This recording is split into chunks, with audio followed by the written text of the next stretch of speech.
Welcome to Fiction Audiobooks. If you enjoy the content, like and subscribing would be greatly appreciated. If you have any recommendations for novels, comment below. Please join my Patreon at https://www.patreon.com/fictionaudiobook. Chapter 74. After 2 weeks, I accidentally saved my fiancé. The last 2 weeks he had spent on the profound sky continent had been extremely fruitful. First of all, through some simple investigations, he managed to precisely confirm the exact point in the timeline where that world was located. From what he gathered, Yun Che, a name already quite well known in the Blue Wind Empire, had died in the primordial profound arc during his incursion into the Divine Phoenix Empire. This had happened 2 years ago. In other words, at that moment, Yun Che had probably already arrived or was about to arrive in the illusory demon realm. This fact, however, did not cause him any concern. First, because from the moment he had awakened in that world, he had already deduced, with reasonable accuracy, at what point in the original story's timeline he had been reborn. Second, because all the necessary preparations to receive that trash in his territory had already been completed. What really mattered was that, over those 2 weeks, he took advantage of every opportunity he still remembered existing, without wasting a single resource or favorable chance. After updating himself on the recent news from the profound sky continent, he went to Floating Cloud City and excavated, without leaving any traces, the 50 kilograms of purple-veined divine crystals hidden in a mine. Of course, he had to deal with some problems to obtain them. Apparently, the Divine Phoenix Empire was already eyeing them and had started a war against the Blue Wind Empire. From what he discovered through some simple investigations during his journey, 2 years earlier, when they received the news that Yun Che had died inside the primordial profound arc, the princess of the Blue Wind Empire named Sang Yu had fainted right there and become very ill. 3 months later, the Divine Phoenix Empire would send 3 million strong troops against the border, beginning a large-scale invasion. This plunged Blue Wind into chaos as it faced a precarious situation. 3 more months later, the former emperor named Sang Wanha had been assassinated, and even on his deathbed, he could not find someone to be his successor. The princes had spent their entire lives fighting for the position, conspiring to gain Sang Wanha's approval, as they all dreamed of becoming emperors. But as soon as the Divine Phoenix Empire invaded, the only fate of the Blue Wind Empire was to perish. Who would be willing to be the ruler of a doomed nation? Everyone just wanted to hide. However, at that time, Sang Yu, who was still immersed in the pain of losing Yun Che, stood by Sang Wanha's bedside and, using her weak shoulders, voluntarily took on that burden of fighting against her nation's fatal destiny. In the history of the Blue Wind imperial family, there had never been a female ruler before. However, when Sang Yu ascended to the throne, there was not a single objection from the princes. On the contrary, they all let out a long sigh of relief. Although no one knew the reason for this sudden war, that did not mean he did not know. According to what he knew, 4 years ago, when the mighty Heavenly Sword region began preparations for the appearance of the primordial profound arc, an extremely weakened reaction from a purple crystal mine located in the extreme east of the Blue Wind Nation was coincidentally discovered. Never before, in the entire recorded history of the sect, had a reaction from a purple crystal mine been detected at such a great distance. Faced with this anomaly, some protectors from the mighty Heavenly Sword region were secretly sent to investigate the situation. The investigation revealed that, deeply buried beneath the lands to the east of a small city known as Floating Cloud City, there existed a purple crystal mine of enormous proportions and extremely powerful energy. If it were possible to extract and refine all the crystals from this mine completely, the total yield would reach about 50 kilograms of purple-veined divine crystals. Just the existence of 50 kilograms of purple-veined heavenly crystals would already be enough to shake the heavens. 50 kilograms of purple-veined divine crystals represented something even more unbelievable. Even the 4 great sacred grounds would consider 50 kilograms of purple veins as an incomparable resource. It was necessary to understand that a sacred ground would take at least 500 years to accumulate 50 kilograms of purple-veined divine crystals. Thus, if the Divine Phoenix sect managed to obtain this amount completely, it would be equivalent to conquering 500 entire years of a sacred ground's accumulation. A temptation of this level was more than enough to attract the Divine Phoenix sect. In fact, it would be capable of attracting any force existing on the profound sky continent, leading it to do everything in its power to obtain such a treasure, even if it meant acting without the slightest scruple. Since then, both empires had entered into war in various locations. Because of this, he had some problems acquiring the 50 kilograms of purple-veined divine crystals. Well, what they did not know was that the reason behind the war had fallen into his hands. He also went after Fen Juechen, someone who, at that moment, hated Yun Che to the bone. In the original story, this hatred would end up being gradually erased when Fen Juechen became the sworn brother of Xiaolingxi, Yun Che's adoptive aunt and, technically, his own aunt. However, this had not happened yet. But the reason for seeking him out had nothing to do with empathy. He wanted the Heavenly Sin Divine Sword. It was a weapon that, in the past, reached the level of a true god. Within it resided a demonic spirit, the soul of the son of the moon slaughter devil sovereign, the same one he had already killed before. Furthermore, the sword carried engraved on it the Eternal Night Illusory Devil Tome, an extremely rare dark profound art. Although he had already completely copied this profound art during the battle against the moon slaughter devil sovereign, making the record on the sword practically useless, that did not mean the trip had been in vain. He devoured the remaining soul of the ancient devil's son through his cultivation method, which apparently was capable of that as well, obtaining valuable fragments of knowledge, and the sword inevitably ended up in his hands. As for Fen Jiuchen, he considered him somewhat pitiful.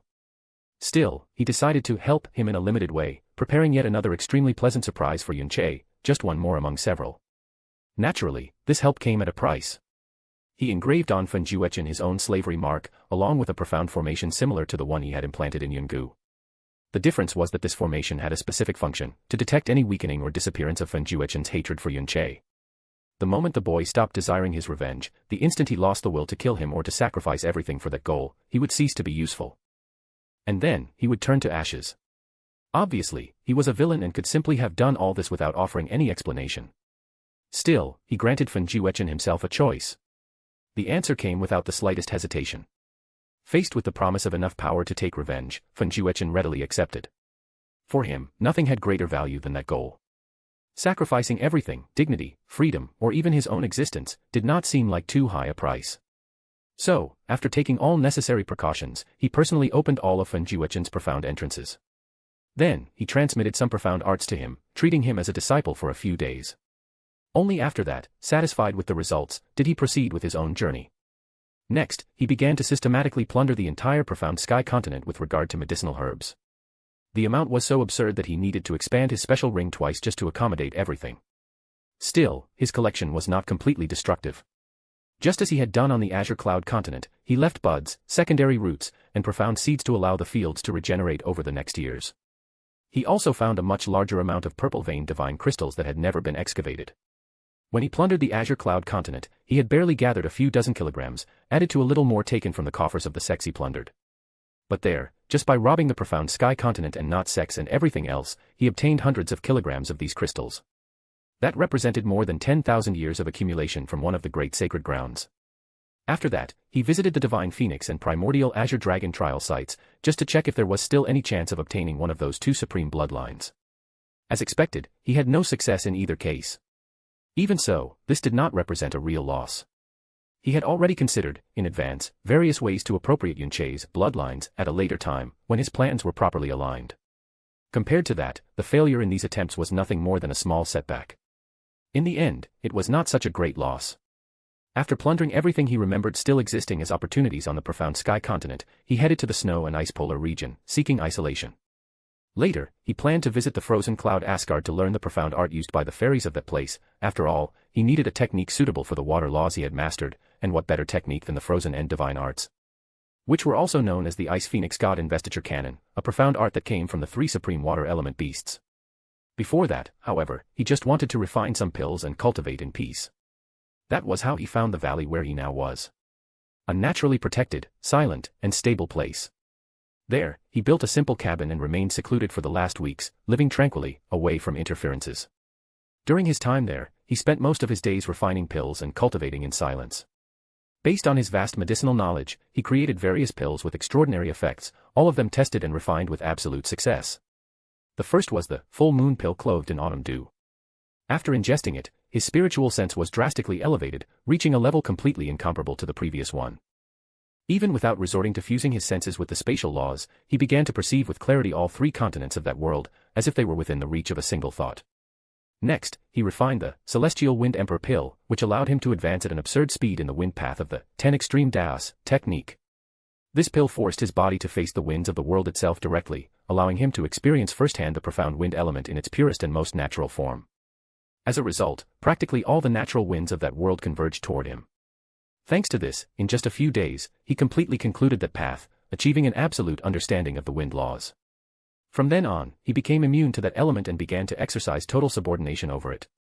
With the wind path completed, his understanding naturally extended to the earth path, which he was already about to conclude. But his greatest invention was, without any doubt, the Immortal Jade Dragon Pill. Unlike all the others, this pill did not limit itself to strengthening his cultivation base or expanding his understanding of the laws. It completely reconstructed his physique. Upon refining it, all remaining impurities in his body were expelled, cell by cell, until his flesh, bones, blood, and even his vital essence became as pure and immaculate as those of a true immortal. As a result, he awakened a unique physique, something that did not even exist in the original history of that world, the immortal jade dragon physique. But how was this possible? The answer lay in the prime world liquid that he had absorbed previously. The pill did not create something from nothing, it amplified and directed the primordial power absolutely, shaping it exactly according to his will. For this, he mixed dozens of extremely rare herbs, but 5 of them were the true core of the formula. These 5 essences merged into his body, engraving on it 5 fundamental characteristics, transforming his physique into something that completely surpassed the natural limits of that world. In basic terms, the 5 main herbs were not chosen at random. Each one, upon being incorporated into the immortal jade dragon pill, ceased to be just a medicinal ingredient and became a living law that was engraved on his body. The first was the smoky hydra herb. Originally, it was a relatively common herb, widely used in creating high-level healing pills. However, upon becoming a fundamental characteristic of his unique physique, its effect was elevated to an absurd level. It granted his body an almost absolute capacity for regeneration and recovery. Severed limbs could regenerate completely, destroyed organs, including the heart, could be rebuilt, even his profound veins were capable of restoring themselves. In practice, he would only die if his head were completely destroyed. Crippling him would simply become impossible. The second was the serene moon profoundine vine. This herb grew only under consecutive full moons, in regions saturated with the puristine energy. Its use was shrouded in taboos. When ingested by a man, it created a continuous spiritual flow that made any woman deeply addicted to the pleasure he provided, from a simple touch to the act itself.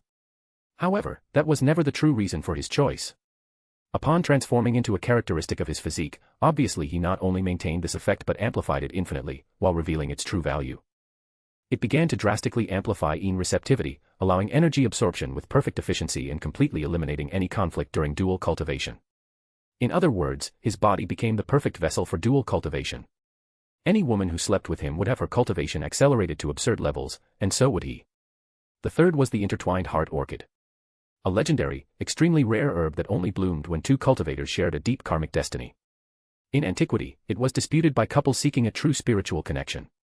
However, upon being integrated into his physique, its function was elevated to something far beyond that. Every woman he lay with would automatically form a permanent spiritual bond with him. He could sense the location of each one, their vital state, and their energy fluctuations. Furthermore, there would be a mutual sharing of talent and understanding, he would absorb their comprehension, and they would be nourished by his. The gain from dual cultivation increased several times, and most importantly, after this bond was formed, it was impossible for any of them to even have the intention of betraying him. Rejection of other men would occur unconsciously, naturally, and absolutely. The fourth was the crimson Tao ecstasy fruit. This fruit only formed on trees that had absorbed desires, emotions, and wills from profound practitioners over millennia. Even in its original form, it already possessed incredible effects. Still, this was only the second rarest herb he found in his entire journey. Transformed into a characteristic of his physique, it granted him the ability to perceive the emotions and feelings of all living beings around him, identifying them with absolute precision. More than that, he obtained control over his 7 emotions and 6 desires, being able to amplify or suppress them at will. For example, he could amplify his anger or make himself feel that emotion to strengthen the evil infant's will of myriad tribulations. In this way, he could recover all the power of his profound treasure more efficiently. Finally, there was the herb that gave name to his physique. The immortal jade dragon herb. Without any shadow of doubt, it was the rarest herb he had found in his entire life. This herb could only grow in environments where true dragons or profound beasts carrying draconic bloodlines had remained for long periods. It was during his visit to the primordial azure dragon trial site that he found it. At first glance, there was nothing special about it: common appearance, discreet aura, practically non-existent profound energy. Any other cultivator would have passed by it without even casting a second glance, but he recognized its true value. Over countless years, it had absorbed, drop by drop, the profound aura subtly released by the ancient spirit of the primordial azure dragon. This silent absorption transformed the herb imperceptibly, concealing a potential that far surpassed common understanding. It was precisely because of this that it seemed common. When incorporated into the immortal jade dragon pill, the herb not only strengthened his body, it redefined it. His physique began to carry traits of purity, vitality, and supremacy that only existed in dragons. That was why he named it the immortal jade dragon physique. Obviously, there were several other benefits besides the characteristics gained from the herbs. He had discovered several others while studying in the last days, but that is beside the point. Another pill he refined that was not of his own invention was the sun and moon pill. Upon ingesting it, his lifespan increased by 10,000 years, exactly as he had done previously with his wife. Only now did he have sufficient resources to refine it again, and naturally, he did not let this opportunity pass. It was at the moment he concluded the refinement of this pill and absorbed it that he felt an unusual disturbance in his spiritual sense, coming from several kilometers beyond the valley where he was. Deciding to investigate, to his surprise, he found Xia Qingyue on the verge of death. Without hesitating, he saved her and brought her to the place where he had been residing for the last days, carefully treating her wounds until healing her completely. Later, after a quick outing to check on Fen Juechen's progress, he returned and found Xia Qingyue already awake. And that brings us back to the current moment. When he found Xia Qingyue on the verge of death, after sensing a distant disturbance through his spiritual sense and deciding to investigate, he knew very well that she probably would not die. According to the plot of that world, the life and death struggle she was going through was nothing more than a trial destined to strengthen her. Although he did not remember anything exactly like this being mentioned in the original story, he reached this conclusion upon noticing the level of profound strength in Xia Qingyue, who was about to break through to the tyrant profound realm, as well as the approach of another profound beast, whose aura was comparable to that of the heavenly ice bull python. Everything indicated that this creature had been attracted by the myriad dreams glacial butterfly, which probably harbored some hatred for the python and, therefore, would end up attracting both Xia Qingyue and the other profound beast into a deadly trap. Quite complex, isn't it? But this only shows how everything had been premeditated by the ancestral goddess. Still, he decided to take advantage of this opportunity to approach her. After all, technically, Xia Qingyue was his fiancée, someone who ended up marrying that trash by mistake. Without hesitating, he saved her and, deliberately, demonstrated a terrifying power, leaving a deep impression on her. He was fully certain that, later, she would be unable to contain her own curiosity about him because of the strength demonstrated. After bringing her to the valley where he was living temporarily, he used his light profound energy combined with refined medicinal techniques to heal her deplorable state. At that point, he really had not lied when he said he did not touch her body.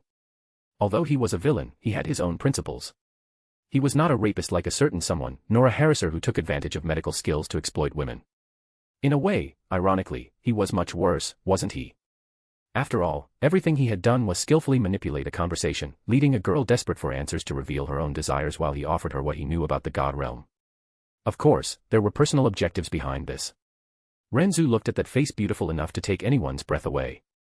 While Xia Qingyue raised her enchanting eyes to stare at him, countless emotions crossed her expression, all this after he casually commented that he feared she did not know the god realm. Even rigidly controlling his emotions and desires through the innate ability of his newly created unique physique, he still found himself momentarily stunned. A pair of magnificent eyes met his. It was as if the very essence of the world rested in their depths. Neither the most beautiful painting ever created, nor the most precious words ever written, would be able to adequately describe that beauty. Her skin resembled pure jade, and her face was as white as snow under the soft light illuminating the room.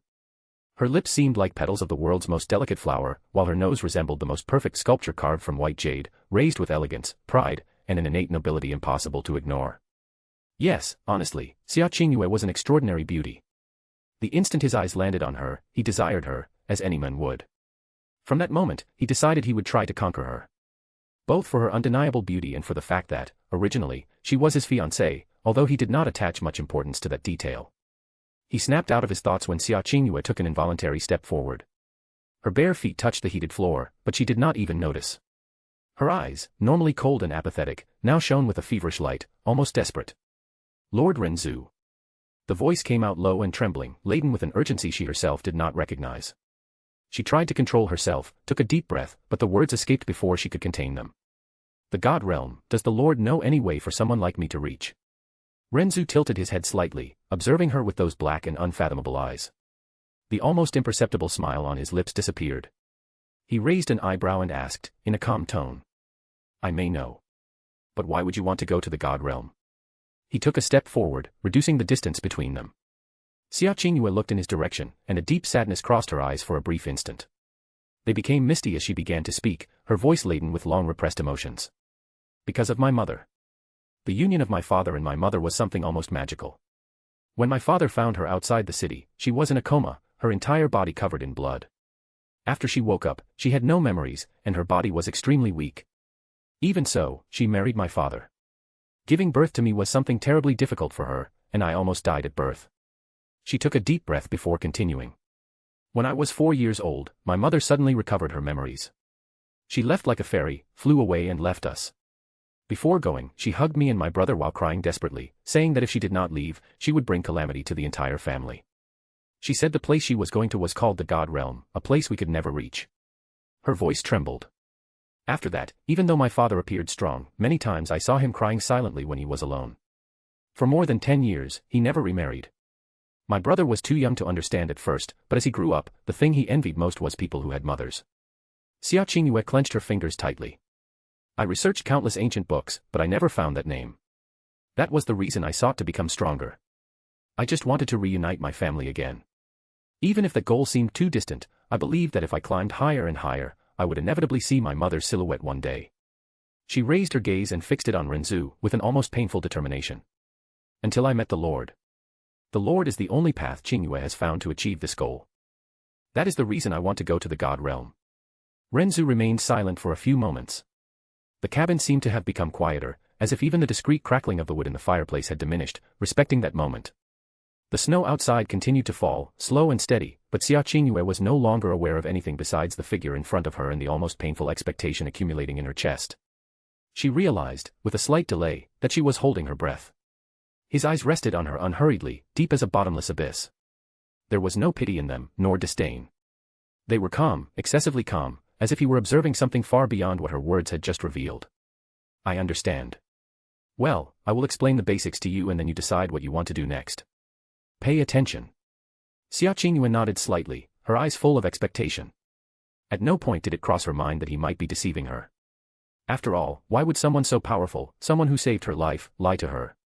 And besides, how could he know about the God Realm if he had not really come from there? The idea that he was telling lies simply made no sense to her. The God Realm was the abode of gods and devils during the primordial era. Although the era of gods and devils has come to an end and there are no longer true gods in this world, many mystical treasures were left in the places where they previously dwelled. Some gods who were unwilling to simply disappear also left behind their bloodlines, profound arts, or even soul inheritances. The most important point is that since it was the place where gods and devils resided for several billion years, its elemental aura is incredibly rich. As such, its laws far surpass those of other planes. There, the speed at which one advances in the profound way is far beyond other worlds. Breaking through realms and comprehending laws is also much simpler than in other worlds.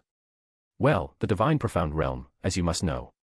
Which exists only in legends on the profound sky continent.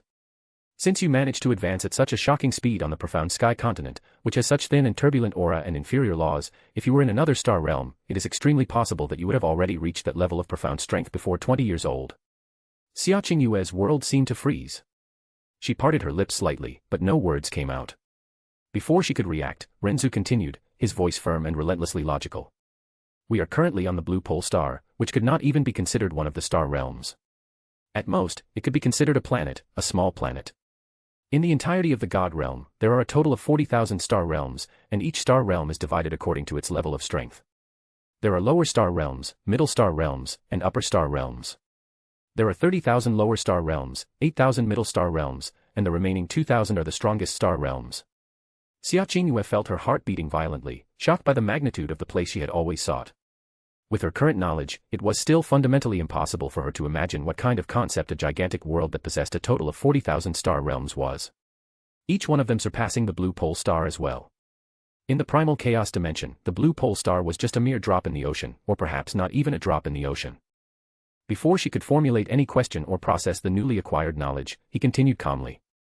To be more specific, the 40,000 star realms of the God Realm are divided into 4 divine regions, the Eastern Divine Region, the Southern Divine Region, the Western Divine Region, and the Northern Divine Region. Among them, the Western Divine Region is the largest, with the Eastern Divine Region being the second largest. Besides the 40,000 lower, middle, and upper star realms, there are also 17 king realms that are at the top of the entire God Realm. One could even say that they are the real realms that dominate the entire God Realm. Of these 17 king realms, there are 6 in the Western Divine Region, 4 in the Eastern Divine Region, 3 in the Northern Divine Region, and 4 in the Southern Divine Region.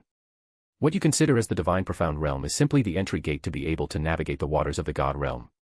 But even so, you run the risk of dying in shallow waters. There are simply true monsters scattered throughout the ocean that is the primal chaos. Each one of them could reduce this planet to nothing with a mere movement of their hand. Still, do you want to proceed with your goal? Xia Qingyue remained silent for a long time. Her entire body stiffened, and a deep coldness spread from inside out, as if even the blood in her veins had slowed down. At that instant, she felt something she had rarely experienced since she began treading the profound path. Insignificance. And, more than that, naivety. The divine profound realm, the entry gate. She had barely reached the tyrant profound realm. Even being recognized as an incomparable genius on the profound sky continent, even having advanced at a speed that made countless experts sigh in shock and envy, still, that level existed only in legends. Achieving it so early?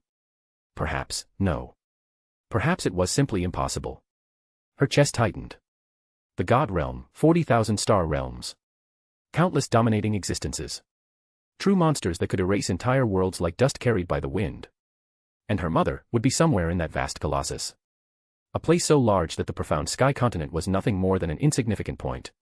A place where the talent that had made her extraordinary here might not even be worthy of note. Faced with this, what was she? A grain of sand before an endless blue ocean. No, perhaps not even that. Her heart shuddered. So, how could she see her?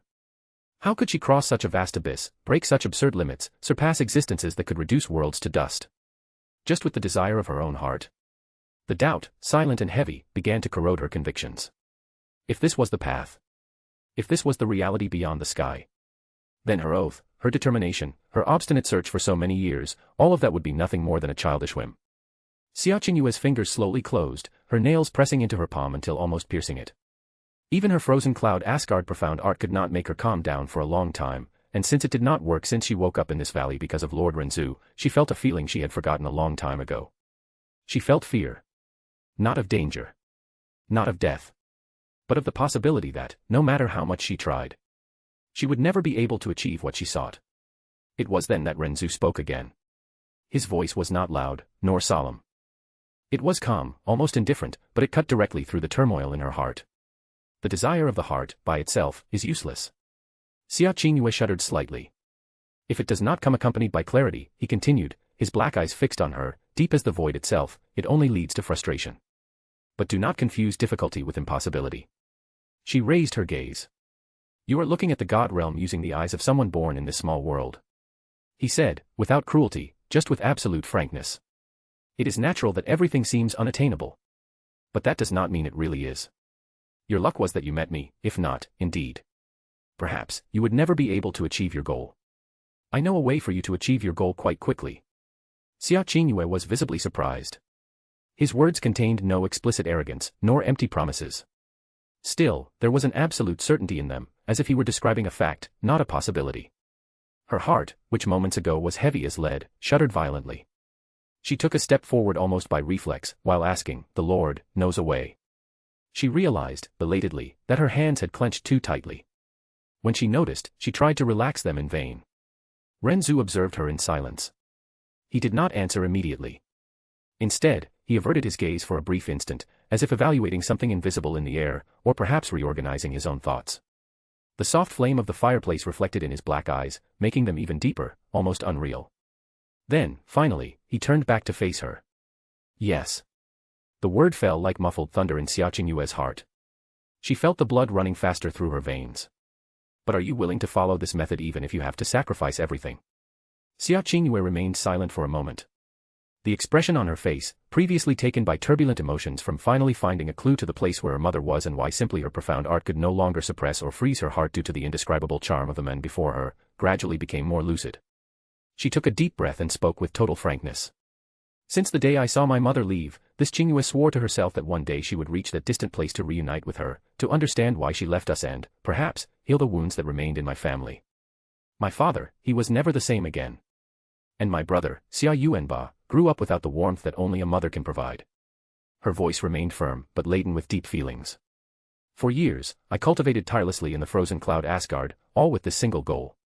But now, knowing that the Lord comes from there, that he knows the way, this Qingyue begs. She raised her gaze, staring at him directly. Tell me how to reach the God realm. Any price, any trial. I will face it. Ren Zu observed her for another long instant. Then, a calm and almost imperceptible smile curved his perfect lips. Excellent.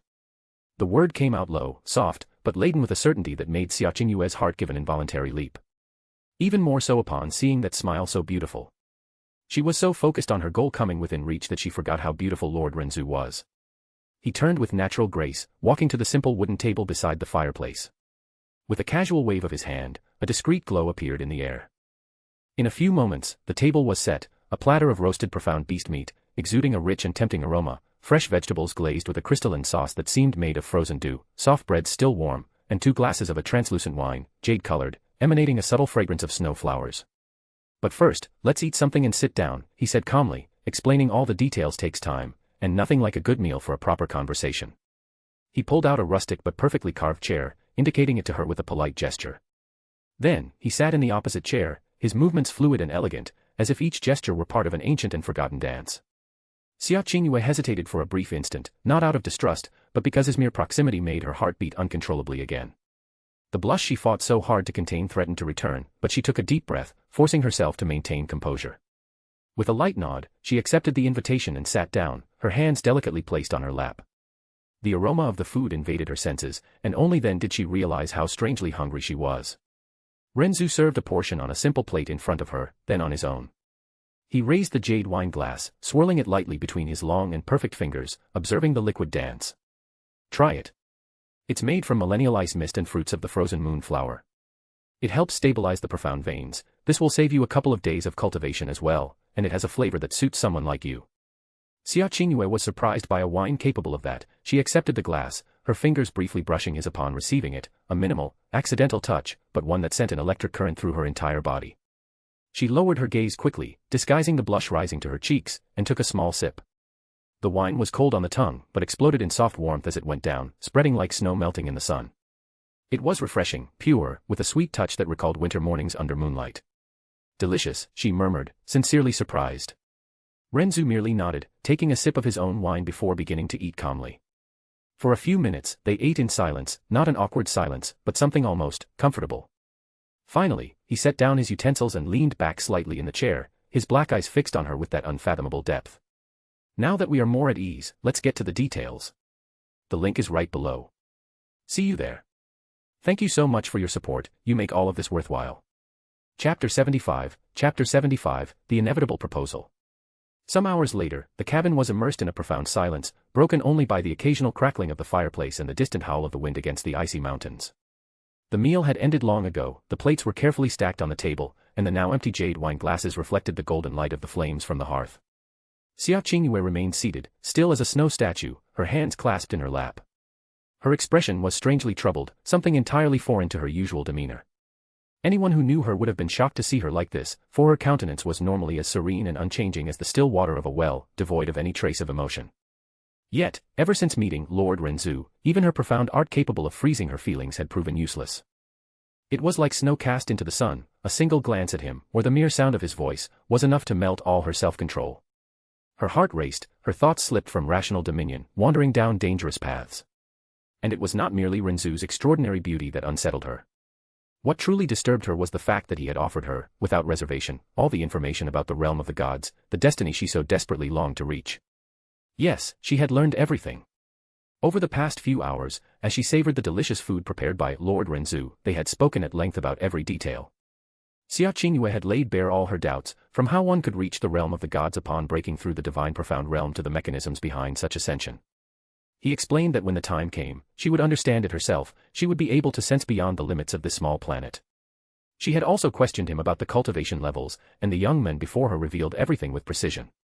Divine Origin Realm, Divine Soul Realm, Divine Tribulation Realm, Divine Spirit Realm, Divine King Realm, Divine Sovereign Realm, and finally, Divine Master Realm. There were others above these, but the 7 realms of the Divine Path alone were enough to leave her pale. According to Ren Zu, each realm was farther, more arduous, and more inaccessible than the last. If she already found cultivating to the Tyrant Profound Realm exhausting, then advancing from the Divine Origin Realm to the Divine Soul Realm would be incomparably more difficult, like trying to cross an infinite abyss in a single step, or moving a star with the strength of a mortal's hands. But it was not the difficulty of traversing the Divine Path that disturbed her. According to Ren Zu, he possessed a method that could allow her to quickly reach the Divine Path and progress through it. He did not reveal all the details, but he had already proven his capability by giving her a pill and guiding her directly to the Tyrant Profound Realm. Yes, she had become a ruler. With just a single pill, her cultivation foundation remained perfect, and she not only broke through the limit to the Tyrant Profound Realm but reached the 3rd level of that realm. Ren Zu further assured her that his true method would be superior and faster, and it did not rely on pills. As for the pill used, he explained it was something extremely rare, incapable of causing instability in cultivation, but it could only be taken once in a lifetime. This left her slightly disappointed, though the anticipation of growing stronger through the promised method was far greater. Still, she could not help but find it strange that he was helping her so decisively. As a result, she asked why. The answer she received was disarming: why not? Soon after, the incomparably handsome young man stated that he was interested in her, causing her to blush intensely. Her emotions blossomed in a way she had never experienced before. It took her a long time to regain her composure. When she finally did, she asked what he meant by that, and he replied only that she would find out in time. After discussing all the details about the realm of the gods and receiving a cultivation boost that left her so exhilarated she wondered if she was dreaming, the two finally moved on to the main topic. Xia Qingyue tried to learn more about her mother, hoping the young man before her could reveal something. And this search for answers triggered an emotional roller coaster, feelings she had forgotten, never experienced, or that now slowly enveloped her, like an immortal wine capable of seducing and addicting. During the conversation, she ended up mentioning her mother's name and everything she knew about her, her appearance and the few details she possessed. The young man showed immediate surprise. He then revealed that he knew about her mother, but the matter involved a royal realm, which was why he chose not to go into details, as she was not strong enough to know about it yet, and having that information would do her more harm than good. Even so, this simple revelation was enough to deeply shake her. The truth, however, was more bitter. Although she ardently wished to reach the realm of the gods to reunite with her mother, a part of her feared that she might no longer be alive. The only reason she avoided dwelling on that thought was her stubborn refusal to accept such a possibility. Beneath her coldness lay an unyielding determination.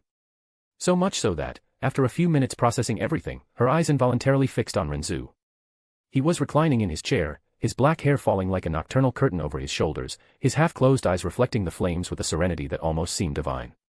From time to time, he brought the glass to his lips and took a slow sip of the remaining wine, as if time simply had no power over him. With every gesture, something inside her melted. The coldness she had cultivated her entire life cracked like thin ice under the sun.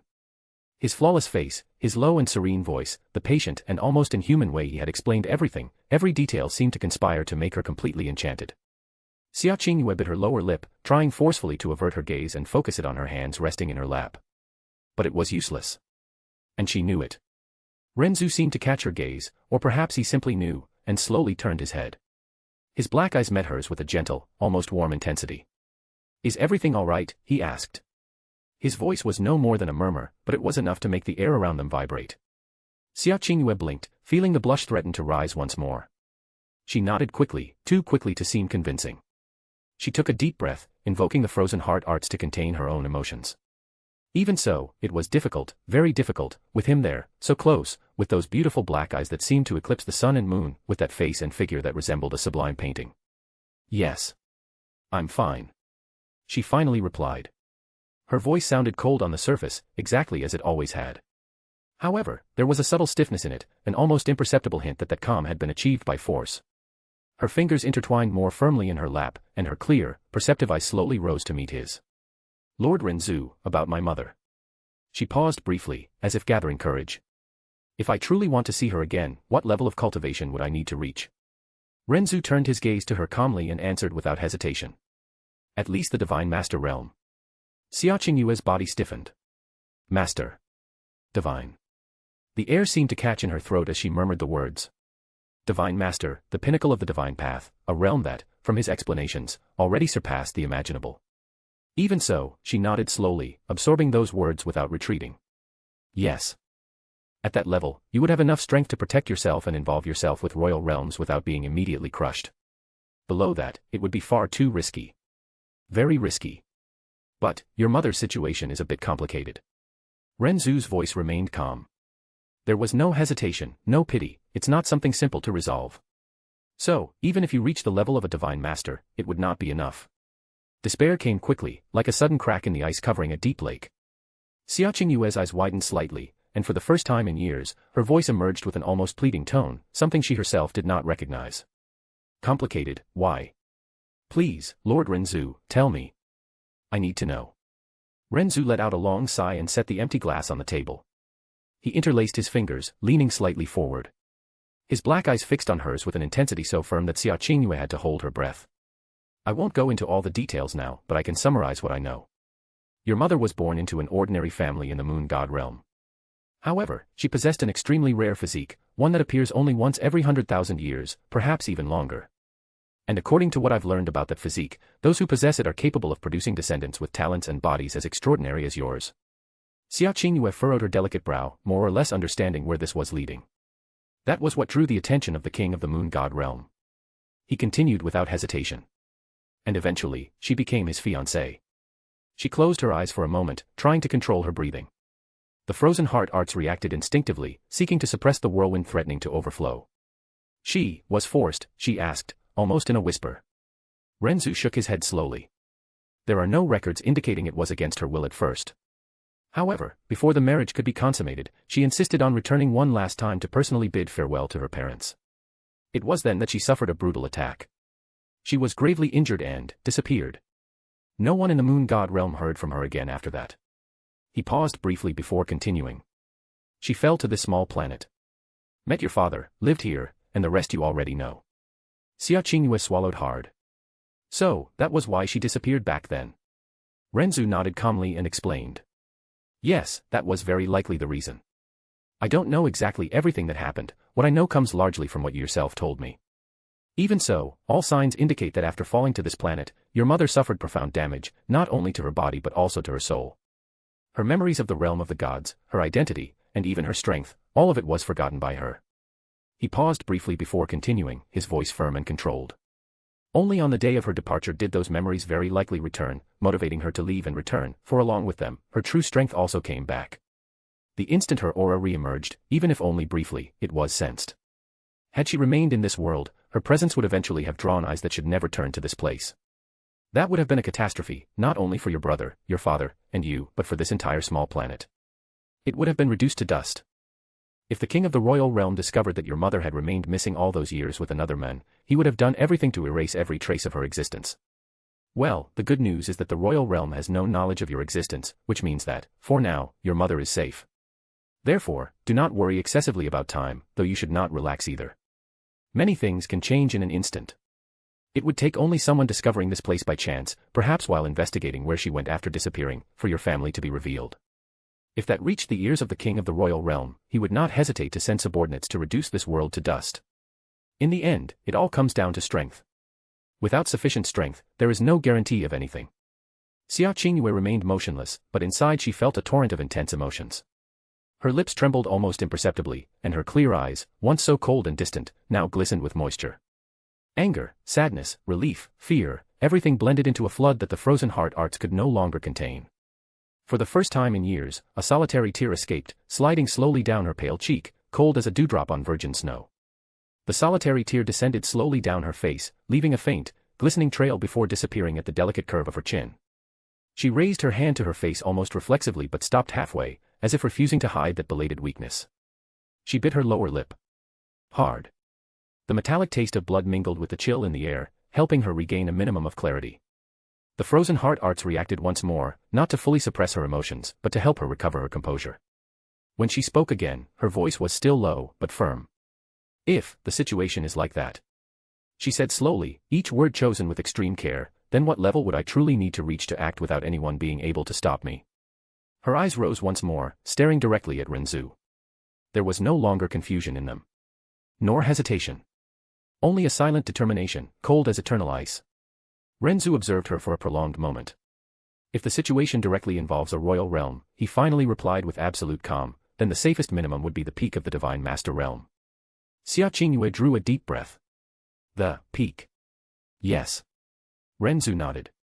At that level, you would become a truly rare existence. One of the few profound practitioners to reach the pinnacle of the divine path. Your strength would lie not only in raw power but in the position it would grant you. He continued, his voice serene, almost didactic. Even among the higher star realms, a peak divine master is an existence that cannot be ignored. Everyone would fear you.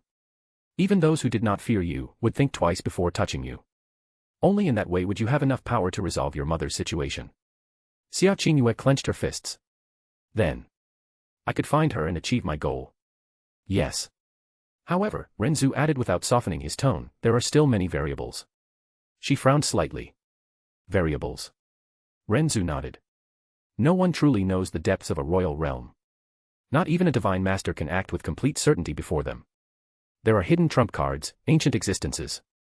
Therefore, even at the peak, there would still be risks. Silence settled once more. Xia Qingyue closed her eyes for a brief moment, absorbing everything.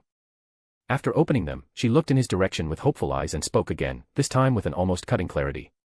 About the method Lord Ren Zu mentioned to Qingyue earlier, the one that does not rely on pills. Ren Zu raised an eyebrow slightly, an almost imperceptible sign of interest. You want to know now? Yes. She nodded. Ren Zu remained silent for a few moments, gazing in her direction as he pondered. His black eyes were as clear and limpid as still water imbued with the immortal essence of his indescribable beauty. The method I mentioned does not involve pills, external formations, or forced inheritances, he said with absolute calm. It involves dual cultivation. Xia Qingyue's world stopped. For a brief and dangerous instant, her mind went completely blank. Dual cultivation. Her eyes widened imperceptibly, and her heart, which moments before she could barely hear, began to pound with an almost deafening force in her chest. A sudden heat rose from her abdomen to her face, making her ears burn. The frozen heart arts reacted out of pure reflex and failed miserably. She understood. Understood far too quickly. Does that mean that? Her throat dried. Thoughts she had never dared to entertain arose without permission, vague images, undefined sensations, all jumbled with the face of the man before her, the most beautiful man she had ever seen in her entire life. Her body reacted before her reason could catch up, and the treacherous blush spread across her fair skin. He also desires my body. That idea left her disoriented. But in the same instant, she noticed something strange. There was no lust in his eyes. No burning desire, no invasive gaze, no carnal hunger that she was accustomed to seeing in men. Only that deep calm, that almost inhuman serenity, as if he were speaking of something natural, logical, inevitable. Before she could gather the courage to ask anything, Ren Zu continued calmly. I possess a unique physique, the immortal jade dragon physique. It is the #1 physique under the heavens for dual cultivation. If you sleep with me just once, your cultivation would advance directly to the sovereign profound realm, I imagine. In fact, I am almost certain you could reach up to the 6th level of the sovereign profound realm. And if we maintain regular relations, you would ascend to the divine path in a short time.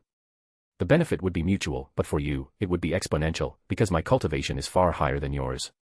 But the main advantage is that my physique also shares talents and comprehension, which in my case are far above yours. Combined with that, probably from just sleeping together once, your talent would increase hundreds of times. The silence that followed his words was almost absolute. For a few moments, Xia Qingyue simply could not react. Her heart was beating too fast. Fast enough to hurt. Her mind, which had always been clear and disciplined, seemed covered in thick fog. The words immortal jade dragon physique, dual cultivation, sovereign profound realm echoed repeatedly, mingling with the image of him before her. She clenched her fingers tightly in her lap. Sleep with him. The mere formulation of that thought made her face burn even more. Although she had been married once, it all began when Yunche's adoptive father risked his own life to save the infant Xia Qingyue. In gratitude for that act, her father, Xia Hongyi, promised to marry her to Yunche in the future. However, due to her naturally cold personality and her cultivation of the frozen cloud arts, she had maintained a distant and ambivalent attitude toward him from early on. In truth, she accepted the marriage only to fulfill the promise made by her father, without any emotional involvement, and never consummated the union. Over time, her view of Yunche began to change. Upon discovering the vast medical knowledge he possessed, especially when he diagnosed and treated the problems caused by cultivating the frozen cloud arts, she developed sincere respect for him. That was why she protected their marriage certificate when he was expelled from the Shao clan. A year later, they reunited at the Blue Wind ranking tournament, and she was surprised to find that Yunche had become a young genius of extraordinary power. Though she initially maintained a cold posture, she remained faithful to the promise made in the past, giving him the items needed to restore his profound veins. Moreover, she continued to carefully guard their marriage certificate. The true turning point in their relationship occurred during their joint exploration of the Heaven Basin secret realm. There, both faced a tyrant profound beast and came dangerously close to death. To protect them, Yunche pushed himself beyond his limits, risking his own life. Faced with the real possibility of losing him, Xia Qingyue did not hesitate. She sacrificed part of her own vitality in a desperate attempt to save him. In that moment, believing she had finally understood her feelings for him, she confessed that she wished to become his wife, that he had won her heart. However, the outcome was cruel. Yunche ended up dying in the Divine Phoenix Empire. After that, she made a silent vow to herself, to become stronger, focus solely on her goal, and never again allow such feelings to distract her. She never imagined she could feel something similar again, until meeting Ren Zu. From their first encounter, he had simply melted her heart with his very appearance. Curiosity arose almost immediately, followed by the desire to know him better. Over time, she learned about her mother, about the realm of the gods, and without realizing it, she became increasingly enchanted, not only by his incomparable beauty but also by his calm and gentle personality. Just as Yunche had left a deep impression through his extraordinary medical skills, Ren Zu left an even deeper mark on her heart, not only through his overwhelming power but through the kindness with which he treated her. In the same way that, in the past, she believed she had understood her feelings for Yunche, now everything seemed illusory in retrospect. What she felt for Ren Zu was simply impossible to put into words.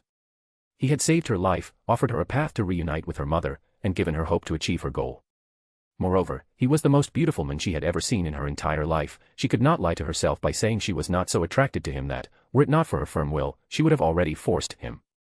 Even knowing that Frozen Cloud Asgard prohibited relationships between men and women, due to the nature of the profound art, which would be transmitted to the partner, that rule had never been absolutely unbreakable. And although she deeply honored her sect and cared for her master, when it came to her family, she simply could not let go. She could not stop wanting to do everything for them. She could not stop desiring to follow this path, no matter the cost. If not for the path Ren Zu had suggested, how long would it take her to reach her mother? Decades? Centuries? Perhaps not even an entire lifetime would be enough. Reaching the divine origin realm alone was something she knew would require immeasurable time. Then, from that realm, reaching the divine master realm, the pinnacle of the divine path, how long would that take? Thousands of years? And by then, would her mother still be alive?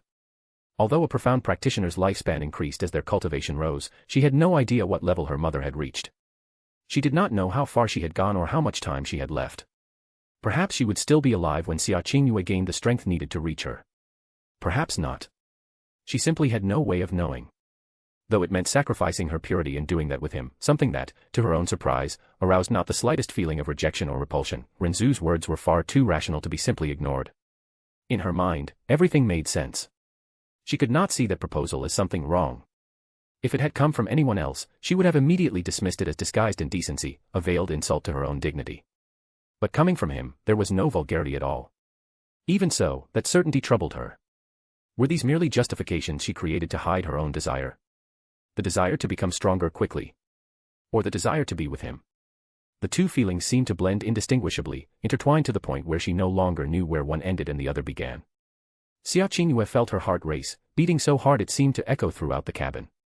Her thoughts plunged into a chaotic whirlwind, involuntary images of him so close, touching her, the warmth of his body against hers, things she had never allowed herself even to imagine. The blush intensified, spreading across her face and down to her chest. Her hands gripped the fabric of her dress in her lap tightly, her fingers trembling slightly, as if trying to cling to some remnant of control. Observing her in conflict with emotions she herself could not fully comprehend, Ren Zu sighed and leaned back in his chair once more.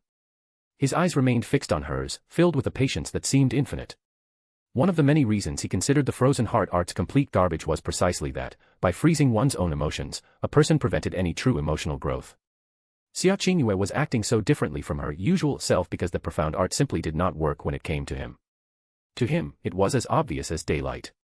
His ability to understand others' emotions made everything far too clear. Xia Qingyue was in love with him. And the reason? He almost sighed with a touch of irony. It was far too simple to require elaborate explanations. After all, he was the most beautiful man in the primal chaos, and that was not narcissism, just a fact. Moreover, he had used a little of his charm, that peculiar trait granted by the aura of the banished immortal. Nothing exaggerated, just enough to hasten the blossoming of feelings already on the verge of blooming. Added to that was the fact that, during the entire previous conversation about the realm of the gods while they ate together, he had made an effort to engage deeply, leading her to experience intense and genuine emotions. For someone whose heart had always been frozen, all of that was inevitably addictive.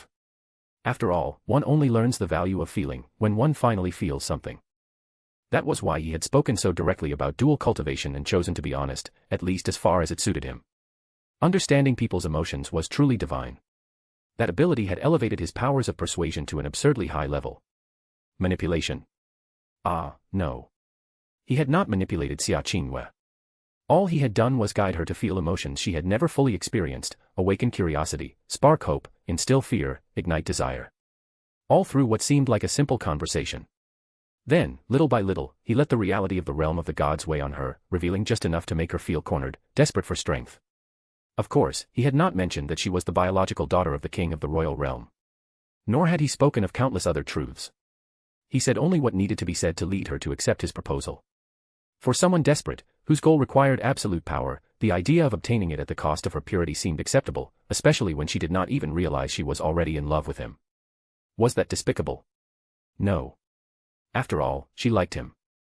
And he liked her too. In the end, all he had done was take the initiative. Perhaps in a slightly villainous way, it was true, but still an initiative. Look on the bright side, if it were another man, someone with the same appearance and the same level of charm, he would have enslaved Xia Qingyue without hesitation, just as he would any woman who crossed his path. He, at least, had principles. Even if those principles were questionable. He did not force wills nor crush consciences. He did not break people to mold them to his pleasure. He preferred to guide, influence, allow them to choose, even if the choices were made under circumstances carefully prepared by him. It was a twisted morality, without doubt.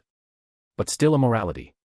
In the end, he believed there was a clear difference between a tyrant dominated by his desires and someone who acknowledged his impulses but imposed limits on himself. Imperfect limits, immoral in certain aspects, but limits nonetheless. For example, what he had done with the little demon empress had been, without beating around the bush, despicable. That was his greatest regret. But unlike someone, he did not delude himself about it. He did not seek justifications nor try to soften the weight of his actions. That choice remained a stain that not even time had fully erased. What he had done now with Xia Qingyue was different. Frankly, he had not done anything excessive. He had merely conversed, been honest in what he chose to reveal, and guided her to experience emotions that had always been denied to her. If feelings arose from that, it could not be considered a crime. In the end, he bore no guilt for being beautiful. And curiously, this time, he felt no regret at all. After giving her time to process his words, he decided to continue the conversation. This is the only method I know to make you strong quickly. He sighed and said in a calm voice, earlier, you said you would do anything for your goal. That you would sacrifice everything. Is your determination so weak that you would back down now? The words struck her like a gentle but precise blow. Xia Qingyue blinked, the blush still present, but her mind gradually clearing. He was not mocking her, he was testing her determination. And deep down, she knew he was right. Her mother, her family, the vow she had made to herself. Anything. Including this. She took a deep breath, forcing the frozen heart arts to respond. The blush diminished slightly but did not disappear entirely. Her eyes rose, meeting his with renewed resolve, though still carrying a vulnerability she could not hide. I will not back down. She replied, her voice low but firm. If this is the path, I accept it. Looking at his perfect face and knowing what she would have to do, Xia Qingyue lowered her gaze, her heart still racing, but now with a certainty that burned stronger than any doubt. For her mother. For everything. She would do it. A/N, good morning, everyone. I wanted to ask, are you enjoying this format where each update is basically worth 2 chapters? Every chapter 1 post has around 5,000 words, so the plot ends up moving much faster, which, in my opinion, makes the story more satisfying to read. Now, about Xia Qingyue, yes, she's surprisingly easy to win over. The secret? Just do exactly what Ren Zu did, exist and be handsome. Jokes aside, there's an important reason for this. She believes Yun Che is dead, and because of that, she literally killed her own emotions. The problem is that our dear Ren Zu, with his unfair and inexplicable charm, ended up making her feel everything again. In my view, Xia Qingyue has the emotional intelligence of a child, precisely because she went so long without feeling anything, without emotional growth. That doesn't mean she's stupid, quite the opposite. She has sharp eyes and an extremely perceptive mind, able to see through people and grasp their true essence. She's determined, tenacious, and fiercely independent. No one can force her to do anything. No one can change her mind. Only she decides her own path, but does that really matter? Ren Zu is basically a walking cheat code. Now you understand why I gave him control over his own emotions.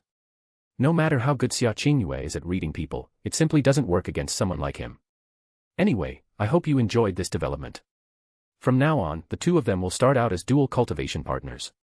The romance will come later, slowly and naturally. He will eventually reveal the truth about who he really is. Don't worry, there won't be any plot holes, I already have the story he'll make up perfectly planned in my head. Oh, and just so you know, the little demon empress gave him permission to take more wives. The only problem is that, she's kind of a Yandere. So, good luck to him. The link is right below. See you there. Thank you so much for your support, you make all of this worthwhile. Chapter 76, Dual Cultivation. Xia Qingyue felt a subtle fear course through her body the instant she uttered those words. She couldn't explain precisely what was stirring in her heart at that moment. It was a confusing mixture of emotions, difficult to translate into clear terms. Her heart, treacherous and out of control, beat like a disjointed drum inside her chest. In her stomach, a strange, almost effervescent sensation began to spread, as if invisible butterflies had suddenly awakened, flying in chaotic patterns that left her both nauseous and strangely euphoric. It was nervousness, yes, but not fear. It was a deep and inexplicable anxiety, something that completely escaped her usual logic, something that couldn't be contained or rationalized. As always, the frozen heart arts failed miserably when the subject was Lord Ren Zu. But at that moment, she no longer cared about that. In fact, her mind had completely drifted away from those considerations. What really mattered was what was about to happen. She was about to lose her purity, and in a strange way, disturbing even by her own standards, she was at peace with that idea. There was no fear, no regret, nor any negative feeling in her chest. On the contrary, she desired it deep in her heart. Not just because it would allow her to achieve her goals more quickly, but because she wanted to do it with him. She wanted to share that moment with someone who, in her eyes, was indescribably beautiful, kind, and caring toward her. Dominated by these inexplicable emotions in her chest, she stood up. Her legs, slightly trembling under the white dress, betrayed how much that decision demanded of her. Still, Xia Qingyue lifted her chin and fixed her eyes, as clear as water from a still spring, on Ren Zu's, refusing to yield to the heat rising up her neck. "Qingyue would like to start as soon as possible, is that a problem for the Lord?" she said in a low but firm voice. The words escaped almost without reflection, driven by the whirlwind that dominated her, hope, desire, and urgency. Emotions too intense for someone who had spent her life learning to repress them, feelings that now guided her like an unstoppable current. Ren Zu arched his eyebrow slightly, a subtle gesture that revealed genuine surprise. This was a bit faster than he had initially thought it would be. His black eyes, deep and attentive, analyzed her for a brief instant, capturing the conflict behind her resolute posture, the almost imperceptible tremor of her hands. He understood immediately. This wasn't impulsiveness, but the result of emotions awakened abruptly, something for which the frozen heart arts had never prepared her. A discreet smile appeared on his lips. "That's fine," he replied calmly, his voice soft as a whisper. "But, are you really comfortable doing this here? In this simple place?" Xia Qingyue blinked once. The blush threatened to return, but she maintained her composure, nodding slowly. "Qingyue doesn't mind," she murmured, her heart racing, though her voice remained firm. The place was irrelevant. Her mind was focused only on what needed to be done between the two of them, and waiting seemed unbearable. Ren Zu tilted his head slightly, and his black hair rippled like living shadows accompanying the movement. "I understand your urgency, Qingyue," he said softly, the gentleness in his tone making her feel exposed in an uncomfortably intimate way. "But this is not a suitable place for someone's first time." The words hung in the air, simple in form but loaded with a weight that hit her immediately. First time. Mentioned like that, directly, naturally, as if it were something inevitable. The blush rose all at once, intense, spreading across her cheeks to her ears. By instinct, she lowered her gaze. Her body reacted before her mind could catch up, a light tingling coursing through her skin, mixing embarrassment with something deeper and harder to name. Ren Zu let out an almost imperceptible sigh and stood up calmly. "At least, we should have a more suitable bed for this occasion," he commented, as if speaking of something trivial. "Wait a moment." Before Xia Qingyue could respond, he simply disappeared. In the blink of an eye, his presence was gone, as if space itself had swallowed him. She blinked, surprised, her heart accelerating. Even with her spiritual senses elevated to the tyrant-profound realm, she captured nothing. He had moved beyond her perception. A few moments passed in silence, broken only by the soft crackling of the fireplace. Then, without any warning, Ren Zu reappeared, materializing as if emerging from nothing, his presence filling the environment once more. He walked to the improvised bed where she had been lying earlier and raised his hand in a casual gesture. Perfectly controlled red flame sprouted from his fingers, enveloping the bed for a brief second before consuming it completely, without ashes or smoke. In its place, with a simple movement, a luxurious double bed appeared, made of dark wood carved with intricate patterns, covered in impeccable silk sheets and soft pillows that exuded a subtle aroma of calming herbs. Ren Zu sat on the edge of the bed, the mattress yielding slightly under his weight, and patted the spot beside him with his hand in a silent invitation. "Come here, Qingyue." She hesitated for a brief instant. The butterflies in her stomach were more agitated than ever. Still, she walked to him calmly. The heat of his presence so close sent a subtle shiver down her spine. She turned to face him, her expression revealing a delicate conflict, cold determination mixed with exposed vulnerability, her clear eyes trembling slightly. "The Lord will have to guide me," she murmured in a low voice, the blush returning. "I don't know very well what to do." Ren Zu smiled calmly, a soft gesture that further enhanced his perfect features under the dim light of the fireplace, making them almost hypnotic. His black eyes, deep and serene, fixed on hers with a silent intensity that made her hold her breath for a brief instant. "First," he said, his voice low and calming, like a whisper that seemed to echo directly in her soul, "you should call me just by my name. Ren Zu. He paused briefly, observing her reaction attentively, before continuing. We are the same age, Qingyue. And from this moment on, we will be dual cultivation companions. There is no need for formalities between us. Xia Qingyue blinked, genuine surprise crossing her expression still marked by inner conflict. The same age. In her mind, Ren Zu seemed much older, considering the overwhelming power he possessed, something she could barely comprehend, let alone achieve. He never seemed old, it was true, his appearance was timeless, perfect, as if the very concept of aging had never dared to touch him. Still, knowing they shared the same age group left her disconcerted, as if an invisible barrier between them had suddenly dissipated. Her heart raced even more, and the butterflies in her stomach began to flutter with renewed frenzy. After a brief instant, she nodded slowly, her long lashes trembling slightly. I understand. Ren Zu leaned forward a bit, turning his body toward her. Now they were separated by only a few centimeters, close enough for her to feel the subtle heat emanating from him, a disturbing contrast to the constant cold that had always accompanied her as a disciple of the frozen cloud Asgard. A delicate, ethereal aroma, hard to define, invaded her senses, making the blush on her face intensify. He extended his hand calmly, his long and elegant fingers lightly brushing hers. The simple touch sent an electric shiver down her spine. Then, he said calmly, without any rush, like someone guiding her along a path he completely mastered, let's start with a kiss. Then, some foreplay, to prepare you.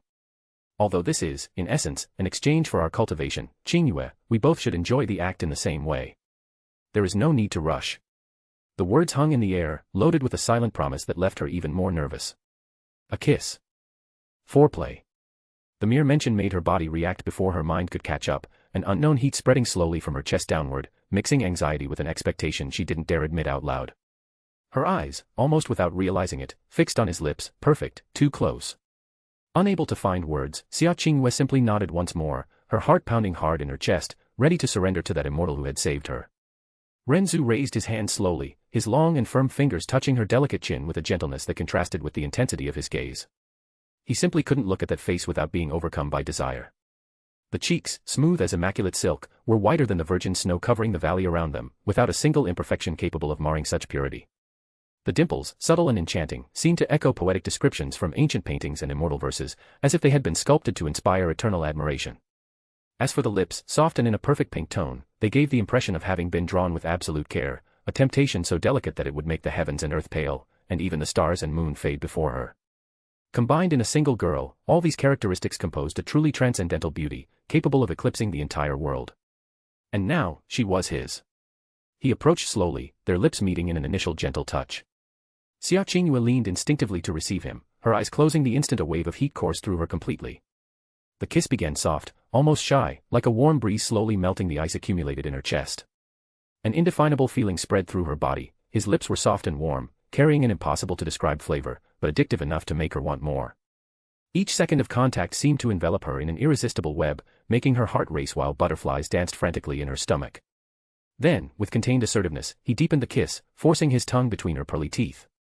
Without giving her time to think, he captured her perfumed tongue, initiating a slow and deep duel, loaded with intimacy and desire, that made her legs momentarily lose strength.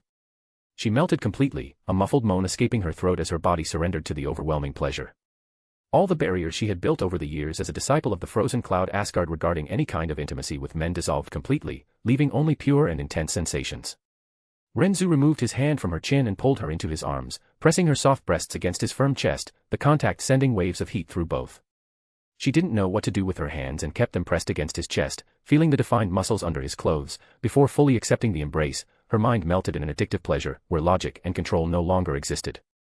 Xia Qingyue began to fight back, her tongue intertwining with his with an unexpected boldness, sucking with relish, as if drinking from an inebriating source.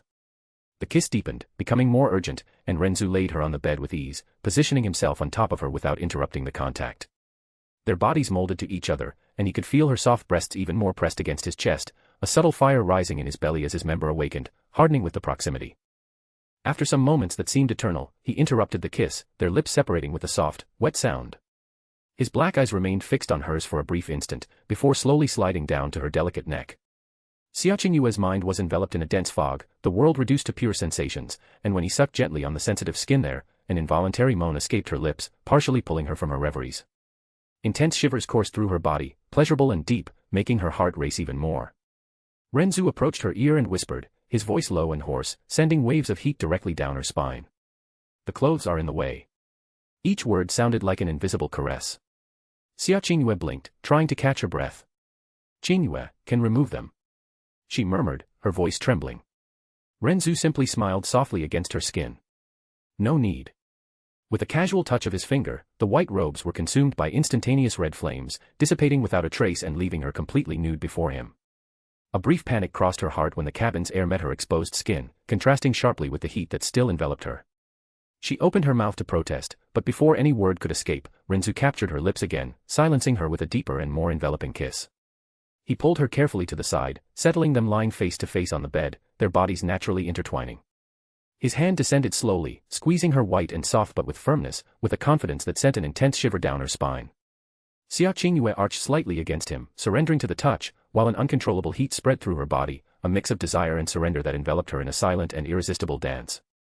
Ren Zu repositioned himself on top of her with natural fluidity, their bodies aligning in a proximity that made her feel each of his breaths like an invisible caress. He interrupted the kiss slowly, their lips separating reluctantly, leaving her panting and flushed, her chest heaving for air while her eyes blinked, trying to anchor back to reality. On the other hand, his eyes descended slowly, tracing every curve of her exposed nude body. A vision of absolute perfection that left him momentarily hypnotized. Her skin was immaculate, white as pure snow, her breasts full and firm, rounded like forbidden fruits, with pink and hardened nipples from excitement. Her belly was flat and smooth, descending to curvaceous and feminine hips that tapered into long, slender legs. Unconsciously, Xia Qingyue brought her hands to cover her pussy and breasts. Her face burned with shame, the blush spreading like wildfire as she awakened from her reveries upon feeling his gaze on her body. But Ren Zu stopped her gently, capturing her hands in his and moving them away with a soft firmness, almost protective. Don't hide, Qingyue. He murmured, his voice low, loaded with sincere admiration, you are beautiful. The smile that curved his perfect lips was genuine, illuminating his face like a dawn emerging from the void. His black eyes shone with pure desire, a controlled fire that enveloped her without burning her. That deep and intense gaze made a sudden chill settle in her stomach, an impossible-to-define sensation, mixing excitement and vulnerability. It was as if the world around them dissolved, leaving only that electric connection between the two. Xia Qingyue yielded instantly to the compliment. Her body relaxed against the sheets, the modesty dissipating like mist in the sun, replaced by a wave of heat that enveloped her completely. For the first time, she felt desired in such a direct and absolute way that it took her breath away. Very different from how most other men looked at her, she felt no disgust but instead felt happy. Ren Zu leaned in again, kissing her neck softly, his lips tracing a descending trail that sent shivers across her sensitive skin. Relax, let me show you. He whispered against her collarbone, his hoarse voice sending vibrations that made her arch slightly. His kisses descended slowly, reaching her soft breasts, and he captured a nipple with his mouth, sucking gently while his tongue swirled in slow circles. Xia Qingyue moaned loudly, an involuntary and surprising sound that echoed through the cabin, and she herself was shocked by the voice that came from her throat, hoarse and loaded with pleasure, as if it belonged to someone else. What is this? She murmured, surprised, her eyes widening for an instant, while her body betrayed any attempt at control, arching for more. It seemed like she was in the clouds, floating in a sea of hot and inebriating sensations, without dominion over herself. Ren Zu smiled against her skin, alternating between the breasts, sucking and nibbling lightly, each movement eliciting more moans from her. You are perfect, Qingyue, you don't need to worry about anything, just relax. He encouraged, his voice low between kisses, making her surrender even more. He descended along her flat and smooth belly, his lips tracing a line of fire until reaching the valley between her legs, positioning himself there with a naturalness that left her breathless. Xia Qingyue partially awakened from her reveries when he settled in front of her pussy, exposed and vulnerable, a vision of absolute perfection, pink and delicate, with soft and symmetrical outer lips, without a single hair or sign that it had ever had any, as if sculpted from immaculate flower petals, moist and glistening with growing excitement, the small and sensitive clit standing out like a pink jewel. Panic returned briefly, and she tried to cover herself with her hands, her legs closing by instinct. And no. Not there. She protested, her voice trembling and low, her face burning with shame. What was he doing?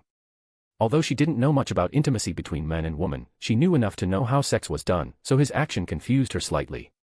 Ren Zu gently removed her hands, his black eyes fixed on hers with a reassuring intensity. I need to prepare you for the act, Qingyue. He explained calmly, his voice soft as a caress. As I said before, relax and enjoy. While saying this, he couldn't help but remember how the little demon empress had felt uncomfortable at first, reserved and hesitant in the face of such intimate pleasures, but soon becoming addicted to them like a forbidden elixir. Setting those thoughts aside, he leaned in, beginning to suck slowly and skillfully, his tongue tracing soft circles around the clit before diving into the soft lips, sucking with an expertise that made her arch her body involuntarily. Xia Qingyue arched her body involuntarily, a sharp moan escaping her lips as Ren Zu's tongue traced soft circles around her swollen and sensitive clit, sending electric waves of pleasure that radiated from her center to every extremity of her being. It was as if a liquid fire had been ignited in her veins, hot and uncontrollable, pulsing in rhythm with each skillful lick, each delicate suction that made her feel as if her body no longer belonged to her. The pleasure was overwhelming, a new and forbidden sensation that consumed her completely, wet, hot, as if he were drinking from her, exploring every pink fold with an expertise that left her breathless. Her taste, from his point of view, was a sweet and subtle nectar, like honey mixed with fresh dew from an untouched flower, lightly salted by the growing excitement, an addictive elixir that made him dive deeper, his tongue dancing between the soft and moist lips, savoring every drop of her essence as if it were the most precious of immortal wines. Her mind, always so sharp and controlled, simply shut off, submerging in a thick fog of pure ecstasy where rational thoughts dissolved like smoke. There were no more frozen heart arts, no sect, mother, or distant goals, just the now, the raw pleasure that made her tremble, her hips rising instinctively to meet him, as if her body knew what to desire before she could even comprehend it. Ah. Ren Zu, what are you doing? She murmured between moans, her voice hoarse and broken, surprised at herself as the sensations invaded her like growing waves, each lick sending sparks that made her legs contract, the heat accumulating in her belly like a storm about to erupt. And then came the first orgasm of her life, a blinding explosion that coursed through her like lightning, making her body convulse violently under him. Ah. She screamed, her eyes rolling back as waves of pure pleasure invaded her like tsunamis, every muscle tensing and relaxing in uncontrollable spasms, the world dissolving into a blinding white where everything seemed to melt, her nectar gushing in a hot and moist wave, which he licked avidly, the taste now more intense, sweet and salty, like a ripe fruit bursting at the peak of ecstasy. The sight of him between her legs, his black hair falling like a nocturnal curtain over her pale skin, his black eyes raised to meet hers with a predatory gleam of satisfaction, only intensified the climax, making her feel exposed and adored at the same time, as if he were drinking her soul through her body. But he didn't stop, continuing to suck with an implacable and skillful rhythm, his tongue diving deeper into the pink and swollen lips, circling the clit with precise suctions that made her arch her back, her toes curling against the silk sheets. Each movement was a symphony of pleasure. He sucked the outer lips with gentleness, then dove his tongue inside, exploring the moist and hot inner folds, her taste now an inebriating mix of floral sweetness and erotic salinity, like ambrosia spilled from the heavens, addictive enough to make him moan against her, the vibration sending additional shocks of delight. Ren Zu, please, it's too much. Xia Qingyue moaned uncontrollably, her body trembling like a leaf in the wind, the sensations accumulating again, the heat in her belly intensifying like a volcano about to erupt, all of it leading her to a second orgasm, more intense than the first, a wave that made her scream and squeeze her legs around his head, her hips bucking as the pleasure tore through her from within, leaving her panting and sweaty, her body covered in a pearly sheen of perspiration that enhanced her ethereal beauty. Still, Ren Zu persisted, his tongue now swirling in faster patterns around the sensitive clit, sucking with a pressure that made her see stars, each lick exploring the inner folds with surgical precision, her taste evolving into something richer, a thick and sweet honey mixed with the salt of her sweat, irresistible and primal. He alternated between light suctions and deep dives, his lips sealing against her as he drank every drop, the sight of his black eyes raised, full of a desire that mirrored hers, only amplifying the delicious torment. Relax, Xia Qingyue, and just enjoy. He murmured against her moist skin, his voice vibrating directly in her center, sending her into the third orgasm, a cascade of pleasure that made her convulse, her hands gripping the sheets with white-knuckled force, moans turning into hoarse whispers of more, don't stop, her body arching like a taut bow, releasing a new wave of essence that he licked avidly.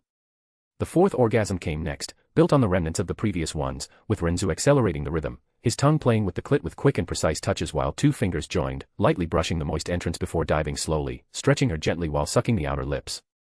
Ren Zu, her body convulsing in violent spasms, waves of ecstasy coursing through her like rivers of liquid fire, leaving her completely exhausted, sweaty and panting, her mind broken into fragments of pure delight, floating in a void where only pleasure existed.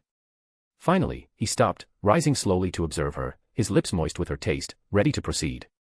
Ren Zu smiled slightly, a subtle and satisfied gesture that curved his perfect lips as he observed her body, limp and trembling, due to the orgasms that had left her in a state of absolute ecstasy. He climbed slowly, his lips tracing an ascending trail over her sweaty and hot skin, kissing every centimeter with a reverence that made her shudder, from the valley between her legs, passing over her flat and smooth belly, up her soft breasts, until reaching her delicate neck. Each kiss was a slow, moist caress, sending residual shivers that kept her in the limbo of pleasure, her body responding with subtle arching, as if yearning for more even in her exhaustion. He positioned himself over her, the controlled weight of his body pressing her against the silk sheets, creating a suffocating and delicious intimacy. His black eyes met hers, glazed and clouded, and he kissed her lips softly, a gentle touch that contrasted with the previous intensity, slow, exploratory, as if savoring the residue of her pleasure on her pink lips. Xia Qingyue responded weakly, her lips trembling against his, still lost in the fog enveloping her mind. He pulled away enough to whisper, his voice hoarse and low echoing directly in her ear, "It's time, Qingyue." The words partially pulled her from her reveries, anchoring her back to the moment, enough for her eyes to focus on him, and then, with a casual gesture, he made his own clothes disappear in an instant, consumed by ephemeral red flames that evaporated without trace, leaving him completely nude before her. Xia Qingyue, despite still processing the various orgasms that had left her panting and sweaty, froze completely. His body was a celestial and perfect work of art, sculpted as if the gods had poured their divine essence into every line. Each muscle stripe seemed to flow like a serene river, a true symphony of form and function. Broad and defined shoulders, wide chest with muscles that contracted subtly with each breath, strong arms with salient veins promising contained power, flat belly with abs sculpted like marble reliefs, descending to narrow hips and powerful legs. His muscles displayed an aesthetic beauty, smooth and powerful at the same time, and also an impressive explosive strength, each subtle line overflowing with dominant and virile beauty, as if he were the incarnation of a warrior god at rest. But it wasn't just the body that held her. Her eyes inevitably descended to his enormous member, erect and throbbing, thick as her wrist and long enough to intimidate, with salient veins tracing its length, the pink and swollen head glistening with precum, a sight that left her dizzy and panting. Would that fit in her? A wave of panic invaded her, mixing with the residual desire, making her heart leap in her chest as he positioned himself, slowly placing the head of his enormous member at the moist entrance of her pussy, rubbing gently against the pink and sensitive lips, sending sparks of pleasure mixed with tension. He then let the entire length rest on her flat belly, easily surpassing her navel, the pulsing heat of him against her skin leaving her even dizzier, as if measuring how deep he would go, the contrast of his rigidity against her softness making her swallow dryly. "Can I continue, Qingyue?" he asked, his voice low and gentle, his black eyes fixed on hers with a patience that calmed her despite the panic. Swallowing the nervousness that tightened her throat, she nodded her head, her lips trembling in a mute yes, her clear eyes full of a mix of fear and longing. Ren Zu nodded back, positioning himself carefully, the thick head of his cock pressing against her tight and virgin entrance. It was Xia Qingyue's first time, so he had to go slowly. He pushed gently, her natural lubrication, abundant after the orgasms, facilitating the entry despite his impressive size, stretching her gradually, the inner walls opening to accommodate him. She felt an initial burning, as if her body were being split in half, the enormous cock filling her centimeter by centimeter, the pulsing veins rubbing against her sensitive walls, creating a delicious and painful friction at the same time. He kept his eyes fixed on hers, while pushing slowly, the thick and swollen head of his cock forcing the tight entrance, stretching her centimeter by centimeter with inexorable pressure. His member was too much, widening gradually in a pulsing vein that rubbed against the virgin inner walls, creating a friction that mixed an initial burning with unexpected sparks of pleasure. Each advance was a slow conquest, his length now invading her, the salient veins massaging the sensitive folds in a rhythmic way, as if his cock were molded to fill every hidden void within her. The abundant lubrication from her previous orgasms facilitated the slide, but his size stretched her to the limit, the inner walls contracting instinctively around the intrusion, creating an absolute fullness that bordered on the unbearable, without sharp pain, just a gradual expansion that made her gasp, the inner muscles yielding reluctantly as he went deeper, touching unexplored points that sent shocks of electricity down her spine. When he finally sheathed his entire cock inside her, his hip pressing against hers in a perfect fit, Xia Qingyue moaned loudly, a primal and uncontrolled sound that echoed through the cabin. "Ah. Ren Zu." Her entire body convulsed as an immediate orgasm hit her like an avalanche of ecstasy. It was an indescribably frightening pleasure, as if waves of liquid fire and electricity drowned her from the inside out, every nerve in her body igniting in a chorus of sensations that made her tremble violently, the walls of her pussy tightening around him in rhythmic spasms that squeezed and released the enormous cock, sending her into an abyss where pain and delight fused into something transcendental. Her world dissolved into pure white, the pleasure so intense that it terrified her by its depth, as if her body had been made for this and now refused to stop, yearning for more even as the orgasm tore through her, leaving her panting, sweaty, and surrendered, her nectar dripping around his base in a hot and sticky mix, along with a bit of blood from her lost virginity. Ren Zu was slightly surprised by her immediate reaction, his black eyes blinking for an instant as he felt the violent contractions around his cock, but he soon understood, it was another interesting effect of his immortal jade dragon physique, where no woman would feel pain upon uniting with him, only pure and amplified pleasure.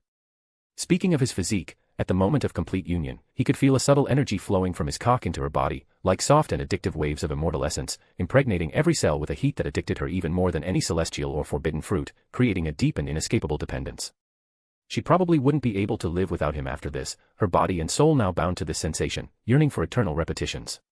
But the pleasure wasn't one-sided, he also felt an overwhelming ecstasy upon being enveloped by her, a low grunt escaping his throat as the inner walls of her pussy squeezed him like a vice of hot and sticky velvet. While the little demon empress was tight and hot, like a furnace that consumed him with fierce intensity, Xia Qingyue was tight, soft, and sticky in a unique way, as if her pussy embraced him with layers of moist silk, the inner walls molding perfectly around his cock, refusing to let go, each contraction sending waves of pleasure that climbed his spine like living electricity, her nectar lubricating and adhering in an inebriating way, creating a divine friction that made him pulse inside her. The pleasure so deep that it left him momentarily breathless, as if he had found paradise incarnate in her form.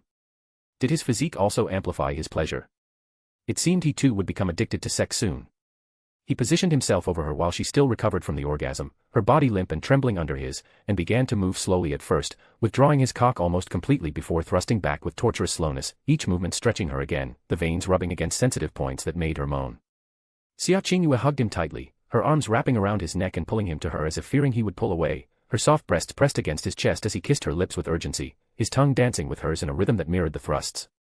He continued pounding inside her, the enormous cock filling her with each thrust, accelerating gradually as her moans turned into screams of ecstasy, multiple orgasms hitting her in succession, each more intense, her mind melting completely from pleasure, as if the world were reduced to pure and inebriating sensations. More, ah. Ren Zu, don't stop.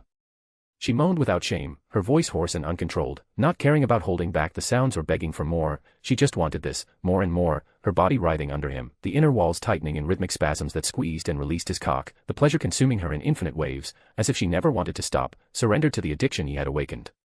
Ren Zu continued fucking her, the rhythm accelerating gradually to stronger and deeper thrusts, each movement sending waves of pleasure that echoed through both bodies.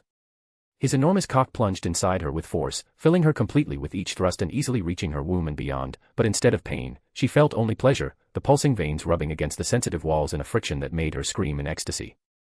He leaned in, capturing one of her soft breasts with his mouth, sucking the hardened nipple with intense suctions while his tongue swirled around, alternating between light nibbles and hot licks, each touch amplifying her pleasure, making her moans become louder and more desperate. Ah. Ren Zu, harder. She begged, her body writhing under him, her hands scratching his back as the pleasure consumed her. He continued fucking for several minutes, the sound of flesh against flesh echoing through the cabin mixed with her moans, until his climax approached. With a final deep thrust, he came inside her, the hot and thick milk gushing in pulsing waves, filling her to overflowing, the indescribable heat making her go silly with pleasure, her eyes glazed as another mind-blowing orgasm hit her, her body convulsing violently around him, waves of ecstasy leaving her limp and panting, her mind lost in a void of pure delight. Without pausing, Ren Zu turned her with ease, positioning her on all fours on the bed, with firm hands on her hips as he observed the wonderful sight, her pussy, pink and swollen, dripping white and creamy milk and viscous strands that ran down her thighs, mixing with her nectar in an erotic and tempting mess, and just above, her pink and tight little ass, virgin and delicate like a closed flower, pulsing slightly with residual excitement, a contrasting vision of purity that made him throb with desire. Her butt was rounded and soft, white as snow, trembling slightly with accelerated breathing, inviting touches that promised more pleasure. He positioned himself behind her, sliding his still hard and lubricated cock with her fluids back into her pussy, slowly at first to savor the fit, but soon accelerating to stronger thrusts, the sound of rhythmic slaps filling the air as his hips collided against her butt. Grabbing her arms and pulling them back, he immobilized her, using the leverage to thrust harder, making her breasts swing pendulously with each thrust, the nipples rubbing against the sheets in additional friction that drove her crazy. Ah, yes. More. She moaned like a slut, while an indescribable pleasure consumed her completely. Releasing her arms as she fell face down on the bed, he began slapping her white butt, each smack echoing with a sharp sound, leaving red marks that burned deliciously, amplifying the ecstasy until her butt was all red, trembling with each impact. Ren Zu came once more, the milk gushing deep inside her, mixing with the previous in a hot flood that made her scream in another orgasm, her body contracting around him in violent spasms. Then, with gentleness, he turned her to the side, positioning them sideways, with their bodies pressed in an intimate union. Sliding his cock back inside her with a slow and deep thrust, he continued fucking her with a constant rhythm, the movements fluid and possessive as he kissed her lips hungrily, his tongue dancing with hers in a wet and urgent kiss. His hands squeezed her breasts, which were much larger and fuller than those of the little demon empress, soft and voluptuous like silk pillows stuffed, the hardened nipples rubbing against his palms as he massaged them, discovering that he adored them, the weight of them in his hands, the way they molded to his touches, sending waves of pleasure that made him moan against her mouth. "You are incredible, Qingyue, these breasts, perfect." He murmured between kisses, his fingers pinching the nipples lightly to elicit more moans from her, the rhythm of the thrusts accelerating as the pleasure consumed them, their bodies moving in perfect harmony, lost in an infinite cycle of pleasure and desire. The two continued with their dual cultivation for a long time without rest. It seemed that neither wanted to stop. The link is right below. See you there. Thank you so much for your support, you make all of this worthwhile. Chapter 77, Addiction Called Love. Some indefinite time later, night had claimed the valley surrounded by snow-capped mountains, bringing with it a deep and icy silence that enveloped everything like an invisible mantle. The wind howled in the distance, but inside the cabin the air remained warm, thick with the residue of recent passion. The crackling of the fireplace had dwindled to a low and steady sound, akin to a heart at rest after intense exertion. On the luxurious bed that Ren Zu had conjured earlier, he sat cross-legged. He was shirtless, wearing only black sweatpants, leaving the upper part of his body completely exposed. His eyes remained closed as he delved into deep meditation, examining the small world that now existed within him, a true gift resulting from the dual cultivation he had shared with Xia Qingyue. This small world, known as the exquisite world, was a unique feature of the 9 profound exquisite body that Xia Qingyue possessed. It was an extremely rare constitution, capable of containing and manipulating far more power than the physical body or even the cultivation level would normally allow. No matter what profound art was practiced by someone with this body, it could be cultivated to any level without limitations imposed by progress on the profound path. Almost miraculously, this ability could be transmitted to others through the vital yin, the feminine essence released during intimate union, exactly as had occurred between them. Ren Zu could feel this energy flowing within him, a vast internal space expanding like a miniature universe. It was both fascinating and profoundly strange. He still needed to study its capabilities more thoroughly, but it was impossible to deny that he had gained extraordinary benefits from it. In addition, he had inherited from Xia Qingyue the frozen cloud art, cultivated to its maximum level. Even so, he could not avoid a slight disappointment upon examining it closely. In his eyes, that profound art was surprisingly inferior, riddled with conceptual flaws and structural gaps to the point of bordering on the ridiculous. Unfortunately, he had not inherited the frozen and divine arts, which meant he would have to ask his new wife to instruct him in them later. Setting those points aside, the gains were undeniable. Thanks to his own special physique, his already incomparable talent had been elevated even further, albeit subtly. Even his mental faculties had been slightly enhanced, while his profound strength had undergone a true transformation, advancing explosively. At that moment, he was infinitely close to the divine origin realm, the first step on the divine path, where mortals finally transcended into the divine. In truth, he could have broken through that barrier right then and there, had it not been for his domineering cultivation method, which forcibly suppressed the advancement. It was not a lack of capability, but of will. Ren Zu simply did not wish to cross that step yet, doing so before the ideal moment would waste potential. He had not yet opened 4 inner gates and fully mastered the law of earth. Behind him, with her back pressed against his in a shared cultivation posture, sat Xia Qingyue, also cross-legged. She wore a simple white pajama set. The light and slightly translucent fabric could not fully conceal her perfect body, molding to the soft curves of her breasts, her slender waist, and rounded hips, accentuating rather than hiding her ethereal beauty. Her body still trembled faintly, carrying the remnants of recent pleasure. Every muscle seemed to hold a vivid memory of what they had shared, the heat of his enormous member inside her, the relentless waves of ecstasy that had made her lose control, scream, moan, beg. She could never have imagined that something like this could exist. The pleasure had been so intense, so absolute, that it erased any trace of shame or hesitation. She simply no longer cared. She did not mind him seeing her in those simple pajamas, nor even that he had seen her naked before. Her shyness had vanished completely. Now, sitting there pressed against him, she felt whole, as if something that had always been missing from her had finally been filled. And the most terrifying part of all was the truth emerging in her heart: she wanted more. Not just for the power, but for him. Honestly, she was addicted. The sensation was like liquid fire coursing through her veins, burning away every rational thought, dissolving all the coldness she had cultivated throughout her life. Her heart raced, not from the effort of cultivation, but from his mere presence. From Ren Zu. From his touch, his scent, his voice, from that existence that seemed to naturally occupy every corner of her soul, as if it had always belonged there. It took her several moments to push those memories aside and, little by little, calm the desire boiling in her heart, along with that intoxicating feeling that seemed to soften her very soul. She had never had an addiction in her entire life. Discipline, self-control, and coldness were what her master had always taught her to follow. If she had to point to something closest to it, it would be cultivation. Yet even cultivation did not awaken emotional attachment in her, it was merely a path she wished to follow to find her mother. There had never been dependency, only constancy. But this was different. Surrendering to Ren Zu surpassed any frame of reference she possessed. There was no denying it, she wanted a second time. Then a third. And if she were honest with herself, she wanted to spend her entire life that way, by his side. The feeling was too good, too profound, to be ignored or rationalized as mere fleeting desire. Perhaps this was what they called addiction. And the strangest part of all was that this realization did not frighten her. On the contrary, she felt no worry at all. Only a silent, almost serene acceptance, as if, for the first time, she had found something she did not wish to control, deny, or suppress, something her reason did not want to push away. After finally clearing those memories from her mind, the expression laden with emotions, accompanied by a slight blush, slowly returned to serenity. With her breathing stabilized, Xia Qingyue entered deep meditation, turning her attention inward to analyze her gains. The moment she did so, however, her heart was thrown into complete chaos. The changes in her body, her profound energy, and even her very perception were too great to ignore. A whirlwind of emotions erupted within her, blending shock, disbelief, gratitude, and an excitement that was hard to contain. As Ren Zu had promised, her cultivation had advanced to the sovereign profound realm. But not only that, she had leaped directly from the tyrant profound realm to the 6th level of the sovereign profound realm, crossing an entire realm and several levels in one go, a breakthrough that, by her own calculations, would require years, tens of years, or even hundreds of years of arduous effort through conventional means. Yet all that profound strength had been gained in a single night, through sexual relations with the young man leaning behind her. Lord Ren Zu was truly an extraordinary person.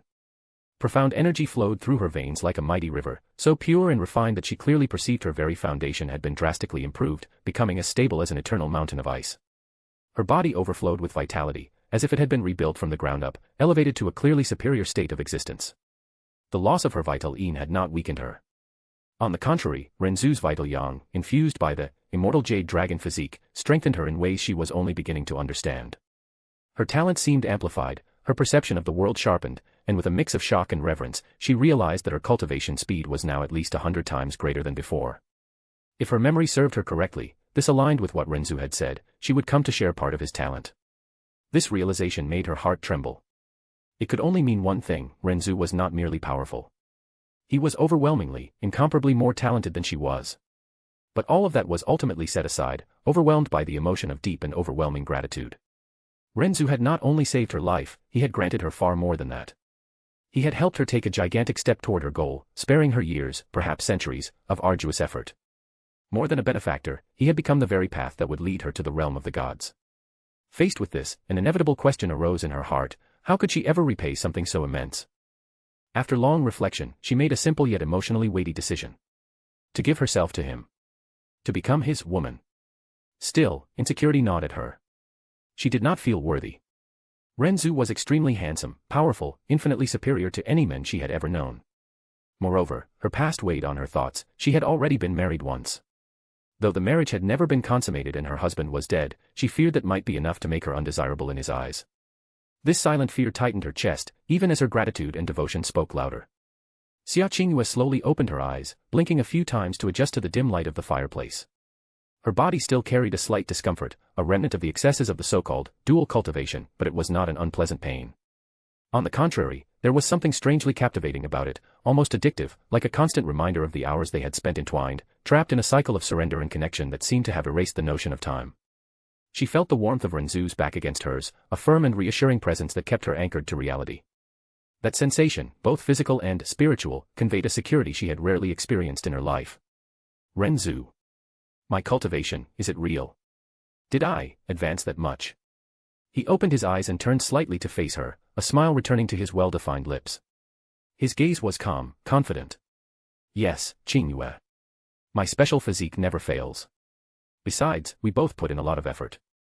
I believe if we continue like this over the next few days, it would be enough for you to reach the peak of the sovereign profound realm. Keep in mind that part of the enormous leap in your cultivation was due to our difference in strength and because it was your first time. Now, the speed will slow down a bit, but it is still infinitely faster than any chance encounter or level of talent in this world could provide you. Xia Qingyue nodded silently. A blush returned to her cheeks as the most intimate memories threatened to resurface once more, but this time, there was something different in her gaze, a desire that was hard to explain in her eyes, charged with emotion. Then, let's continue. She said at last. Ren Zu turned fully toward her, his black eyes gleaming with a mixture of desire and something deeper, more tender. He reached out, touching her face with a gentleness that contrasted with the intensity of the earlier moment. I'm eager to continue as well. He said calmly, his voice carrying a promise that made her heart race again, but first. I want to confirm something about us. Xia Qingyue blinked, the blush still on her cheeks, her clear black eyes, like still water, fixed on his with a vulnerability she could no longer hide. Dual cultivation partnership is not just a name. Ren Zu continued, his thumb gently tracing the line of her jaw, it is something far more complex. It is a commitment that goes beyond the physical. Dual cultivation partners walk the profound path together, until the end of time. They are a couple in every sense. Husband and wife. He paused briefly before continuing. Of course, this only applies if we become official dual cultivation partners. We could remain unofficial and cultivate dual only occasionally. But if we become official, it will be exactly that, you and me. Husband and wife. Is that a problem for you? Xia Qingyue's world seemed to spin for a brief moment. Husband and wife. The words echoed in her chest, awakening memories she believed were long buried, a marriage that had never been truly real. Back then, the matrimony had been merely a convenience, something imposed by fate and circumstances, never desired by her heart. But now it was different. And more importantly, it was something she genuinely desired, even if it took her time to admit it to herself. Throughout her life, she had believed that a bond like that could only hinder her greater goal, divert her from her path, and weaken her determination. Yet when she thought of Ren Zu, that conviction simply no longer made sense. He was not a burden. He was not an obstacle. He was the opposite. Ren Zu was infinitely superior to the men she had once called husband, in appearance, strength, talent, presence, and above all, in the way he made her feel complete and happy. Just thinking of that man from the past, she strangely felt disgusted to the point of despising him. Was this reaction caused by the disparity between him and the young man now before her eyes? She had no idea. What she knew was that she could not even entertain the possibility of being the wife of her deceased husband again. Perhaps it was ungrateful to think that way, but she could not ignore the truth. She simply could no longer imagine her own life without the young man before her eyes. This was what they called love. He had completely conquered her heart and devotion, silently, inevitably, and irreversibly. The blush intensified, spreading across her entire face, hot and uncontrollable. Her eyes filled with emotion, gratitude, desire, a shy happiness she had never known. She lowered her gaze for a brief second, biting her lower lip, before raising it again, meeting his with gentle determination. Qingyue was married once before. She murmured, her voice low, almost hesitant, but my husband, he died. If you have no problem with that. Qingyue would be happy. Very happy, to be your wife. Ren Zu smiled, a calm, genuine smile that illuminated his perfect face as if the stars, sun, and moon had paled in envy before an immortal banished to the mortal world. It was a beauty that transcended the human, making her heart ache with its intensity. I have no problem at all. He replied, his voice soft as a caress. Then, from now on, call me husband. Xia Qingyue felt her chest tighten with emotion. Tears threatened to rise, but she held them back, a shy and genuine smile curving her lips, the first true smile in years. Husband. She murmured, her voice low and sweet, laced with a shyness that made her seem younger, more vulnerable. Ren Zu's eyes darkened with desire the instant he heard it. Without warning, he pulled her to him, turning her and laying her on the bed with an ease that left her breathless. In the blink of an eye, he was above her, his body pressing hers against the soft sheets, his black eyes fixed on hers with predatory intensity. Now, he continued, his lips brushing hers, we can continue, my wife. And before she could respond, he kissed her, deeply, urgently, as if he wanted to etch her name into his soul. The night stretched on, long and intense, filled with whispers, moans, and a connection that went beyond the physical. For Xia Qingyue, it was the beginning of something eternal. And she had never wanted anything to last forever as much as she wanted that moment. A/N, proposal/goal for you guys. If this story reaches the top 20, I'm going to do the following, a chapter every day during the week, Monday to Friday, no excuses. In other words, top 20 equals daily updates and the pace is going to be insane. So let's push this together. Drop your power stones, comment, add it to your library, and let's dominate that ranking. The link is right below. See you there. Thank you so much for your support, you make all of this worthwhile. Chapter 78, Corrected Fate. A week had passed. The valley remained the same at first glance, surrounded by mountains eternally covered in snow, silent and imposing. During the day, the light reflected off the ice transformed everything into a sparkling white sea. At night, the clear sky revealed stars so close they seemed touchable. The cabin stood in the center of the valley, simple on the outside but much more cozy inside. The internal warmth contrasted with the absolute cold outside, and the fireplace, always lit, filled the space with a soft and constant amber glow. On the luxurious bed that dominated the center of the room, Xia Qingyue rested on Ren Zu's bare chest. Her slender and perfect body was wrapped only in a white sheet, too thin to hide her curves, clinging to her skin like a second layer and revealing the immaculate paleness of her long legs and the graceful line of her spine. She was naked beneath the fabric, and this was evident in the way the silk outlined her full breasts and rounded hips, creating a delicate contrast that would leave any man fascinated by her purity and unable to resist his own desire to corrupt her. Ren Zu, leaning back against the soft pillows, kept one hand in her long, silky hair, gently stroking it in slow movements. His fingers traced lazy patterns, drawing low, relaxed sighs from her. He was shirtless, his defined chest fully exposed, and from the waist down, he was covered by the sheet. Xia Qingyue kept her hand resting on his chest, feeling the constant and powerful heartbeat beneath the warm skin, a firm, almost hypnotic rhythm that seemed to align with her own heart. Her face, normally as indifferent and calm as eternal ice, now carried a distant and reflective expression. Her dark, limpid eyes remained lost on some undefined point, while she silently digested everything that had happened over the last week. The last week had been, without any doubt, the happiest period of her entire life. She could never remember feeling anything even close to it, perhaps only in childhood, when her mother was still by her father's side and her family remained intact, that distant and almost idealized happiness came close to what she was experiencing now. By his side, each day dissolved into the next, as if time itself had lost its meaning. Days and nights merged into a continuous whirlwind of dual cultivation, where pleasure and power intertwined so intimately that they became indistinguishable. It wasn't just a cultivation method, it was the total surrender of her body and heart to the husband she had chosen for her entire life, of her own free will. Even her soul now seemed inexorably linked to that overwhelming passion that consumed her completely. If there had been any remnant of doubt in her heart about the feelings she harbored for Ren Zu before, it had now disappeared entirely. For her, there were no more ambiguities or hesitations. He was her true love, the only man she recognized as her husband, the one to whom she had given everything of herself, by her own choice and without regrets. Thanks to her new husband, her cultivation had reached the 7th level of the sovereign profound realm, a feat that, under normal circumstances, would require years, perhaps decades of exhausting efforts. Still, the reality of that advancement seemed almost unreal to her. A single week by his side had been like condensing countless years of hard work into a brief and intense lapse of time. And, unlike the cold solitude of entire days spent in meditation, slowly absorbing the energy of heaven and earth, dual cultivation was infinitely superior. Not only more efficient, but also more alive, more intense, more human.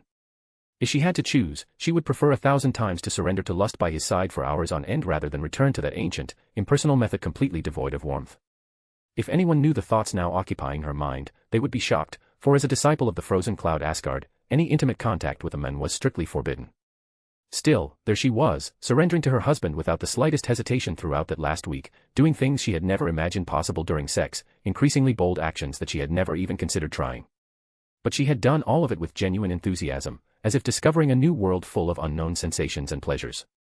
It was like learning, little by little, about a reality where each experience made her feel something different, more intense, more alive. For that reason, she simply couldn't imagine a life without her husband anymore. That feeling consumed her entirely.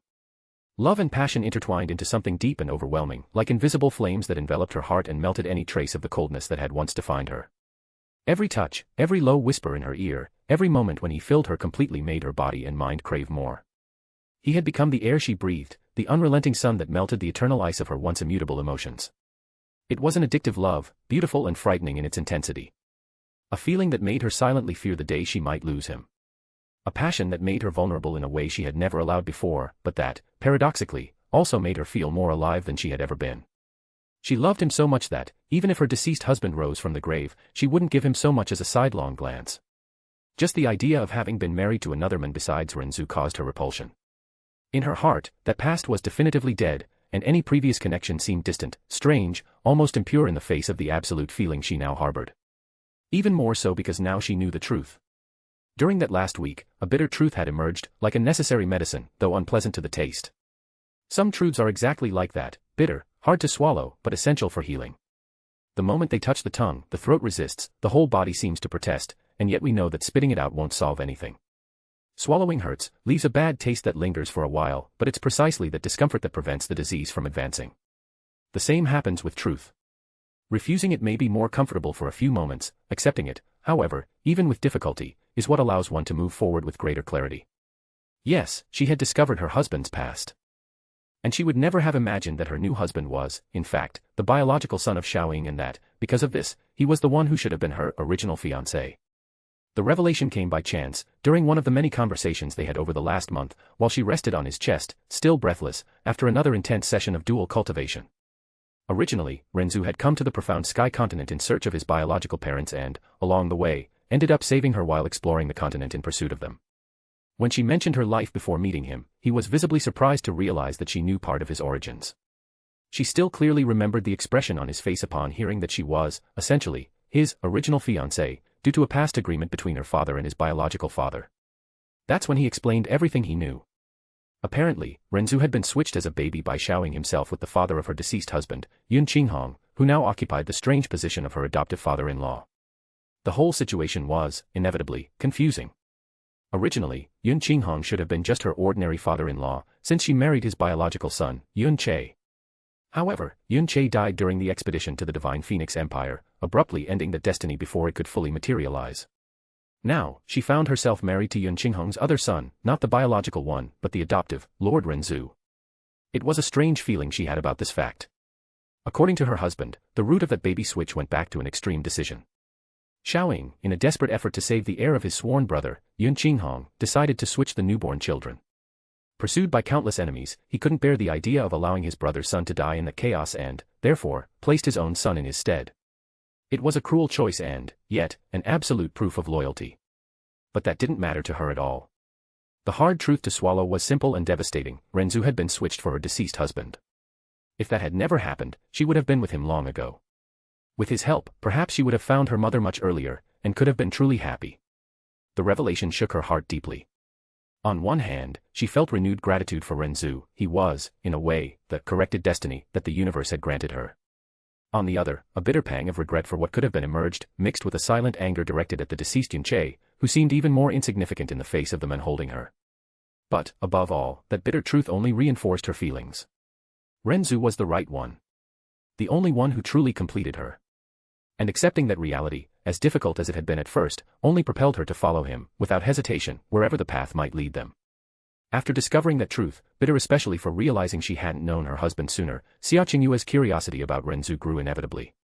Desiring to know more about his past, she began listening to his stories with genuine attention and ended up discovering that, originally, he had grown up in the illusory demon realm, one of the 3 continents of that world. Once again, this only reinforced how extraordinary he was, someone immensely more talented than herself. Still very young, Ren Zu was able to reach the divine profound realm and ascend to the realm of the gods, something that for most was just a distant dream. He told her that he spent some years in that place before returning. During that period, the illusory demon realm faced a deep crisis, and it was he who ended up saving the entire continent. As a result, he became the demon emperor of that world, and it was around that time that he discovered about his biological parents, which was the reason for coming to the profound sky continent as soon as he resolved the entire crisis in the illusory demon realm. Although all of that was surprising, what really stirred her heart the most was discovering that her husband was already married. He calmly explained his entire history with the little demon empress, revealing that she was his other wife. Upon hearing this, her heart became intensely turbulent, filled with conflicting emotions that were hard to organize. Deep down, a part of her had always known she would never be the only woman by his side. Still, that awareness didn't prevent her from feeling jealousy, nor did it stifle the silent anger that emerged toward her deceased husband.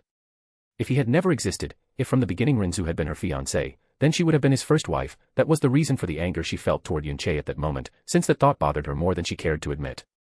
Despite everything, she didn't feel willing to separate Ren Zu from the little demon empress.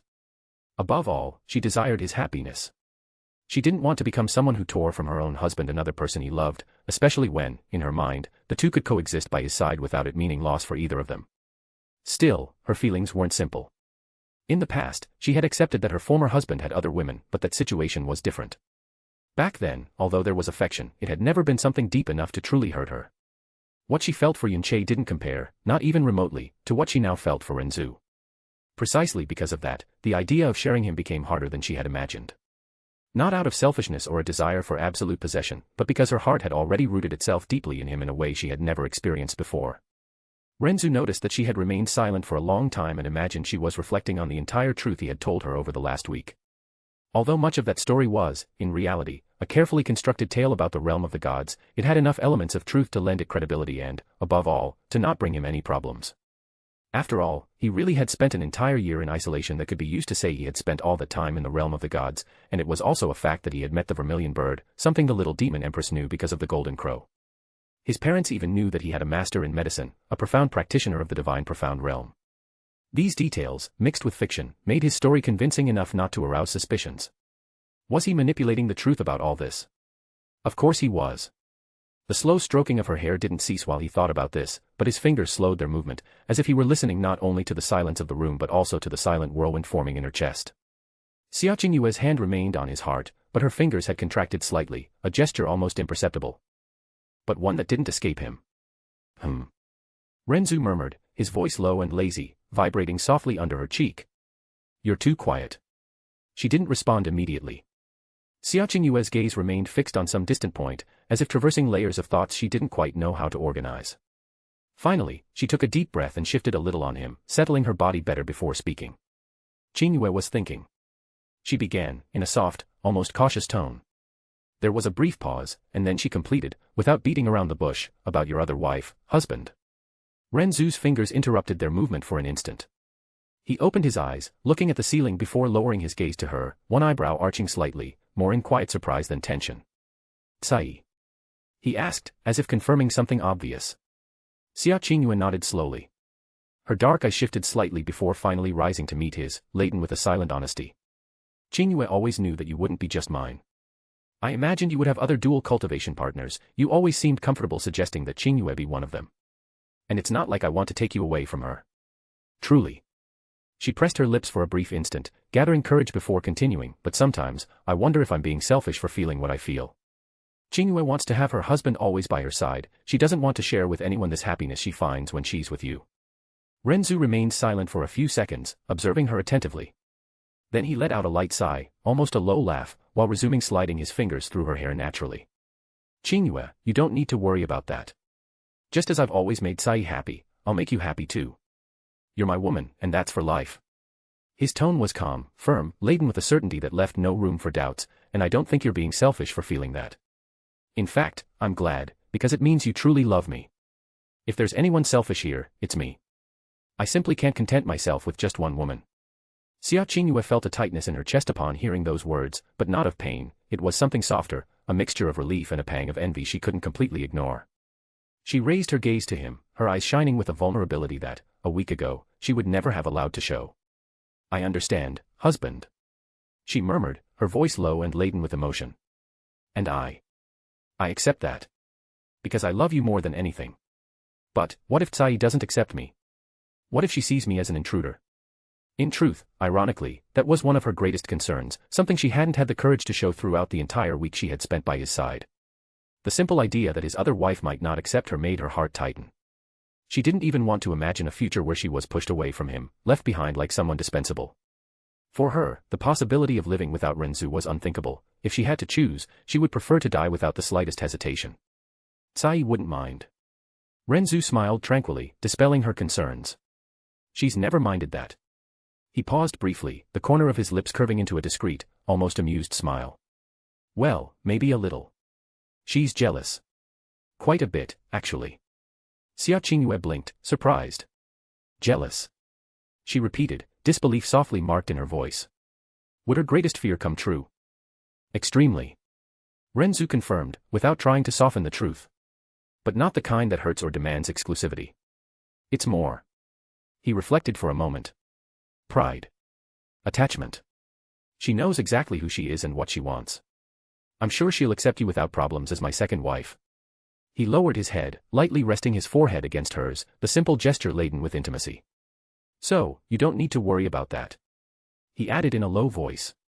There's no competition between you two. Neither needs to lose for the other to stay by my side. Xia Qingyue's chest tightened softly upon hearing those words, not from pain, but from something deeper, hard to define. Still, there was relief. A silent and complete relief. She trusted him more than anything else. Ren Zu had never lied to her, and her mind, always sharp at discerning truths and falsehoods, recognized that without hesitation. Therefore, when he said there would be no problems, she believed him. If he affirmed that everything would be fine, then she was satisfied. She would save those concerns for the future, for the moment when she met the other wife. For now, trusting was enough, and that trust was sufficient to quiet her heart.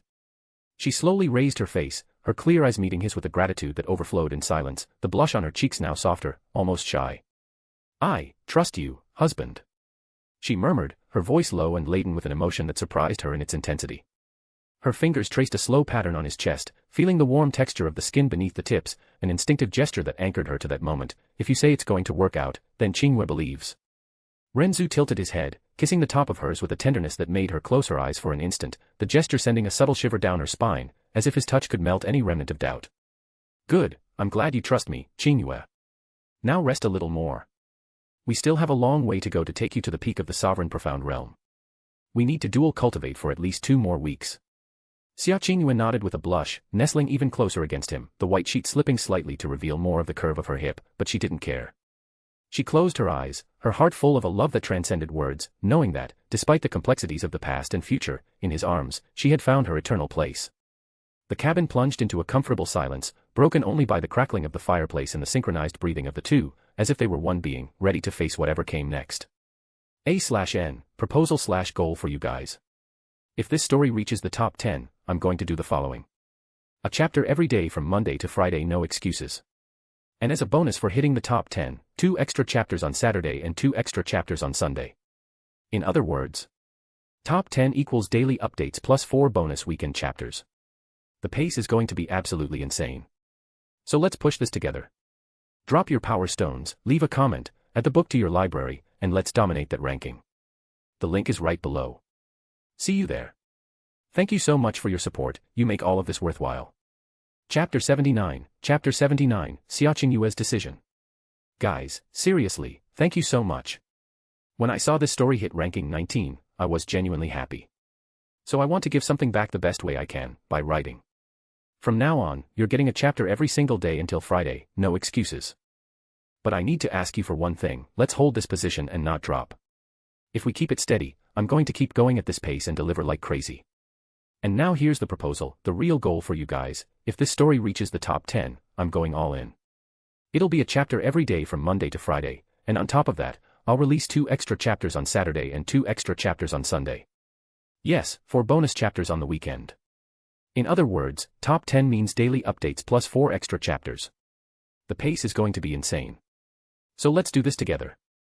Drop your power stones, leave a comment, add the book to your library, and let's climb that ranking like it belongs to us. Thank you for everything, truly.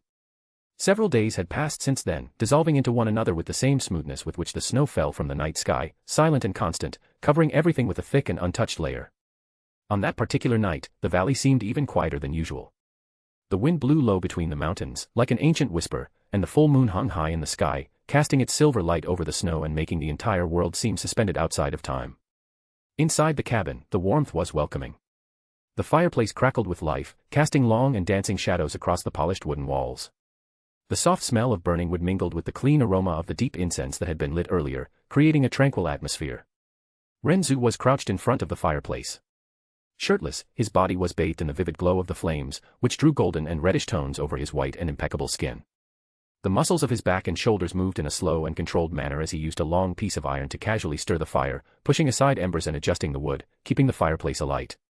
Not out of necessity, after all, neither he nor Xia Qingyue needed the warmth of the flames to warm themselves or its light to see in the darkness of the night, but simply because he found it pleasant to have a fireplace in that simple cabin he had built about a month ago.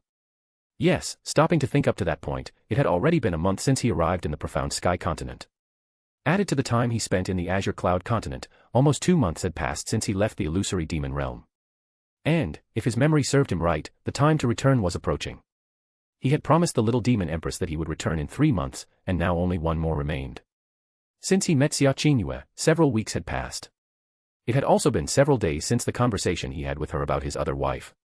Since then, in the last few days, all they did was devote themselves to dual cultivation tirelessly, day after day. He simply couldn't get enough of her perfect body. It was then that he realized how much his libido had increased extremely due to his unique physique. At the same time, he had acquired incomparable endurance in that aspect. He was already naturally insatiable due to the powerful body he possessed, but now that seemed to have surpassed any reasonable limit, as if fatigue simply ceased to exist while he indulged in sex.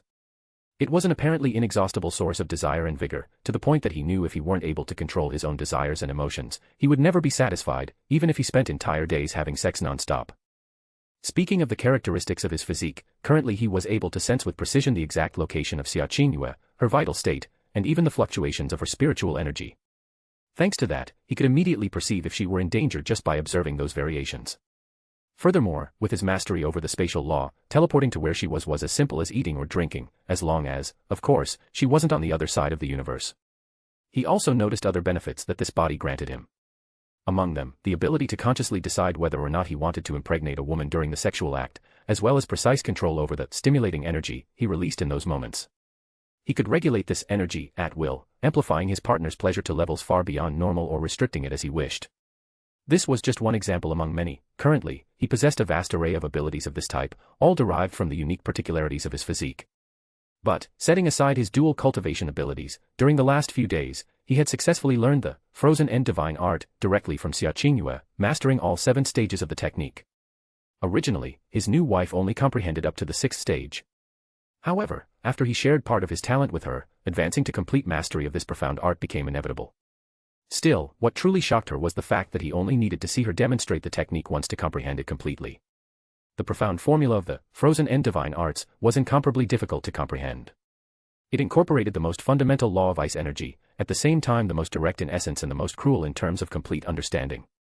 For any disciple of the frozen cloud, the first contact with that pile of profound formulas always provoked the same sensation. It was simply illegible. To achieve understanding of these divine arts, Xia Qingyue spared no effort. She spent several months immersed in environments of extreme cold, enduring conditions in which even her body and mind seemed to freeze. Only by completely submerging herself in the profound ice was she able, little by little, to capture the central natural laws that governed the ice attribute's energy. It was thus, through perseverance and continuous suffering, that she finally successfully cultivated the frozen end divine arts. And yet, all that arduous process contrasted in an almost absurd way with what he demonstrated. With just a single glance, he was able to comprehend the technique up to the last stage that she had just mastered, a feat that not only defied logic but also made his talent something truly inconceivable. She was obviously quite shocked, though not as much as any other disciple of the frozen cloud Asgard would be. Deep down, she already knew that he was someone who simply couldn't be measured by common sense. With his ability to read emotions, he clearly perceived the mixture that arose in her at that moment: genuine admiration, deep love, a twinge of envy, and a slight trace of frustration directed at herself, all intertwined. Still, the expression of surprise stamped on her face was particularly amusing to observe, a rare instant in which even she was caught completely off guard. Ren Zu smiled lightly upon remembering that, a subtle smile that curved his perfect lips, illuminating his face with an expression of genuine affection and a hint of amusement. The image of the surprise stamped on her face, her dark eyes, as clear as still water, widening, her cheeks blushing slightly in a mixture of admiration and incredulity, was something he would cherish fondly. A rare glimpse of the woman behind the calm and indifferent facade. That innocent reaction, in such stark contrast to the fierce determination she demonstrated in cultivation, made him value even more the moments when he managed to surprise her, breaking, even if for instance, the emotional barriers she had erected throughout her life. I mean, it wasn't exactly difficult to make her show her emotions, considering that the frozen heart art simply didn't work when it came to him. Still, that didn't diminish in the least how much he appreciated every moment when it happened. Making a cold jade beauty fall madly in love with him and seeing her reveal such diverse emotions was one of his hidden desires, something he only discovered how incredibly satisfying it was after experiencing it. It is worth noting that, regarding that profound art intended to freeze emotions, it was he who asked her to stop cultivating it, a request she accepted without the slightest hesitation. Still, the perfect countenance that previously remained only calm and indifferent now exuded a distinct coldness, more elevated, almost sacred. There was in her now an aura of purity and sanctity that naturally compelled anyone to look away, as if gazing at that figure were an act of disrespect. She seemed like an immaculate fairy, someone who resided in a plane above the 9 heavens, and yet, that fairy was his wife. A woman who would do anything for him. Faced with that, how could he not be moved? His eyes, black and deep like starry abysses, then turned to Xia Qingyue, who slept peacefully on the luxurious bed. She lay naked, her perfect body exposed without any shame under the white sheets that covered her only partially, as if the delicate fabric had surrendered to her beauty. The soft curve of her hips, the immaculate paleness of her long and slender legs, and the delicate outline of a full breast revealed themselves naturally, rising and falling in the serene rhythm of her breathing. Her black hair spread across the pillows like a cascade of ebony, while her face, relaxed by sleep, radiated an almost ethereal tranquility. It was the image of a goddess asleep in a realm of ice and silent dreams. He had truly fallen in love with her in the last few weeks they spent together. A feeling that grew like a constant flame, firm and silent, fueled not only by the perfect body she possessed, curves that seemed sculpted by the gods themselves to seduce even immortals, or by an incomparable beauty, capable of eclipsing the stars in the night sky, but by something much deeper, more essential. He fell in love with her unyielding determination to become stronger, with the absolute dedication she showed toward him, with a loyalty that went beyond words and manifested in every gesture during the last few weeks. She was willing to do anything he asked, without hesitating, without questioning, not out of blind submission, but out of full, sincere trust, which honored and touched him in a way he didn't expect to feel. Gradually, almost without him noticing, she became more and more like a loving wife. The affectionate looks she cast at him when she thought he wasn't paying attention. The soft touches in moments of rest. The shy smiles that appeared on her lips after shared pleasure. How could a man not fall in love? How to resist a woman who, besides being the very incarnation of beauty, also delivered her soul with such purity and intensity? Ren Zu extended his hand and adjusted the sheet over her with delicacy, covering her a bit more to protect her from the fresh air that seeped through the window. His fingers brushed lightly against her skin, and even immersed in sleep, she nestled closer to him, murmuring something unintelligible that sounded, to him, like his own name. A smile appeared on his lips. His heart, which he believed had hardened over the time lived in that world, warmed in an unexpected way. That woman had become indispensable, just like the little demon empress.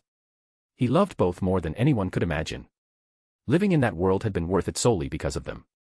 Therefore, he silently renewed his oath and included Xia Qingyue in it. He would protect, guide, and love them, his two wives, with the same depth and sincerity that both offered him. He snapped out of his thoughts when he noticed she was waking up. The movement was almost imperceptible at first. Xia Qingyue breathed more deeply, her chest rising a bit more under the sheet, before her long lashes trembled lightly. Her eyes opened slowly, still hazy, reflecting for an instant the golden light that danced through the room. The first face she ended up seeing was his. Ren Zu had already moved away from the fireplace and was now sitting beside the bed, his bare torso still illuminated by the warm glow of the fire. The expression on his face was tranquil, almost indulgent, as if he had been there watching her wake up. "You woke up," he said, in a low voice, soft, as if he didn't want to break the peace of that instant. Xia Qingyue's eyes focused slowly, and then a light smile appeared on her lips. She shifted a bit under the sheets, instinctively pulling them closer to her body before lifting her face toward him. "Husband," she murmured, her voice still soft from sleep, laden with a familiarity that, even now, still seemed surreal to her. Ren Zu leaned a bit more, resting his arm beside her. "Did you sleep well?" he asked calmly. Xia Qingyue nodded her head, her dark hair sliding smoothly over the pillow. "Yes," she replied in a low voice. "That's good. Your cultivation must have advanced to the peak of the 9th level of the Sovereign Profound Realm, right?" Ren Zu looked at her, assessing her casually before continuing. "I believe with one more session you will reach the 10th level of the Sovereign Profound Realm. After that, we will have to leave. I still have some things to take care of." He paused briefly, then asked tranquilly. "Will you come with me, or do you intend to return to the Frozen Cloud Asgard Palace?" Xia Qingyue didn't take long to respond. She remained lying down for another instant, her eyes still locked on his, calm and firm, as if the decision had been made long before that question was asked. Then, with a smooth movement, she nodded lightly with her head. "Qingyue will follow you," she said calmly, her voice low, yet laden with conviction. "Wherever husband goes." Husband had explained before that dual cultivation partners do not walk separately on the profound path. Her gaze softened even more. "Besides," she added while smiling beautifully, the dimples on her perfect face becoming more evident because of it, "Qingyue wants to fulfill her duties as a wife. You did so much for me. You saved my life, changed my destiny, helped me advance farther than I ever imagined possible. If I simply returned to the Frozen Cloud Asgard now, that would be too selfish."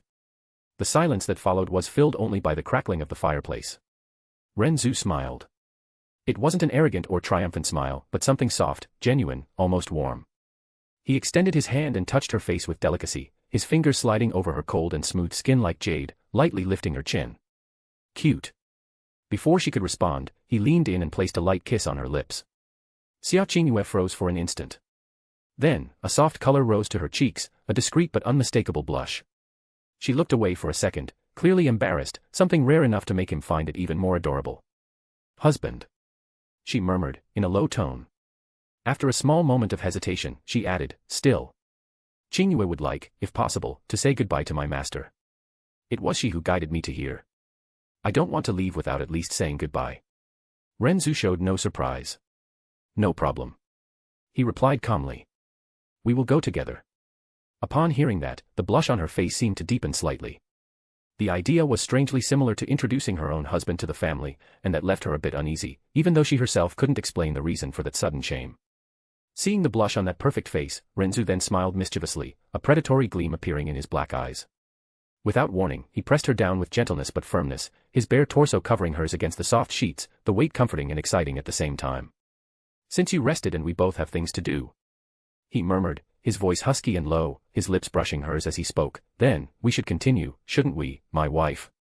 Xia Qingyue blinked slowly, her heart racing under his intense gaze, but a shy smile curved her rosy lips, her dark eyes shining with a mixture of desire, passion, and surrender. "I am all yours, husband," she replied, her voice soft and laden with voluntary submission. "Do whatever you want with Qingyue." Before she could say more, Ren Zu captured her lips in a deep kiss, his tongue invading her mouth with possessive assertiveness, dancing with hers in an urgent and wet duel that made her moan softly against him. The kiss was hungry, exploratory, as if he wanted to devour her completely, and Xia Qingyue responded with equal fervor, her hands rising to wrap around his neck, pulling him closer to her as the world around them dissolved once again into pleasure and connection. A/N, good afternoon, everyone. How are you doing? Here comes another chapter of this story, and I'd like to reassure you right away This is the last chapter with a primary focus on the development of the relationship between Ren Zu and Xia Qingyue. Overall, I'm satisfied with how I handled their dynamic. Of course, there's always room for improvement, and that might just be my perfectionism talking, but honestly, I'd rate this development around an August 10th. Especially when compared to many stories where this kind of build-up barely exists, and the protagonist feels emotionally hollow, serving only as a vehicle for pure fanservice.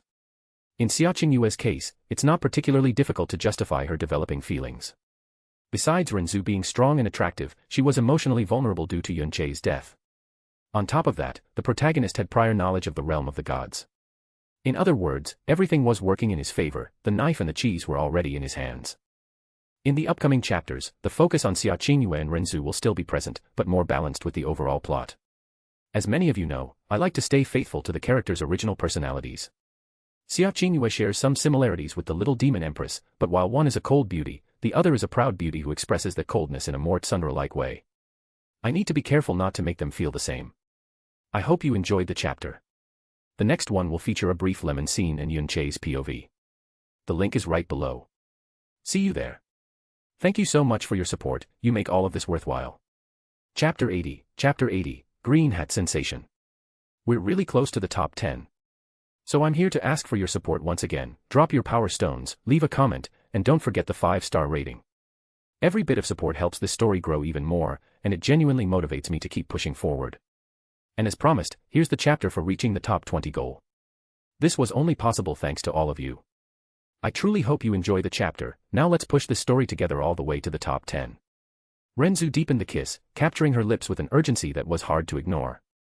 His tongue explored her soft and warm one with slow, possessive movements, as if he wanted to etch her sweet taste into his soul.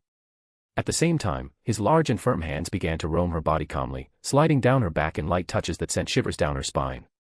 His fingers traced the graceful curve of her column, feeling the immaculate and pale skin like virgin snow, smooth as fresh silk, without a single imperfection to break that almost unreal perfection. With delicacy, he pulled back the white sheet, revealing her centimeter by centimeter. First, her delicate shoulders emerged, then, her full and rounded breasts, firm like ripe fruits, with pink nipples that hardened with excitement. Next, her flat and toned belly, her curvaceous hips tapering into long and slender legs, the skin faintly glistening in the fireplace light, as if polished by divine hands. Each touch was an electric caress.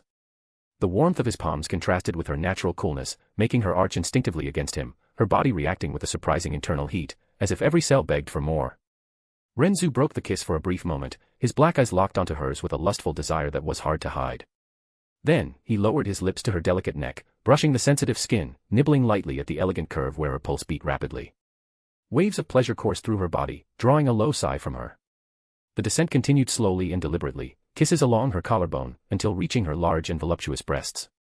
He captured one of the pink nipples with his mouth, sucking it gently while his tongue swirled in lazy circles around the hardened bud, applying pressure that sent sparks of pleasure radiating from her chest to her belly, hot and intoxicating like immortal wine. He alternated between the two breasts, his hands squeezing them with controlled firmness, feeling the soft weight mold to his palms. The swollen nipples responded to each lick with pulses of sensitivity that left her breathless, her body arching even more, as if wanting to merge with his. Ah, husband. Xia Qingyue moaned softly, her half-closed eyes fixed on his figure, while the blush spread across her perfect face. Husband. I would like to serve you. She murmured, her voice hoarse, laden with passionate submission. Is that so? You had just said I could do anything with you, and now you're changing your mind. And no, Qingyue just wants to fulfill her duties as a wife. She is all yours, husband. Xia Qingyue blushed and looked away timidly. I'll let you fulfill your duties then. Ren Zu smiled lightly. His eyes darkened with lust upon hearing those words, a clear gleam of approval crossing his gaze. He lay back slowly against the pillows, his body relaxing, inviting her with a subtle gesture. Xia Qingyue climbed over him with feline grace, revealing her absolute nudity. Her pale skin glistened in the firelight, her breast swayed lightly with the movement, and her hips settled over his in a way that made him throb with anticipation. She began to kiss the upper part of his body with fervor, her lips tracing a descending trail down his neck, nibbling at his collarbone before descending over his defined chest. She licked his firm muscles and prominent veins with devotion, as if each touch were a prayer directed to the god he represented to her. Her hands explored with reverence, feeling the hot and hard texture of his skin, his abdominals contracting under each caress. His body seemed to her like a living work of art, something that fascinated and excited her in equal measure. She continued descending, the kisses becoming more urgent, until she carefully pulled down his pants. The fabric slid down under her trembling hands, revealing his enormous member, already completely rigid like stone, erect, throbbing, thick as her fist. Prominent veins ran along its impressive length, and the pink, swollen head glistened with precum, a sight that left her breathless and hypnotized. Without hesitation, she began to lick it softly, as she had learned over the time they spent together. Her tongue drew slow circles around the head, savoring the salty and addictive taste, then descending in long, wet licks along the thick length, feeling the veins pulse against her tongue while the heat radiated like liquid fire. Gradually, she tried to take him into her mouth, opening her lips as wide as possible to accommodate the thickness, sucking with a glazed and passionate look, her dark eyes as clear as still water fixed on his. Her hot and wet mouth enveloped him as much as she could, moving in a careful rhythm. The sensation surprised her, she had never imagined it could be so pleasurable. Her husband had already explained that it was because of his unique physique, each touch, each drop, became an irresistible addiction. Even when he spilled into her mouth and she swallowed everything, that white and thick liquid seemed like a celestial elixir, sweet and energizing, nourishing body and soul with a feeling of fullness and continuous desire. She continued to serve him with the best of her abilities, her mouth sliding up and down the enormous length, her hands helping to massage the thick base that couldn't fit completely. Saliva dripped from the corners of her lips as she sucked with enthusiasm, muffled moans vibrating around him, the pleasure growing with each movement, as if serving him were the pinnacle of her existence. Ren Zu held her silky smooth hair and gathered it into an improvised bun with one hand, the black strands flowing between his fingers like nighttime water, and began to guide the rhythm, thrusting into her mouth with gentle but firm strokes. He found that still imperfect surrender delicious, the inexperience mixed with genuine willingness, her tongue moving clumsily but fervently, her lips stretched to the limit around the thickness, creating a hot and wet suction that made him moan lowly, the pleasure rising in electric waves up his spine. His gaze lowered to her white and perfect ass, perked up as she devoted herself to him. The rounded buttocks, soft like fresh snow, trembled slightly with each movement, the immaculate skin glistening in the fireplace light. Between them, the pink valley pulsed subtly. Just below, her swollen and wet intimacy dripped translucent nectar down her thighs, a vision of corrupted purity that ignited a primal desire. The simple image made his imagination burn, the softness of that ass against his hips, the tight heat he longed to possess, amplifying every suction, every movement. Unable to contain himself, he adjusted fluidly until he was sitting, his defined body leaning forward while his free hand closed on her white and perfect ass with possessiveness. His fingers sank into the soft and rounded flesh like fresh snow, feeling the subtle firmness hidden beneath the smoothness, a combination that made him feel even more desire. The immaculate skin trembled slightly under his touch, hot and responsive, as if instinctively craving more. He squeezed her ass with controlled force, his thumbs tracing the full curve where her thighs met. Waves of pleasure coursed through her body, making her arch involuntarily. Then, he gave a gentle slap. Pa. The sound echoed lowly inside the cabin, a dull smack that left a reddish, burning mark on her pale skin.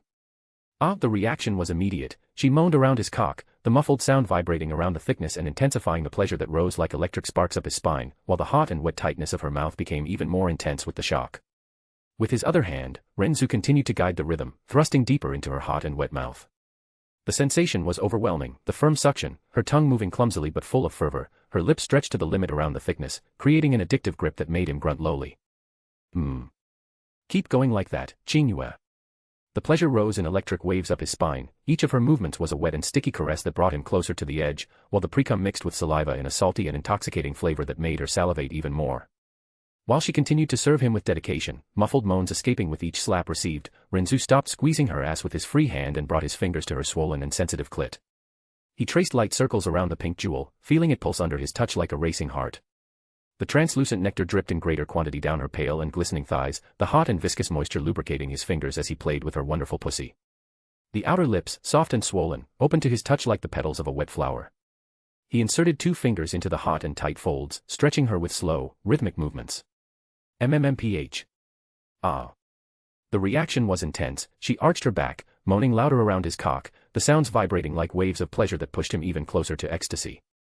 Her body trembled with each penetration of his fingers, the inner walls gripping them like a wet velvet vice, pulsing in spasms that sent sparks of delight through her entire body. The pleasure mixed in a whirlwind that left her breathless and desperate for more. After playing enough with her clit, pressing and circling with increasing intensity, Ren Zu stopped and brought his thumb to gently play with her little ass. He traced circles around the pink and tight ring, virgin and delicate like a still-closed flower. He felt the instinctive contraction at the new touch, the sensitive skin pulsing under the light pressure, the orifice contracting and relaxing in response, sending unexpected shivers through her entire body. Xia Qingyue froze for an instant. Her eyes widened in surprise, that was a place her husband had not yet touched. The pleasure mixed with a twinge of nervousness, making her stop sucking. She withdrew her mouth from the enormous cock with a wet and sticky sound, saliva dripping from the corners of her pink and swollen lips as she panted, the cool air of the cabin contrasting with the hot wetness of her mouth. "Husband, there, what are you doing?" she asked, her voice trembling and hoarse. The blush deepened on her face as she stared at him with a mixture of curiosity, desire, and hesitation. Ren Zu smiled. "I'd like to try putting my cock in there, Qingyue," he replied calmly, his voice low and laden with promise. His fingers continued tracing gentle circles to relax her, feeling the tight contraction and the virgin heat that made him salivate with anticipation. She was startled. Her clear eyes widened even more at the thought of his size invading that virgin and tight place. The vision intimidated her, her heart racing with a mixture of fear and curiosity. Still, the desire in his gaze and the trust she felt in him kept her willing to try. Her body reacted to the touch with shivers of expectation. Are you sure, husband? It's so big, will it fit?" she murmured, her voice low, laden with hesitation and growing curiosity. Despite the initial fear, there was willingness in her words. Her little ass contracted involuntarily under his finger, sending unexpected sparks of pleasure that made her gasp. Ren Zu nodded, his smile deepening. His black eyes remained fixed on hers, conveying a reassuring certainty. "I am, my wife. It will be incredible for both of us." As he spoke, he remembered how long it had taken to convince the little demon empress to try that. She had resisted for days. However, when she finally gave in, the pleasure consumed her completely, turning it into one of her favorite experiences, something she began to request frequently. He believed she seemed to have a fetish for it. And seeing that Xia Qingyue seemed willing to accept, he immediately wanted to claim that wonderful ass of hers. "Get on all fours at the edge of the bed, Qingyue," he murmured, his voice low and commanding, laden with promise. "Turn that perfect ass outward, let me prepare you properly." Xia Qingyue obeyed without hesitation. Her body trembled with expectation as she positioned herself on all fours at the edge of the luxurious bed, her hands supported on the soft sheets, her knees sinking into the mattress. Her ass perked up outward like an irresistible offering, rounded and soft like fresh snow, the immaculate skin glistening in the fireplace light, the valley between her buttocks slightly open, showing her swollen and wet pussy dripping translucent nectar down her pale thighs. She felt the cool air of the cabin brush her exposed skin, contrasting with the internal heat consuming her. Her heart pounded hard in her chest as she waited, her pink little ass contracting involuntarily in anticipation. Ren Zu positioned himself behind her, standing on the floor. The muscles in his legs and abdomen contracted with the movement, and his enormous cock, erect and throbbing, brushed lightly against the curve of her ass as he approached. He knelt a little, his large hands parting her buttocks with gentle firmness, revealing the virgin little ass and the glistening pussy. The subtle and intoxicating aroma of her arousal spread through the air. "Relax, my wife. I'll get you ready first." Finishing saying that, he plunged his tongue into her wet pussy, licking the outer lips, soft and swollen, with long, wet movements. His tongue traced circles around the swollen clit, sucking it gently while exploring the hot and sticky inner folds. Xia Qingyue arched her back, a moan escaping loudly from her lips. "Ah. Husband, yes, mmm." The pleasure rose like electric waves through her body, making her toes curl against the sheets. Ren Zu continued with skill, his tongue delving deeper into the wet folds, alternating precise suctions on the clit that made her tremble. "Oh. More, ah." Her body convulsed in the first orgasm. Waves of ecstasy coursed through her like tsunamis, the nectar gushing in a hot wave that he licked avidly, prolonging the climax until a second one hit her, more intense. Her body writhed violently. "Ah. Husband. I'm coming." She became even wetter, her arousal reaching delirious levels. When he realized she was well aroused and relaxed, Ren Zu rose. His enormous cock glistened with saliva and precum as he positioned the thick and swollen head against her virgin little ass, rubbing gently to spread the moisture. "I'm going in now, Qingyue, relax as much as possible and breathe deeply," he warned, his voice hoarse with desire. In preparation for that, Ren Zu activated to the maximum the stimulating energy of his unique body. With one hand, he held her ass, parting the soft and firm buttocks, with the other, he guided his cock, pushing slowly. The initial pressure stretched the tight ring, a burning that quickly turned into sparks of ecstasy under the effect of the energy. The colossal thickness slipped a few times, too large to enter easily. "Ah, husband, slowly," she moaned. He persisted with patience and firmness until the pink head finally entered with a subtle pop, stretching her to the limit. The pink ring closed around him like a hot and tight vice. In that instant, Xia Qingyue's mind dissolved into pleasure. The energy coursed through her entire body, making her roll her eyes in absolute ecstasy. "Oh. Husband, this is too much." "Oh." Waves of liquid fire and electricity flooded her from the inside out. Every nerve seemed to sing in unison, her body trembling violently as her little ass gripped the intrusion in rhythmic spasms. Pain and delight merged into something transcendental, her body convulsing as if being pierced by discharges of pleasure. Ren Zu also moaned lowly. The virgin and hot grip enveloped him with crushing intensity, tighter than any other sensation, like a living velvet vice. The primal pleasure rose up his spine like molten lava. Hearing her moans, he took them as an invitation.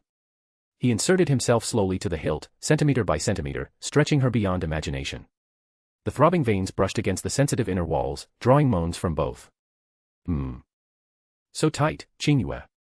He squeezed her ass hard, his fingers sinking into the soft flesh, still warm from the previous spankings. When he finally filled her completely, his groin pressing firmly against her ass, Xia Qingyue let out a loud and uncontrolled moan. Oh. Husband, so deep. The pleasure consumed her entirely. Her little ass contracted in violent spasms around him, and an immediate orgasm hit her, making her roll her eyes once more. Tears of ecstasy streamed from the corners as she surrendered completely, her moans echoing through the cabin like a distant contrast to the snowy valley outside. Ren Zu began to thrust slowly, his enormous cock sliding in and out of the virgin little ass in controlled, rhythmic movements. Each slow withdrawal revealed the thick length, glistening with moisture and pre-cum, while each thrust stretched her again. The throbbing veins brushed against the tight inner walls in constant friction that sent raw waves of pleasure through both. The grip was indescribable and as hot as fire that suffocated him in hot and sticky delights, tighter than anything he had ever felt, making him moan softly, so good, Qingyue. He squeezed her ass hard, his fingers sinking into the soft and rounded flesh, parting the buttocks to behold the sight before him. The pink little ass was stretched to the limit around his enormous thickness, the tight ring contracting and relaxing in visible spasms, the pale skin trembling with each movement. The cock disappeared centimeter by centimeter inside her in a deep penetration. Just below, nectar dripped from her pussy, creating an erotic and glistening mess that ran down her immaculate thighs. Xia Qingyue moaned in a mixture of pain and pleasure, her body trembling violently beneath him. The initial burning of the virgin little s transformed into sparks of indescribable ecstasy thanks to the stimulating energy flowing from him, filling her like an addictive elixir that erased any discomfort. Only waves of liquid fire pulsing from her center to her entire body remained. Ah. It hurts, but it's good, ah. Husband, faster, please, she begged, her voice hoarse and broken. Her clear eyes rolled slightly as the pleasure consumed her. Her little s gripped around him in rhythmic spasms that sent shocks up her spine, and the absolute fullness made her feel as if she were being split in half and rebuilt in pure pleasure. Her legs trembled, her toes curled against the sheets, and nectar flowed in greater abundance from her untouched pussy as her body arched instinctively to meet him. Ren Zu obeyed her request, accelerating the rhythm with stronger and deeper thrusts. His enormous cock plunged into the tight little ass with relentless force, and each thrust echoed in a rhythmic slap of flesh against flesh. Pa. Pa. Her ass rippled like waves on a stirred lake, the soft and rounded buttocks trembling and shaking with each collision. The pale skin gained reddish tones from the previous spankings, composing a hypnotic vision that excited him even more. Ah. Like that, moan for me, Qingyue. He pulled her by the hair with one hand, the black and silky strands flowing between his fingers like nighttime silk, forcing her head down against the bed and arching her back even more. Her body surrendered completely as he pounded hard, his cock stretching her to the limit with each thrust, brushing sensitive inner points that made her scream. Oh. Husband, more, ah. Qingyue is all yours to fuck. Multiple orgasms hit her in succession. The first exploded like a bomb of ecstasy, making her little s grip violently around him, milking him in rhythmic spasms that sent sparks through her entire body. Her mind shattered into fragments of delirious pleasure. Oh. Coming, again. MMMPH. The second came right after, even more intense. Waves of liquid fire coursed through like tsunamis, leaving her drooling on the sheets, her eyes rolling back until they were pure white. The pleasure was so overwhelming that it erased any rational thought. Her body convulsed uncontrollably, tears of ecstasy streaming down her perfect face as she moaned without control. Yes. Fuck my little ass, ah, please. Releasing her hair, which fell like an undone cascade over her shoulders, he began to squeeze her ass with both hands. His fingers sank into the soft and reddened flesh as he felt the tremor of each thrust, and then he spanked her hard. Pa. Pa. Each spank echoed like erotic thunder, leaving red marks that burned deliciously and amplified her ecstasy even more, until she screamed louder. Ah. Spank, more. Hurt me, oh. His pleasure reached its peak as he pounded with fury, his hips colliding against her rippling ass in a brutal rhythm. Then, with a final deep thrust that filled her to the limit, he came inside her little ass. The hot and thick milk spurted in pulsing waves, filling the virgin orifice until it overflowed, white and creamy strands dripping down the pink valley and the pussy below. The indescribable heat made her reach a final mind-blowing orgasm. Oh. Husband, inside, filling, coming. Oh. Yes, more milk, ah. Her body convulsed violently as her mind shattered completely into fragments of pure ecstasy. Ren Zu withdrew his cock slowly, the enormous member sliding out of the dilated little ass with a wet and sticky sound. Schlop. When he pulled out his cock, all that was left behind was a sensation of emptiness that made her gasp and tremble, her body still convulsing from the remnants of the final orgasm. He looked down and beheld the sight, the pink little ass, now dilated and reddened from the brutal thrusts, dripping white and thick semen in viscous, creamy strands that ran down the valley between her buttocks, mixing with the translucent nectar from the pussy just below. The orifice refused to close completely, pulsing and contracting in visible spasms, as if still craving to be filled again. The pale skin around it was marked by the red impressions of his hands, composing an image of absolute purity corrupted and possessed, something that still made him throb with residual desire. The hot semen leaked slowly down her immaculate thighs, creating an erotic and glistening mess under the flickering light of the fireplace. She remained on all fours, her perfect body trembling uncontrollably, her legs weak and shaky, her face pressed against the sweat-dampened sheets. Tears of ecstasy dried slowly on her flushed cheeks, while she panted as if she had just run a marathon of pleasure.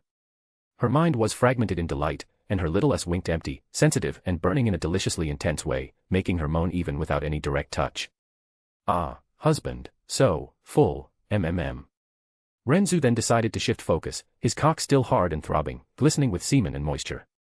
He positioned the thick head against the pink and swollen entrance of her pussy, rubbing slowly against the soft and soaked outer lips, feeling the hot and viscous nectar drip around him like an irresistible invitation. With a slow and deep thrust, he inserted himself inside her, stretching the tight and sensitive inner walls after the recent orgasms. His enormous cock filled her completely, the veins brushing against the hot and sticky folds in friction that made her react immediately. Her body convulsed once more, the pleasure amplified by the post-orgasmic sensitivity, as if every inch of him were an electric spark exploding in her center.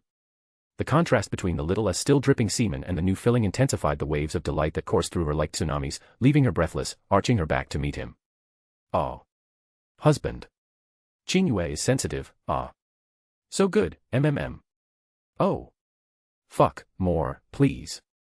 Ren Zu grunted in pleasure, the hot and wet grip of her pussy suffocating him in familiar but still intense delights. He began to thrust in an increasing rhythm, his hips colliding against her ass in rhythmic slaps. Pa. Pa. He was feeling the pleasure rise like liquid fire up his spine.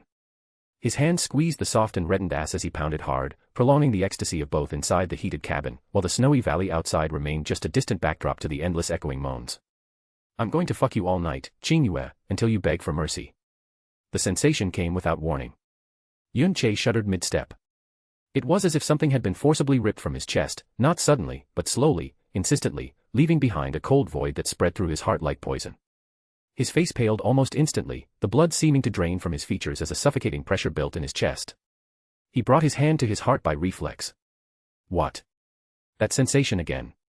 In the last few days, it had been appearing with disturbing frequency. Always the same, a deep tightness, accompanied by an indefinable loss, as if something of extreme importance had moved away from him, or been taken. Sometimes, he even felt a strange sensation in his head, as if something had been born there. Yun Che took a deep breath, trying to compose himself, but the air seemed too heavy to enter his lungs. His steps slowed until he stopped completely. He was in the central square of the Yun family, having spent the entire night learning the family's profound art. It had been almost 2 months since he arrived in this world that was initially unknown to him. The primordial profound arc had undergone 18 months of space travel. It was space travel, not simple flight. And even if it were the most basic flight, in an entire period of 18 months, it would be enough to travel through who knows how many continents at its speed. Thus, with 18 months of space travel, who knew what corner of the boundless universe he would end up in, the distance from the profound sky continent must be an incomparably frightening astronomical distance. He remembered how surprised he had been to learn that he was in the illusory demon realm that he knew, and that it was on the same star as the profound sky continent and azure cloud continent. But in the end, the surprise itself mattered little. What really shook him was something much deeper. He had finally found his blood family. He had finally met his father and mother. It all started right after he left the profound arc, when he saved a Yun family disciple who was about to be killed by a profound beast. In gratitude, the disciple insisted on taking him to the family's residence. Along the way, he explained to him about the illusory demon realm and the Yun family itself. That conversation left him deeply impacted and curious, since he never thought he would end up in the illusory demon realm he knew. After asking several questions, he finally accepted that he had arrived here. Through the Yun family disciple, he discovered that in the past, the Yun family had fallen into decline due to events that occurred 100 years ago, happenings that led his biological grandfather to be trapped in the profound sky continent. However, everything had changed with the emergence of the young patriarch, Ren Zu, who had rebuilt the Yun family, which was now almost equivalent to the royal family of the illusory demon realm. After finally finding his blood parents, the whole truth about what happened in the year he was abandoned in the profound sky continent came to light. What really left him stunned was discovering the existence of a brother he had never known, since he was the son of Xiaoying who adopted him in the profound sky continent and a blood grandson of his grandfather and relative of his little aunt. All of this was quite a surprise. Even more so upon discovering that this adoptive brother had saved the little demon empress and become the demon king of the continent, the absolute ruler of the illusory demon realm. He had heard countless legends about this, so many that even common people spoke of that man with almost religious reverence, as if he were a living god. That left him deeply uncomfortable. To make everything even stranger, his own blood parents showed a deep and unconditional love for this son. He had not yet met the little demon empress personally, but he knew she was considered the #1 beauty of the entire continent, and that his brother was also married to her. Furthermore, he discovered that both the little demon empress and his adoptive brother were pointed out as profound practitioners in the divine profound realm. However, according to Jasmine, this information was only partially true. With her sharp senses, she had clearly perceived the profound aura of the little demon empress, ascertaining that she was only half a step from the divine way. Still, Jasmine showed particular interest in his adoptive brother, wishing to verify personally if the rumors about him corresponded, in fact, to reality. Even he felt somewhat curious to meet the man known as the #1 doctor under the heavens. After all, what he prided himself on most were precisely his medical skills, and knowing that someone had conquered the title of greatest doctor under the heavens awakened in him not just curiosity, but also a strong desire to prove that he was far superior. Yun Che shook his head hard, as if he could shake that sensation out of his own body. He inhaled deeply, once, twice, forcing his chest to expand despite the uncomfortable weight still pressing on his heart. The void diminished a little, but did not disappear completely. It was like a persistent shadow, stuck to his mind. Damn. He murmured lowly. Again. Jasmine's cold and clear voice sounded in his mind, without hiding the slight trace of impatience. That strange sensation. You've been getting too distracted lately. Yun Che frowned as he resumed his step, crossing the Yun family square with a thoughtful expression. I know. He responded mentally. But even I don't understand the reason for it. Jasmine remained silent for an instant, observing through his senses. You don't seem to be sick, and I don't sense any external interference.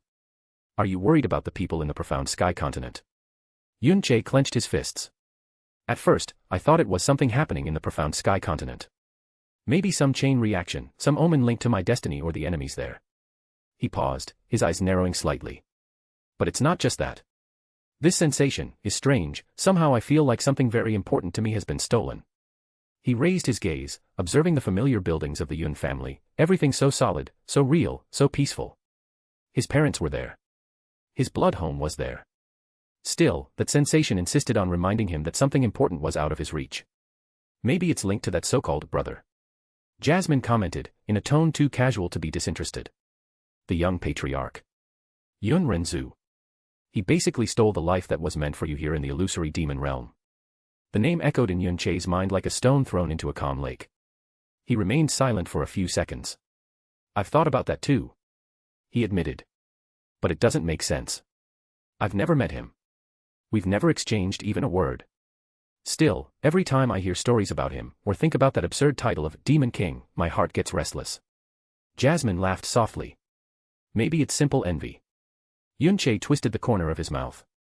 If it were just that, I'd recognize it. He took a deep breath once more, recomposing his expression. Anyway, it doesn't help to keep dwelling on it. Sooner or later, I'll meet him. And when that happens, this sensation will give me answers. Whether I like them or not. Jasmine remained silent, but did not disagree. The link is right below. See you there. Thank you so much for your support, you make all of this worthwhile. Chapter 81, Situation of the Frozen Cloud of Asgard. Hello, everyone. First of all, we've reached the top 11. Seriously, this is insane. We're just one step away from the top 10, literally one last push. So if you can, please drop your power stones, leave comments, favorite the story, and help spread the word. And yes, a promise is a promise, if we hit the top 10, there will be extra chapters over the weekend. No tricks, no delays. You support it, I deliver. Now, about this chapter itself. This one marks the beginning of the final arc of the profound sky continent. Yes, this is the start of the end of this phase. It is technically an adapted version of the original material, with some modifications, pacing adjustments, and different narrative choices. Before anyone worries, this only applies to this initial part. Out of the next 20 chapters that I've already written, this is the only one in this format, used mainly to properly align context, atmosphere, and the direction of the arc. If you enjoy the chapter, perfect. If you'd rather skip it, that's fine too. It exists more as a setup and adjustment of the stage than as pure plot progression. Taking advantage of this space, I'd like to ask an important question. As many of you already know, Ren Zu will have parallel stories set in other worlds, in an what-if format. These stories do not interfere with this main timeline and are not part of its canon. The idea is simple, the same protagonist, different worlds, different choices, while he repeatedly fails as he tries to comprehend the law of time, reincarnation. There has been some discussion about which worlds would be ideal for this, and Doluwadala came up strongly in the suggestions, especially with Ren Zu taking on the role of a villain, always standing in opposition to the protagonists. I personally like the idea a lot, but I want to hear from you. Leave your suggestions, opinions, and the worlds you think would be interesting.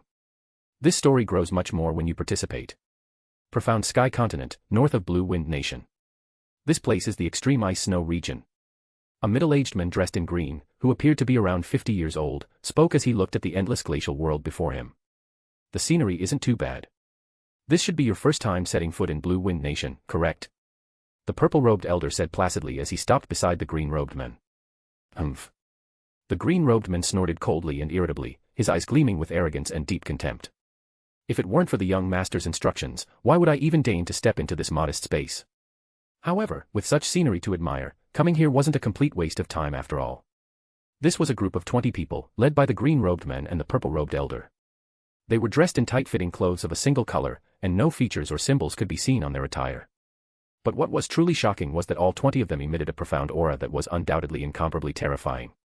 Especially the green-robed men and the purple-robed men, their bodies clearly emitted the aura of the Tyrant Profound Realm, and it was an aura approaching the mid-stage of the Tyrant Profound Realm. Even the weakest among their followers emitted the aura of an 8th-level throne. The strongest person in Blue Wind Nation, Ling Tianni, was a 6th-level throne, yet any one of these 20 people surpassed him. Any one of them had the qualification to rival the entire Blue Wind Nation. These two supreme lords were terrifying existences like gods in Blue Wind Nation. They could easily blot out the sky of Blue Wind Nation's profound cultivation world with one hand. If you want to admire the scenery, you'll have more than enough time after we complete our mission. The purple-robed elder said in a mild voice. Frozen Cloud Asgard is nestled within this glacial region. Once we've found that girl named Xia Qingyue, we can return to give our report to the young master. The green-robed man looked ahead, and the direction he gazed happened to be where Frozen Cloud Asgard was located. This endless snowy region showed few signs of human life, but given the spiritual perception of a Tyrant Profound Realm practitioner, locking directly onto Frozen Cloud Asgard's location in this spacious and empty place was definitely not a difficult task. He smiled gleefully as he said, I heard that Frozen Cloud Asgard is one of the 4 great powers of Blue Wind Nation and is only inferior to Divine Sword Villa. But it seems the strongest individuals are only in the Emperor Profound Realm, and there aren't even more than 2 or 3 of those thrones combined. A lower realm is, in the end, just a lower realm. I simply can't understand why the young master would want us to attend to such a trivial matter. Stop complaining. The purple-robed man said solemnly. The young master clearly stated that this girl, Xia Qingyue, is extremely important to him. If it weren't for the fact that the bottleneck of his demonic art suddenly loosened and required him to enter seclusion, the young master was even prepared to take action personally. So it should be clear just how important this matter is to the young master. Moreover, this mission is far less difficult than you seem to believe. The purple-robed man's expression grew grave. The young master said that Xia Qingyue is 22 years old, yet her appearance is only that of 16 or 17, and she is hailed as the #1 beauty in all of Blue Wind. Moreover, we have no other clues. Frozen Cloud Asgard has 2,000 to 3,000 disciples, and they are all reportedly beauties. If they insist on not pointing out who Xia Qingyue is, it definitely won't be easy to differentiate all of them. Furthermore, the young master strongly emphasized that we must bring Xia Qingyue back alive, and it would be best if we didn't harm even a single hair on her head. If Xia Qingyue dies, then our heads will also roll when we return. So before we determine who Xia Qingyue is, we cannot be too aggressive toward any of the disciples, and all our actions must be taken with the utmost care. Ha ha ha ha. The green-robed man laughed loudly. When a wild tiger hunts a wolf, there's still an element of risk. But when a wild tiger rampages among lambs, could there still be a possibility of us suffering a setback? We can't lay our hands on any young disciples, so we'll start with those who are older and slowly kill the sect leader and all the elders, forcing Xia Qingyue to surrender. It's as simple as that. And if that doesn't work, we'll just wipe them all out and bring them all back. 3,000 beauties, the young master will definitely be delighted when he sees them. Anyway, I also heard that the army of the Divine Phoenix Empire is less than 500,000 kilometers from Blue Wind Imperial City, so in a matter of months, this Blue Wind Nation will be completely finished. Heh, There must be something wrong with the Divine Phoenix Empire's head for them to burn with such anxiety that they would actually mobilize their entire army in a bid to quickly conquer this resource-lacking lower realm. And they even signed a non-aggression pact with the other 5 nations. Could it be that because they were humiliated by Blue Wind Nation during the 7 Nations ranking tournament, they fell into a frenzy of rage? These are not matters that require our attention. The purple-robed elder waved his hand across his face, and his face was immediately covered with a dense layer of white mist.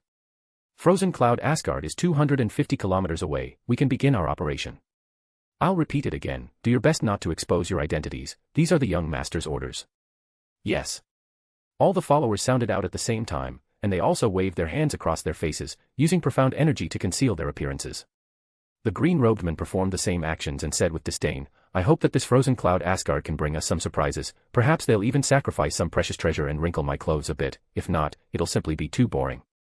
Before he even finished speaking, all 20 had taken to the air and advanced toward Frozen Cloud Asgard, quickly disappearing into the endless sea of snow. Ping! A deafening, shattering sound rang sharply through the air, almost piercing the entirety of Divine Sword Villa. All the Divine Sword disciples who were practicing their sword techniques, and even some elders, involuntarily covered their ears. As they desperately suppressed an uncomfortable sensation that seemed to infiltrate their souls, they also looked toward the origin of that sound with expressions of astonishment. Divine Sword Ancestral Hall, the most sacred place in Divine Sword Villa, located at its core. Following the sound of urgent footsteps, the great doors of the Ancestral Hall were pushed open, and Ling Yifeng entered. With one glance, he saw Ling Tianyi, who had clearly been in seclusion, standing beside the jade platform on the right side of the Ancestral Hall. Yifeng, you've come. Ling Tianyi did not turn around. Instead, he remained there silently, staring at the jade platform in front of him. Father, what happened? Ling Yifeng asked as he quickly advanced in long strides. That peculiar resounding noise was definitely not a common occurrence, and the origin of that sound was this place. When he saw that his father, who had been in seclusion for over a year, had actually appeared here, he knew that this matter was even more complex than he had initially anticipated. As his voice fell, his gaze also landed on the jade platform that Ling Tianyi was staring at. From his memory, there had always been a clear ice-blue jade pearl about a foot long placed atop that jade platform. This ice pearl emitted no aura whatsoever, and its only distinctive aspect was its emission of a faint ice-blue light when night arrived. He had learned from Ling Tianyi that the name of this jade pearl was the Glacial Song Jewel, and it was an item gifted to the founder of Divine Sword Villa when their sect had just been established 1,000 years ago by the founder of Frozen Cloud Asgard, Mu Bingyun. As for what it was used for, Ling Tianyi had never told him, and he had never given it any importance. But at this moment, that Glacial Song Jewel was no longer there, and what replaced it was a pile of disordered ice crystal-shaped fragments on the jade platform. The recent noise was because this Glacial Song Jewel shattered. Ling Yifeng asked. If a jade pearl had merely broken, although it was something left by their ancestor, it wouldn't be a very significant matter. However, Ling Tianyi did not hesitate to forcibly exit his secluded cultivation to come here. Moreover, the grave expression on his face told Ling Yifeng that this matter was definitely not simple. Ah. Ling Tianyi sighed deeply and said, something has happened to Frozen Cloud Asgard, a great calamity sufficient to destroy their entire sect. What? Ling Yifeng's eyebrows jumped fiercely. Ling Tianyi responded slowly, this Glacial Song Jewel was an item gifted to our founding father by the ancestor of Frozen Cloud Asgard, Mu Bingyun. But it held no meaning as a gift. Back then, when Mu Bingyun of Frozen Cloud Asgard gifted this to our founder, she said this, in 1,000 years, Frozen Cloud Asgard will be plunged into a great crisis. The moment this Glacial Song Jewel shatters is the moment the crisis descends upon Frozen Cloud Asgard. So, this is to say that, the Frozen Cloud ancestor hoped that when that day arrived, our Divine Sword Villa would extend a hand to help. Ling Yifeng asked. Ling Tianyi nodded his head and replied, that's right. This Glacial Song Jewel is connected to Frozen Cloud Asgard's final forbidden protective formation, the Snow Goddess Veil.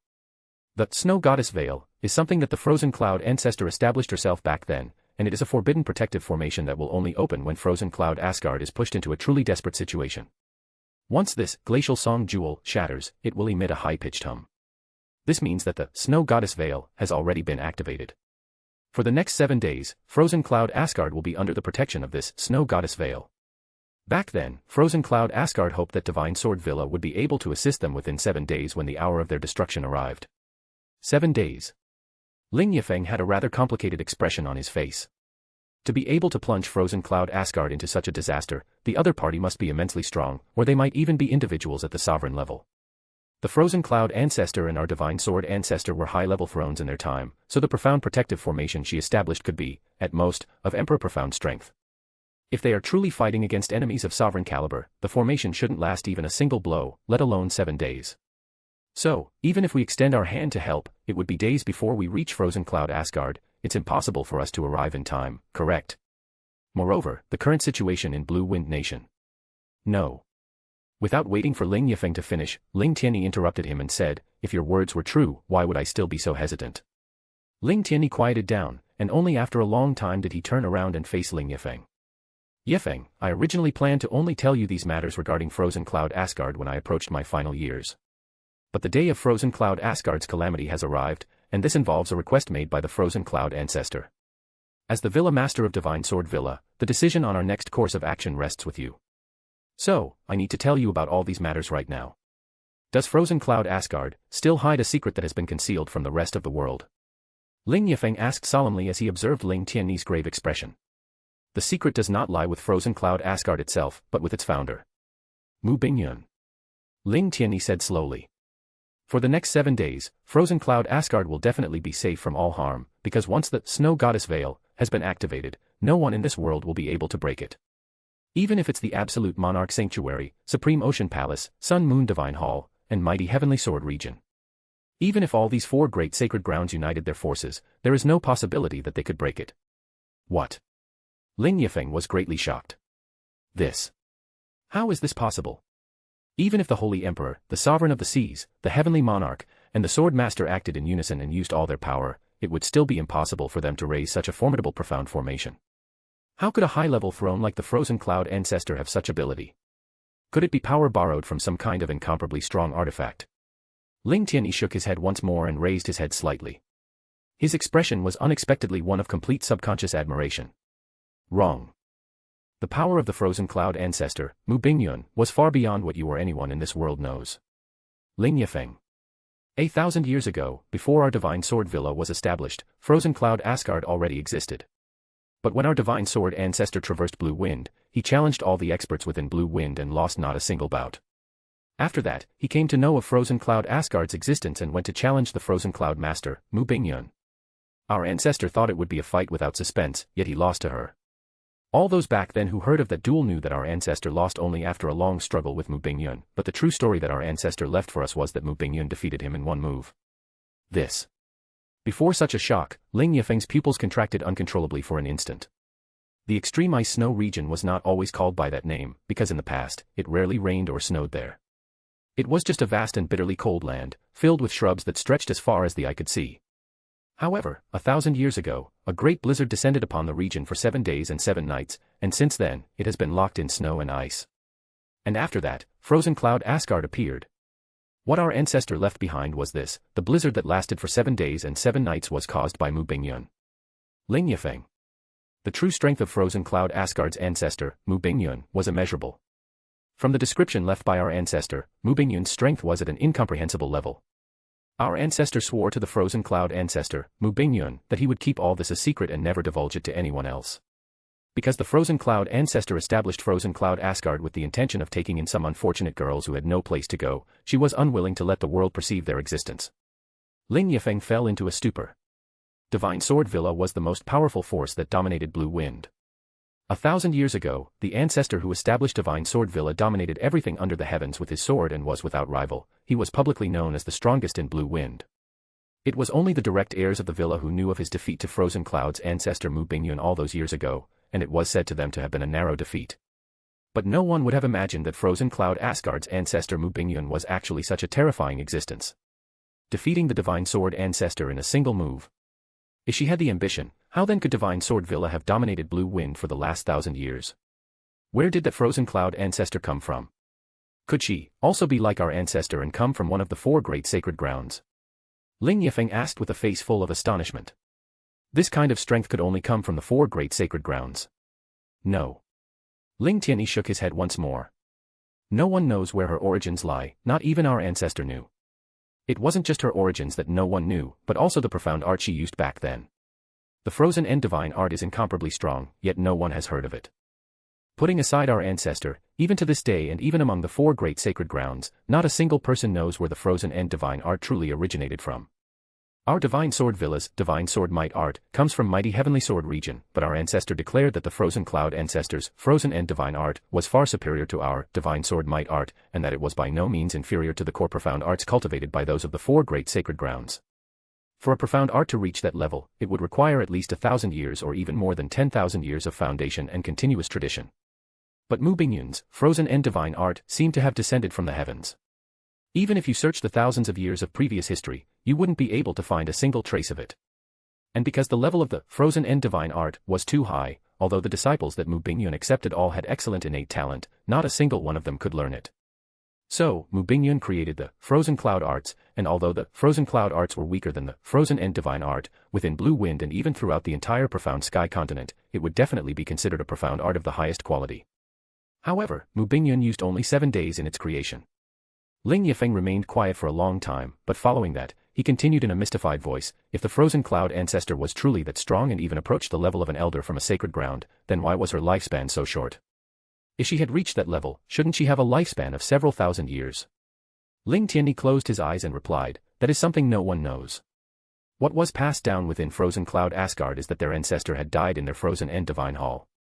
When our ancestor, who knew Mu Bingyun's true power, went personally to Frozen Cloud Asgard to verify this matter, he discovered that Mu Bingyun had dispersed into an ice mist that covered the entire Frozen End Divine Hall, after which it disappeared.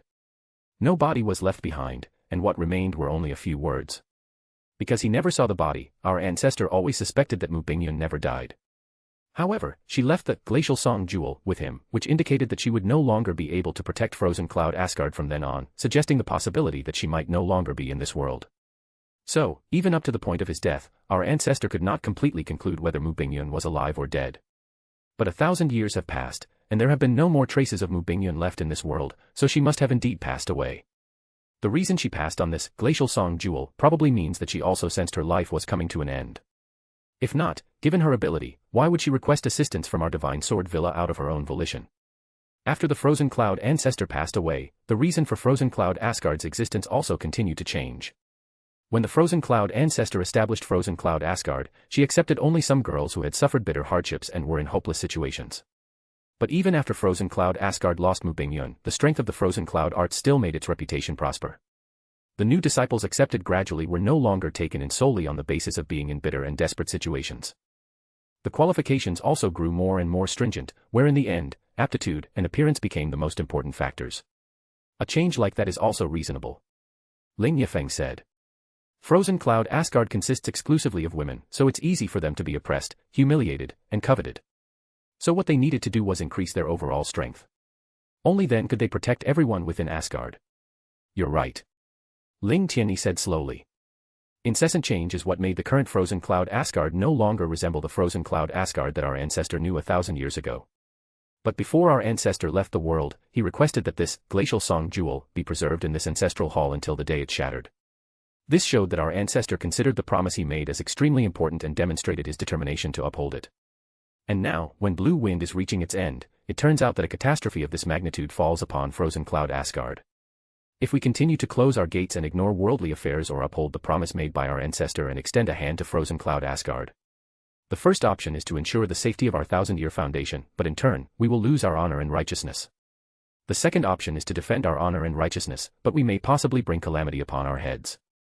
Yifeng, as the Villa Master of Divine Sword Villa, what we do next is entirely up to your decision. Honor and righteousness. Ling Yifeng gave a self-mocking laugh. Today, in the eyes of every citizen of Blue Wind Nation, our Divine Sword Villa doesn't even have a shred of honor and righteousness to speak of. Especially the Blue Wind Imperial family. They already hate us to the bone and see us as enemies, so what justice and honor do we have left to speak of? Your disloyalty caused my contempt, your greed and disregard caused my wrath, this Empress will always remember this. If by chance Blue Wind sees its ruin and your chances rest in Divine Sword's hands, there will be no reconciliation, only hatred and enmity will remain forever. This was the letter personally written by Empress Zhang Yu after the Blue Wind Imperial family had requested help 9 times and had their pleas ignored 9 times. It was a silk letter that was thrown at the gates of Divine Sword Mountain. Princess Zhang Yu had attended the previous 2 Blue Wind ranking tournaments, so she had personally visited Divine Sword Villa twice. The impression she gave others was that she was gentle as water, soft as the wind. But now, the words she had personally written were filled with hatred and determination. It was clear that the emotion she felt toward them after being repeatedly ignored 9 times was no longer disappointment, but rather revulsion. Divine Sword Villa Master Ling Yifeng had withstood countless storms in his life, but when he personally held that piece of silk, his face turned red while his heart was filled with bitter agony. Divine Sword Villa and the Blue Wind Imperial family had a shared oath established by their ancestors. If one of them faced a great calamity, the other would give their all to help. Now that the Blue Wind Imperial family was facing the crisis of extermination, between preserving the villa's safety or preserving the villa's honor, he chose to preserve the villa's safety. Because Divine Sword Villa had the protection of mighty Heavenly Sword region, as long as they did not interfere with the current state of affairs, the Divine Phoenix Empire would definitely not provoke them. But if Divine Sword Villa interfered, although they could cover the entire sky with one hand in Blue Wind Nation, how would they amount to anything in the face of the mighty Divine Phoenix Empire? However, selfishness was selfishness. No matter the reason, this was a trait that could not be covered up. So, when Ling Tianyi mentioned honor and righteousness, Ling Yifeng's heart was filled with deep agony. Then, your decision is to pretend you don't know about this. Ling Tianyi said in a completely calm voice without looking at him. To be able to push Frozen Cloud Asgard into such a desperate situation, the other party must have immeasurable strength. Even if our Divine Sword Villa mobilized completely, it's extremely likely that we'd be unable to help in this situation. Also, we'd be subject to many losses and attract the wrath and hatred of the other party. Ling Yifeng closed his eyes, and a figure that was more dreamlike and ethereal than a fairy flashed quickly in his mind. It took 1,000 years for Divine Sword Villa to reach this point. Now, as the Villa Master, I consider the safety of our sect as more important than everything else. Not helping the Blue Wind Imperial family is already a violation of our ancestors' instructions and our own honor. Since it has already come to this, what's one more violation? I believe that our ancestor in the heavens would certainly approve of our actions. After all, the current Divine Sword Villa is no longer what it was in the beginning, a small faction with only hundreds of disciples. As the Villa Master now, how can I, for the sake of others, risk the lives of tens of thousands of people in our villa? Ah. Ling Tianyi did not agree or shake his head and merely let out a long, drawn-out sigh. I approve of my husband's decision. The great doors of the ancestral hall were pushed open, and Xianyuan Yufeng walked leisurely inside. She made a small curtsy to Ling Tianyi and said, "Father, husband, I just received a sound transmission from 50,000 kilometers away from Elder Ling Kuan, advising that if we receive any sound transmission from Frozen Cloud Asgard requesting help, we must definitely ignore them." Ling Tianyi tilted his head, while Ling Yifeng said with furrowed brows, "Does Elder Ling Kuan know which person is attacking Frozen Cloud Asgard?" Xianyuan Yufeng extended her right arm and made a small, subtle gesture with her hand. This simple gesture made Ling Yifeng's expression change abruptly and even caused Ling Tianyi's body to stiffen for an instant. "What's happening?" Ling Yifeng said in astonishment. Frozen Cloud Asgard is situated in the extreme north of Blue Wind, and they almost have no grudges or gratitude toward any influences situated outside of Blue Wind and have never even come into contact with those people before, so why would they suddenly act against Frozen Cloud Asgard? Xianyuan Yufeng declared solemnly, "Elder Ling Kuan advised that he doesn't know the reasons behind this action, but he can guarantee that it is that faction. Moreover, it was something personally ordered by their young master. If we truly act and spoil their party. I'm sure you all are aware of that particular young master's temperament. At that point, even if my father were to step forward personally, he wouldn't be able to protect Divine Sword Villa." Xianyuan Yufeng lightly clenched her jaw, her voice lowering a bit, and the depths of her eyes flickered with jubilation and masked jealous hatred. That Frozen Cloud Asgard is filled with sluts and witches, so where do they get the face to call themselves a fairy palace? It would be better if that group of pests were wiped off the face of this earth. Ling Yifeng did not utter a word. With a wave of his sleeve, he gathered all the fragments of the glacial song jewel, and said with a sigh, "Father, this matter, we should treat it as if it never happened." Ling Tianyi extended his hand slowly, and within his palm was a purple-colored sound transmission jade. Numerous sound recordings could be seen on the surface of this sound transmission jade. He didn't need to look at it to know that these were also the pleas for help from Frozen Cloud Asgard. And the only person in Frozen Cloud Asgard who could send sound transmissions to him was their Grand Mistress, Feng Qianhui. Crack! The sound transmission jade immediately shattered in Ling Tianyi's hand and was reduced to nothing but fragments. He did not turn around, and following a surge of sword wind, his entire person disappeared in front of Ling Yifeng and Xianyuan Yufeng, without leaving behind a single word or sound. Chapter 82, I will save all of you, because I am kind, bonus chapter. Extreme north of Blue Wind, extreme ice snow region. A huge ice blue barrier covered the entire Frozen Cloud Asgard, and 12 people were gathered outside that barrier. Among them, a green-robed man channeled all the profound energy within him and slammed a palm against the barrier. Bang! Blood sprayed into the air, and the green-robed man opened his trembling palm wide. The web between his thumb and index finger was greatly torn, and his entire arm was both in pain and numb. He breathed heavily and said in an enraged and exasperated manner, "What the hell is going on?" A mere frozen cloud Asgard, how could they possess a protective barrier of this magnitude? This is impossible. Pavilion Master, should we request an elder to come as well? Asked a black-robed man behind him. Shut your mouth, the green-robed man roared. We came personally to this lower place, so if we request assistance from an elder, what shred of dignity will I have left in the future, huh? There's no need to be anxious, the purple-robed elder advised in a rather calm voice. While this protective barrier may be extremely unusual, it also won't last for long and should disappear shortly. At that time, frozen cloud Asgard will be completely at our mercy. Humph. The green-robed man waved his hand and said with a cold smile, I originally thought this would be an extremely boring mission. But who would have thought that this frozen cloud Asgard actually managed to give us a big surprise? It was said that this place had at most 3 thrones, but in the end, they actually had 9 thrones, and the Xiaqingyue that the young master desires is actually already half a step into the sovereign. She could actually make one of my fingers experience freezing, and now, such a protective barrier has actually appeared as well. I've changed my mind now. After this barrier disappears, besides Xiaqingyue, all the other women must die. These 20 people attacking frozen cloud Asgard were completely unaware that in the air 3,000 kilometers above them, there was a pair of clear and cold eyes silently observing them, and the frozen cloud Asgard that had been enveloped in the protective barrier. This woman was as lithe and graceful as a fairy, and her entire body was enveloped in clouds and mist. It was impossible to clearly make out her features, and one could only vaguely see a pair of eyes that were as tranquil as an ancient spring.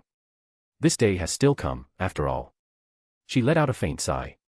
Her voice was cold but graceful, as if it contained no joy or sorrow. Master, you will act. Beside her was a young girl with an extraordinary figure, completely dressed in blue. The young girl asked cautiously and respectfully as she looked at her face. The white-robed woman closed her eyes slightly. When I left all those years ago, I swore to cut all ties with this place, and no matter what happened afterward, I would count it as fate and not interfere further. Perhaps it's already enough to have persisted for a millennium. The blue-robed girl bit her lips and gathered the courage to ask, then why did Master choose to spare no cost today, and come to this place? Master is so kind and generous, surely you are still worried about them, right? Humans are not exempt from emotion. So even though I made a vow to myself, how can I be free from worry? The white-robed woman said in an ethereal voice. After all, it started because of me. Therefore, witnessing the end will also completely sever all longing and karma I have with it. Master, this disciple is extremely curious. All those years ago, you clearly recovered your profound strength and memories, so why did you still leave behind frozen cloud Asgard before departing? The blue-robed girl asked in an inquisitive tone. Back then, my profound strength was completely crippled, and my memories were lost. It was a member of the Eternal Night royal family who rescued me from the clutches of a profound beast. Not long after, the Eternal Night royal family was destroyed by a band of villains and scoundrels. After I recovered my memories and profound strength, although my heart was filled with hatred, I disliked killing and did not belong to this world. So, leaving behind frozen cloud Asgard could be considered my small repayment to this world. After saying that, the white-robed woman's voice cut off abruptly. The blue-robed girl was shocked for a moment before she tried to express the situation. The Realm King has discovered that we left the Snow Song realm, superscript 1 inch. Amen. The white-robed woman quickly swept her eyes downward one last time before turning around and leaving everything behind.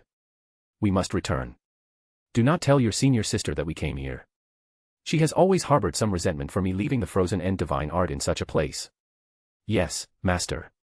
The blue-robed girl immediately agreed. If the Realm King asks, I will just say that we went to the Ice Star realm to play. You, Master, are we really leaving like this? You clearly only need to lift a finger, and all those bad guys would disappear completely. The white-robed woman raised her head slightly, but in the end, she shook it gently. This is their fate. Even if I help them resolve the current calamity, what will follow is only an even greater one. Whether they live or die depends entirely on their own luck. At this point, the Star God realm and Moon God realm are engaged in a long and fierce struggle, the Brahma Emperor realm is acting strangely, and the Flame God realm is eyeing our Snow Song realm with greedy and covetous eyes. A great chaos is descending upon us, and although I have the will, I cannot cause more trouble. Let's return, then. Oh. The blue-robed girl expressed her obedience and followed behind the white-robed lady. Illusory clouds floated around their bodies, as if it were a scene from paradise. Master, today I heard rumors that Princess Jasmine of the Star God realm is still alive.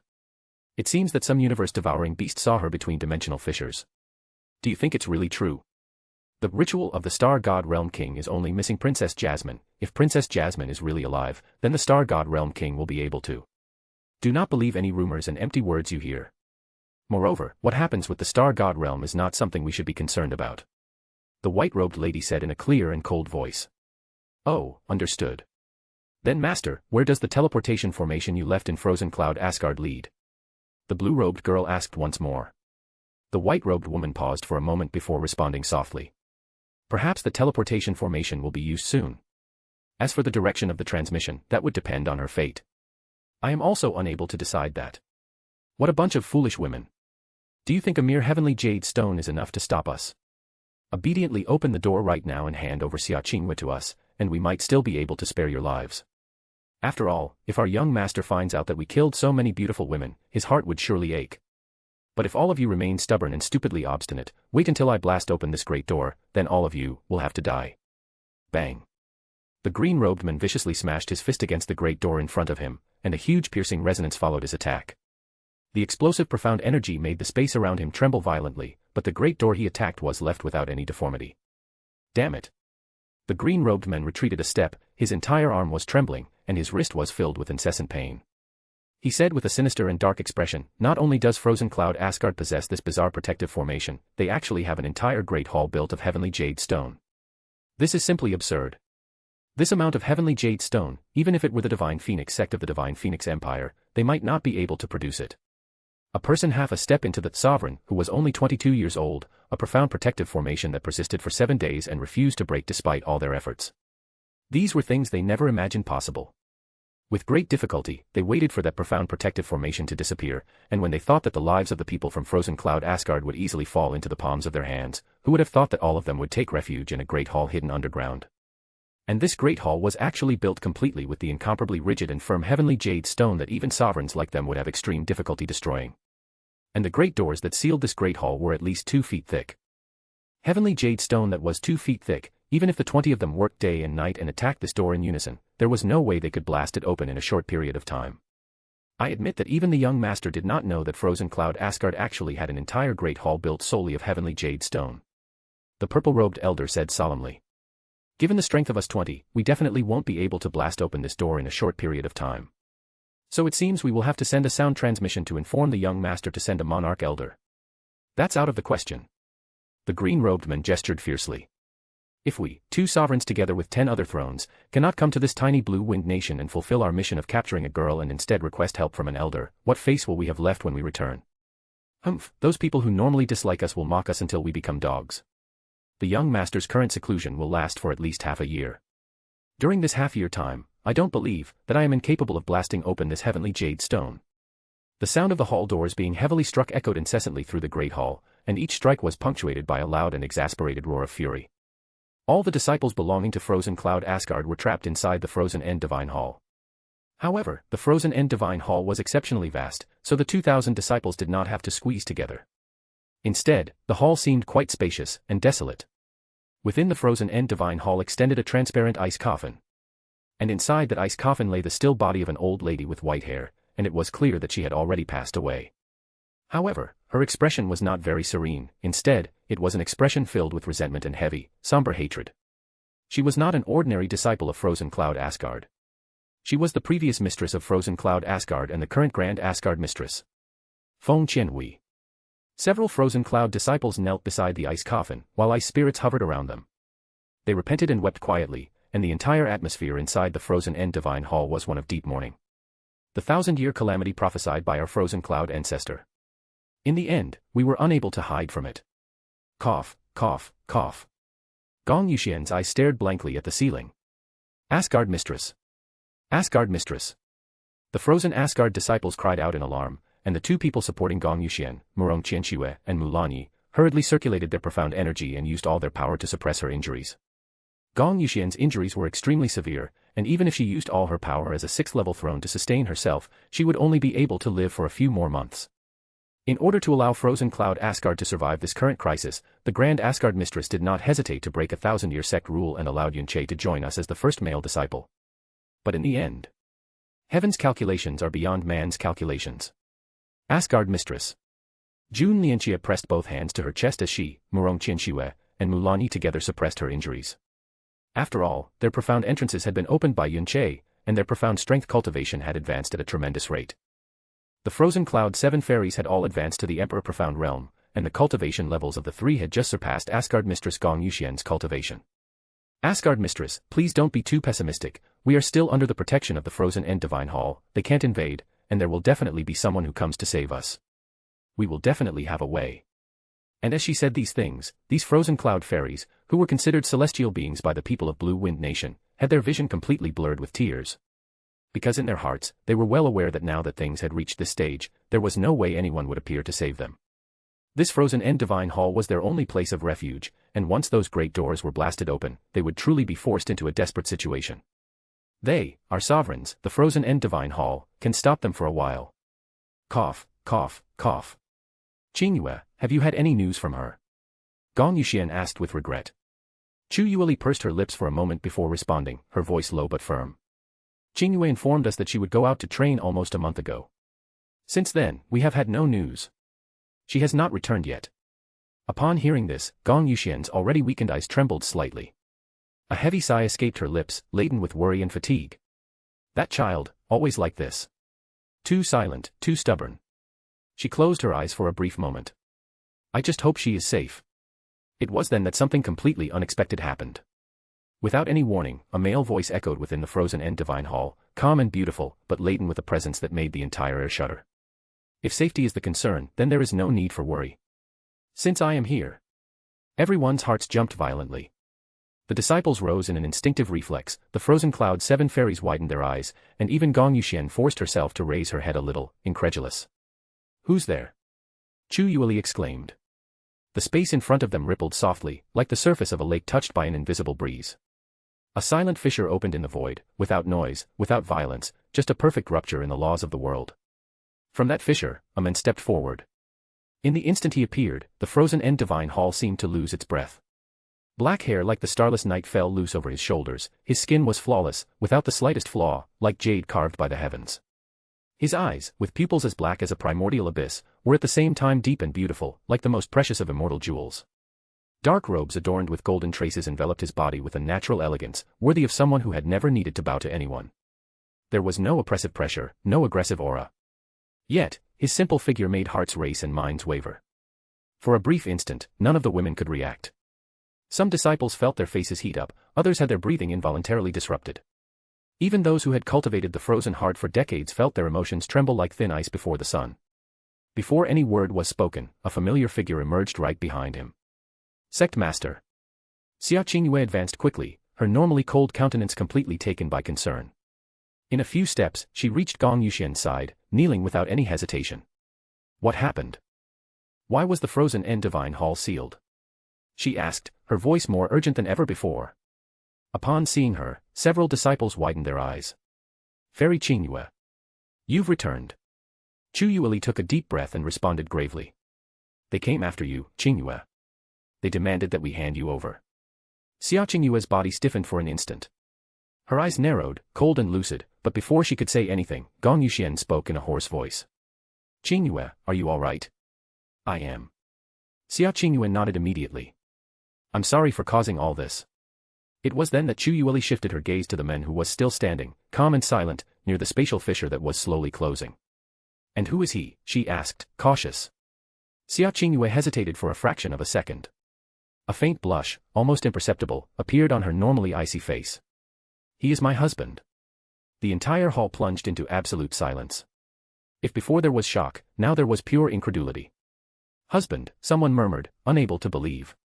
Xia Qingyue lowered her head slightly. I broke the sect rules again. I apologize. Gong Yuxian let out a weak laugh, followed by a tired sigh.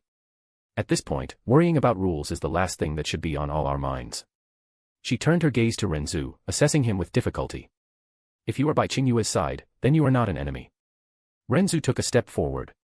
His gaze swept the hall, the injured disciples, the ice coffin, the atmosphere of contained despair. When he spoke, his voice was calm, almost gentle. Since you have sheltered and helped Qingyue for so long, I will save all of you from this calamity. The pupils of several people contracted. The link is right below. See you there. Thank you so much for your support, you make all of this worthwhile. Chapter 83, a gentle smile before the end. Outside the divine hall of the Frozen End, the atmosphere was on the verge of explosion. Bang. Bang. Bang. Successive strikes of profound energy collided against the gigantic door of heavenly jade stone. The space trembled, the surrounding snow was hurled away in chaotic waves, and cracks spread across the frozen ground, but the door remained intact. Damn it. The man in green robes recoiled once more, his face twisted in fury. His arms were numb, blood trickled from his knuckles, and yet the door showed not even a visible mark. This damn hall. We've been attacking for days. How is this still not broken? Frustration gnawed at the group. Overlords and thrones, accustomed to crushing entire sects with a gesture, were now being held back by a single door. Again. Roared the men in green, attacked together. One of the men gathered his profound energy to the limit, veins bulging in his neck, and charged forward with a brutal strike, concentrating everything into a single point on the door. It was at that exact instant. Clack. A soft and delicate sound echoed from all sides. The enormous door of heavenly jade stone opened.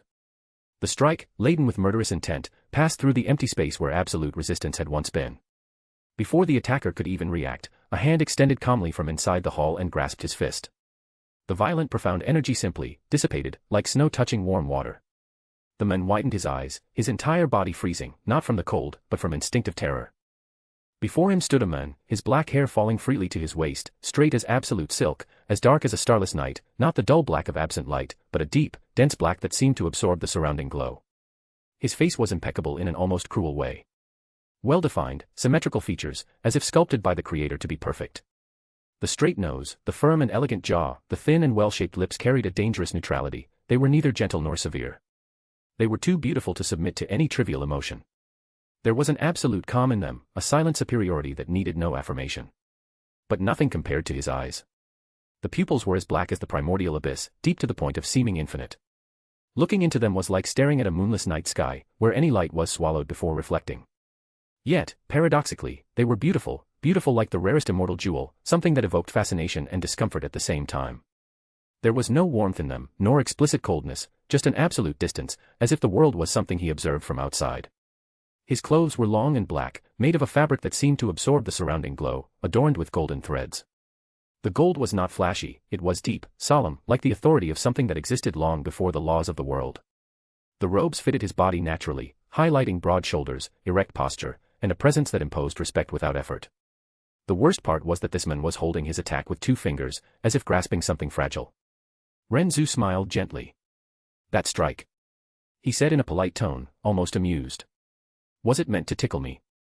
Silence fell like a blade. What? How? The attacker tried to pull his arm back, futile. It was as if he were stuck to an invisible mountain.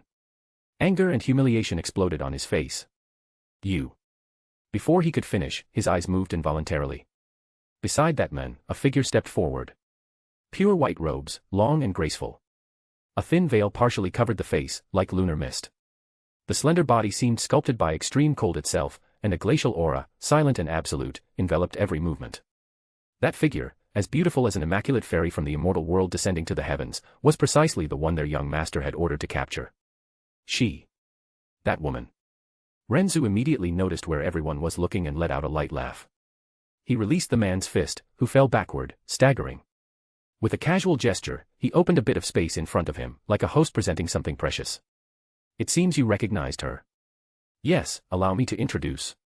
This is Xia Qingyue, the one you came to capture. The problem is that she is my wife. Xia Qingyue cast a brief glance in his direction, silently reflecting on how terrifying her husband's intellect could be. With just a few pieces of information mentioned by the mistress of Frozen Cloud Asgard, he was able to accurately identify who was behind the pursuit against her and the entire hidden plan involved.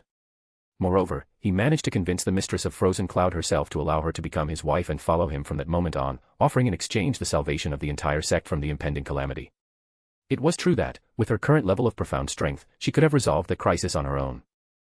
Someone who had reached the peak of the sovereign profound realm was basically the pinnacle of power in the profound sky continent. Still, she chose not to intervene.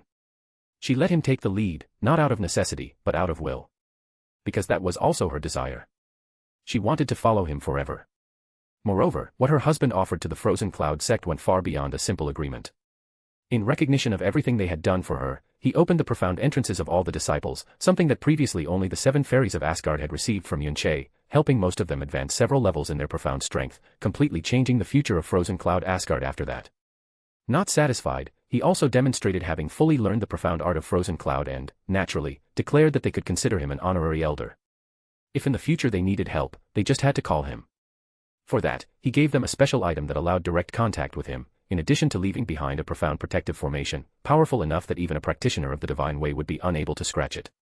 He also guided all the disciples, the 7 fairies of Asgard, including herself, and even the mistress of frozen cloud Asgard in their cultivations and profound arts. The knowledge he demonstrated, allied with an almost perfect teaching ability, was simply terrifying, evidencing once again how frightening his intellect was. All of them, without exception, obtained immense benefits from this guidance. All this had happened over those few days, while both remained in the divine hall of the frozen end, surrounded by all her disciple sisters. The problem was that, in the face of his kindness and in simply indescribable charm, the entire frozen cloud Asgard had been conquered by him over those last days. Even her own master showed ambiguous feelings toward her husband, as did the sect mistress. Part of this was due to the fact that the frozen heart art, cultivated by all of them, simply had no effect on him. Spending time beside someone so extraordinary created a kind of irresistible emotional cocktail. The feeling of absolute security, serene happiness, the fullness that emanated from his presence, all of it became addictive. It was the kind of experience that, little by little, eroded defenses and left any woman inevitably in love.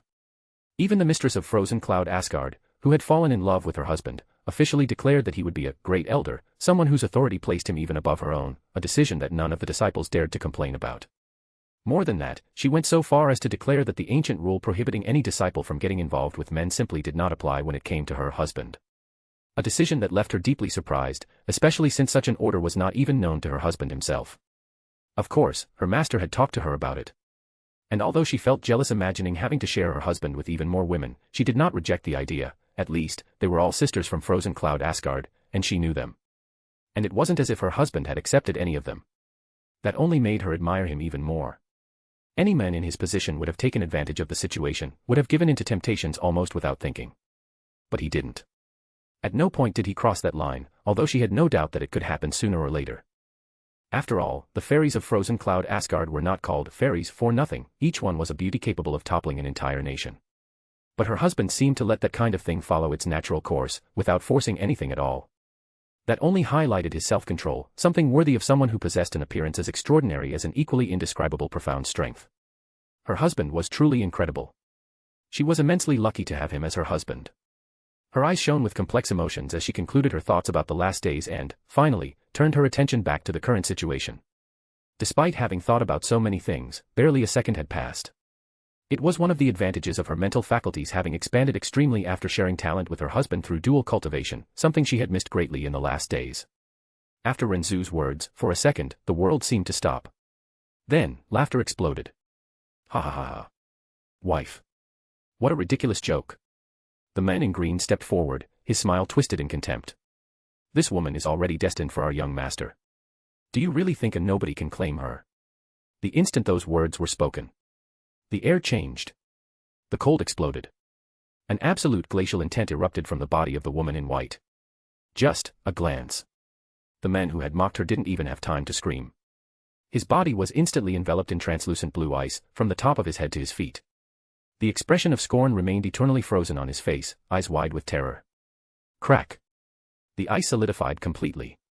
Deadly silence. Everyone recoiled instinctively, their blood freezing in their veins. Xia Qingyue remained motionless, the cold around her so pure and dense that it seemed to belong to another plane. Her eyes showed no anger, just an absolute coldness, as if that man had never existed. How dare he insult her husband? Ren Zu turned his head slowly toward her. There was a faint smile on his lips. Qingyue. He said softly, leave this to me. She blinked once. The cold around her retracted, obedient, as if it had never been released. Ren Zu then turned his gaze back to the invaders. The gentle smile did not change. But, for some reason, everyone felt a deep terror rise in their hearts. Ren Zu took a step forward. The smile on his lips remained the same, gentle, almost affable, but the weight that descended upon the world in that instant made even the wind freeze in the air. You should feel honored. His voice was calm, unpretentious, to have the chance to serve as my experiments. The invaders' faces paled. Some tried to retreat, others instinctively gathered their profound energy, but it was already too late. Ren Zu slowly raised a single finger. The space below him shuddered. The frozen ground began to creak, not from ordinary cracks, but as if the world's own space was being forced beyond its natural limits. A cold that did not belong to this world emerged silently. Above his finger, a lotus began to take shape. It was made of ice. Not ordinary ice, but a translucent crystal of impossible beauty, each petal perfectly defined, as if it had been chiseled by the universe's most precise hand. The cold emanating from it could not be described as icy, it was the total absence of heat, a state where even thermal concepts ceased to exist. Absolute zero had been achieved and stabilized through his understanding of the law of ice and profound strength. The lotus spun slowly, compressed to the extreme by profound energy so dense that it distorted the light around it. Then, a change occurred. Green flames emerged first, enveloping the lotus like a living veil, overflowing with vitality, the life spirit flame. Next, red flames erupted around it, deep as blood, the flames of the vermilion bird. Finally, golden flames enveloped everything, violent and dominating, the flames of the golden crow. The three flames did not conflict. They fused. The absolute ice remained intact at its core, while the exterior of the lotus began to shine with colors that should not coexist. Green, crimson, and gold intertwined in perfect harmony, creating a vision as beautiful as it was terrifying. Among the profound practitioners who were as numerous as the stars, it wasn't as if there were no people who cultivated profound arts of two attributes, or even more attributes. But the prerequisite was that these two attributes should complement and result in one another, such as wind and fire, water and lightning. Although doing such a thing would divide the individual's concentration and was even a kind of taboo in the profound path, if the individual was truly and shockingly talented and could cultivate both profound arts of the two attributes to the limit, then they would undoubtedly possess an extremely great advantage over those of the same level. But to simultaneously cultivate profound arts of fire and water, whose suppression of one over the other was the fiercest of all, had at least never happened before in the profound sky continent. Aside from idiots, there would absolutely never be anyone who insanely walked this path. There could be many types of profound arts, but there was only one set of profound veins. When two mutually repulsive attributes were activated at the same time, they would unquestionably begin to reject and counterbalance each other. Not only would there be no benefit, but instead it would cause the power of both attributes to weaken to a certain extent. If severe, it would make the profound energy churn in great chaos and even damage the profound veins. But that young man in front of them was trying to do this absurd thing. These completely conflicting energies could only reject and cancel each other out and would never have the possibility of fusing. Suppressing each other, complementing each other, stirring each other. These were the most basic natural laws of primordial chaos. Doing this was simply trying to challenge natural laws, challenge the ways of heaven. But he did it casually. The lotus now looked like a divine work of art. Ren Zu moved his finger. The lotus advanced. There was no immediate explosion or even any kind of sound. It simply crossed through space, and the instant it touched the first of the men who used profound strength to protect himself because he couldn't dodge in time, the world ended. A sea of three-colored flames swept everything ahead, extending as far as the eye could see. Mountains were erased from existence, the sky seemed to tear apart, and the entire horizon was swallowed by devastating light. Then, vohum. A deep, vast roar that didn't sound like fire, nor like ice, but like the tearing of the world's laws. It was a grave, crushing sound that vibrated directly in the bones and soul, making the heart beat out of rhythm. Soon after, the roar fragmented into layers, a crystalline crack, like billions of mirrors shattering at once, the sound of absolute zero freezing everything instantly. A burning whistle, similar to a sun forcibly rising within the atmosphere, the crimson and golden flames consuming existence. And finally, a muffled, dull, oppressive boom, as if the world had been compressed and crushed into a single point. Bunun. When it ceased, what remained was an even more terrifying silence, a dead silence. The energy dissipated slowly, and the revealed scene was even more terrifying. Everything was frozen. The flames had burned everything to nothingness, and in the same instant, the absolute cold had frozen the result. The world ahead was a vast field of ruins perfectly preserved in crystalline ice. Fragments of earth, remnants of energy, even distorted space, everything frozen in an immutable state, like an eternal painting of the end. Not even a trace of the invaders remained. Xia Qingyue stood motionless. Even with her cultivation at the peak of the sovereign profound realm and knowing that her husband was powerful, that sight made her mind go blank for a brief instant. She turned to him, her normally cold eyes carrying a rare shock. Husband. Don't you think you overdid it? Ren Zu looked at the frozen horizon, then shrugged. I really thought they were a bit stronger. He then smiled faintly, like someone satisfied with a successful test. I decided to call this three-colored world-punishing immortal lotus. The profound art itself was an extreme manifestation of multiple absolute principles. First, the frozen and divine art was taken beyond any known limit, forcing profound energy to create an ice core that reached absolute zero, a state where even natural laws ceased to operate. This ice was then compressed to the extreme, reduced to a perfect lotus structure, capable of containing practically infinite energy without collapsing. He had only poured a tenth of his profound energy into it. Next, this core was fused with the three supreme flames he possessed. The life spirit flame, the divine flames of the vermilion bird, and the flames of the golden crow mixed perfectly. In the case of the latter two, he still executed the highest stages of their exclusive profound arts, refining them and integrating them into the core in an absolute manner, surpassing the golden crow and vermilion bird themselves in mastery of the profound arts they had created. The result was a technique that burned everything to non-existence and, in the same instant, froze the final result, sealing not just matter and profound energy, but also space and local laws. The best part was that he could use the world-punishing immortal lotus in one or two color versions, simply by removing one or two of his supreme flames. Additionally, it was also possible to employ only pure extreme ice, without any flame involved.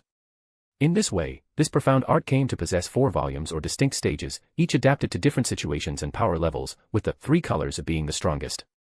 Xia Qingyue remained silent for an instant. Her gaze rested on her husband's figure, as if trying, once again, to redefine the image she had of him. The frozen horizon reflected in her limpid eyes like still water, but what really left her motionless was not the devastation ahead, but the ease with which it had all been done. She finally spoke. "Husband. You created this profound art just now." Ren Zu nodded simply. "Yes." Xia Qingyue's heart trembled. Creating a profound art was not just a matter of talent or momentary inspiration. Even incomparable geniuses needed years, sometimes decades, to conceive a stable technique of their own, much less something that surpassed a profound art inherited from an ancestor. The profound arts that Frozen Cloud Asgard possessed were the absolute pinnacle of the ice path within the profound sky continent, something that had sustained Frozen Cloud Asgard for countless years, and yet, he had just created something that surpassed it so easily. He had created a profound art that surpassed even the frozen and divine art. More than that, he had fused ice with fire, elements that, according to all the laws of the world, should annihilate each other. Not only did they coexist, but they were integrated in perfect harmony, elevating to a level that simply shouldn't be possible. Could this be called merely talent? Such a deep understanding of laws, principles, and the world itself that made the concept of limits seem irrelevant. Xia Qingyue felt a shiver run down her spine. For the first time since reaching the peak of the sovereign profound realm, where she had imagined she would catch up to her husband soon, she felt something akin to an insurmountable distance. Not a distance that caused frustration or envy, but one that awakened absolute admiration, and a slight fear. She took a deep breath, her heart calming little by little. Then, her lips curved into a soft, almost imperceptible smile. Incredible. There was no other word. And that man was her husband. Ren Zu remained silent for a few instants after her words. The cold wind passed through the devastated valley, sliding over the frozen field like a distant lament. Fragments of crystalline ice reflected the pale light of the sky, and the world seemed to have been forced to accept that new landscape as an eternal scar. Then, he slowly turned his head. His gaze did not linger on the destruction, nor on the remnants of the frozen laws around. He looked far away, beyond the snow-covered mountains, toward a point that was not visible to ordinary eyes. The divine hall of sun and moon. His abyssal eyes seemed to pierce through space, time, and the layers of the world, fixing on that place as if he were already before it. "Let's go." His voice was calm, almost casual, as if suggesting a simple stroll. "There's a small pending task. It won't take long." Small task. If anyone else had heard that, they might laugh, since he was referring to fighting against one of the sacred grounds. But coming from him, Xia Qingyue knew that small meant only that it would require no effort on his part. She asked no questions. She merely nodded lightly and stepped forward, standing beside her husband, her white robes contrasting with his dark ones. The space ahead opened into a rift.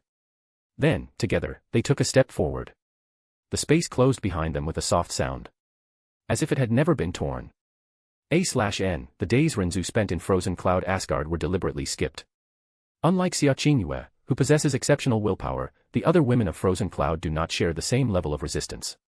Faced with Ren Zu's absurd charm, combined with the sense of absolute security, intellectual superiority, and the almost hypnotic presence he exudes, conquering them was simply too natural to be worth a detailed description. To avoid dragging the story into a boring arc filled with predictable events, I chose to move the timeline forward and focus only on the consequences. Now, a question for you all: what do you think I should do with this crystal palace that was acquired randomly? I thought about giving it focus as an independent force that serves Ren Zu loyally, whether by having them never betray him if he sleeps with them even once, or by having him invent a method that prevents betrayal altogether, and turning them into multiple beautiful attendants he can strengthen to high levels to handle random cannon fodder, or maybe not. Suggestions and judgments are welcome. Relieved face. The link is right below. See you there. Thank you so much for your support, you make all of this worthwhile. Chapter 84, Karmic Palm of Heaven's Punishment. I want to sincerely thank all of you who have been following the story and helped push it to top 9. Seriously, this wouldn't be possible without your support, comments, reads, and power stones. If we keep up this insane pace, I'll start posting daily chapters, every day from Monday to Friday, with the exception of Saturday and Sunday, because even the author needs to survive grinning face with sweat. Also, here's the goal: once we hit the next support milestone, I'll release an extra chapter as a thank you. The goals will be announced tomorrow. Once again, thank you all for being here. Let's go even further. Rocket Fire. Divine Hall of Sun and Moon, Profound Sky Continent. In the extreme north of the Profound Sky Continent, where mountains rose like pillars of the world itself and rivers flowed like eternal veins of the earth, stood the Divine Hall of Sun and Moon. As one of the 4 sacred grounds of the continent, its territory was vast beyond imagination, extending across a colossal mountain range constantly bathed in an almost perpetual sunlight. Imposing peaks intertwined like sleeping dragons, their silhouettes cutting the sky in majestic and unchanging lines. Among these mountains, enormous natural and artificial platforms supported grandiose palaces made of white jade and gleaming gold, reflecting the sunlight as if they were fragments of fallen stars. The architecture was ancient and solemn, carrying an aura of absolute authority and unquestionable sanctity. Ethereal clouds floated between the peaks, enveloping the buildings, while currents of heaven and earth energy coursed through the air like invisible tides. It was a place where heaven and earth seemed closer, where day and night coexisted in a delicate balance. Disciples trained in various formations scattered across the platforms. Some practiced profound arts, while others merely exchanged friendly blows. Occasional laughter, instructional voices, and the rhythmic sound of profound energy cutting through the air composed a scene of prosperity. It was the perfect image of one of the 4 sacred grounds of the Profound Sky Continent. Then, everything changed in an instant. The clear sky was swallowed. Black clouds surged from all directions, swirling violently like a colossal vortex. The sun vanished as if it had never existed, and the light was replaced by a suffocating crimson hue. The wind ceased abruptly, as if the world itself held its breath. The first to sense that something was wrong was an elder overseeing the training. His face paled. What is this? Before anyone could respond, the sky tore open. A gigantic palm, made entirely of red lightning, descended slowly from the heavens.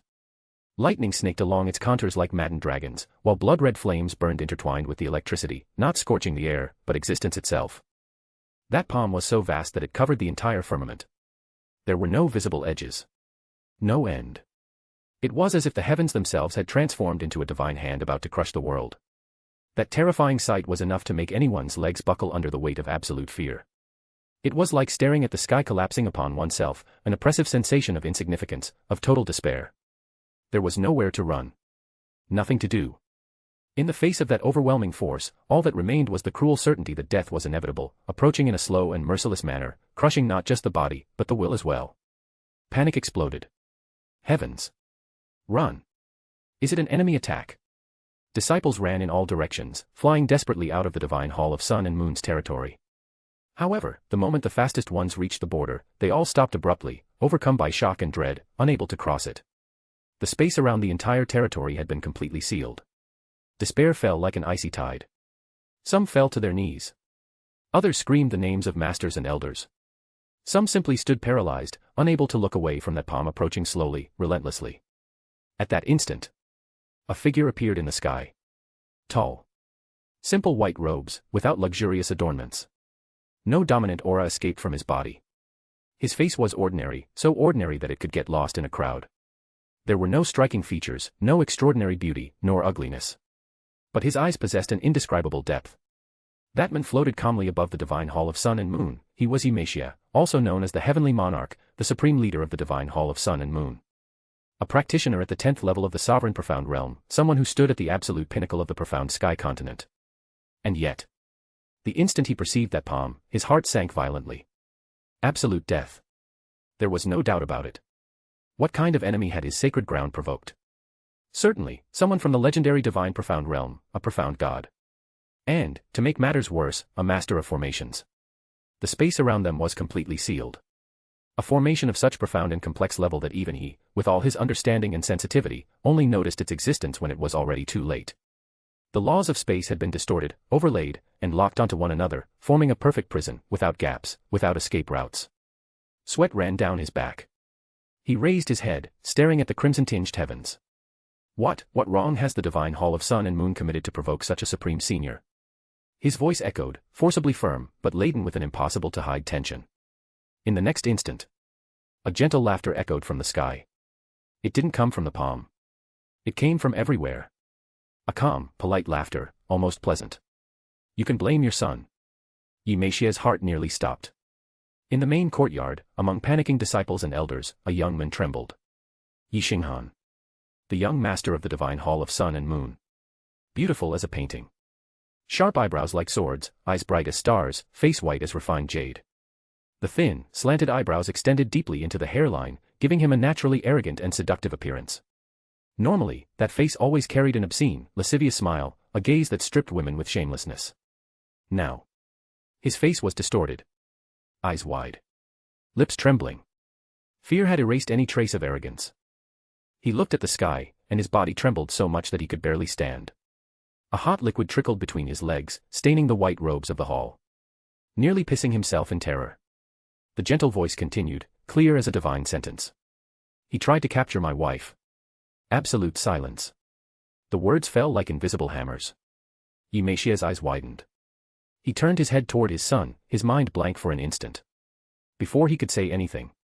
Before he could yell at his stupid son. Before he could beg.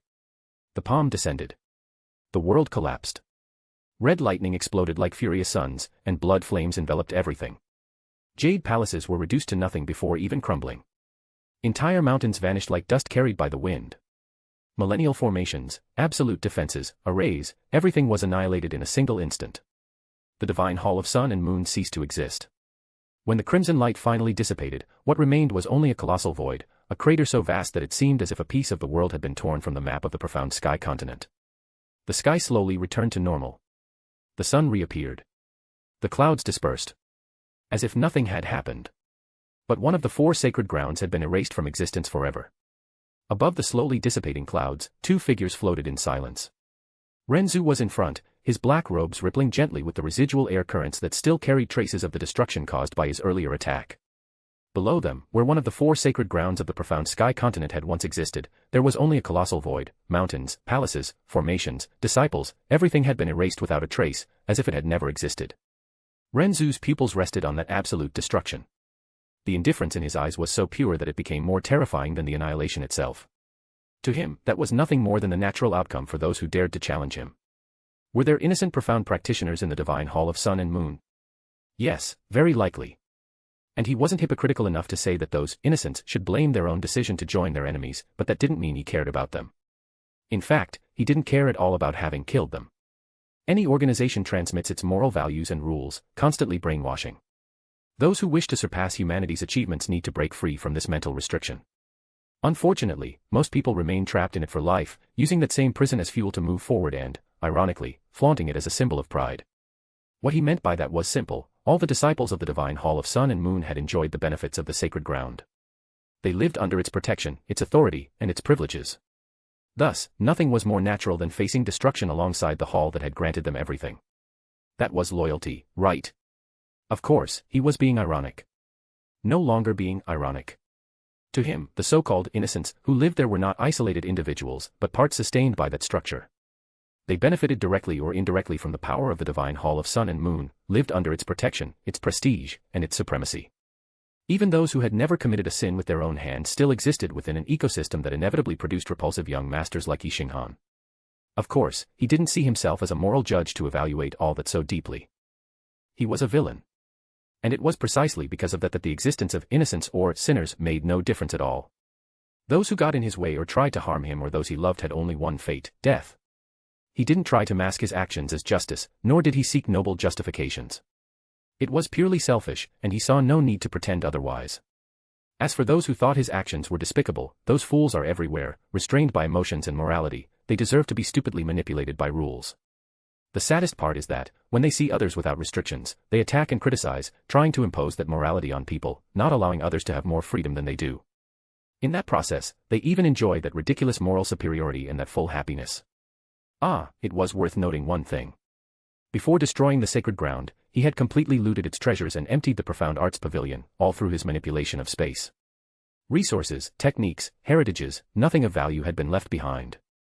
Only after that did he destroy the place. Obviously, the palm that covered the heavens, that had descended moments earlier was not a casual attack. That was the fourth stage of his personal profound art, 9-star Thunder King art, Karmic Heaven Punishing Palm. A technique that fused extreme lightning with the divine flames of the vermilion bird, creating a power of absolute punitive nature. He had made this technique specifically to deal with practitioners who cultivated the diabolic energy of darkness. It wasn't an attack created simply to kill enemies. It was a technique made to erase sins from the world itself. While Ren Zu gazed at the destruction with indifference, beside him, Xia Qingyue observed the void left behind.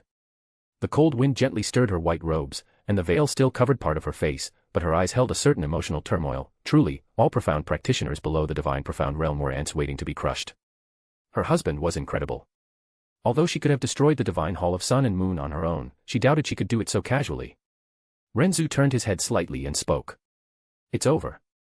His tone was calm, almost casual. "You don't need to worry about that young master anymore, Qingyue. Even though you possess the power to protect yourself and handle this situation on your own now, so I think you never had that concern in your heart. Not like the frozen cloud Asgard that thought it was the end foretold by their ancestors. Well, the good news is that the calamity has been avoided." Xia Qingyue turned her gaze from the void and looked at him. Her limpid eyes met his, and she nodded slightly. Even if Qingyue could resolve this situation on her own, she wouldn't have the experience of feeling so deeply protected by someone. Knowing that her husband is willing to fight against the supreme powers of the profound sky continent for Qingyue makes her extremely happy. "Thank you, husband." Her voice sounded soft as silk, laden with a deep emotion that warmed his heart. Knowing that he had destroyed an entire sacred ground for her, without the slightest hesitation, made her chest tighten in a strange and intense way. She truly had been fortunate to meet him. That absolute dedication to protecting those he considered important, even if it meant burning the entire world, was impossible to ignore. How could one not love a man like that? She didn't blame her sisters from Frozen Cloud Asgard, nor the sect master, nor her own master, for falling in love with him. In the face of someone like that, it seemed almost inevitable. Ren Zu shook his head slightly, his smile gaining a touch of tenderness. He grasped her waist from the side with a firm hand, feeling the delicate and slender curve beneath the robe, pulling her closer with a gentle possessiveness that made her gasp softly. With his other hand, he lifted her delicate chin, his long fingers brushing her skin as soft as jade, carefully removing the veil to reveal that enchanting face, smooth cheeks like immaculate silk, subtle dimples that echoed ancient poetry, soft and rosy lips like perfect petals, clear eyes that seemed like still springs, gathering a transcendental beauty that eclipsed the entire world. His eyes met hers, deep as always. He said softly, "You don't need to thank me. This is just natural." His thumb lightly brushed the line of her chin. "I am your husband. I would never allow you to be in danger." Before Xia Qingyue could respond, he leaned slightly forward and gently kissed her perfect lips, a tender and deep touch that made her close her eyes, the world around them disappearing as she surrendered to the kiss. Their lips parted slowly. Xia Qingyue opened her eyes slowly, still feeling his warmth, while Ren Zu observed her with the same absolute calm he had shown in the face of a sacred ground's destruction, but now softened by something more intimate. He rested his forehead against hers for a brief instant, as if etching that moment into his memory. Then, he spoke. "Qingyue, return to Frozen Cloud Asgard." She blinked slightly, surprised only for an instant, before hearing the rest. "I have some things to take care of." His tone remained calm, firm, as always. "It won't take long. 1 or 2 days, at most. When I'm done, I'll come for you personally." The cold wind blew between them, making her robes ripple gently. Xia Qingyue remained silent for a moment, her clear eyes fixed on his face, as if trying to read something beyond the words. A part of her was curious about what he was going to do, perhaps he wanted to find his blood family. In any case, she trusted him more than anyone else. Still, there was concern in her limpid pupils. "Spend some time with your master. With your companions as well." Ren Zu noticed her concern, but instead of saying anything, he smiled crookedly, a rare and genuine smile. "After I take you with me, this kind of tranquility will become a rare luxury." She immediately understood what he meant. When Ren Zu took her away, her life would change completely. Xia Qingyue took a deep breath. Then nodded again. "Qingyue understands." She raised her gaze to him, her eyes shining with a concern she didn't try to hide. "I'll try to enjoy the last days. But, husband, you take care as well." Ren Zu stared into those eyes for an instant longer than necessary. He raised his hand and lightly touched the side of her face, his warm fingers contrasting with the cool softness of her skin. "Don't worry." His voice was low, firm. "There is nothing in this world that can stop me." She smiled faintly, though the concern remained in her eyes. "I know." She paused for an instant. "But that doesn't mean Qingyue doesn't feel worried." Ren Zu let out a small amused sigh and leaned in to place one last soft kiss on her forehead. Then, he stepped back, making a gesture with his hand and tearing space to send Xia Qingyue away. He had only brought her originally because he wanted her to witness the destruction of the divine Hall of Sun and Moon to tell Frozen Cloud Asgard. Afterward, he planned to do some other things. The space around Xia Qingyue rippled gently, a clean and precise distortion. Before disappearing, she cast one last look at him, etching that solitary figure against the restored sky of the profound sky continent. In the next instant, she was gone. Silence returned. Ren Zu remained there, floating above the void left by the divine Hall of Sun and Moon. The wind blew. And, slowly, a cold and almost imperceptible smile appeared on his lips. Now. He murmured to himself, there are other scores to settle. The space around him folded. And his figure disappeared, as if it had never existed. The link is right below. See you there. Thank you so much for your support, you make all of this worthwhile. Chapter 85, The Bird Without Feet, Bonus Chapter. Profound Sky Continent. Blue Wind Nation, Floating Cloud City, Shao Clan. An old wicker chair was placed beneath an ancient tree with dry leaves. An old man, his head full of white hair, sat quietly in the wicker chair with his eyes closed, while the morning sun shone upon him. A man dressed in black entered the courtyard, his steps were silent, his silhouette like a ghost.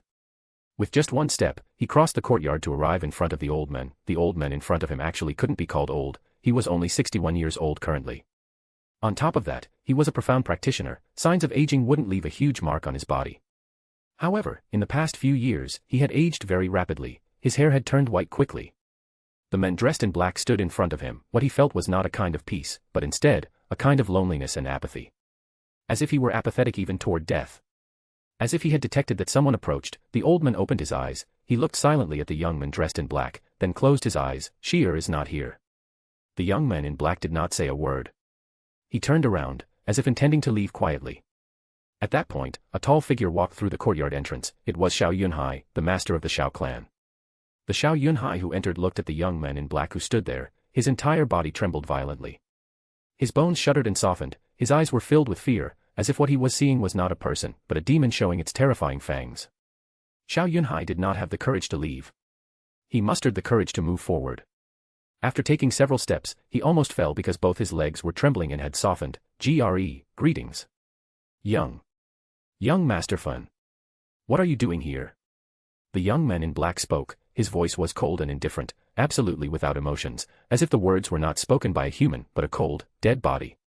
Your humble servant, came especially, to pay respects to the fifth elder.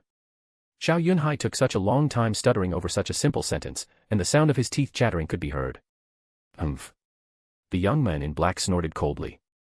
He made no visible movements, but his body suddenly disappeared without a sound or breath, leaving no trace behind. Xiao Yunhai's entire body loosened, like a pile of mud, he collapsed paralyzed on the ground. He let out a huge sigh of relief, his robe was entirely soaked in cold sweat. In recent years, his fate and the fate of the entire Shao clan had risen and fallen like a lone boat on a huge wave. 6 years ago, the Shao sect bestowed enormous favors upon the Shao clan. Xiao Yunhai was mad with joy, thinking they could transform from a worm in the soil to a dragon flying in the clouds. In order to please and gain favor from Xiao Kuangyun and let his son Xiao Yulong enter the Shao sect, he did not hesitate to use dishonest schemes to offer Xia Qingyue and Xiao Lingxi to Xiao Kuangyun. He did not think that Xia Qingyue would be a disciple of Frozen Cloud Asgard. Instead, the result of his dishonest scheme was forcing Yunche to leave in bitterness. That night, his son who was originally going to leave with Xiao Kuangyun for the Shao sect the next day had his 4 limbs and 5 senses destroyed, dying miserably not long after. 3 years ago, Yunche returned for revenge, making them experience a horrible nightmare. After that, the entire Shao clan lived in constant fear, especially Xiao Yunhai and the rest, feeling as if they were awaiting a tribulation from a death sentence. 8 months later, Yunche did not arrive, but news of his death in the primordial profound arc spread throughout the entire profound sky continent. The entire Shao clan breathed a sigh of relief. However, half a year ago, they had attracted another demon, one that was even more terrifying than Yunche. Fen Juechen. Bearing an inexhaustible hatred, Fen Juechen wanted to exterminate the entire Shao clan, because this was Yunche's birthplace. He arrived at the Shao clan and began killing people. He flickered with every step, and every step felled 10 people. They hadn't even reacted to the situation, and over 100 had died at his hands, with none of their bodies left intact. Among them were the great elder Xiao Li and the third elder Xiao Zhe. Throughout the whole thing, he did not say a word and had no expression, as if he had come from hell, like a reaper who came to harvest lives. The most frightening thing was that those who died because of him, their bodies rotted rapidly into a cloud of black gas, turning into piles of charcoal. And the one who stopped this demon was Xiao Lingxi. When Xiao Lai and Xiao Lingxi, who had faces full of fear, appeared, that demon stopped his massacre, while rippling emotions that belonged to a human appeared on that emotionless face. After that, he stopped his massacre of the Xiao clan and continued to stay in this place. The reason he stayed was also because of Xiao Lingxi. He became an existence like a demon to the Xiao clan. Any disciple of the Xiao clan who saw him would tremble in terror, not daring to even breathe. The good part was that he listened to Xiao Lingxi and no longer killed members of the Xiao clan. He hadn't even injured a single person since then and practically remained only within his courtyard. Every day, the only time he left his courtyard was to take a look at Xiao Lingxi, even if he could only see her from afar. Before, to escape the chaos of war, Xiao Lai brought Xiao Lingxi back to Floating Cloud City, where the war would not reach them. Because of a warning from the Imperial Palace, even without the threat of Yun Che, they would no longer be disrespectful because of their current identities. Xiao Lai was the grandfather of the current empress's husband, and when Fen Juechen arrived, everyone treated Xiao Lingxi and Xiao Lai like their ancestors, not daring to neglect them in the slightest. Because anyone could clearly see that the terrifying demon would listen to every word of Xiao Lingxi, so whoever Xiao Lingxi wanted him to kill would die immediately. Fifth Elder. Fen Juechen left, but Xiao Yunhai was still frightened. Facing Xiao Lai, he said respectfully, "The forces of the Divine Phoenix Empire are approaching. The gates of Floating Cloud City are already wide open. Mayor Yuan and Mayor Situ left 2 hours ago to personally lead the city soldiers 30 kilometers from the city to receive them, and after the Divine Phoenix Army enters the city, they warned our Xiao clan not to do anything disrespectful. Just now, the Divine Phoenix Army arrived. The Fifth Elder can rest assured, there was no resistance, so there should be no indiscriminate killing." Xiao Lai opened his eyes. There was no sadness, disappointment, or unwillingness in his eyes, only an expanse of morbid gray. "That's good, since we are fated to be humiliated, at least we can avoid the deaths of innocent civilians." From afar, waves of clamors could be heard, as if they were approaching. Xiao Yunhai hurriedly took out a sound transmission jade and glanced at it, then carefully said to Xiao Lai, "Fifth Elder, the Divine Phoenix Army did not enter the city, but, instead, garrisoned outside the city, surrounding the city tightly. I don't know what they want to do. I will immediately notify the clan disciples that they must behave well during these days. Fifth Elder, I won't disturb your rest anymore." Xiao Yunhai moved 2 steps back. Although Fen Juechen was not present, he was still careful, not daring to show the slightest bit of negligence.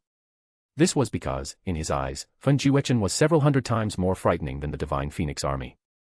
After all, facing the Divine Phoenix Army, an individual only had to surrender obediently and listen. They wouldn't massacre the entire city. But with Fen Juechen, the slightest bit of inattention could make someone die without an intact body. At that moment, a disturbed voice came from outside. "Big trouble. Fifth Elder, big trouble." A young disciple of the Xiao clan stumbled in haste. When he saw Xiao Yunhai, he gasped, "Clan Master, so you're here, trouble." Xiao Lingxi, she. The urgent speech and the name Xiao Lingxi made Xiao Lai's eyes open wide. Xiao Yunhai's heart also pounded. He shouted, "What happened to Xiao Lingxi? Hurry up and speak." She. The Xiao clan disciple choked violently. "She was stopped by the Divine Phoenix Army. That Divine Phoenix general seems like he wants." "What did you say?" A pitch-black silhouette moved swiftly in the air. The Fen Juechen who had left before suddenly appeared in front of the Xiao clan disciple like a demon. He grabbed him by the collar with one hand but immediately threw him aside. His body was overflowing with killing intent. While his body flickered, his black figure rushed toward the northern direction with terrifying speed. Less than 1.5 kilometers before the gates of Floating Cloud City. Feng Hui, the mighty and brilliant General Hui of the Divine Phoenix Empire.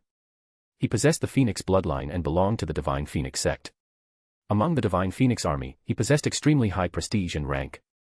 At the same time, he also had an extremely high profound cultivation level, the first level of the Tyrant Profound Realm. Even within the sect, he could be an elder. He was one of the leaders of the invasion of the Blue Wind Nation.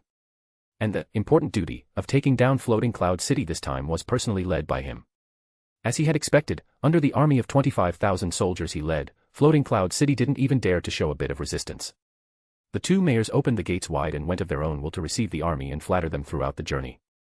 After allowing the army to surround the entire city, he entered Floating Cloud City riding on a huge, fierce fire mastiff, with 500 cavalry behind him, along with Mayor Yuan Tua and Deputy Mayor Situnan bowing.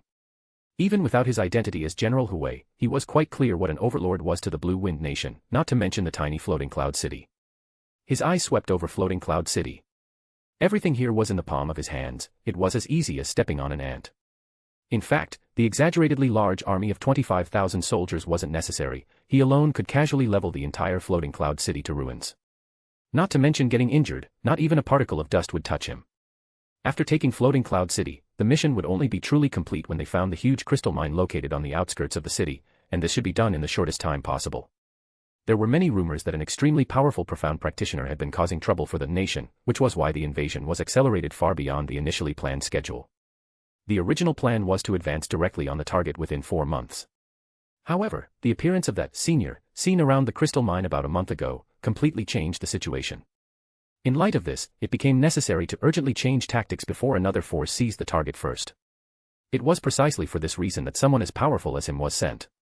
According to the available information, that senior was, very likely, an overlord. Capturing the crystal mine had always been the true objective of the Divine Phoenix Empire in invading the Blue Wind Nation. The eradication of the nation, by itself, was nothing more than a stratagem to deceive other powers. Now, how did they know that the senior hadn't mined the entire crystal mine yet? The answer came from one of their soldiers, who had been sent to investigate the site. According to the report, the area was sealed by a powerful profound formation, preventing direct entry. However, it was still possible to observe the interior from the outside and use spiritual senses to detect the purple-veined divine crystals they sought. This indicated that the senior had only discovered the mine and erected the profound formation to exploit it gradually, on his own. For this reason, all plans were drastically accelerated. As for the profound strength level attributed to him in the reports, the conclusion was reached precisely because the profound formation could be broken by an overlord. He probably believed that no one had discovered the mine's existence and sealed it with the intention of enjoying it alone, completely underestimating such a weak empire that barely had a few thrones in its ranks. At least, that's how all those elders of the Divine Phoenix Empire viewed the situation when they were forced to conflict with the Blue Wind Nation, so naturally, that overlord should think the same way. Aside from his probable fight against the mysterious overlord, he originally thought the task was utterly meaningless and similarly boring, until a girl caught his eyes. The girl wore a flowing blue dress. From afar, her figure was elegant, touching, and extremely delicate. Following her slow steps, the dress would float behind her. Her extraordinary figure could be seen intermittently. Although the arcs of her waist, chest, and rear could be seen only for a fraction of a second, words could not describe this beauty that had a charm that would make men lose themselves. Although only a little could be seen, it was extremely beautiful. The skin of her slightly exposed neck was white as snow and like a jewel, as if it were slightly translucent to the point where her bones could almost be seen. As the magnificent General Hui, who was an overlord, he had seen countless people, yet he was still instantly stupefied. At that moment, he felt as if he had seen a beautiful fairy who had fallen among humanity. The girl's steps quickened, evidently wanting to avoid the frightening invaders. Feng Hui had a scalding look in his eyes. He pointed forward in an incomparably urgent manner. Go. Stop that little lady, let this general take a good look. Following the frightened cry of a young maiden, Xiaolingxi was surrounded by a group of people riding flaming horses. She couldn't move forward or retreat, and her eyes were wide with terror. What? What do you want? The civilians of Floating Cloud City all fled. They were filled with terror, so who would dare rescue her? Ha ha ha ha. Feng Hui rode majestically on his fire mastiff without haste. He took a good look at Xiaolingxi's appearance, and his gaze became even more ardent, as if his eyes were about to burn.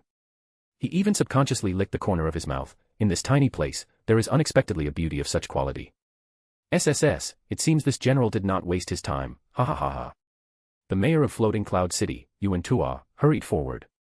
He bowed his back and said with a fawning smile, "This is the daughter of the 5th elder of the Xiao clan, the largest family in our Floating Cloud City. Her name is Xiaolingxi, 21 years old and unmarried. General Hui has such good eyes, she is definitely the #1 beauty of our Floating Cloud City." Yes, yes. Situ Nan immediately agreed and smiled. If General Hui likes her, that would be the greatest fortune of her life. Oh, that's right, there's something this little one doesn't know if he should mention. She has another identity.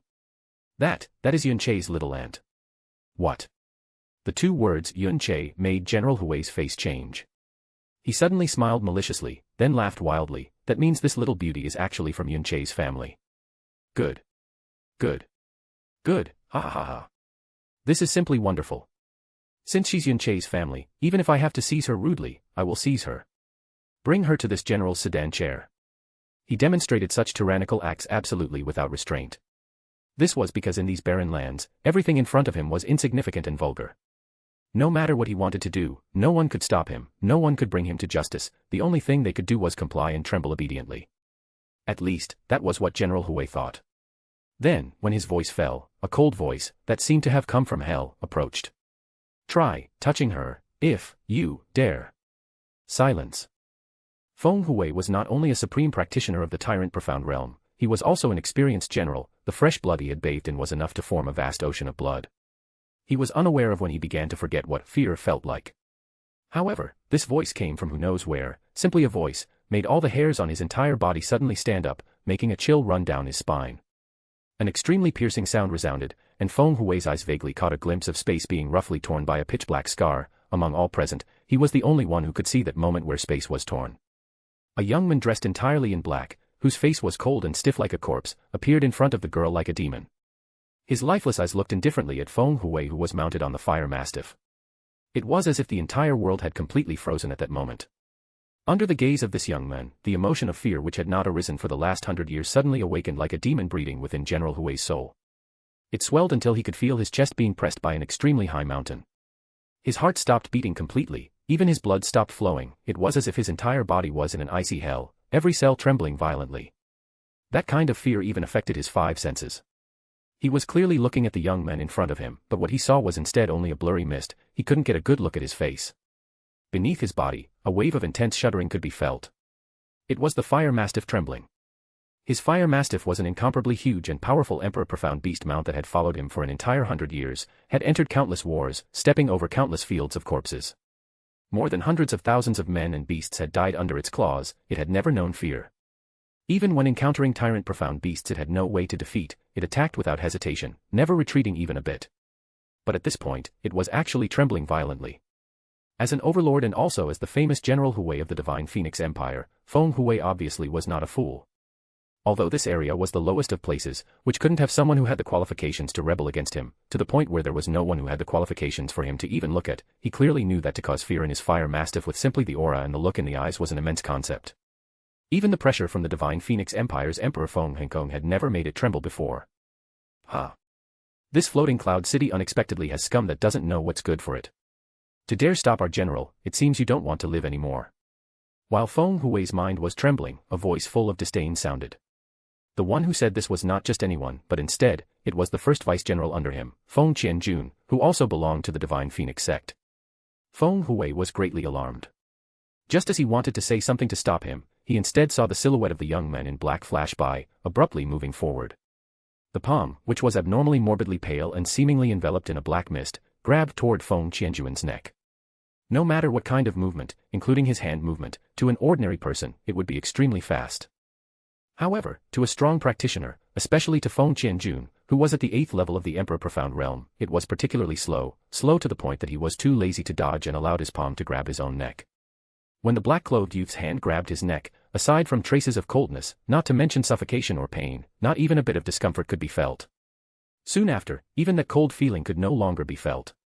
And for him, this was extremely normal, because among the inferior profound cultivators within Floating Cloud City, even if they used 100% of their strength to strangle him, it wouldn't cause the slightest bit of anxiety for a high-level throne of the Divine Phoenix sect. Ha ha ha ha. Feng Qianjun laughed wildly. His laughter was full of disdain and contempt. He looked at the expression in Fen Juechen's eyes and felt pity, as if looking at an ant overestimating itself. There certainly is no lack of ignorant and laughable wretches in this world. This general was originally feeling merciful and didn't plan to kill anyone today, but an insignificant scum from Blue Wind actually dares to make a move against this general. Ha ha ha ha. Come, show me all your strength. Quick, strangle this general to death. This general will just stand here. You can use your hands, a blade, a spear. If you can kill this general will call you grandpa in hell. Come, you have to use a little more strength. Ha ha ha ha. While Feng Qianjun was laughing wildly with disdain, no one around him was laughing. Whether it was the Divine Phoenix Army or the citizens of Floating Cloud City, all their eyes were wide open, almost bulging, while terror filled their faces. Feng Qianjun's neck, which was locked in Fen Juechen's hand, began to emit a faint black mist. Under the black mist, the flesh on Feng Qianjun's neck began to rot and wither.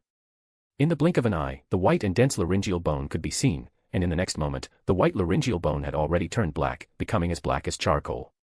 But Feng Qianjun was completely ignorant of the fact and continued to laugh wildly in disdain. The deteriorating flesh was spreading rapidly downward, and within 3 short breaths, most of his upper body had not a single piece of flesh, from his sternum to his ribs, all of it was fully presented to everyone present. Such a terrifying scene contrasted with his wild and malicious laughter. It was terrifying to the point that not a single person even dared to utter a sigh. A gust of wind blew, and Qianjun's throned body crumbled like a pyramid made of sand, scattering helplessly. The Feng Qianjun who was in the midst of his laughter suddenly realized that his vision was suddenly moving downward uncontrollably. He stopped laughing, then, he saw himself entirely rotted, only his black bones were left, and the completely black bones were currently scattering into pieces and fractions of dust. Aragrai. Feng Qianjun let out an explosive, heartrending scream of fear. It sounded like a terrifying scream from hell. It merely lasted for a moment, then ceased. In the instant his brain fell to the ground, it became completely black dust. The entire world was quiet, endless fear permeated the air within Floating Cloud City, the air stopped moving completely. Some citizens of Floating Cloud City trembled, and their bodies became limp, losing the ability to stand. The only thing their bodies could do was tremble intensively and uncontrollably. The fire mastiff beneath Feng Hui let out a hoarse roar that even Feng Hui had never heard before. After that, the fire mastiff that had never known fear began to retreat. Just 2 steps later, it immediately softened and collapsed, while its massive body trembled like a sieve. All the fear that General Hui had experienced in his life added up could not compare to 1,000th of what he felt today. He gaped, but did not say a word for a long time. He had killed countless people in his life, even if he killed 100,000 people a day, his face would still not show an expression. But in front of him now, only a single person had died, yet his entire soul was trembling violently. And the one who died under the black-clothed young man's hands was not an ordinary Divine Phoenix general, it was a throne at the 8th level who was supposed to be unrivaled in Blue Wind. He even thought dazedly that the one standing in front of him was actually a demon from hell. At that moment, Fen Juechen turned to face him. His voice was withered, like a demon cursing, and coldness flowed into General Hui's ears. All of you need to die. The moment the voice landed, Fen Juechen walked slowly forward. Just this simple step made General Hui feel as if his death was approaching. However, a girl's voice sounded anxiously.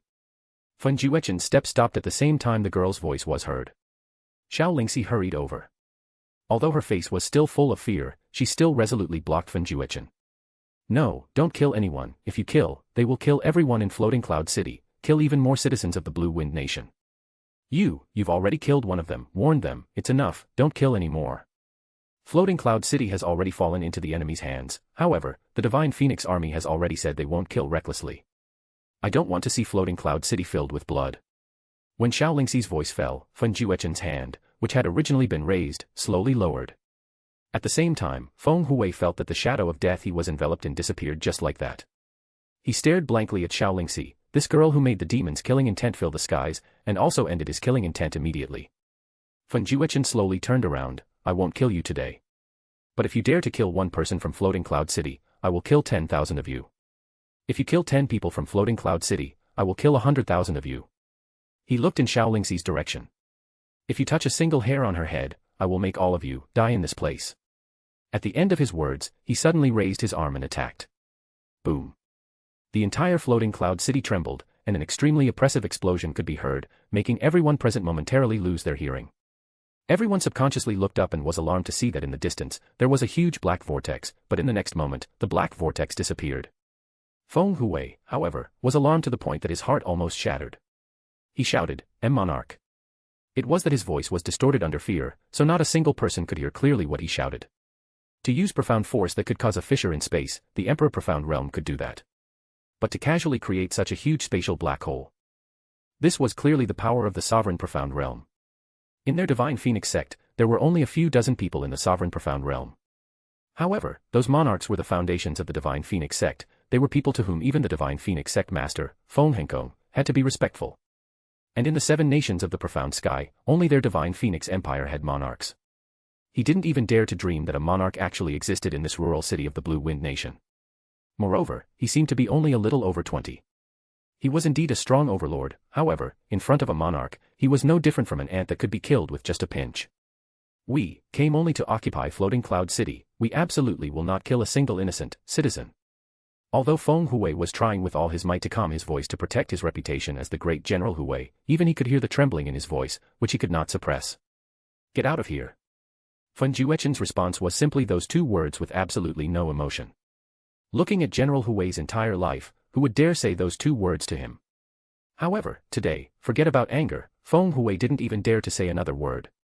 He retreated several steps, then directly dragged his fire mastiff that was limp on the ground and ran as fast as he could in the opposite direction, and his pace accelerated every second. The Divine Phoenix Army that was following, as if receiving a great pardon, ran as fast as they could, even running out of Floating Cloud City's gates. After they stopped, they then could feel that they were soaked in cold sweat. Who, in the world, is he? Feng Hui breathed heavily. Both hands were interlaced, trembling. Just now, he didn't even dare to ask what the other party's name was. Mayor Yuan Tuo and Situ Nan of Floating Cloud City also ran with their tails between their legs. The citizens of Floating Cloud City around also did not dare to stay, as they hurried to flee. With her hand on her chest, Xiao Lingxi said toward Fen Juechen, "Big brother Fen, thank you." "You never need to thank me," Fen Juechen said. Although his voice was cold, he was trying his best to make his tone warm. "If it weren't for you, I would have died 3 years ago. Anything you want me to do, I will not refuse. If you want me to die, wait until I kill all of the 4 sacred grounds, I will give my life to you then." "No." Xiao Lingxi shook her head. In this half-year, Fen Juechen had said similar words to her many times. "You don't need to be like this toward me. Your life is your own, it doesn't need to belong to anyone else. The lives of others are the same. If you really want to do something for my sake, then don't kill innocents deliberately. Once people die, they can never come back to life. When they can't be seen again, it will make those who care about them suffer for a lifetime." Yun Che's figure appeared in front of Xiao Lingxi's eyes, making tears well up in her eyes as she cried soundlessly. Upon seeing Xiao Lingxi's tears, Fen Juechen also knew why she started crying. He sighed deeply, then turned around. "In this half-year, I haven't killed a single person. That person just now, he was trying to take advantage of you, he died for his crimes. When I have enough strength and have killed all those I need to kill, then I will listen to anything you say." At the end of his words, a gleam of deep fear appeared in his pupils. His master had arrived. He needed to meet him immediately. Black mist gathered, and Fen Juechen disappeared without a breath or sound from that place. The air was still, not a single person in sight. Xiao Lingxi covered her face with her hands, her lips let out a sound that would shatter hearts. "Little Che." A few kilometers from Floating Cloud City, a solitary mountain rose above the uneven terrain, its slopes covered by ancient pines and bare rocks sculpted by the wind. The sun shone weakly, while distant clouds moved slowly, like silent currents in a celestial ocean. At the top of the mountain, the world seemed distant. The wind blew steadily, cold and clean, making the treetops whisper in involuntary reverence. Ren Zu stood casually there. He remained with his back turned, motionless, black robes rippling gently in the wind. His posture was erect and tranquil, as if the weight of the sky rested on his shoulders without causing the slightest discomfort. His eyes, raised to the firmament, reflected the blue sky, deep and distant, as if observing not just that sky, but countless others beyond it. The space behind him rippled silently. Black mist condensed, and in the next instant, Fen Juechen appeared a few steps behind. The moment his eyes landed on Ren Zu's figure, all the terror, coldness, and killing intent that still echoed in his aura disappeared completely, like snow before the sun. Without hesitation, Fen Juechen advanced 2 steps and fell to his knees. The impact was dry, reverent. His forehead touched the rocky ground, his body bent in absolute submission. There was no humiliation in that act, only genuine devotion and respect, along with an immeasurable fear. "Fen Juechen greets the master." His voice was low, firm, devoid of any trace of the murderous madness that terrorized the city moments before. In front of Ren Zu, he was merely a disciple and slave. Ren Zu did not turn immediately. His gaze remained on the sky for a few more instants. Only then did he speak, his voice calm and deep, carrying a natural authority that did not need to be imposed. "Fen Juechen, I like the bird without feet, do you know why?" "Why?" Fen Juechen asked, confused by his master's words, but with a bad premonition in his heart. "Because it has no legs, only wings, thus it has no choice but to fly. When it lands, that signifies its destruction." Fen Juechen felt the dread deepen upon hearing those words. It wasn't the instinctive fear that came from the absurd difference in power, that he had already accepted long ago. It was another kind of fear, more subtle and crueler, the sensation that every thought of his, every hesitation, every crack in his soul had already been seen, weighed, and judged by someone who had total control over him. He lowered his head even further, his fists clenched against the cold ground. "Master." His voice came out hoarse, almost choked. This disciple does not understand. What did the master mean? The wind on the mountaintop seemed to cease for an instant. Ren Zu turned completely. When his eyes landed on Fen Juechen, there was no anger in them, nor explicit disappointment. There was something much worse, an absolute clarity, as if he were observing a defective piece on a board he himself had set up. "I meant exactly what I said. When I defeated you 2 months ago and out of pity accepted you as my disciple, we made a deal. Remember?" Ren Zu's voice was calm, almost indifferent. "Now that you've entered the path of revenge against Yun Che, there is only one possible path." He took a step forward. Each step seemed to crush the invisible space around, making Fen Juechen's heart sink. "Hatred is what sustains your wings." Ren Zu continued. "It is what keeps you in the air. It is what prevents you from becoming useless to me. When you lose even a little of it, you know what will happen to you, right? Fen Juechen breathed deeply, feeling a chill run down his spine. If you weaken that hatred. Ren Zu paused briefly, his eyes narrowing slightly. Then you fall. The silence that followed was deafening.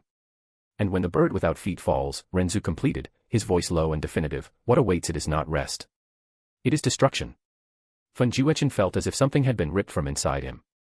His mind raced, involuntarily, to Xiaolingxi's face, to her voice asking him to stop, to the silent tears, to the way his heart reacted before he could even think. What was happening? Why was it like this? The tens of thousands of lives that were lost when my entire clan died, the grief and absolutely irreconcilable hatred I felt toward him, the hell I endured in the past few years. In the end, none of that compares to her smile. Why don't I feel any discontent or pain? But after all. Master. Rest assured. He gritted his teeth and said with such deep hatred and killing intent that it would make anyone pale, I am only as I am today because of him. To obtain the power to kill him and avenge myself, I endured pain that surpasses everyone's imagination. Even now, I am still tormented by this enormous and endless pain. And with every breath, this pain reminds me to never, ever forget this grudge. Ren Zu observed everything. Your hatred for him hasn't diminished, it seems. But do you think I haven't noticed? He said, without raising his tone, do you think I haven't felt the inclination of your heart? Fen Juechen clenched his teeth, his forehead almost touching the ground. That girl you saved. She's important to you, right? She saved your life, and you plan to repay her. When I met you, you were already involved with her, but you told me you planned to kill Yun Che and then kill yourself when I told you he was alive. In other words, you're doing everything for her. Ren Zu continued. But now you're even holding back. You're diverting the blade's edge. You're starting to act not for your hatred, but for someone else's approval. Each word fell like an invisible blow. That, Ren Zu said coldly, is disappointing. Fen Juechen's body stiffened. You weren't saved to become an obedient dog that kneels before others' feelings. Ren Zu's voice remained serene, but there was an overwhelming pressure in it. You were saved to become a blade against the one who took everything from you. He tilted his head slightly. And blades that hesitate, break. Fen Juechen felt his heart contract painfully. I didn't say this to punish you. Ren Zu spoke, finally. I said this to warn you. He turned back to the sky, as if Fen Juechen had already been fully analyzed. Either you fly to the end, fueled by the hatred you chose, or you fall, crushed by the affection you can't afford to carry. The wind blew again, cold and merciless. Fen Juechen remained kneeling, his body trembling slightly. Choose carefully, Ren Zu concluded, without even looking back. Because I won't save a bird that decides to land of its own will. His slave's reaction to his words was unexpected. Fen Juechen's fists dug into the rocky ground. Crack. The stone under his fingers cracked. His teeth ground with force, as if he wanted to grind them to dust. The hatred bubbling in his chest was no longer just a flame, it was an erupting abyss, a black sea overflowing and demanding blood to calm itself. Yun Che. The name came out of his throat like a curse spat with venom. His mind was taken by chaotic images, the massacre of his clan, screams, torn bodies, the smell of blood mixed with smoke. That man's face emerged in the center of it all, smiling, indifferent, alive. Alive. Fen Juechen's eyes became red like embers about to explode. Master, you don't need to worry, my hatred won't change so easily. I will rip out his heart with my own hands. His voice trembled, not from fear, but from absolute murderous desire. I will chew it slowly, drink every drop of his blood, make him beg for death and then deny even that. The hatred was so dense that it seemed to distort the air around his body. Behind him, Ren Zu observed in silence. Then. A slight smile appeared on his lips. Very well. Ren Zu's voice was soft, almost indulgent, that's the look I want to see. He raised one hand. The space in front of him rippled, and 7 pills appeared floating, aligned in the air like artificial stars. Each exuded a terrifying aura, so dense that it made Fen Juechen's heart race uncontrollably. 5 of them were golden, emitting a deep and oppressive glow. 1 was blue, clear and crystalline, and the last was red, dark and hot, like an ardent core about to explode. Ren Zu made a casual gesture. The 7 pills flew and stopped in front of Fen Juechen. Good, the reason I came here wasn't to judge your choice of wife. I came here to fetch you. It's time for you to complete your revenge. In the instant those words were spoken, a wild euphoria exploded within Fen Juechen. His heart almost jumped out of his chest. His body trembled, not from weakness, but from pure excitement. Master, he really. But before he could give in to gratitude. Ren Zu continued, his tone calm, meticulous, cruel in an elegant way. Keep the 5 golden pills. His eyes narrowed slightly, feed them to Yun Che. Fen Juechen held his breath. Each one will make his suffering surpass death. I'm sure that will greatly satisfy your desire for revenge with them. Ren Zu smiled sideways. Fen Juechen's heart beat so hard it seemed about to explode. The other 2. Ren Zu continued, pointing with his fingers, refine them. He indicated the blue one. This will elevate your body to a level that surpasses current limits. Strength, endurance, recovery, everything will be overwhelmingly superior. Then, the red one. And this will directly elevate your cultivation to the 10th level of the sovereign profound realm. A pause. Without side effects. Fen Juechen's world spun. 10th level. Sovereign profound realm, without side effects. He fell with his forehead to the ground again, his entire body trembling. This disciple thanks the master. His voice came out hoarse, taken by raw emotion. Fen Juechen swears to serve the master for all eternity. My life, my death, my soul, everything belongs to the master. Ren Zu merely observed him for an instant. Then he spoke, with a serenity that crushed more than any shout. Don't disappoint me. Fen Juechen's heart contracted.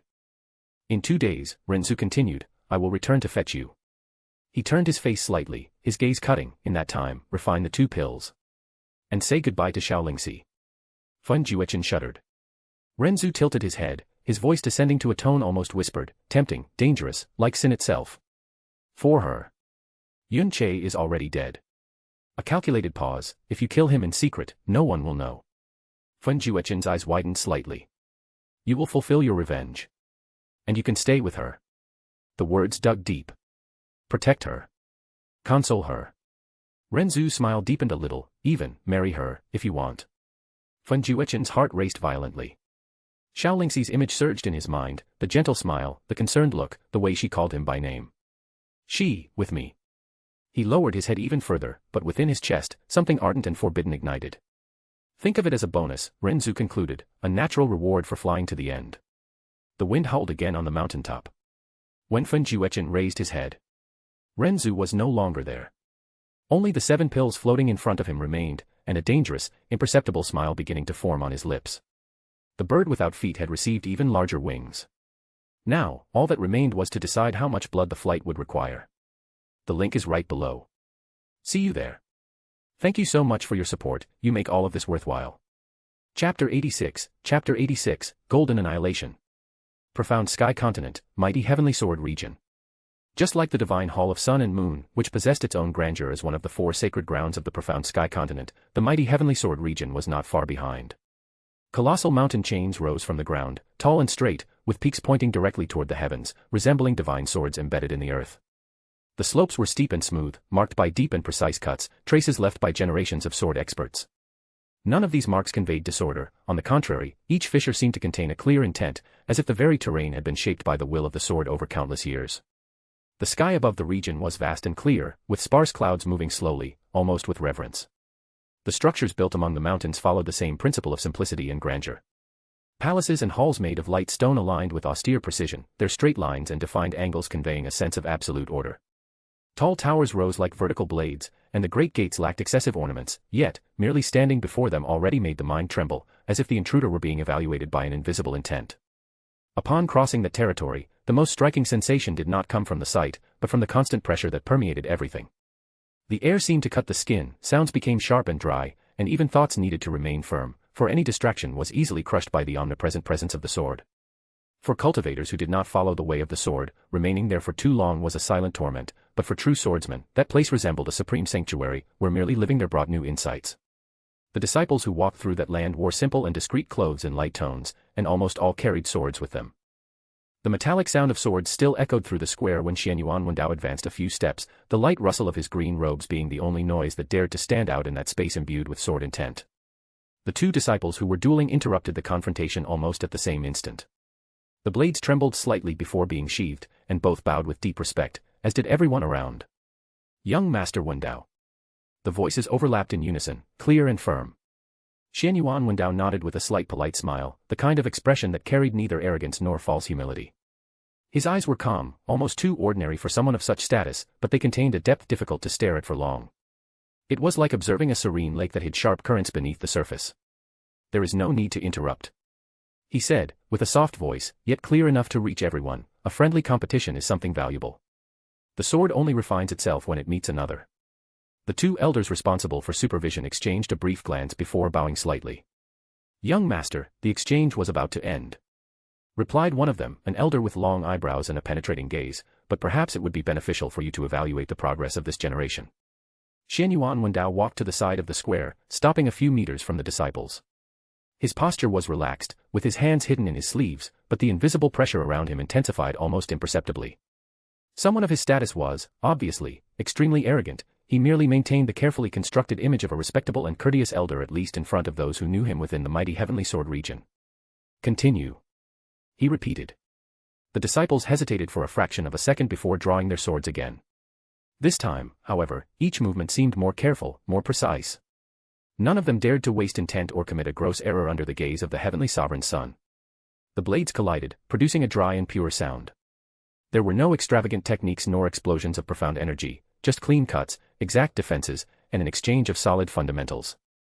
Xianyuan Wendao watched in silence, his eyes following every detail, the angle of the wrist, the stability of the feet, the fluidity between attack and defense. At a certain moment, his eyebrow rose slightly. The second disciple. He said suddenly, your third cut was correct in intent, but unstable at the root. You relied too much on momentum and less on the body's axis. The mentioned disciple felt a shiver run down his spine.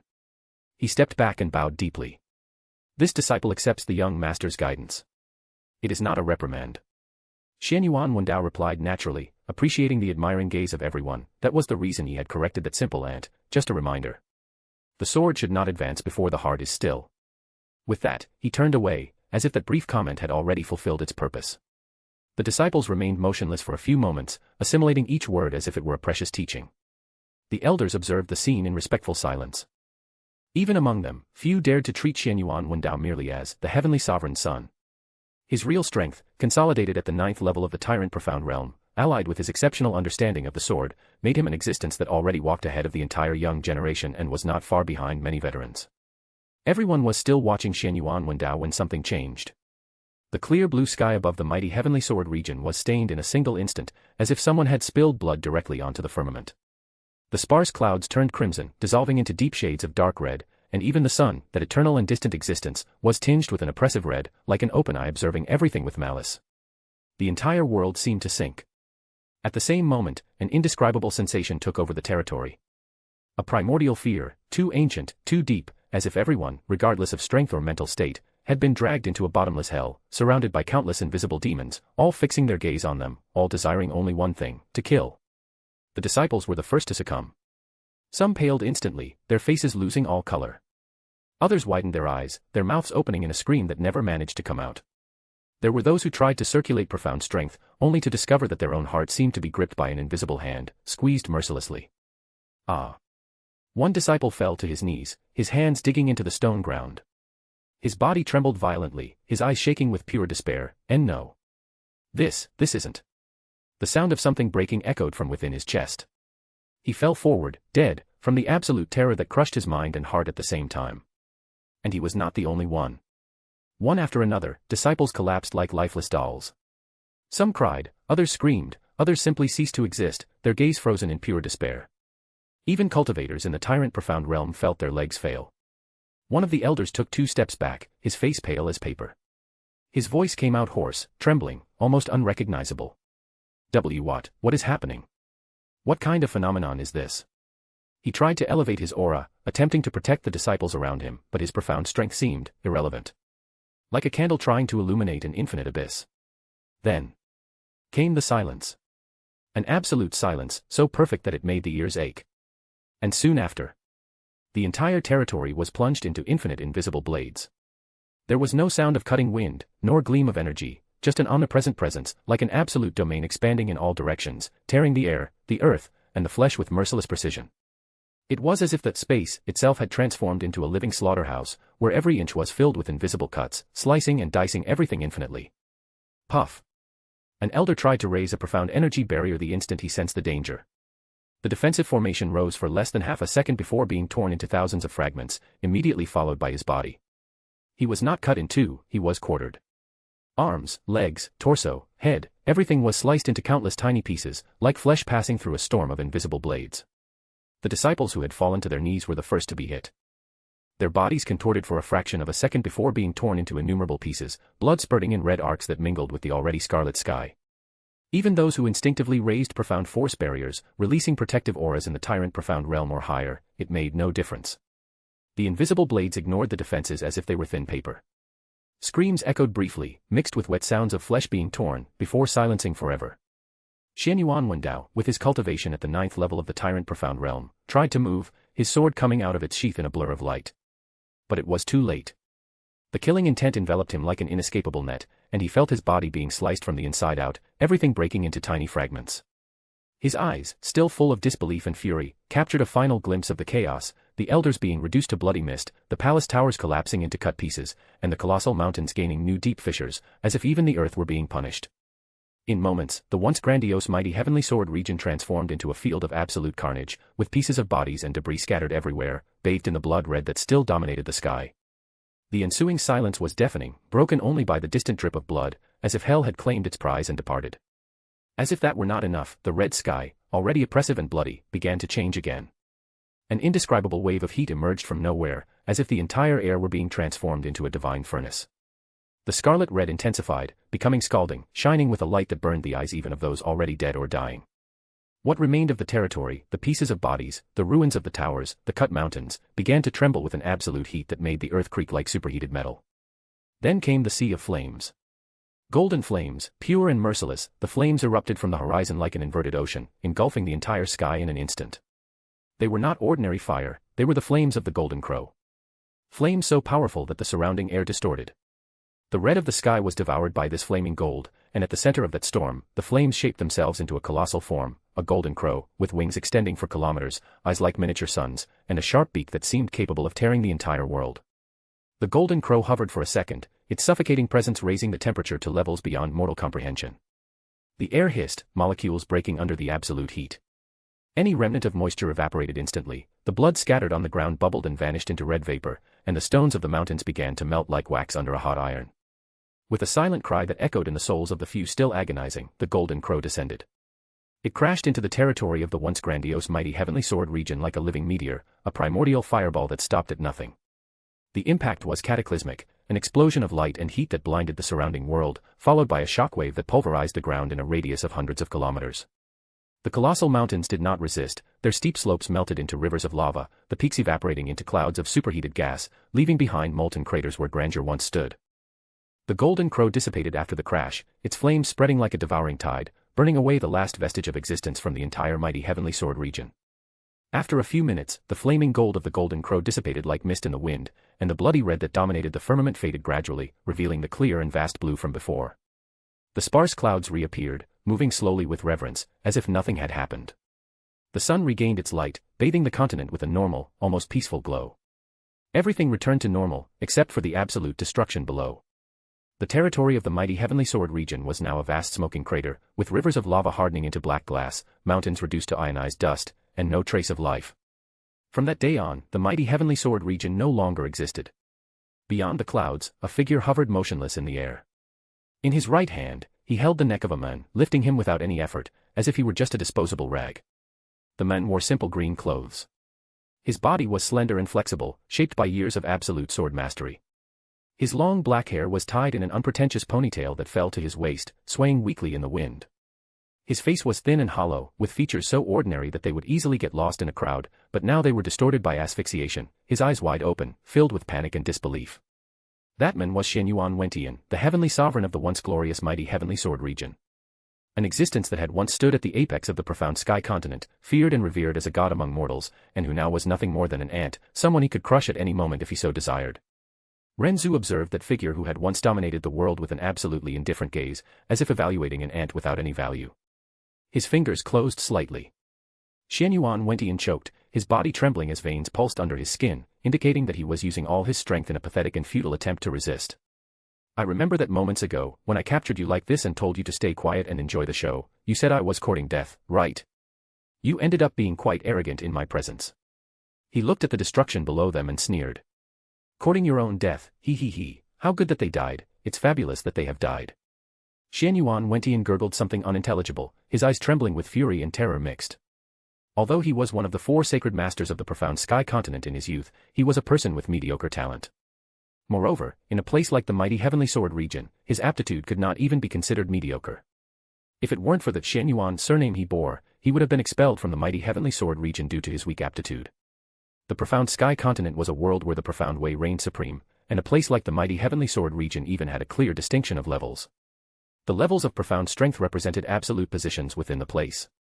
He was not expelled because of the Xianyuan lineage running in his veins, but similarly, for carrying that lineage, his aptitude became the shame of the Xianyuan family.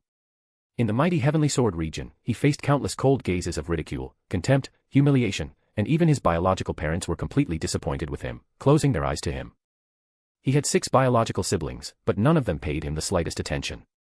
He had endured excessive contempt and humiliation, and, added to the hatred he harbored for himself, on a certain day, he finally lost control completely. Like an awakened demon, his thirst for power grew uncontrollably. Others cultivated for 8 hours every day, while he cultivated for 16 hours and even 20 hours a day. To obtain even more resources for training, he resorted to all possible means and even maliciously harmed one clan member after another in secret, including 2 of his brothers. As his strength grew rapidly, surpassing more and more people of the same age, he began to be recognized, praised, and even flattered by some. The enormous difference in treatment between the weak and the strong led him to even greater extremes in his pursuit of power, and his actions became increasingly wild and unscrupulous. On the day he finally reached the top of the mighty heavenly sword region and became the sword master, he changed his own name to Xianyuan Wentian. The meaning behind the name was that he would one day challenge the heavens. But who could imagine that all his great ambitions would be erased by a simple boy who appeared out of nowhere, snatching him from his meditation with a spatial manipulation so perfect that he didn't even feel it? Who was that young man, after all? Where had he come from, and, above all, why had he become his target? But those questions were irrelevant at that moment. Would he die in that place? Ren Zu tilted his head slightly, a cold smile curving his lips as he observed Xianyuan Wentian's pathetic struggle. "Ah, I'm sorry about that. Not being able to speak because your throat is crushed must not be pleasant," he said, his voice calm and almost casual, as if he were talking about the weather. But at the same instant, his fingers closed even tighter around the man's neck, squeezing with precise and merciless force. Xianyuan Wentian choked violently, his eyes rolling upward, the white standing out as air escaped his lungs in a weak hiss. Veins bulged on his hollow face, and his slender body trembled like a leaf in the wind, on the verge of collapse. Ren Zu did not loosen his grip, keeping him exactly on the edge between life and unconsciousness. "The reason I didn't kill you as soon as I arrived here, was so that you could see all this with your own eyes. The destruction of the place you spent your entire life building, and even the end of your precious son. I'm kind, right? I let you enjoy the show until the end." Xianyuan Wentian, even while suffocating, managed to focus his eyes on him for a brief moment. There was no plea there, just pure hatred, a feral gleam that promised eternal vengeance, as if his soul were cursing Ren Zu beyond death. "Don't look at me like that. As if you still had any power to threaten me." Ren Zu sneered calmly before pausing, looking at the smoking crater below, where nothing remained of the grandeur of the mighty heavenly sword region. "Well, now that everything is concluded, I can kill you." Suddenly, golden flames erupted from his arm, like a river of primordial fire born from his skin. They enveloped Xianyuan Wentian's neck in an instant, snaking like living serpents, hot enough to melt the surrounding air. Gra. Krrr, the man screamed, a hoarse and desperate sound that echoed through the clear sky, full of absolute agony. His skin hissed, bubbles forming and bursting as the flames devoured his flesh, bones, and profound veins. The smell of burning filled the air, and his body contorted one last time before crumbling into fine ashes, carried by the wind like insignificant dust. Ren Zu opened his empty hand, letting the ashes scatter freely. He observed the horizon for a moment, his face expressionless. With that, he had finally avenged what the mighty heavenly sword region had done to his family. That sacred ground had pursued his adoptive parents in search of the mirror of samsara, murdered his blood father, imprisoned his adoptive grandfather, and moreover, was one of the main reasons behind the little demon empress's suffering. Any one of those motives, taken in isolation, would already be more than enough to justify the annihilation of yet another sacred ground, in addition to the divine hall of sun and moon that he had destroyed a few hours ago. But, being honest with himself, it wasn't just about justifications. Even setting aside everything they had done to his adoptive parents, the simple fact that they had made his wife suffer already placed them, inevitably, on his list of targets. Moreover, for what he planned to do, the destruction of the sacred grounds was inevitable. Except for the absolute monarch sanctuary, from which he had only looted everything of value, and the supreme ocean palace, where he had done the same in the last hours, 2 places that, weakened, would naturally lose their position in the following years, all the other sacred grounds had been destroyed. And that was good. An inevitable shift in power was about to sweep the profound sky continent, and he had already decided what would be the new pillar of that era. The frozen cloud Asgard would become the supreme force of the continent, an existence above all others, obeying only him. In this way, many of the problems that would arise with the collapse of the ancient sacred grounds would be nipped in the bud before they even took shape. Of course, there still remained to deal with the divine Phoenix Empire. A smile appeared on his lips, before his figure disappeared like a ghost. The link is right below. See you there. Thank you so much for your support, you make all of this worthwhile. Chapter 87, Breaking the Body's Limits. The space rippled faintly. The figure of Ren Zu reappeared atop an elevated mountain, situated dozens of kilometers away from the central territory of the divine Phoenix Empire. From there, mountain ranges stretched out to the horizon. The mountain where he emerged was silent and isolated. Ren Zu took a few steps and casually sat down on a smooth rock, crossing his legs calmly. His shoulders relaxed, and he stretched without any hurry, arms extending upward as his bones cracked softly. He murmured, like someone who had just woken from a pleasant nap. Before dealing with the divine Phoenix Empire, there is something extremely important that I need to do. His gaze deepened, calm and absolute. Since I will return to the illusory demon realm in 2 days, and considering the remote possibility that all my plans fail, which I seriously doubt, I need to be strong enough to crush any unforeseen circumstances without hesitation. A faint smile appeared on his lips. So, it's time to advance. With a mere thought, a pill appeared between his fingers. It was perfectly round, the size of a fingernail, with a smooth and translucent surface. Inside, deep streams of energy slowly swirled, forming complex patterns that resembled stars. An absolute refinement pill. This was one of the pills he had created some time ago, refined with more than 574 different rare herbs. The creation process had taken a full day and night, and its effect was simple and direct, to strengthen the physical aspect of cultivation. Consuming a single one of these pills would, technically speaking, help force open several internal gates. Due to its absurdly high quality and the concentrated power within, he calculated that he would be able to open about 3 internal gates at once. Ren Zu observed it for a brief second, appraising it with calm eyes, before bringing it to his mouth and swallowing it without the slightest hesitation. The pill dissolved instantly. In the next moment, an overwhelming wave of energy exploded inside his body. Ren Zu closed his eyes. His body entered a complete state of cultivation. Around him, the world seemed to slow down. The warm wind blowing across the mountain became gentler, as if it did not dare disturb him. The particles of deep energy in the air began to converge slowly toward him, forming invisible whirlpools that spun in perfect harmony. Inside his body, profound changes were taking place. He confirmed the near-limitless amount of deep energy from the pill and began operating the Celestial Tyrant Manual to direct it to collide against the limit gate in his spine. The spine was also called the dragon bone. It was the central axis and main pillar of the human body. It supported all other bones, including the head, chest, abdomen, and all limbs. Everything depended on its connection to the spine. When a person exerted any force, it first had to pass through the spine. The spine was like a bow, the tighter the bow, the harder it became. The more flexible the spine, the stronger the person was. But it was also one of the most fragile places in the human body. This was because the spinal nerves were also located in the spine. The nerve bodies were extremely complex and fragile. If those nerves were struck and severed, a person would become crippled, unless they had cultivated to a level where such damage could be constantly mitigated. Otherwise, even with supreme heavenly treasures, it would still be difficult to restore destroyed spinal nerves. These characteristics made training the spine extremely difficult. Among the 8 hidden internal gates, the limit gate was used to train marrow supplementation. The limit gate gathered energy to increase the defensive strength of the spine. Then, taking the spine as the center, it controlled the entire body, allowing a person's strength to multiply several times over. In addition to raw power, explosive force, load-bearing capacity, balance, and defensive power would increase significantly. Pop pop pop. Ren Zu's back cracked and popped. An invisible stream of deep energy swirled rapidly around his body, forming small storms. During this violent clash of energy, his clothes could not withstand the impact and silently disintegrated into dust, revealing his solid, well-shaped back, like that of a graceful leopard. At this moment, the skin and muscles of his back became strange, translucent and jade-like in color. His entire spine was highlighted through them. The vertebrae and blood vessels were clearly visible, and all the nerves could be distinguished. Starting from the base of the spine, a brilliant wave of crimson light emerged.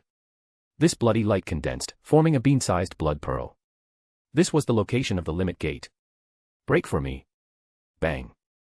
In that instant, all the vital energy and blood power within Ren Zu's body violently converged into a single point at the base of his spine.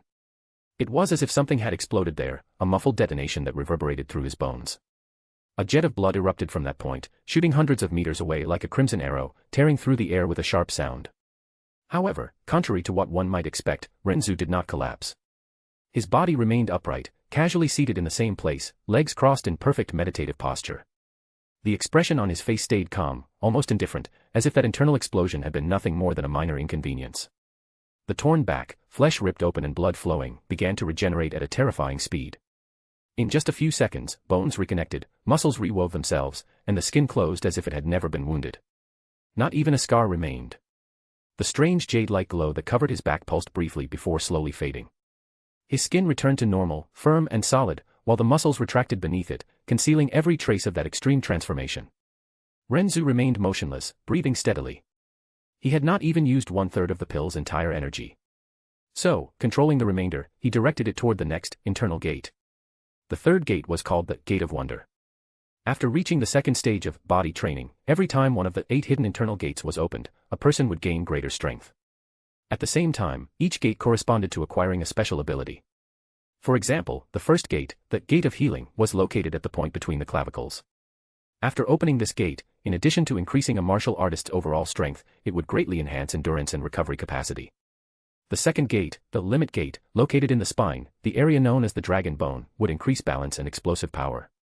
As for the third gate, the Gate of Wonder, located in both knees, opening this gate would increase strength and grant the special ability of greatly enhancing a person's speed. The remaining flow of the pill's energy changed course without any resistance. Guided by Ren Zu's will, it descended like an obedient river through his body, splitting into 2 perfectly balanced streams that advanced toward his knees. As soon as the energy reached the knees, his bones, tendons, and joints began to emit a soft glow, like liquid jade being heated from within. Pa. Pa. Unlike the violent explosion from before, this time the sound was restrained and deep, like something being perfectly fitted into place. The deep energy simply passed through the barrier of the Gate of Wonder, breaking it with the same ease that a blade passes through water. The gate yielded. In the next instant, an indescribable sensation coursed through his body. It was as if the weight of the world had been cut in half. He had successfully opened the Gate of Wonder. The Gate of Wonder had the effect of greatly increasing overall speed and sudden acceleration. This differed from the Gate of Healing, which governed endurance and restoration, and the Limit Gate, which dealt with balance, coordinated strength, and explosive force. This newly opened gate would be able to enhance combat effectiveness far more directly than the first two. Speed was one of the most important factors in a person's combat power. It was far more direct than endurance, recovery capacity, or explosive force. Speed was undoubtedly crucial for escaping and pursuing. It would also greatly increase someone's attack power. But nothing compared to the Gate of Pain, which was the next one he decided to open. Without any pause, Ren Zu's consciousness shifted once again. The remaining energy of the Absolute Refinement Pill, still dense and vigorous, was pulled from his knees like an obedient sea in reflux. It rose through the meridians of his arms in 2 parallel currents, advancing through his shoulders, forearms, and finally converging slowly into his open hands, resting on his knees, as he began to strike the Gate of Pain. The Gate of Pain was located in the palms of the hands. One could also say there were 2 gates, one in each hand. The deep energy advanced, pushing against the invisible barrier of the gates in the palms, and then... crack! The sound was dry, short, almost elegant. Both gates of pain shattered simultaneously. The instant the gates of pain broke, the remaining deep energy did not dissipate. Like a river that, after bursting through the floodgates, found no further obstacles ahead, the power of the Absolute Refinement Pill receded from his palms and spread throughout his entire body in a broad and heavy flow.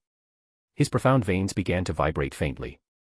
They were already overflowing, swollen with pure energy so dense that any ordinary cultivator would have broken through to the next realm without even realizing it. However, thanks to his 10 extreme das, he was able to suppress this breakthrough with relative ease. Since he had no intention of raising his profound strength at that moment, with a single silent decision he redirected the flow. All the deep energy was refined and compressed, forced to circulate repeatedly through his profound veins, once, twice, dozens of times along the same path. Each cycle not only increased the amount of energy, but also its purity. A purity that was already so perfect that, even throughout the entire primordial chaos, no one could compare to it. While refining the rest of the pill, he finally completed his journey along the path of Earth. The compression of the law of Earth had reached the absolute level. With this, he had fully mastered the elements of fire, lightning, water, wind, earth, light, darkness, and space. Only 2 remained to complete his cultivation method. For the next Tao, he decided to tread the path of time. Thus, he immediately began comprehending the concept which had always seemed vague to him, fully aware that it would not be an easy path to master. When he finally concluded the refinement of the pill, his mind, which, thanks to the 10 extreme daos, had been submerged in the profound mysteries of the law of time, emerged from that enigmatic and unfathomable state. The silence around him seemed absolute, as if even the flow of time itself had hesitated for a moment. He then slowly released a restrained sigh, and as he opened his eyes, a fleeting gleam passed through his pupils, deep, ancient, as if he had watched countless eras pass before him. The moment of contemplation came to an end. It seems to have worked. Ren Zu murmured, slowly clenching his fist as he felt the overwhelming change his body had undergone after opening 3 more internal gates. In that instant, all of his physical attributes had skyrocketed in an absurd manner, reaching a simply terrifying level. Every muscle, every bone, every fiber of his body seemed to contain latent power capable of effortlessly crushing mountains. If he wished, he could casually deliver a single punch with a force exceeding 5.5 million kilograms, without even resorting to profound energy. This far surpassed his initial expectations. The reason was clear: the immortal jade dragon physique. This monstrous constitution had amplified his innate strength even further, and with the opening of the internal gates, that increase had become exponentially more terrifying than he had predicted. Most likely, his physical body had already reached a high level of the divine path after opening 4 gates. It would not be an exaggeration to say that, at that moment, his body was one of the most powerful in the entire primordial chaos. With this, he felt a little more confident, but still, he was not satisfied with relying solely on his physical body as his final guarantee. He wanted to prepare a true trump card, something that could decide the outcome of a battle with absolute certainty. Immediately, his thoughts turned to the massacre god arts he had created long ago and refined with obsessive dedication over several months. Almost ironically, these arts combined perfectly with the eternal night illusory demonic tome, which he had learned in recent days. Moreover, during his study of the devil origin orb, now fused into his profound veins, countless ideas had emerged, intertwining in his mind like threads on an invisible loom. Gradually, he began mentally working on a cultivation method and a specific profound art, both shaped to explore this new path.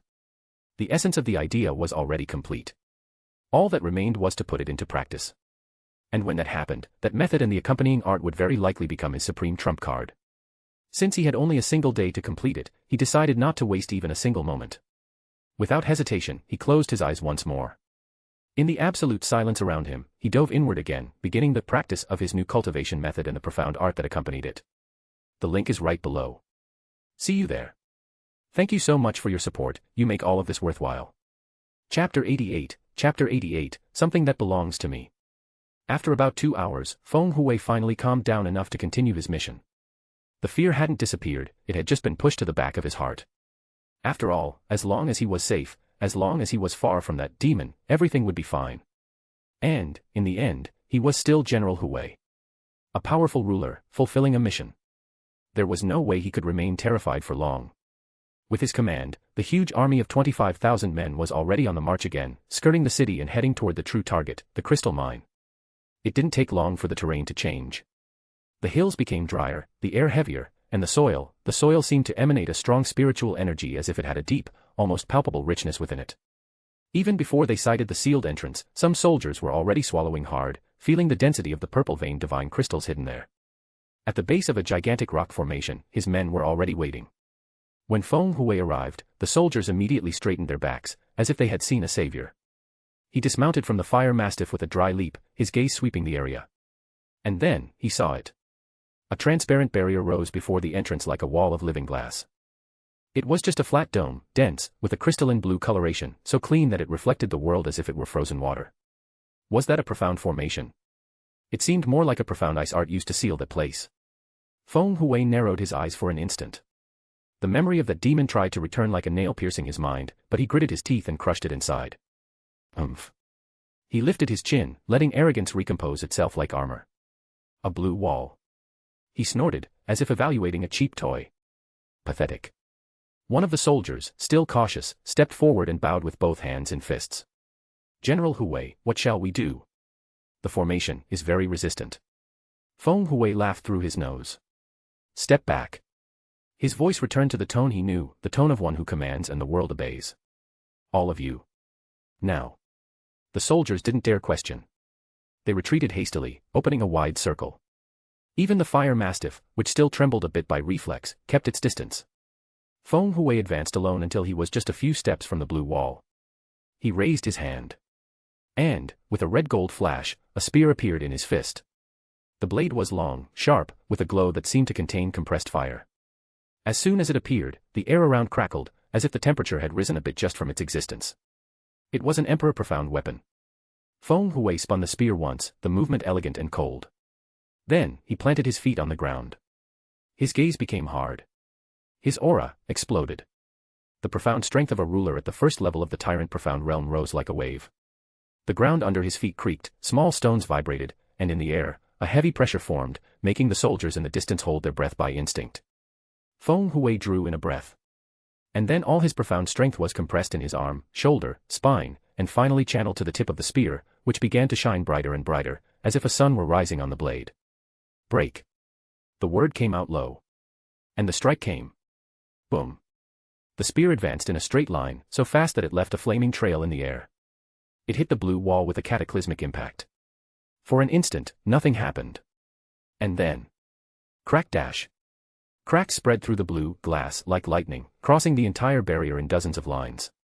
The formation tried to resist, the blue light intensified, trembling, as if it were screaming silently.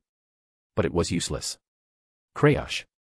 The transparent wall shattered into countless fragments of light, which flew like shining shards and dissolved in the air before even touching the ground. The mine entrance was exposed. A cold, deep breath escaped from inside, carrying a distant purple glow, as if the underground itself breathed wealth. Feng Hui pulled the spear back and rested it on his shoulder, his chest inflating. Arrogance returned completely, as if nothing had happened in the city. He looked back at his men with a hard smile. Enter. His voice sounded like a decree. I want every crystal torn from there, and I want it fast. The soldiers advanced almost immediately, the formation still dissipating in the air as they crossed the mine entrance. In the next instant, voices of surprise echoed from inside. General. In here. The crystals. Feng Hui frowned slightly, but maintained his arrogant posture as he walked behind them. Upon entering the cave, the scene before his eyes made even his heart skip a light beat.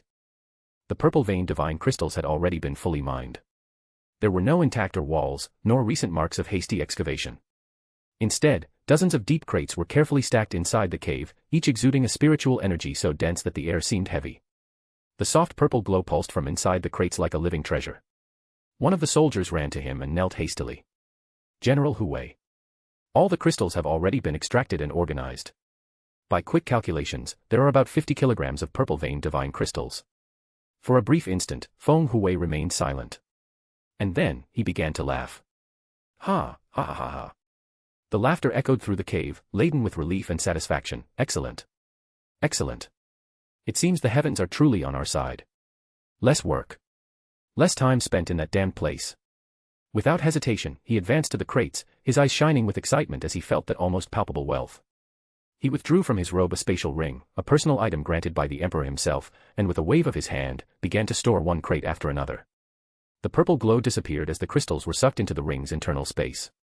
When he finished, Feng Hui let out a long sigh and turned abruptly. Enough. His voice became cold and authoritative again.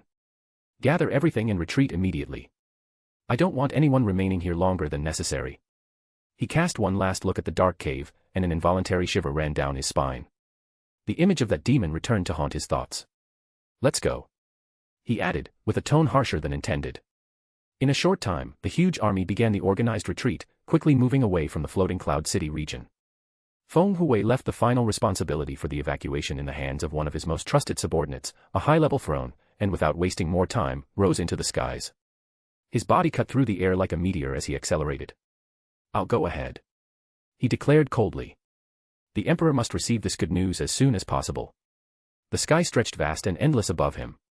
Feng Hui cut through the firmament like a line of fire, his body enveloped by a red-golden aura that distorted the air around. Under his control, his profound veins released the ideal amount of profound strength to propel him even farther, crossing mountain ranges, colossal rivers, and vast plains in the blink of an eye. Normally, a journey from the Blue Wind Nation to the heart of the Divine Phoenix Empire would take about 30 days on foot for cultivators below the Sky Profound Realm. Riding high-level profound beasts, that time could be reduced to around 20 days, depending on the lineage and endurance of the mount. He was a ruler of the Tyrant Profound Realm, and he was flying at full speed, without worrying about wear or conserving profound strength. At this pace, the distance separating the two nations would be crossed in just a few days. Still, even with the wind tearing at his face and the extreme speed compressing the air against his body, his mind was not at peace. Only then did he realize. Everything had been too easy. Before, he hadn't thought about it because his mind was consumed by the possibility of that demon interfering in his mission. The fear and urgency had muffled any deeper reflection. But now, that uncomfortable feeling began to seep into his thoughts. There was something wrong with all of it. The barrier, the mine already completely extracted, the purple veined divine crystals organized, ready to be taken. None of it seemed like chance. Still, he forced himself not to worry. Even if everything was linked to that mysterious ruler who also knew of the mine's existence and who very likely had been responsible for mining it, in the end, they had just reaped the fruits. The purple veined divine crystals were now in his hands. As long as the result was that, there was no reason to think too much about it. Hours passed. The sun had already crossed the sky and was beginning to dip when Feng Hui slightly reduced his speed, hovering for an instant above a vast mountain range to regulate his breathing. The aura around his body diminished a bit, but his countenance remained rigid. He unconsciously clenched his fingers. What was happening? Why had he arrived so quickly? That mountain range was familiar to him. He remembered it perfectly. That could only mean one thing: he was just a few dozen kilometers from the divine Phoenix City. Since when was he so fast? This didn't make sense. From what he knew, moving across the profound sky continent at this speed wasn't something a common ruler could do. Only monarchs possessed such capability, and even among them, only those who had reached the peak could cross hundreds of kilometers with such ease so quickly. The realization made his heart tighten. That definitely wasn't normal. Feng Hui's heart sank. Without wasting time, he violently expanded his spiritual senses, sweeping the skies, the mountains below, the distant valleys, and even the wind currents around. His perception, capable of covering dozens of kilometers, advanced like an invisible tide. There was no one. No living aura, no abnormal profound fluctuation, no trace of killing intent. But that didn't reassure him. It did exactly the opposite. How is this possible? He murmured, his throat dry. The confusion grew, the strange ease with which he had crossed distances that should consume days, everything pointed to something he couldn't comprehend. But Feng Hui was an experienced general. He suppressed his emotions, forcing his heart to calm. Whatever it was, he was already practically in the territory of the divine Phoenix Empire. Even if something was wrong, it could only be good. Arriving faster meant safety. Maybe I'm overthinking. He said to himself, gritting his teeth and adjusting his posture in the air. He gathered profound strength in his legs and was about to advance again. When something happened. An arm casually passed around his neck. It wasn't a blow. It wasn't an attack. It was, like a friendly embrace, too intimate, as if an old friend had appeared out of nowhere to pull him close. And then. Feng Hui's world collapsed. An infinite dread pierced his body like an icy blade, 1,000 times worse than anything he had felt before. It wasn't common fear. It wasn't terror in the face of death, it was infinitely worse. The only thing that came close to explaining that sensation was that his entire existence had been grasped by death itself. His heart almost exploded inside his chest. The blood froze in his veins. His profound veins entered instant collapse, and the profound strength that had flowed freely moments ago was completely sealed, as if it had never existed. His body, taken by dread, instinctively tried to move, but he couldn't. He tried to breathe, but the air wasn't pulled into his lungs. He tried to scream, but his throat didn't respond. His entire body was paralyzed, reduced to a useless object suspended in the air. Only his eyes still obeyed his will, trembling violently. Then, a voice sounded next to his ear, very gentle, calm, and too soft. A voice so beautiful that it seemed to caress the soul, like a perfect melody that made thoughts dissolve. If it weren't for the absolute terror that accompanied it, one might believe they were hearing a benevolent god. Look at that, it seems you have something that belongs to me. I must say I'm impressed. The little mice of the mortal world really gathered courage to take something that belongs to me. Each word was spoken lightly, without haste, as if commenting on something trivial. Feng Hui felt his pupils contract. With a colossal effort, he moved his eyes to the side. And then, he saw him. A face too enchanting to be real. It was beautiful in a way that surpassed any human logic, as if it had been sculpted directly by the heavens. The skin white and without any imperfection, the features were perfect, balanced, and the smile that slightly curved his lips made the sun, moon, and stars seem pale in comparison. Was that really a man? Or an immortal who had descended to the mortal world? Feng Hui's heart began to beat uncontrollably, almost painfully. Part of him wanted to look away, to flee from that impossible face. Another part was hypnotized, unable to pull away. The man smiled a little more. The smile was gentle. The words that followed were not. Well, now that you've provoked me by taking something that's mine, I have every right to destroy you all. That immortal said, with the same calm voice, but his words were so cruel and so devoid of emotion that they made his heart leap in terror. He tilted his head slightly, as if truly interested in the answer. What do you think? The terror finally broke through the blockade of Feng Hui's mind. With a desperate effort, he managed to force air into his lungs and, for the first time since being grabbed, spoke. "WWH, who are you?" His voice came out broken, trembling, unrecognizable. The men beside him let out a low laugh, not mocking, not cruel, just indifferent. "You're not in a position to demand my identity." The arm around his neck tightened slightly. Enough to remind him that his life hung by a thought. "But, since you asked," the immortal continued, looking forward, as if Feng Hui wasn't even there, "one of my titles is." He turned his face just a little, the smile still present, the deep black eyes unfathomable and his hair dark as a starless night being gently blown. "Demon Emperor." The link is right below. See you there. Thank you so much for your support, you make all of this worthwhile. Chapter 89, Desperate Situation. The Divine Phoenix sect was the largest sect within the Profound Sky continent. Even though its average strength was slightly inferior to the Sacred Grounds, based on its scale, no sect in the entire Profound Sky continent could match its size. It was also the only sect in the Profound Sky continent qualified to challenge the 4 Sacred Grounds. At the same time, the Divine Phoenix sect possessed the only specialty within the continent. It was a sectarian force, and also an imperial force. The Divine Phoenix sect had 2 main bases, one was Phoenix City, and the other was the Divine Phoenix Imperial Palace.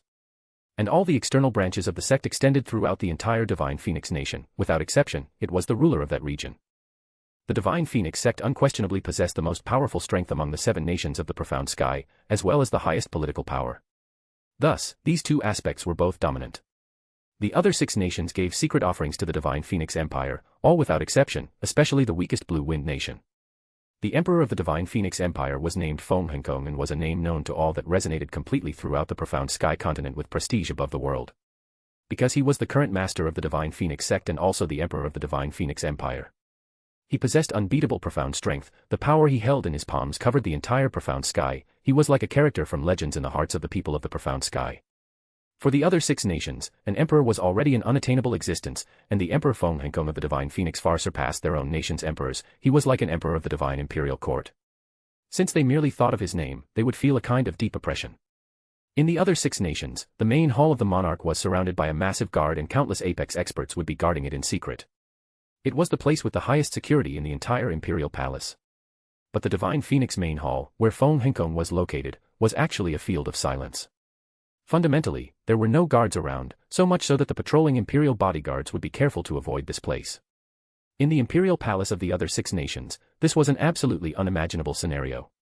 But in the Divine Phoenix Imperial Palace, this could not be more normal.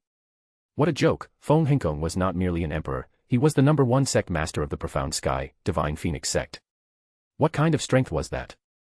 With his strength, why would he need to be protected by others? In the entire Profound Sky continent, how many people were even qualified to protect him? In the entire Profound Sky continent, how many would have the courage or even be capable of attacking the Divine Phoenix Imperial Palace? Even the Blue Wind Empire with which they were at war would not dare to do this. They were barely managing to defend against the Divine Phoenix Empire's army, let alone invade the territory and march to the Imperial Palace. Divine Phoenix Main Hall. With his hands behind his back, Feng Henkong focused his gaze on the phoenix emblem on the wall. His gaze was absent-mindedly concentrated, as if he were pondering something. Emperor's clothes were normally a golden-yellow color, embroidered with a 5-clawed dragon, and yet, Feng Henkong's imperial robe was fire-red in color, embroidered with a burning divine phoenix. He was around 150 years old this year, but his entire person was not necessarily white, without the slightest wrinkles. He had sword-like eyebrows and starry eyes. With his majestic heroic air, he looked as if he were at most 40 years old. With his cultivation level, if it weren't for him wanting to appear to have the demeanor of a prominent monarch and wanting to manifest a difference in seniority between his children, he could easily maintain an appearance of around 20 years old if he wanted. In total, he had 16 children, 15 were sons and one of them was a daughter.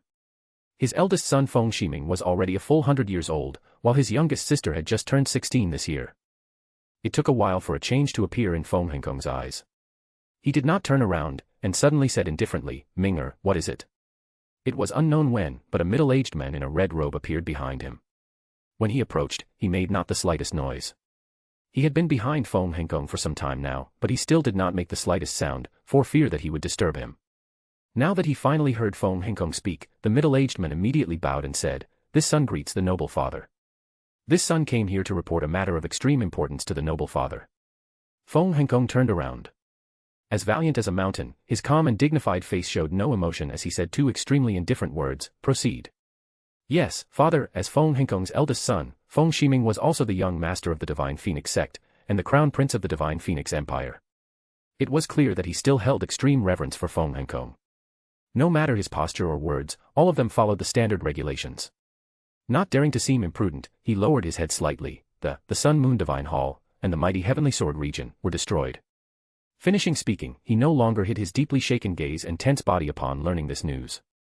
Originally, he was trying to contact the mighty Heavenly Sword region to tell about the 50 kilograms of purple-veined divine crystals that the Divine Phoenix Empire was eyeing by starting a war against the Blue Wind Empire, planning to betray his family in exchange for just keeping his youngest sister. His words hung in the air. For an instant, the Divine Phoenix main hall seemed to lose all sound. Feng Hengkong's gaze, which had always been deep and imperturbable like an ancient sea, froze. The invisible pressure emanating from him changed subtly, but clearly enough to make the space itself seem denser. What? It was the first time in decades that Feng Shiming heard his father ask something in that way. Feng Hengkong took a step forward. On his initial face that was full of dignity and power, a moment of spasmodic activity appeared. Repeat. His voice was no longer indifferent. It was low, heavy, laden with something that rarely manifested in him, shock. Feng Shiming swallowed hard. It is exactly what father heard. He clenched his fists. The two sacred grounds ceased to exist. Silence. Explain. A single word with a trembling voice was heard. Yes. Feng Shiming lowered his head even further. At first, there were only rumors, sound transmissions spread by profound practitioners from various regions, all saying the same thing: the Sun Moon Divine Hall had been annihilated, followed shortly after by the mighty Heavenly Sword region. He took a deep breath again. We thought it was exaggeration. Provocations. Collective panic. His voice wavered. But the number of testimonies increased rapidly. Independent practitioners, minor sects, even disciples from our own Divine Phoenix sect who were passing through nearby regions confirmed it. Feng Hengkong's eyes narrowed. Confirmed. Yes. Feng Shiming nodded. Neither of the two regions exists anymore. The silence deepened. Then Feng Shiming continued, now with an even lower voice. One of our disciples, by coincidence, found a survivor. Survivor. A disciple from the mighty Heavenly Sword region. Feng Shiming said, he had lost an arm, and was on the verge of death. He could barely speak. He closed his eyes for an instant, as if reliving the account. All he managed to say was that an immortal had decided to judge the mortal world. The pressure in the hall changed. The disciple said. Feng Shiming continued, that he saw with his own eyes a man with black hair and black eyes, whom he called the Demon Emperor. Feng Hengkong's eyes fixed on him. This man. Feng Shiming swallowed hard. Was holding the sword master, Xianyuan Wentian, by the neck. The impact of the phrase was visible. Who didn't know Xianyuan Wentian? The heavenly sovereign of the mighty Heavenly Sword region, someone at the peak of the profound sky continent. Continue. Feng Hengkong ordered, completely shocked by this news. The survivor said that men mocked the mighty Heavenly Sword region, as if he were looking at ants. Feng Shiming's voice trembled more and more. He remembered that gaze, completely indifferent, empty of emotion, a gaze that seemed to see through the soul. He took a deep breath, almost with difficulty. Soon after, invisible cuts appeared. Infinite. Everywhere. The sky, the earth, the air, everything was sliced. The entire region was shattered. The main hall remained in absolute silence. He only survived by luck. Feng Shiming continued. He hid behind the body of a dead elder, and before everything was engulfed by golden flames, he lost consciousness. When he woke up, he was hundreds of kilometers away. He walked for hours, until he collapsed again. He was found by our disciples, who tried to save him. He paused. But he died shortly after. Feng Shiming raised his head slightly, just enough to complete the report. Before dying, he repeated only one thing: the Demon Emperor will judge all of us. Not even the sacred grounds are immune to their sins.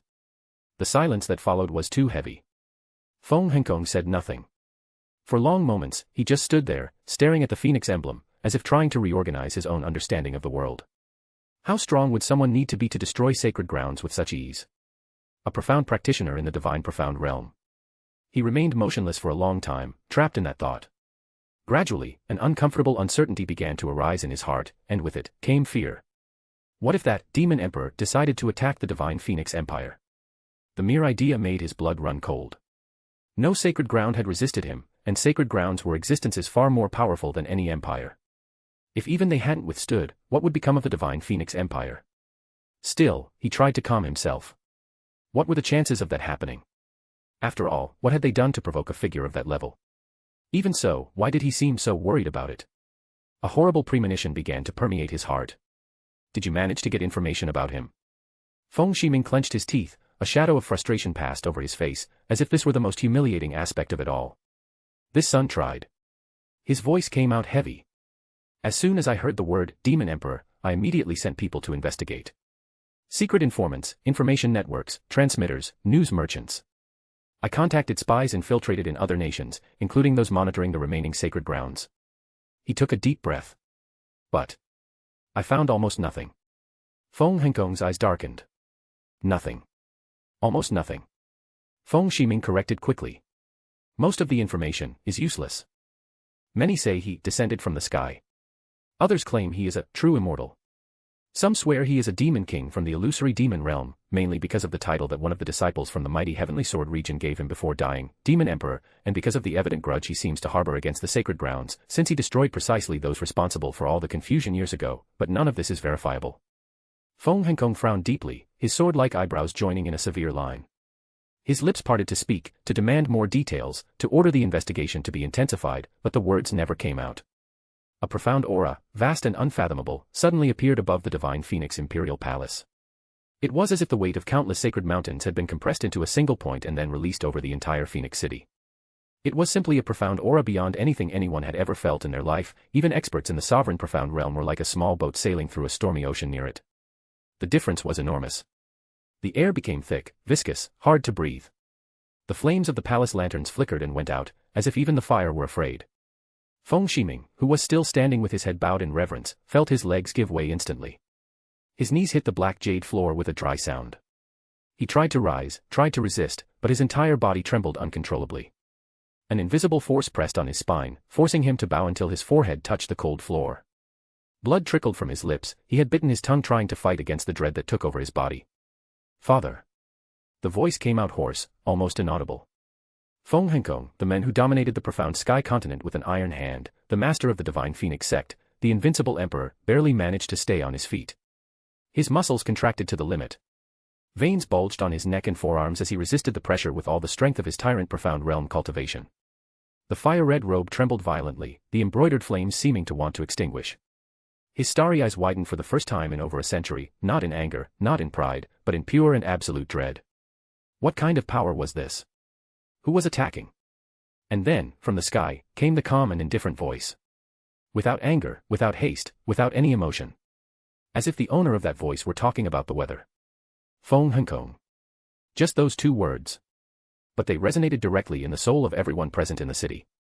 Millions of inhabitants of Phoenix City, disciples, guards, civilians, elders, children, fell to their knees at the same time. Some screamed in terror, others simply fainted. Feng Henkong raised his face slowly, sweat dripping down his forehead. Through his spiritual senses, he managed to perceive a figure above him, floating thousands of meters high, along with his general. A terrible premonition formed in his heart. Come talk. The voice echoed again. Feng Henkong clenched his teeth until blood trickled from his gums. His body trembled, not from fear, but from the internal struggle not to fall to his knees like everyone else. He raised his right hand slowly, his index finger pointing to the sky. Who dares? His voice came out hoarse, laden with fury, but also with something he would never admit, despair. The figure in the sky did not respond immediately. An invisible wave of power descended. The pressure on Feng Henkong increased in an instant. His knees buckled slightly. He grunted, forcing his body to stay upright with all the vital strength he possessed. The black jade floor under his feet cracked in a spider web. I was kind enough not to place even a tenth of my profound aura on you, so that you could still maintain a minimum of dignity and not be forced to kneel. And yet, you dare to be arrogant. Put yourself in your place. If I am ordering you to come out here to talk, then you obey. I won't repeat. His voice remained calm. Come. Or everyone here will die. There was no threat in the tone. Just fact. Feng Shiming, still glued to the floor, raised his head with difficulty. His eyes were full of tears of humiliation and terror. Father, no. Feng Henkong took a deep breath. Once, twice. Then, with an effort that seemed to tear his own soul, he straightened up completely. And, for the first time in his long life, the Emperor of the Divine Phoenix spoke with a voice that trembled slightly. I'm coming. The link is right below. See you there. Thank you so much for your support, you make all of this worthwhile. Chapter 90, The Palm That Extinguishes the Sun. The air in Divine Phoenix City evidently carried a trace of scorching heat. It wasn't because the air here was hotter than in the Imperial Demon City of the illusory demon realm, rather, an extremely large number of profound practitioners trained in profound arts of the fire attribute, especially with the Divine Phoenix sect leading in Phoenix City, where the main grounds of the Divine Phoenix sect were located. And also because this was within Divine Phoenix City, which allowed the air here to be filled with an excessive amount of blazing aura. The size of Divine Phoenix City was enough to be 20 times larger than the Imperial City of a small nation. Even so, the level of population density within the city limits remained exceptionally shocking. The most shocking part was that all those millions of people, sect disciples, imperial guards, merchants, children, elders, even the strongest experts in the city, were kneeling. Heads pressed to the ground, bodies trembling, sweat mixed with tears and blood dripping from nostrils and ears. In the exact center of the sky, above the imperial palace, floated a dark figure. Long black hair rippled with the gentle breeze, black robes that seemed to absorb the sunlight, eyes as black as a starless night.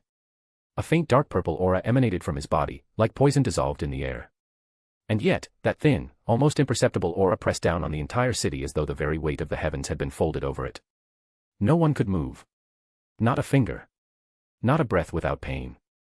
Floating a few meters beside him was the general of the Divine Phoenix Empire, Feng Huawei. The man who commanded thousands of soldiers, the veteran who had crushed entire armies of the Blue Wind Nation with a single gesture of his flaming spear, was now completely submissive. His teeth were clenched so tightly that blood trickled from the corners of his mouth.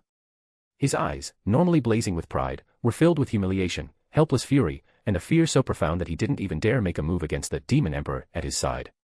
Speaking of the Demon Emperor in question, he was, of course, Ren Zu, who observed the Imperial Palace with complete indifference. His plans were unfolding exactly as he had foreseen. The profound formation he had planted in the crystal mine on the outskirts of Floating Cloud City had been precisely adjusted to the level of a ruler. The rumors he had deliberately spread, starting from the moment he entered the mine and mined the so-called divine crystals of the purple veins, had also fulfilled their role perfectly.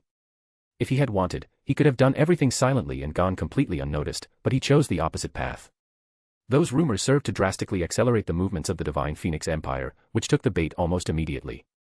In addition to the profound barrier, the fake divine crystals of the purple veins he left behind were the perfect bait, positioned exactly on the hook to attract his true target. In this way, he gained a legitimate reason to act against the Divine Phoenix Empire, since they had stolen something that belonged to him, and he could use it to his advantage in the negotiation he planned with the Emperor at that very moment. Even so, that was merely the surface. His preparations went far beyond that. He had left one disciple from the mighty Heavenly Sword region alive and teleported him directly to an area where he had sensed the presence of people from the Divine Phoenix Empire. With the entire profound sky continent within the reach of his spiritual sense and his absolute mastery over space, accomplishing this was trivial. The words of that disciple, combined with the countless other rumors Ren Zu had made sure to spread through various means, helped solidify a terrifying identity, that of the Demon Emperor. All of this, despite the fact that, in practice, he had only done enough to receive credit for the destruction of 2 sacred grounds. And so the real question remained. What, exactly, did he want from the Divine Phoenix Empire? The only thing he truly wanted was to turn them all into his slaves and, in doing so, have them assume the position of a sacred ground. Alongside the frozen cloud Asgard, for which he already had very clear plans, only these 2 forces would answer directly to him. In this way, he would have the entire profound sky continent completely in his hands, with all others submitted to the continent he himself ruled. In other words, he was simply thinking like a true emperor would when desiring to expand his territory. As for the Azure Cloud continent, he also had plans for that place, but only for later. He hadn't stolen all those resources purely out of greed, though he admitted the idea had only occurred to him recently. Before departing for the realm of the gods, he intended to become the absolute ruler of the blue polar star, ensuring there would be no problems in his absence. Thinking about it, he would still need to make various preparations before leaving this world, something that would probably take another year or 2. Naturally, he would take his wives with him, as they were the most important people to him. Even so, he could not ignore the responsibility he had toward his subjects. After all, a good emperor always thinks of the well-being of those he governs. But setting that aside, his eyes landed on the imperial palace, noticing movement immediately after the emperor's response to his previous words. Feng Henkong finally emerged from the imperial palace, floating slowly through the empty air. Every inch he ascended seemed to cost him a fraction of his soul. His fiery red robe trembled as though it were alive and terrified, the embroidered flames flickering weakly, almost extinguishing. His face, that face which for more than a century had been synonymous with absolute authority, was pale, his starry eyes now dilated with a terror he struggled to contain.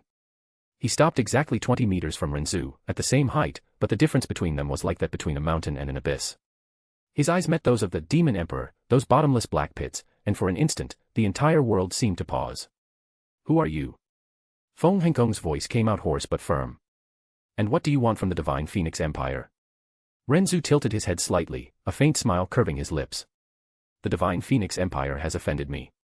His voice was calm, almost gentle, but it carried the weight of a final sentence. With a casual gesture of his left hand, as though directing a servant to speak, Ren Zu pointed to Feng Huawei beside him. The Supreme General, the man who commanded entire legions with a single command, trembled violently. His already bloodied teeth ground even louder. Tears of blood streamed from his eyes as he fought against the absolute pressure holding him suspended. Then, as though an invisible rope pulled him downward, his body dropped abruptly and collided with the air in front of Feng Hengkong. He fell to his knees in the void, his red armor clanging against nothing, and bowed his head until his forehead nearly touched the invisible ground. "Your Majesty." His voice came out broken, humiliated, almost unrecognizable. "The divine crystals of the purple veins, those we found in the mine near Floating Cloud City, belong to the Lord. To the Demon Emperor." He swallowed hard, blood dripping from his mouth. We tried to take them. We tried to steal them. We offended His Excellency by coveting something that rightfully belonged to him. It was an unforgivable mistake." Feng Hengkong furrowed his brows so hard that the veins on his forehead bulged. His pupils dilated until they nearly swallowed his irises. His heart now felt as though it were being engulfed by an eternal ice cave. He recognized the name. He recognized the description. And above all, he recognized the absolute terror that name carried. The Demon Emperor. The destroyer of sacred grounds. Was this the end for them? They had offended precisely this monster. Ren Zu observed the reaction with the same absolute indifference, as though watching an insect struggle in a web. "That is why I am here, Feng Hengkong." He continued, his voice still calm, almost conversational. "Your life, the life of your family, the lives of all the millions of souls in this city and throughout your empire, are in my hands at this very moment. I could erase you all with a single thought. But I have not yet done so." He paused, letting the words hang like suspended blades. "So tell me, what can you offer to appease my anger?" Feng Hengkong took a deep breath, his chest rising and falling with difficulty. Before he could respond, Ren Zu raised his right hand in a simple, almost lazy gesture. "But before you start negotiating, or acting arrogant, or trying to bargain with pride, by now you must already know what happened to the two sacred grounds, correct?" Without waiting for a reply, Ren Zu pointed his index finger toward the distant horizon. And then, a silent, terrifying explosion. An entire mountain range, a chain of mountains stretching thousands of kilometers, simply vanished. It was sliced off, the upper part of the cut reduced to dust in an instant. An invisible shockwave swept the horizon, and when the dust settled, what remained was a perfectly smooth plain. The silence that followed was deafening. Feng Hengkong felt his blood freeze in his veins. His lips moved, but no sound came out. Feng Huawei, still kneeling, merely trembled more violently, his wide eyes fixed on the empty horizon. Ren Zu lowered his hand casually, as though nothing had happened. "Now you understand." His black eyes met Feng Hengkong's once again. "You have exactly one chance to convince me that this empire is worth sparing." He smiled again, that same faint, cold, inevitable smile. "Speak, Feng Hengkong. What do you offer, to buy the lives of all of you?" Feng Hengkong took a deep breath, his eyes involuntarily shifting to the horizon where, moments before, a mountain range had existed. Now, nothing remained but a smooth, steaming plain, as though the world itself had been erased by a distracted gesture. That casual motion, that simple pointing of a finger, was this the power of a practitioner in the divine profound realm? How terrifying. They were truly against the wall. What to do? Fight. Don't be foolish. There was no possibility of even matching the enemy. If it had been a sacred ground, perhaps he could still consider that option instead of surrendering, but this time the opponent was someone from the divine profound realm. A being capable of erasing a sacred ground with absolute casualness. What, after all, could he offer to someone with power enough to destroy entire nations with a single thought? He swallowed hard, his throat dry. His voice came out low, hesitant, almost a whisper laden with humiliation. Your Excellency. The treasury of the Divine Phoenix Empire is at your disposal. Take whatever you want. Take everything. Just spare my people. Ren Zu shook his head slowly, the movement minimal, almost imperceptible, but laden with absolute contempt. No. His voice was calm, as though refusing a trivial offer of tea. Do you think everything you possess is worth the price of trying to steal 50 kilograms of divine crystals of the purple veins that belong to me? Your treasures aren't even worth a gram of dust from those crystals. Before Feng Henkong could respond, Ren Zu raised his right hand again, effortlessly, without preparation, as though swatting away a fly. Instantly, the sky above Divine Phoenix City darkened. A massive palm of golden flames materialized, vast as the firmament itself. It hovered over the entire city, covering kilometers upon kilometers, blocking the sun, turning day into a flaming twilight. The flames were not ordinary, they were pure, intense, hot as the core of the sun. The air began to distort, heat rising in visible waves. The city's buildings started to melt like wax, dripping in liquid streams. Muffled screams rose from millions of throats. The weakest, those with low cultivation, felt their skin burn and bubble instantly, flesh dissolving as they screamed in agony. Even the strongest experts in the city, those at the peak of the Emperor Profound Realm, groaned under the unbearable heat, sweat evaporating before it could touch the ground. Ren Zu observed everything with absolute indifference. I felt no sincerity in your offer, Feng Henkong. His voice cut through the roar of the flames, clear and cold. If the thieves who dared steal from me cannot be useful, then they do not need to exist. He paused, his black eyes fixed on the trembling emperor. Don't even think of fleeing. The entire territory has been sealed by my spatial profound formation. No one leaves. No one enters. Everyone here will die. Without exception. Feng Henkong felt the world collapse. His eyes widened in pure despair. Sweat poured down his face like rain, mixing with the blood dripping from his bitten lips. His fists trembled violently, nails digging into his palms until they tore the flesh. No. The word escaped as a hoarse cry, almost inaudible beneath the crackling flames. Please. Your Excellency. I will do anything. His entire body shook. He fell to his knees in the air, his imperial posture completely crumbling. I swear by my lineage, by my soul, by the phoenix blood that flows in my veins. I submit. The entire empire submits. We will be your slaves, your subjects, we will do whatever you command. Just, spare us. Spare my family, my children, my daughter. The golden flames hovered even lower, the heat now unbearable even for him. His skin began to crack, smoke rising from the edges of his robe. Feng Huawei, still kneeling beside Ren Zu, merely wept silently, tears of blood streaming down his face. Ren Zu observed the kneeling emperor, the faint smile still on his lips. He did not reply immediately. He merely watched, as though evaluating whether the submission was genuine, or merely the final death throes of a cornered animal. The silence, broken only by the roar of the flames and the agonized screams below, stretched on for long seconds. It was then that something ignited hope in Feng Henkong. A long, extremely resonant call came from a distant place, and it made his entire body tremble. This was no ordinary call, it was the call of the phoenix. The phoenix's call was so prestigious and noble that it instantly made the phoenix blood in his body boil, and a desire to revere grew from within his heart and soul. At the same time, he could vaguely see the golden color that appeared in the distant sky not too far from there, that place. The link is right below. See you there. Thank you so much for your support, you make all of this worthwhile. Chapter 91, The Crisis of the Divine Phoenix Empire. Feng Henkong's eyes widened so much that the veins in his temples seemed on the verge of exploding.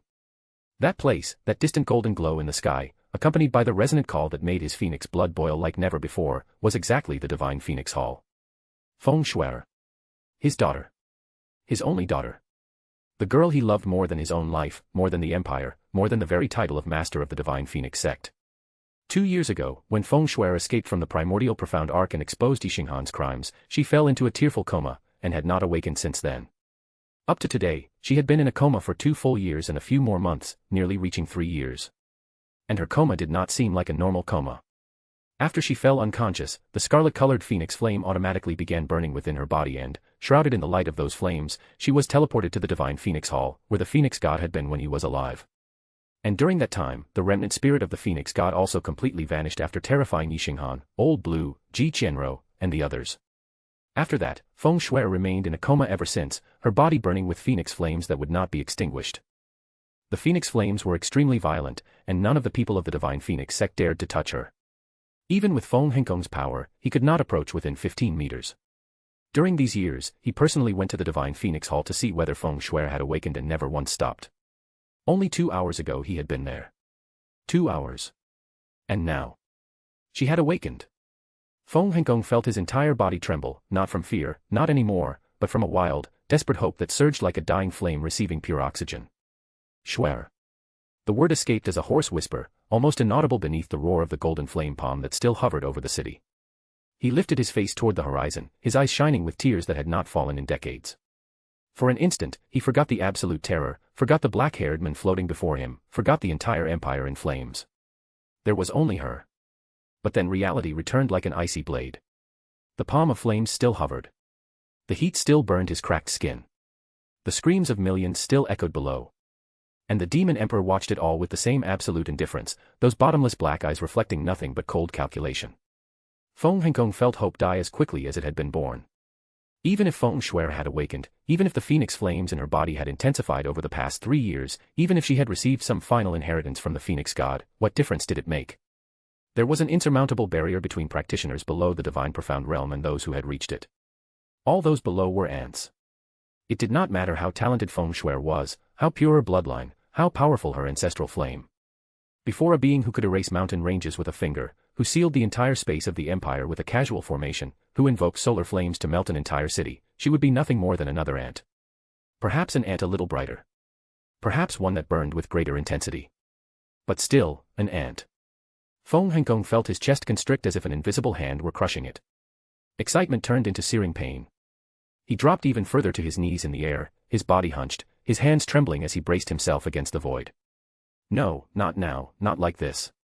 His voice was a broken murmur, meant only for himself. Ren Zu tilted his head slightly, noticing the change in the emperor's expression. His black eyes swept toward the horizon where the golden glow had visibly appeared. Interesting. The word came out low, almost thoughtful. For the first time since his arrival, there was the faintest trace of curiosity in his voice. He looked back at Feng Hengkong, the minimal smile returning to his lips. Perhaps you have something of value after all. He watched the scene for another moment. Then, with a movement as simple as breathing, he lowered his right hand. The colossal palm of golden flames hovering over divine Phoenix City vanished instantly as if it had never been there. The sky returned to its clear blue, the sun reappeared, and the suffocating heat that melted jade and burned flesh dissipated in the blink of an eye. The air, once dense and blazing, became again the hot air laden with fire aura that had always characterized the city, but now cleansed of any immediate threat. At the same time, the dark purple aura emanating from him fully retracted. The absolute pressure that crushed millions of souls, that forced even the emperor to kneel, evaporated like mist at dawn. Millions of bodies fell to their knees on the ground, panting, crying from relief and lingering terror. The experts who had been groaning under the heat now rose slowly, trembling, not daring to lift their gaze to the sky. Ren Zu clasped his hands behind his back, his posture relaxed, almost casual, as if he had just settled a trivial matter. Feng Hengkong, still kneeling in the air, felt the weight vanish from his shoulders. But the relief lasted less than a second. His heart, which had been crushed by the sight of his daughter awakening at the worst possible moment, now beat in pure panic. Schwer, she was coming. Before he could open his mouth to scream, to beg her to run, 3 figures cut through the sky at extreme speed. The first was an elder in a blazing red robe, imposing body, and an aura that made the air around him warp like a living furnace. Feng Tianwei, the Grand Master of the Divine Phoenix Sect, the Grand Emperor of the Empire, Feng Shui's grandfather. 190 years ago, he entered the divine realm of Phoenix Fire, isolating himself from the world to cultivate, emerging only on the rarest of occasions. And all of those in recent years had been because of her, his granddaughter, and this time was no different.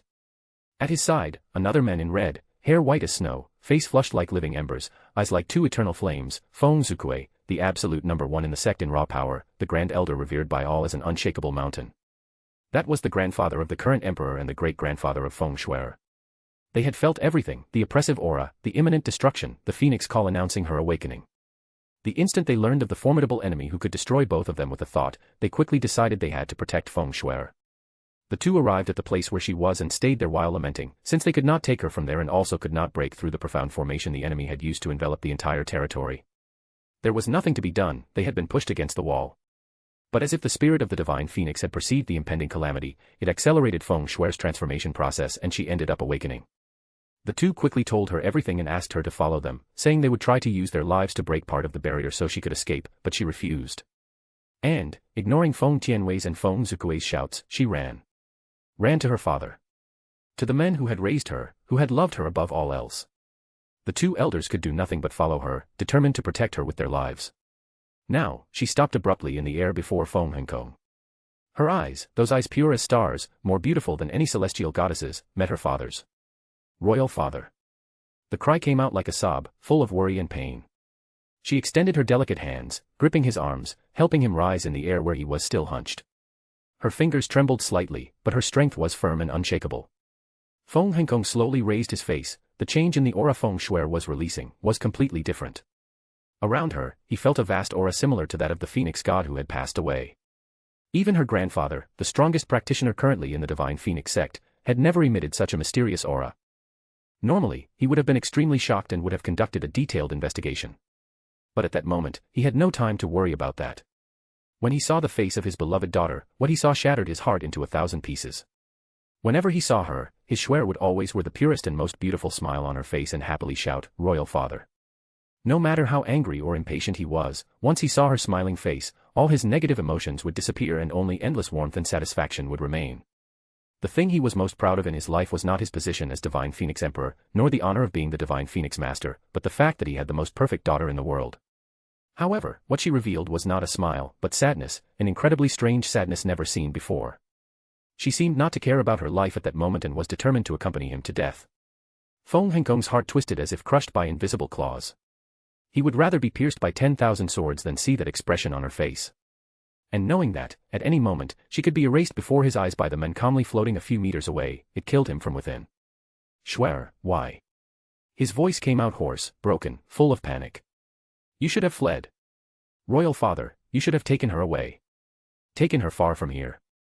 Anywhere. She cannot stay." Feng Tianwei and Feng Zukui hovered behind her, their faces pale with shock and pain. Feng Tianwei opened his mouth to speak, but the words died in his throat when he saw his granddaughter refuse to retreat. Feng Shui slowly shook her head, her eyes still fixed on her father. "No, Royal Father." Her voice was gentle but firm. "I am not leaving. I won't abandon you, grandfather, great-grandfather, and my brothers."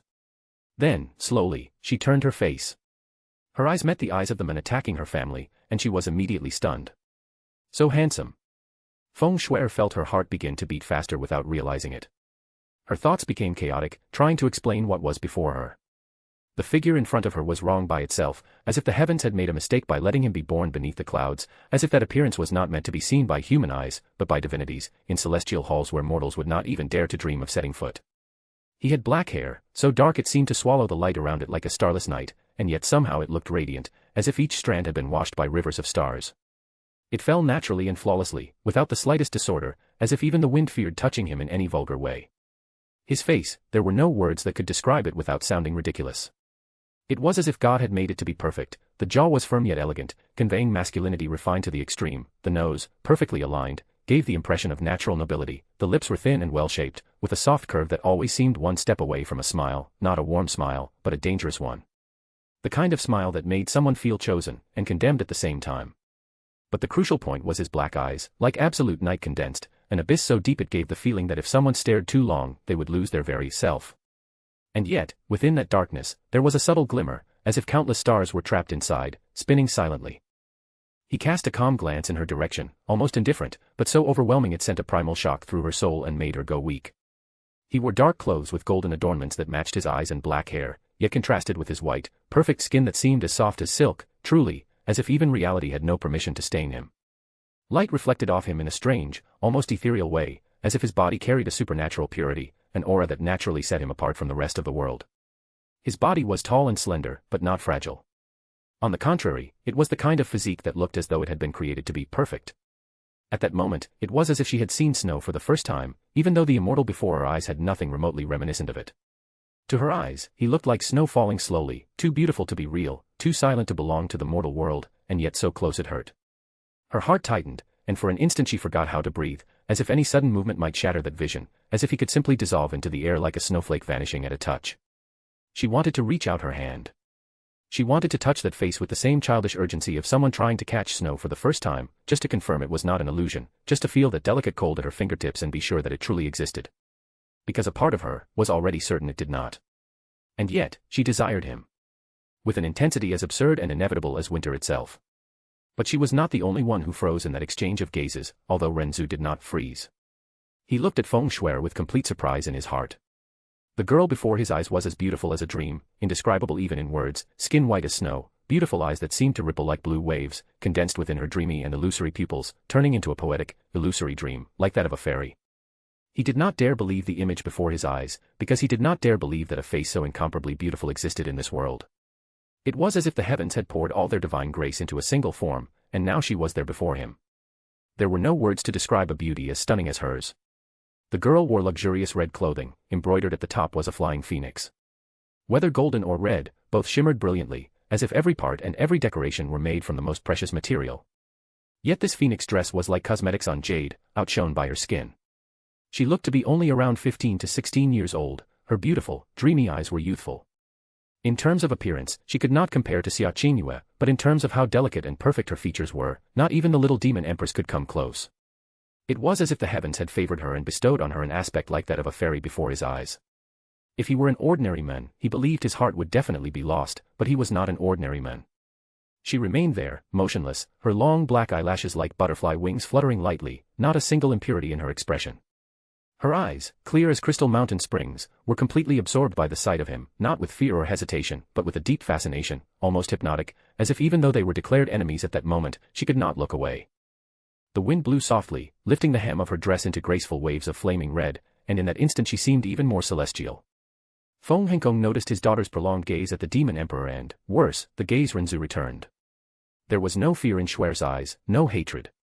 It was something deeper, something that made him freeze for an instant, fascination. A fascination so pure and unguarded that it contrasted brutally with the terror hanging over everyone there. And Ren Zu, he did not avert his eyes. His black eyes, always cold and indifferent like bottomless abysses, now carried the faintest trace of genuine surprise, almost as if he himself were being confronted by something he had not expected.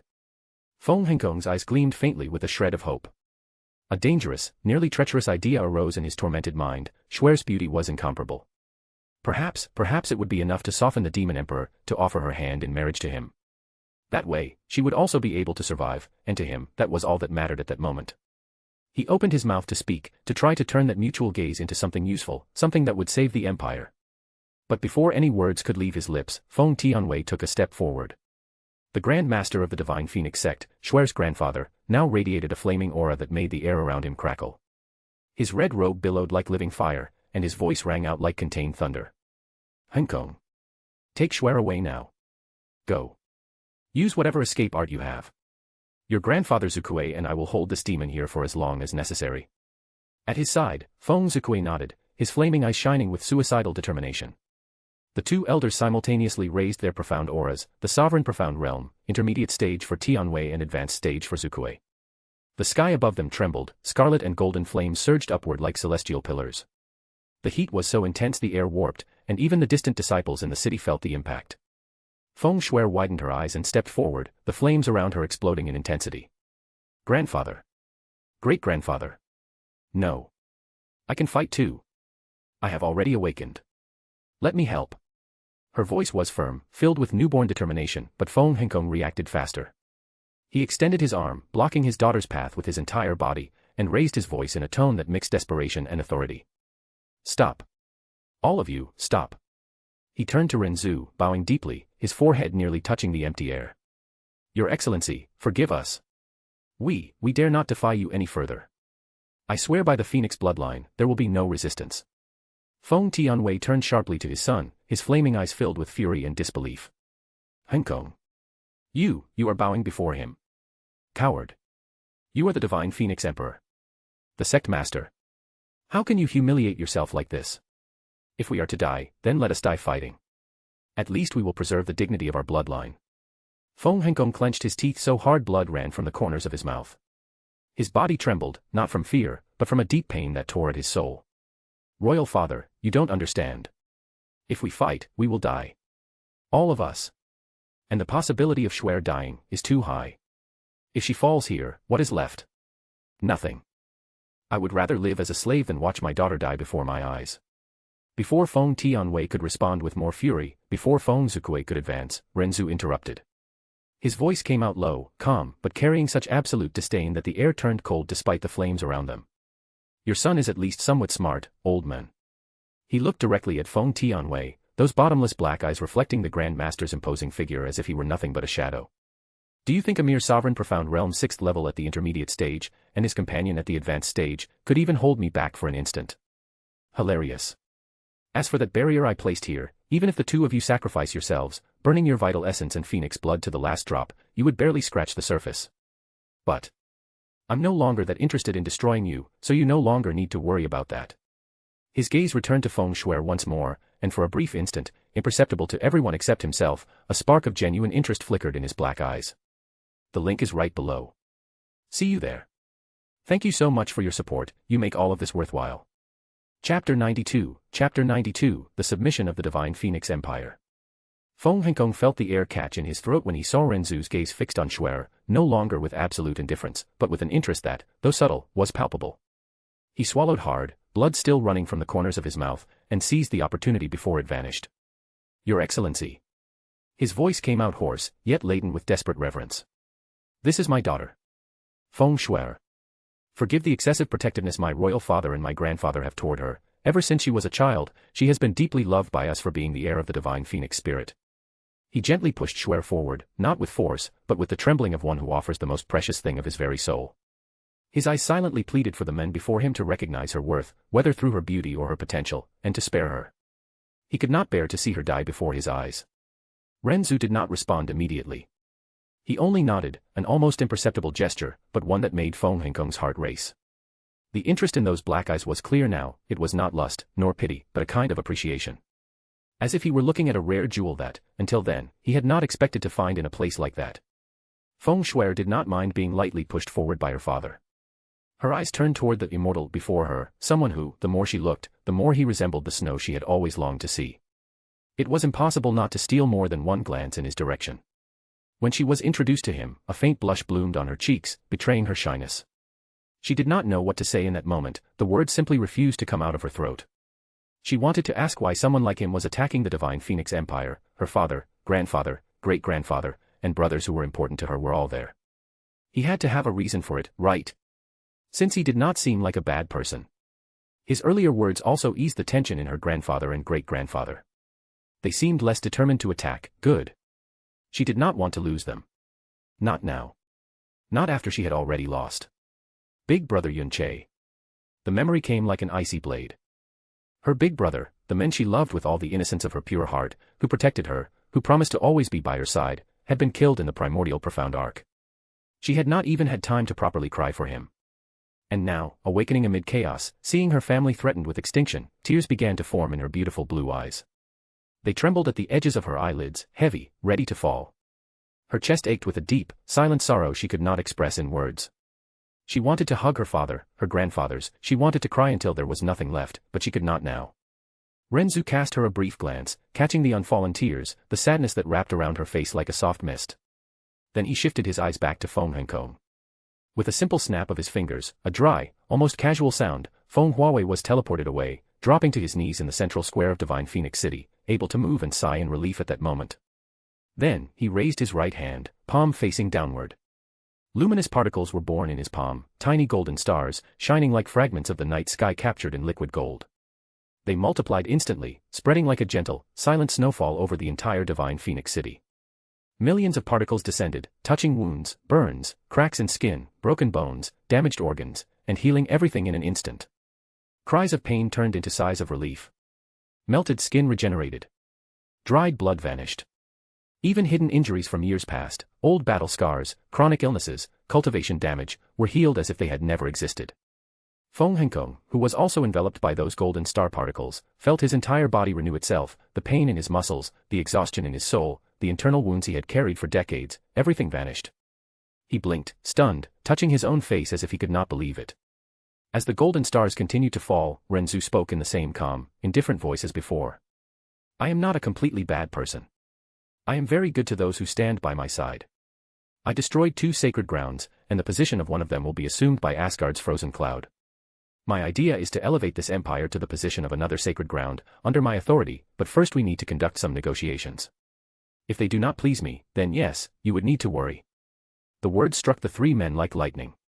Feng Henkong stood slack-jawed, eyes wide. Feng Tianwei blinked in disbelief. Feng Zukui clenched his fists, but for the first time in centuries, there was a deep shock in his eyes. The history of the Divine Phoenix Empire was intimately tied to the Divine Phoenix sect, and with the death of the Phoenix Spirit 3 years earlier, the Empire had lost its most important supporter. Without the Phoenix Spirit, they could not restrain the greed of the sacred grounds. The phoenix spirit had bequeathed all of its bloodline and spirit to Feng Shui before dying. The problem was that her power would not fully mature for 100 years, and during that period, the Divine Phoenix Empire needed to ensure its growth and security. That was what had led them to attack the Blue Wind Empire in search of the purple vein divine crystals, which, ironically, ended up bringing this calamity, since they had provoked the Demon Emperor, who had destroyed 2 sacred grounds.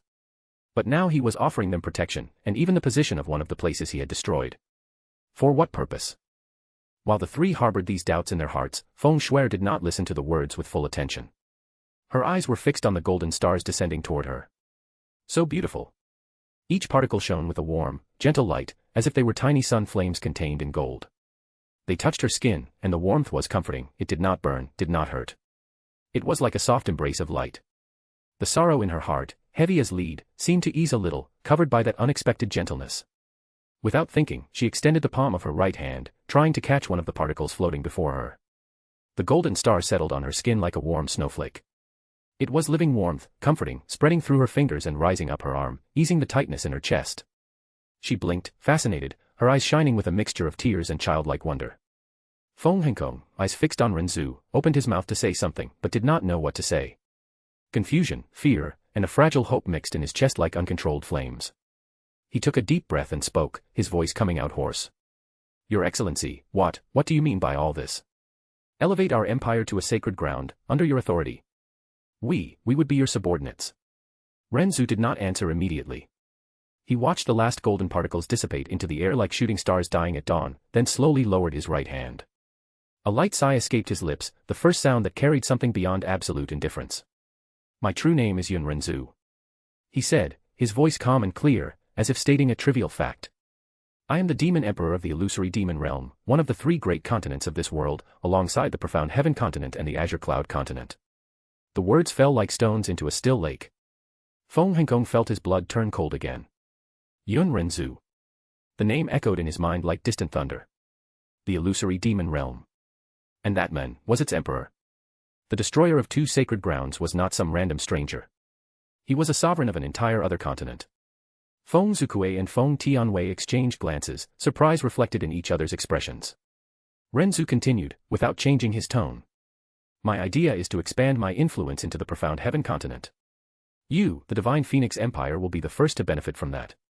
He paused, his black eyes sweeping over the group, Feng Henkong, Feng Tianwei, Feng Zukue, and finally lingering a little longer on Feng Shui, who seemed lost at that moment now that she knew no one was in danger. She was probably focused on her grief. In exchange for not being destroyed today, all of you will become my subordinates. Directly subordinate to me. The Divine Phoenix Empire will assume the position of one of the sacred grounds I destroyed. But, all of this will come with one condition, absolute loyalty. You will obey my orders. The silence that followed was absolute. Feng Henkong blinked, stunned. He opened and closed his mouth several times, as if the words had been ripped from his throat. Subordinates.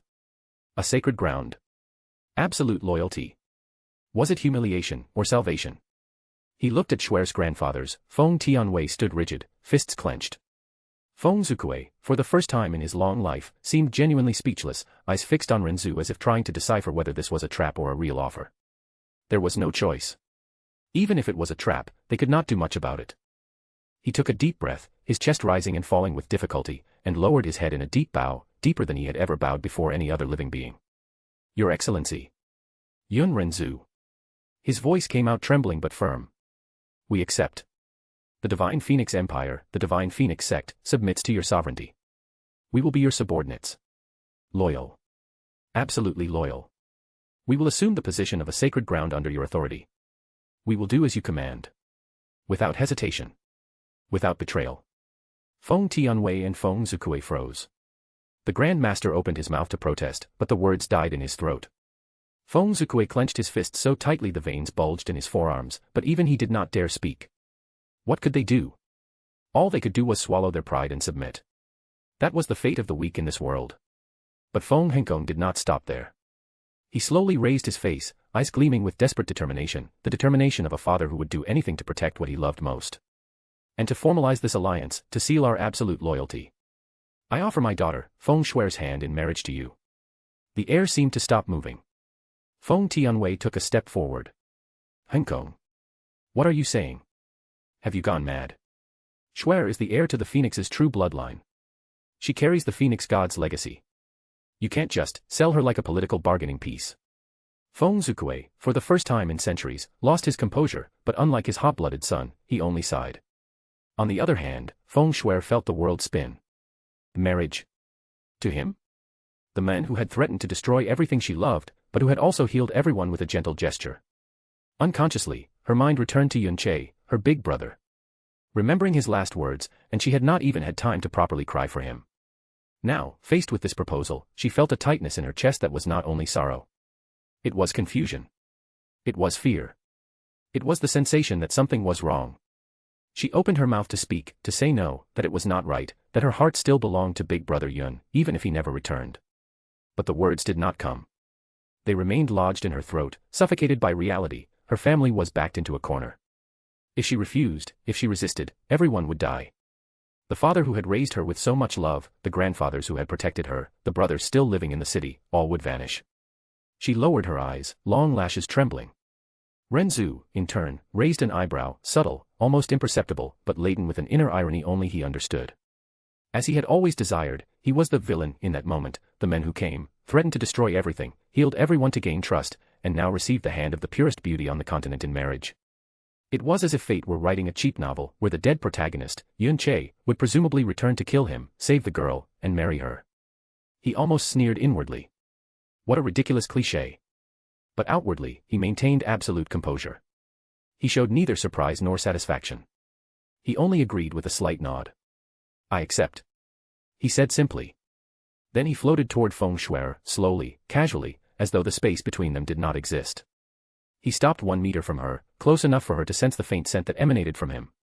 He tilted his head slightly, and a faint, minimal, almost gentle smile curved his perfect lips.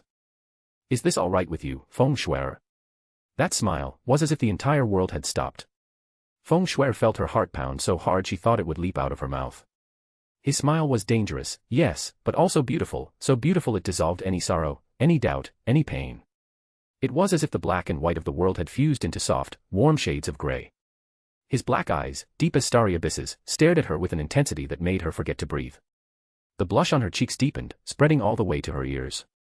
She blinked, confused, her chest rising and falling rapidly. He's smiling at me. In that moment, under the weight of that smile, she seemed distant. As if his warmth could heal even the scars of the soul. She swallowed hard. I accept, she whispered, her voice trembling but sincere. If it saves my family, if it protects everyone. I accept. Feng Hengkong felt his legs weaken, a mixture of emotions flooding his heart, relief, shame, gratitude. Feng Tianwei and Feng Zukue remained motionless, shocked beyond words. And Ren Zu only nodded again, the smile disappearing as quickly as it had appeared. Then it's decided. Now let's go somewhere better so we can finish discussing our formal alliance. The link is right below. See you there. Thank you so much for your support, you make all of this worthwhile. Chapter 93, Handed to the Demon. A few hours later. The main hall of the Divine Phoenix was enveloped in an oppressive silence, broken only by the distant crackling of flames in the black jade lanterns. The golden light of the evening filtered through the high windows, but it could not dispel the shadow that hung over the 3 men present. Feng Hengkong was seated on the imperial throne, but his posture was no longer that of an absolute sovereign. His shoulders were slumped, his hands gripping the arms of the throne until his knuckles turned white.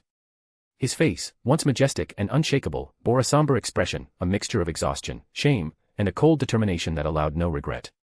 In front of him, Feng Tianwei paced back and forth like a caged beast. His flaming red robe rippled with each step, and his veins bulged in his neck as he finally exploded. Hengkong. Are you satisfied now? His voice echoed through the hall like thunder. You handed over the entire Divine Phoenix Empire on a silver platter to that demon. And Shuer, my granddaughter, the heir to the Phoenix God, you offered her in marriage as if she were a bargaining chip. How could you do that? How could you sell our bloodline to a stranger who nearly wiped us off the map? Feng Zukue, who was standing beside the throne, extended his hand and gripped his son's shoulder firmly, but without violence. His voice came out low, grave, laden with years of wisdom and control. Calm down, Tianwei. Control yourself. Hengkong did what he thought was right for the good of the nation. If it weren't for him, perhaps we wouldn't be here breathing now. Feng Tianwei stopped, his clenched fists trembling, but he did not pull away from his father's grip. Noticing that he had calmed down, Feng Zukue released his son's shoulder and crossed his arms, looking directly at his grandson.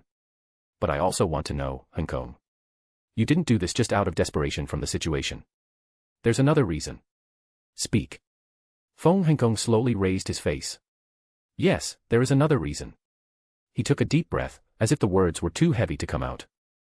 I offered Shuer in marriage because, with her charm, with the purity of her heart, with the beauty the heavens gave her, she can conquer his heart.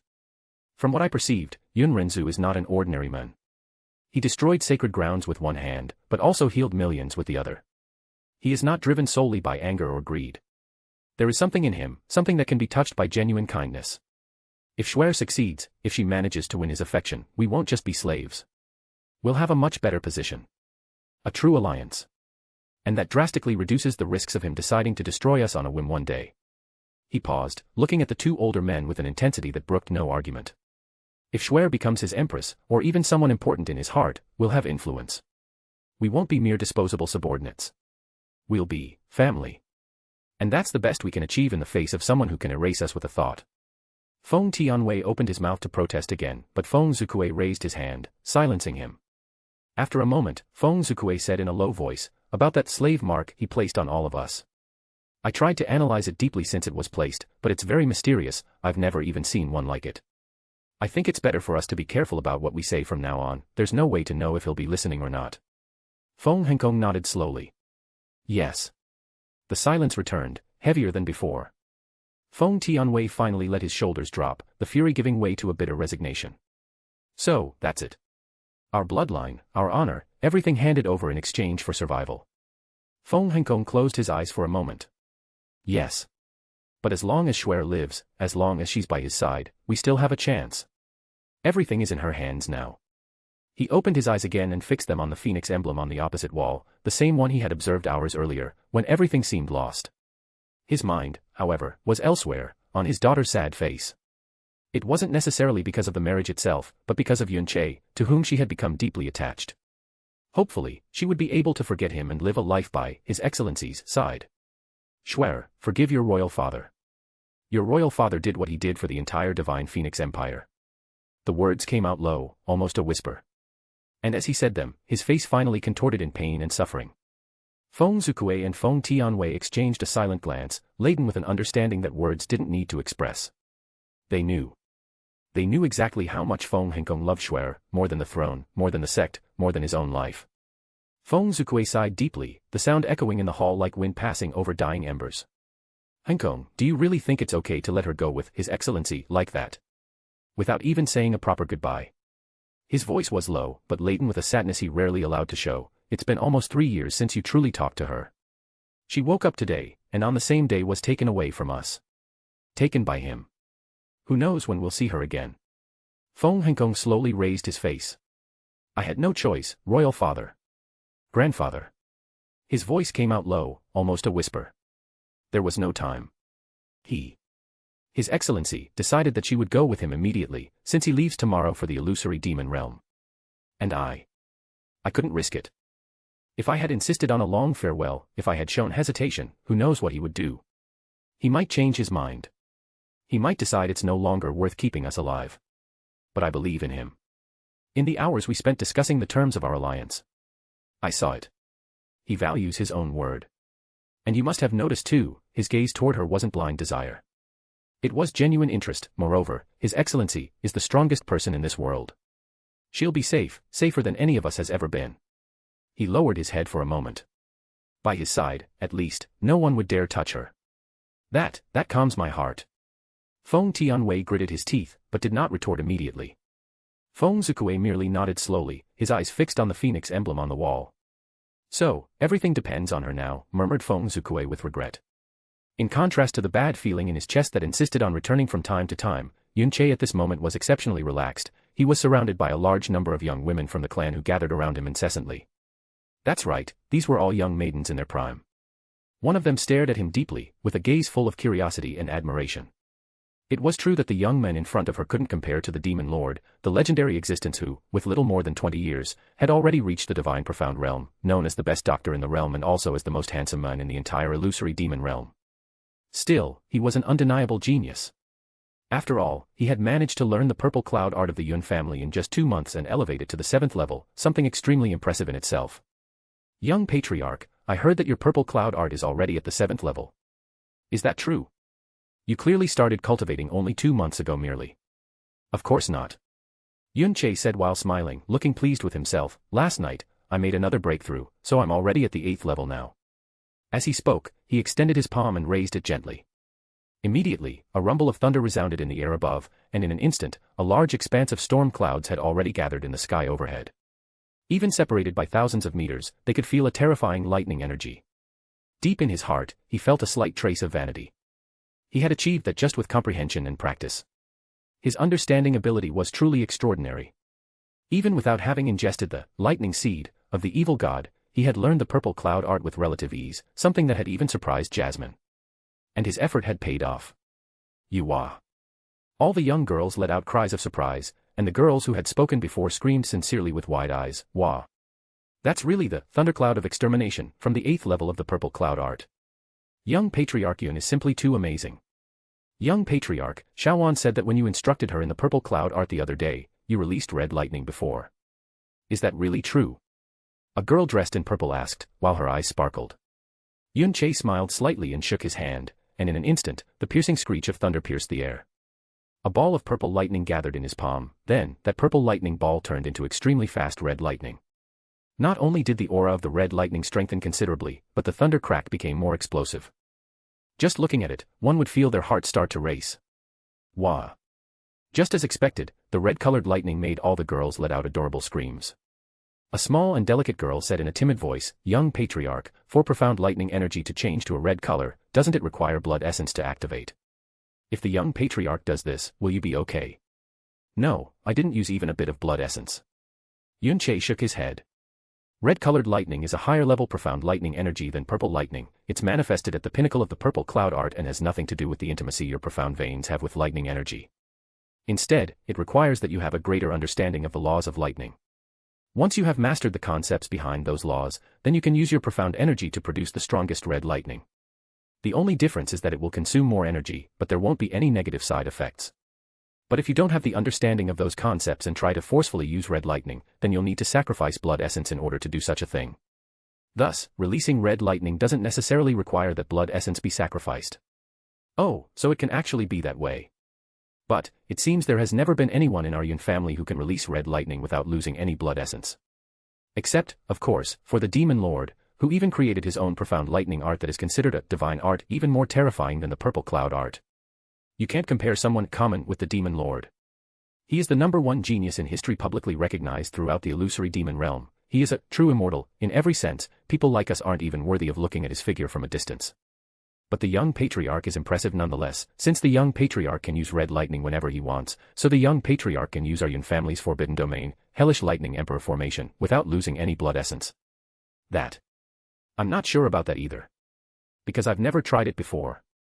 Yun-Che gave a forced smile, with the expression of someone who had just swallowed something bitter upon hearing, once again, that he was common compared to his brother. The young Patriarch must be able to do it. A girl said, her face full of adoration. Then, as if remembering something, she looked at the girl who had spoken earlier and added, even more excitedly, about your conversation earlier. I heard from my grandfather that the Demon Lord learned all the profound arts of the family and even those of the other families that are absolutely loyal to him, just by seeing them once. He didn't even need 2 months. They say he can do anything. Another girl nodded vigorously, her eyes dreamy. It's true. I heard that the Demon Lord, in his early 20s, was already in the divine profound realm. And he could use the golden crow flames even better than the little demon empress herself. His talent is incomparable. The young Patriarch is amazing, but the Demon Lord is like a god descending to the mortal world. No one compares to him. Not even the young Patriarch. Yun-Che felt a spasm in his chest. The smile on his face became even more rigid, the corners of his mouth trembling. He tried to laugh, but the sound came out forced. Haha, yes, the Demon Lord is exceptional. But I. Exceptional. A third girl interrupted him, her eyes shining as if she were speaking of something sacred. He is the apex. The absolute apex. They say that when he smiles, even the stars fade in shame. And his appearance, I only saw him from a glance, but all men are pigs compared to how handsome he is. I wish I could see him up close. They say he is so perfect that any woman who sees him falls in love instantly. The young Patriarch is handsome too, but, compared to the Demon Lord, well, he's quite common, isn't he? Another girl covered her mouth and giggled softly. Yes. The demon lord is like an impossible dream. Northwest one comes close to him. The young patriarch is one of the best of the current generation, but the demon lord is the best of all time. There's no comparison. Yun Che felt something hot rising in his throat. His hands trembled slightly. The frozen smile on his face seemed about to crack. Veins bulged on his temples, and a metallic taste of blood began to spread in his mouth. He felt like spitting blood from rage. Did those girls have to keep throwing in his face how pathetic he was compared to his brother? He had heard this comparison so much that even he couldn't take it anymore. In the distance, a group of young men from the Yun family seemed as if they were focusing on training, but they kept looking in Yun Che's direction, and all of them had reddened eyes, but they could only watch from afar. Unfortunately, with the ascension of their former young patriarch to the new demon lord of the illusory demon realm, that boy who appeared 2 months ago and revealed himself as the biological son of the patriarch and matriarch had become the new young patriarch, there was no way they could teach him a lesson for being arrogant. What was most resented was that this young patriarch was really too friendly and didn't have the slightest domineering attitude even toward the lowest-ranking members of the clan.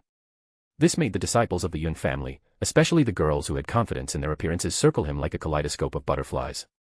But seeing his suffering face, all the young men laughed in their minds. The girls usually get quite excited when talking about the demon lord, who was the most famous person in the entire illusory demon realm and the passion of all women and many men. That must be what made that young patriarch look so ugly. It was a frequent thing and, therefore, quite recognizable. While the young men enjoyed Yun Che's suffering, unfortunately, they couldn't savor that satisfaction for long. Yun Che, as humiliated as he was, managed to force a smile and quickly change the subject before the situation became even worse. What irritated him even more was hearing even Jasmine comment, with evident curiosity, that whenever they spoke of the demon lord, she felt increasingly interested in discovering if all those rumors were really true. Young patriarch, yesterday you promised that you would instruct me one-on-one in how to cultivate the purple cloud art. Could it be that you've already forgotten? A lovely girl wearing a purple dress mentioned with a hopeful expression. Of course not. I even remember that the promised time is precisely 3 hours from now. Remember to come to my courtyard at that time. Why? Yes, of course I'll remember. The girl dressed in purple blushed with excitement. All the young girls around revealed expressions of envy. A tall girl suddenly whispered with a sly expression, "Manner, you have to be careful, okay? Little one told me in secret the other day that when the young patriarch was instructing her to cultivate, he accidentally touched her butt and breasts, you know. Your breasts are even bigger than little one's, so be careful." Don't say that. The girl referred to as Little One hurried over with a reddened face, as she covered the tall girl's mouth with great effort. Cough cough. Yun Che's face was calm and his heart steady, as he said in a just and strict manner, when it comes to one-on-one instruction, there will always be moments where our bodies touch. I swear on my master's name, that it was definitely unintentional. Jasmine, go to hell. Yes. Young patriarch definitely didn't mean to. When you instruct Manner, you definitely should be careless more often. He. You meanies. Don't talk about the young patriarch that way. The purple-clad girl known as Manner stomped her foot, her face flushed up to her neck. But her expression and eyes didn't seem panicked. Instead, they seemed more anticipatory at this moment. Yun Che smiled slightly, as if nothing had happened, maintaining the gentle and impeccable young patriarch posture, but inside, his mind had already drifted away from that noisy circle of butterflies surrounding him. It was fun to play with the girls around him, receive adoration, compliments, and dreamy looks. But they really didn't come close. None of the girls there, no matter how beautiful, even came close to the beauty of his sister-in-law, the little demon empress. In the last few days, he had had the pleasure and, at the same time, the torture of meeting her, when she came to visit his parents in a filial manner. And her beauty truly lived up to the title. In his opinion, only Xia Qingyue or Feng Shuer could compare. And that was precisely what made everything even worse. Because, at the same time that he admired her, a bitter feeling grew in his chest, hard to admit, even to himself. It was like a feeling of loss, and soon after, envy. He remembered well how he met her. He had tried to act friendly with his sister-in-law, trying to get close, trying to exchange a few words, trying, at least, not to seem like an irrelevant stranger in front of her. But she barely cast a glance in his direction. The little she did was enough to make him feel like dust. And worse, in the only moment he allowed himself to evaluate her, merely, look, death almost came, because in the instant his eyes had descended for a brief second, a real killing intent crushed his heart like an invisible blade. Then she slapped him. It was so fast, so cruel, and so absolute that he didn't even manage to understand what had happened before his body started to collapse. If it weren't for the great way of the Buddha, he would have died right there. Even so, it took days to heal the damage completely. Yun-Che clicked his tongue discreetly, the smile still plastered on his face like a perfect mask. TCH. That woman was really violent. And, as if that weren't enough, afterward he was still reprimanded by his own parents. A reprimand harsh enough to make him swallow his anger along with his pride. And yet, even now, while the young girls laughed, pushed each other, and vied for attention around him, he couldn't stop his mind from returning to that image. To that beauty. And then, inevitably, he thought of the man who was her husband. He clenched his palm lightly, feeling the bitter taste of envy mix with that uncomfortable feeling of loss that he refused to admit. He wanted, more than anything, to be the one who carried the glory his brother enjoyed. He wanted to be the center of attention, the name revered by all, the men who made the world bow. And he also wanted that beauty by his side. He wanted to have someone like her to fill his nights, to warm his bed, something he believed he deserved. The link is right below. See you there. Thank you so much for your support, you make all of this worthwhile. Chapter 94, The Princess and the Demon. The elevated Phoenix Valley was surrounded by mountains on three sides, and the remaining southern side was the 3,000-meter absolute Phoenix Cliff. This place seemed to gather all the spiritual energy from the entire divine Phoenix Mountain, and at a glance, it was like a pure, clear green, unlike other places that were dry and withered. Even the wind seemed exceptionally clear and gentle. In the middle of the elevated Phoenix Valley was a clear and pristine lake. In front of the lake stood a girl who looked as if she were a fairy from a painting. The girl wore an elegant phoenix dress, but it was overshadowed by her brilliant jade-like skin. Whether viewed from behind or in profile, she was like a dream fairy. Without even looking at her face and just from the sight of her back, one could tell that her beauty was one that only divinities possessed. Behind her, a few meters away, stood a man in silence. He was so handsome that mere words seemed incapable of describing him. He wore dark robes that contrasted with his white and impeccable skin, while at the same time enhancing his black hair and equally dark eyes. His nobility was not something that could be imitated, it was present in every fiber of his being, as if he had been born to reign. His mere presence was enough to make entire worlds praise glory to his name and goodwill, and, at the same time, tremble before his unrelenting wrath. This man was none other than Ren Zu. He looked at the girl in front of him, Feng Shuer, standing by the edge of the lake, while silently assessing the unfolding events. His plans for the divine Phoenix Empire were advancing, but in an unexpected way. He never imagined he would gain a bride so easily. Of course, that woman didn't have feelings for him yet. Her heart, at that moment, belonged to Yun-Che. But that wasn't exactly a problem. He trusted in his own charm, and in his own ability to conquer hearts. Sooner or later, she would fall in love with him. Regarding that slave mark he had applied to the people of the divine Phoenix Empire, contrary to what they thought, he couldn't hear their conversations. He could even capture thoughts, but only if he was near the person. Nothing beyond that. The difference between his mark and a common slave mark was another, and much more terrifying. That slave mark created by his own technique was impossible to undo. Furthermore, it passed on to the descendants of those who carried it, like a hereditary curse. He could also kill any marked person with a single thought, without warning, and without effort. And finally, there was the most terrifying aspect, he was capable of possessing the body of someone who carried that slave mark, taking full control and being able to use part of his own power, limited only by how much that body could withstand. While he thought about this, Feng Shuer remained motionless for long moments. Then, slowly, she crouched near the edge of the lake. The phoenix dress spread around her legs like flaming petals, and her fingers touched the water's surface with delicacy, creating small ripples that broke the reflection of the sky. She stayed there, silent, gazing into that natural mirror as if searching for an answer in it, or perhaps just trying to convince herself that she could still feel something beyond sadness.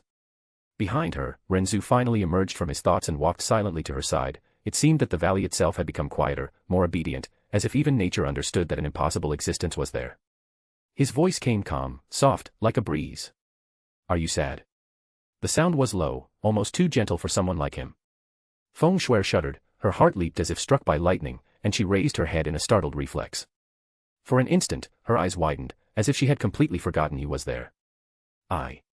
She gripped her fingers against the edge of the stone, trying to compose herself. And no, Your Excellency. I'm not sad. The words came out too quickly. She lowered her face again, her gaze returning to the water, but now, the lake didn't reflect just the sky. His face appeared on the surface like a forbidden vision. The black hair, as deep as the purest night, the dark gaze, unmoving, like an abyss hiding entire worlds, and that unreal beauty, as if an immortal had been torn from the sky and placed there, standing beside her, not belonging to any of that mortal reality. Her heart beat faster. She felt her face warm slightly, a shyness she hated to admit, even to herself. Every time she looked at him, she had a strange sensation, as if she were looking at something that shouldn't exist. As if it were a sin to observe for too long, and yet, impossible to look away. But when her heart seemed to be pulled toward him, the memories of her time with Big Brother Yun returned with force. Her throat tightened. She bit her lower lip, hard, trying to hold back the tremor in her emotions. Ren Zu looked at her calmly and said softly, "You're lying to me." Feng Shuer gripped her fingers even tighter on the stone. Silence fell. And, for some reason, she couldn't sustain the lie for long. I'm sad because I lost someone very important. Then, she finally said, her voice low, almost inaudible, someone who was like a brother to me. My Big Brother Yun. The words came out slowly, laden with pain. But she didn't explain further, she couldn't. She had promised her father not to touch on that subject near the young men at her side and, above all, not to make her feelings too obvious. Before leaving with him, her father had called her aside, away from the others, and asked her to behave properly in front of His Excellency, not to mention Yun Che and not to make the feelings she carried obvious. She hadn't fully understood at that moment. But the seriousness on her father's face and the pain in his voice, that was more than enough to make her take it seriously. She nodded, promising to obey. Because, even without understanding everything, she knew it was important. So, she avoided saying more at that moment, although she wanted to. Because every time she thought of Yun Che, she felt an emptiness in her chest that threatened to swallow her whole. She wanted to cry. She wanted to curl up somewhere and cry until there were no more tears left. But the situation didn't allow it. She took a deep breath, trying to push away the tears that threatened to fall again. But I'm happy too. She added, raising her eyes to the lake once more, happy because Your Excellency let me come here, to my favorite place, before we leave. This valley, this lake, has always been where I felt most at peace. Thank you for letting me stay here a little while. She didn't look directly at him. She was still too shy. But her voice carried a sincere and pure gratitude. Ren Zu remained silent for a moment. His black eyes observed her reflection in the lake, and then the real figure beside him. He didn't smile, but there was no coldness in his expression either. You can stay as long as you want. He said simply, do you want to be alone? Feng Shuer opened her mouth almost immediately, the word yes already formed on the tip of her tongue. She wanted to be alone. She wanted to curl up there by the lake, let the tears fall without witnesses, let the emptiness in her chest spread until it hurt less. But then, her father's words echoed in her mind, clear as the phoenix's call that had awakened her. She swallowed hard. The yes died before it was born. Her fingers gripped the edge of the stone, her nails digging into the damp surface. No. She said, her voice so low that it almost got lost in the gentle wind of the valley, I don't want to be alone. Feng Shuer raised her eyes to the lake again, seeing his reflection beside her, so close, so unreal. Her heart raced once more, but now it wasn't just shyness or fascination. It was something more confused, heavier. She desired him like someone who loves snow above all else. It wasn't just liking the cold, it was needing it, waiting for the sky to darken and holding her breath when the first flake fell, because snow doesn't ask for permission, it simply comes, silent and inevitable, too beautiful to be ignored, and so was he, a presence that didn't beg for attention but took it, not by force but by nature, until she realized that her heart was already surrendered like a city in winter, quiet on the outside. And completely dominated on the inside, wanting only to be covered by him, layer by layer, until no piece of herself remained that didn't bear the mark of the men who changed everything without making a sound. It was a feeling she had never experienced in her entire life. The only way she could explain it was that. And, parallel to that strange sensation, which left her heart inexplicably heavy, there was also a subtle, almost guilty relief. Her father had promised that, in exchange for her sacrifice, he would treat the Blue Wind Empire with more kindness, the nation of her Big Brother Yun. She hoped he would keep his word. While the girl had confused emotions and countless thoughts, Ren Zu observed her reflection for a moment, then turned slightly to face her truly. His voice came out calm and indifferent. You don't need to feel pressured to do something you don't want because of me. Although we are politically promised husband and wife now, we are not yet married. We are just getting to know each other. I wouldn't destroy the Divine Phoenix Empire over something as petty as you wanting to be alone. I'm not that childish. Feng Shuer shuddered upon hearing the words. A shiver ran down her spine, but not from fear, from something stranger, sweeter and more painful at the same time. She blinked, surprised, and looked at his reflection in the lake. The figure there seemed even more melancholic now, as if carrying a weight that no one else saw. She turned and looked at him before speaking, hesitant. You seem like a true immortal from fairy tales. Why do you carry this indifference toward people's lives? Ren Zu tilted his head slightly, and a minimal smile curved his lips, not mocking, but almost resigned. I'm not indifferent. He replied, his voice low like the whisper of the wind in the valley. I just choose not to feel anything about my selfish actions. My selfishness is greater than my empathy. He paused for an instant, his black eyes as deep as the night sky itself staring into her blue ones. That's why I consider myself a villain. Feng Shui blinked, surprised. For the first time, she saw something beyond his absolute beauty, a subtle melancholy, a silent loneliness that he carried like an invisible crown. And suddenly, her heart ached. It truly ached. She didn't want to see him that way. She didn't want someone so perfect to see himself as a villain. You're mistaken, Your Excellency, she said, while her blue and pure eyes stared into his with absolute sincerity. Even if you're selfish, you saved millions of people with a single gesture. That means you're not a bad person. You have kindness. Even if you don't want to admit it. Ren Zu almost smiled. The girl beside him was so pure and kind that she seemed like a pearl lost in the mud. Even in a situation like that, where he had basically enslaved her entire family, she still showed kindness toward him. That was strange. Was it because of his unfair charm? Or was it simply her nature? Honestly, it was a bit unbelievable. He expected the classic type of reaction, a rebellious beauty, indignant about a forced marriage, refusing to accept her fate, that cliched thing, you know. But no. She was being too receptive, and she didn't seem really worried about any of it. Most likely, this had to do with her mind, still filled with confused thoughts and clouded by sadness, unable to process everything that was happening clearly.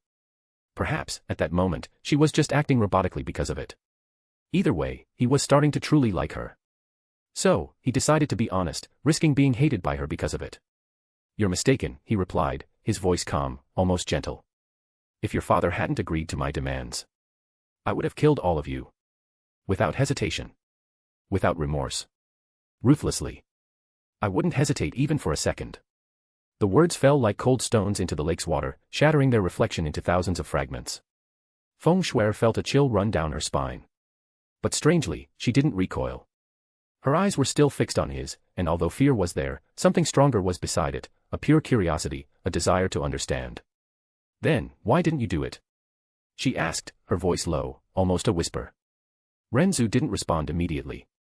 He just kept looking at her, at those blue eyes that seemed to contain the entire sky, at that face which, even overtaken by sadness, was still more beautiful than anything he had ever seen. Why, I wonder? He murmured, more to himself than to her. The voice came out low, almost a whisper laden with a kind of pondering that he rarely allowed to show. It was as if he were answering a question that hadn't even been asked, but that still hung between them like an inevitable truth. In reality, he had let all of them live for a clear reason. He wanted the Divine Phoenix Empire as one of the two new sacred grounds. It was simple, rational, efficient. But at that moment, he felt it hadn't been just for that. Feeling her gaze, he slowly closed his eyes, as if he didn't want to face her reflection in the lake, nor the girl herself beside him. The way she looked at him was too pure, without fear, without judgment, just with curiosity and genuine kindness. Even he didn't understand that strange feeling in his chest. It was as if, suddenly, he had found a single flower blooming in the middle of a burned field. A flower that didn't fear the ash, that didn't know the world's cruelty. Indeed, now he understood perfectly when they said that those with malice in their hearts, when they find a pure heart, feel an inevitable attraction, like smoke seeking the air, like mud desiring clean water, not to become better, but to finally touch something that isn't broken. A kind of love born twisted, its desire and hunger at the same time, an impulse to approach what is holy and untouched, even knowing that the simple touch can stain, yet unable to resist the shine that denounces and calls it. When he opened his eyes again, there was something different in them, no longer just coldness and indifference, but a minimal trace of acceptance. Or perhaps just resignation. He stepped away calmly, taking a few steps back, his dark cloak rippling. You don't need to call me, Your Excellency, he said, his voice soft like the wind that began to blow gently through the valley again. You can call me Brother Ren, or husband. Whichever you prefer. There's no need for formalities between us now. He paused, his black eyes scanning her face one last time as if wanting to etch every detail, the held-back tears, the shy blush on her cheeks, the sadness that still danced in her blue eyes. I'll come back in a few hours. Stay here. Go through your grief. Cry if you want. Be alone with your thoughts. I won't interfere. Finishing saying that, he turned slowly, his tall and perfect body moving away toward the path that led out of the valley. Something beyond the mortal was withdrawing. Then he was gone. The valley returned to silence. Only the soft sound of water lapping at the edge and the distant song of birds. Feng Shui finally felt the air truly enter her lungs. She looked at the water. Her reflection was alone now. And then, the tears she had held back so fiercely finally fell, one by one, touching the lake like small snowflakes melting, silent, inevitable, too beautiful and sad to be stopped. The link is right below. See you there. Thank you so much for your support, you make all of this worthwhile. Chapter 95, The Spirit Who Chose Her Form.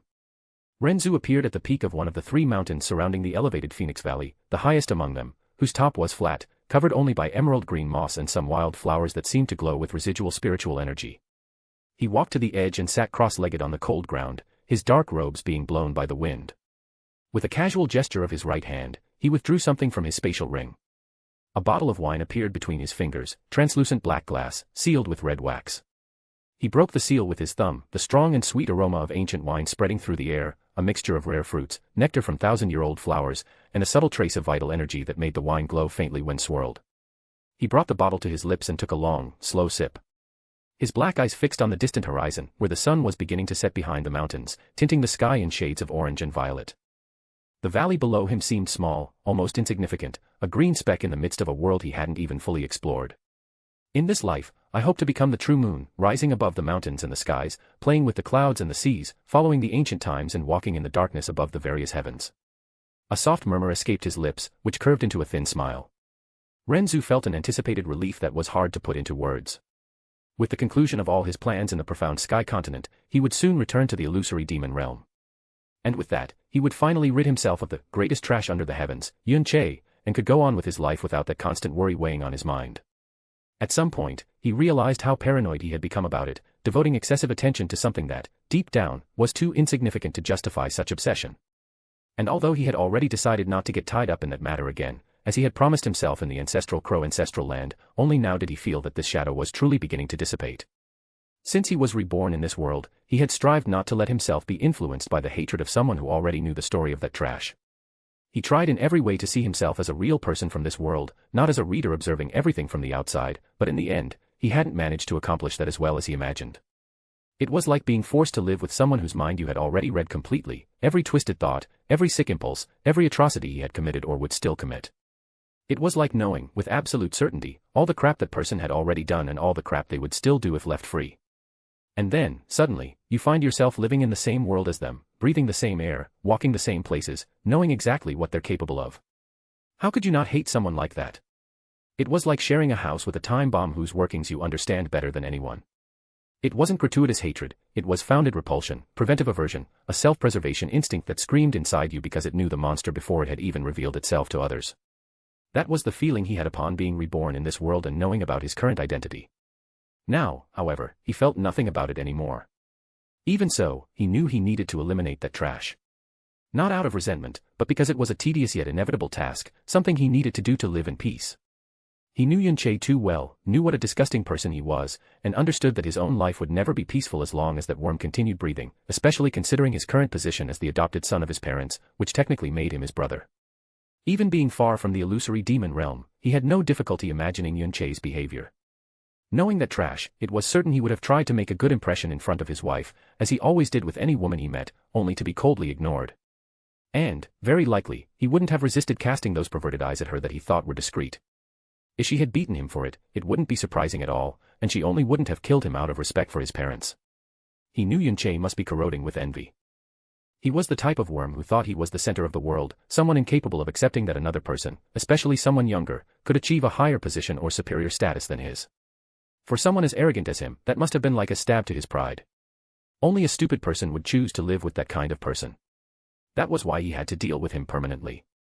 Ren Zu took another sip of the wine and tilted his head slightly back, letting the wind from the peak mess up his black hair while an ironic smile curved his perfect lips, a smile that didn't reach his eyes.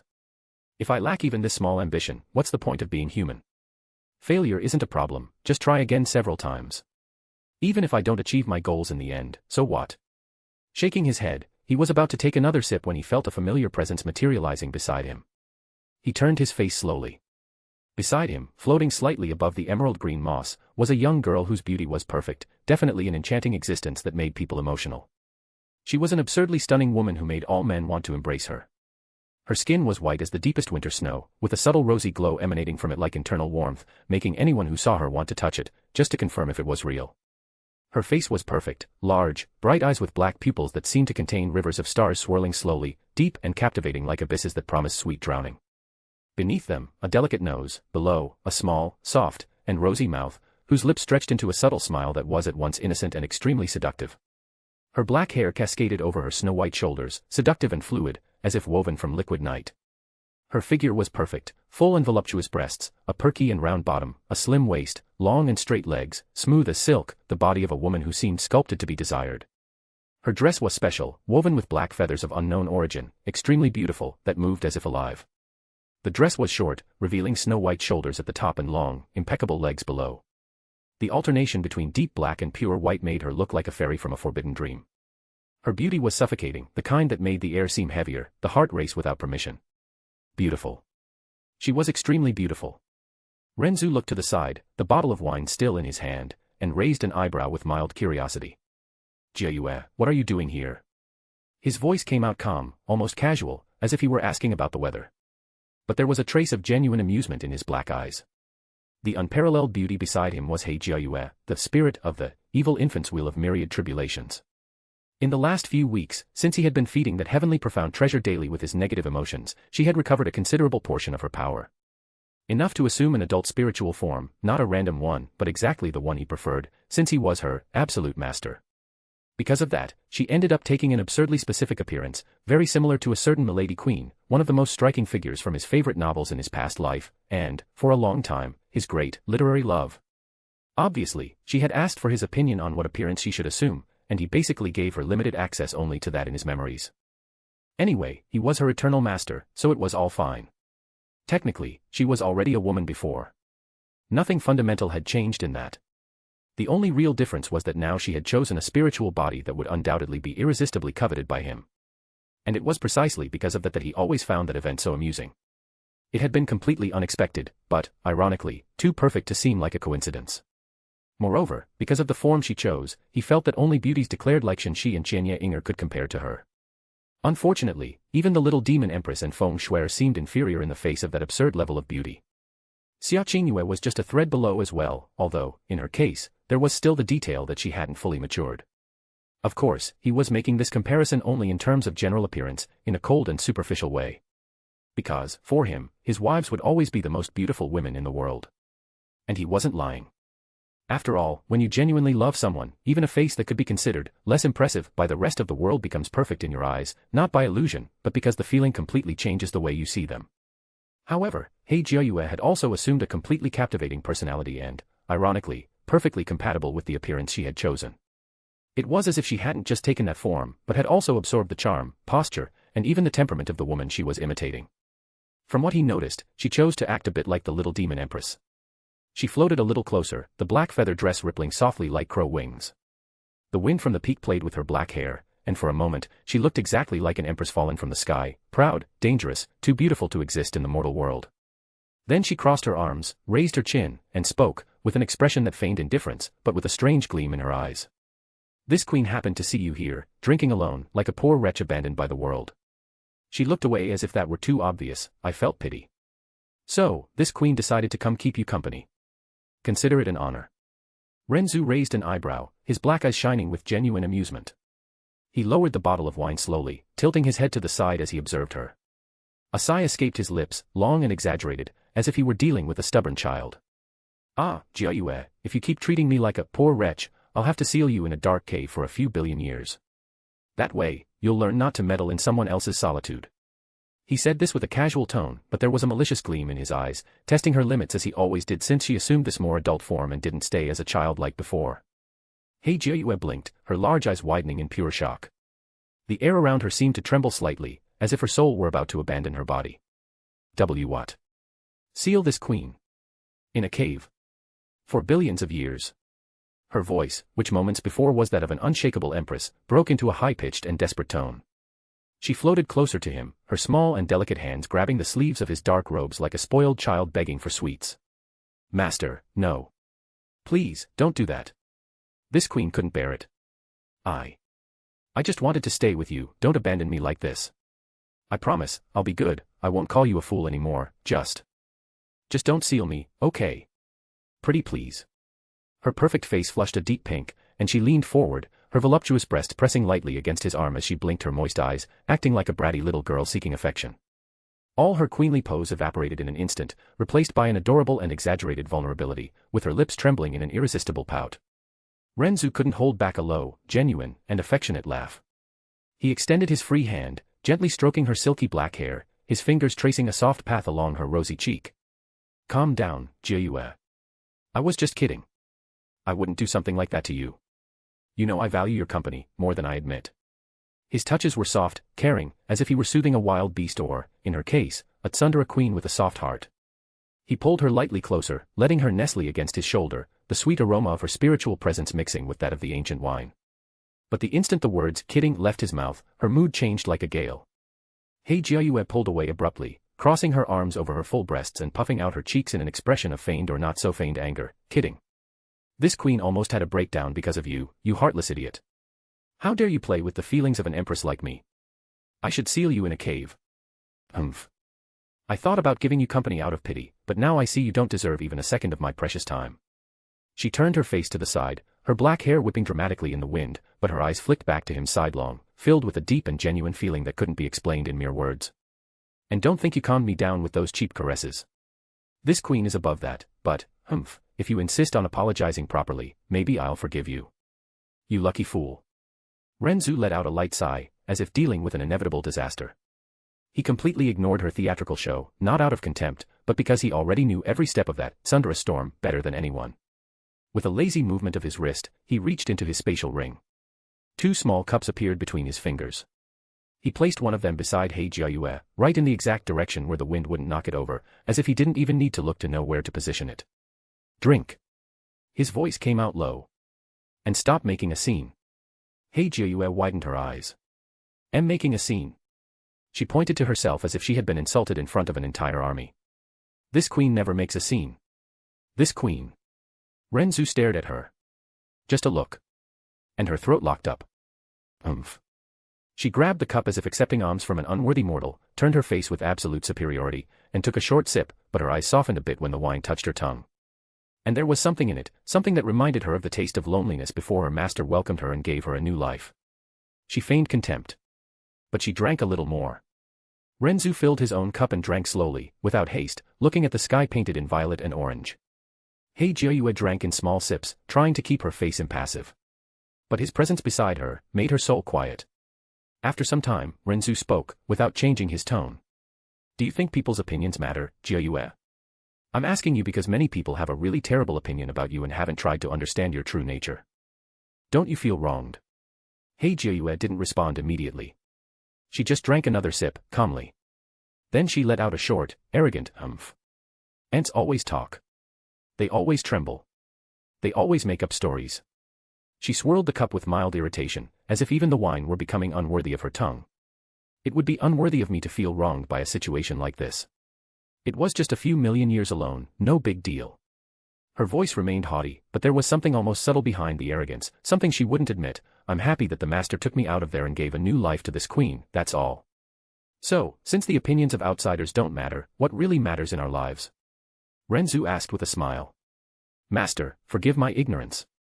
He Jiayue said, genuinely not understanding where he was going with this topic. Ren Zu pointed to He Jiayue and then to himself. It's us, ourselves.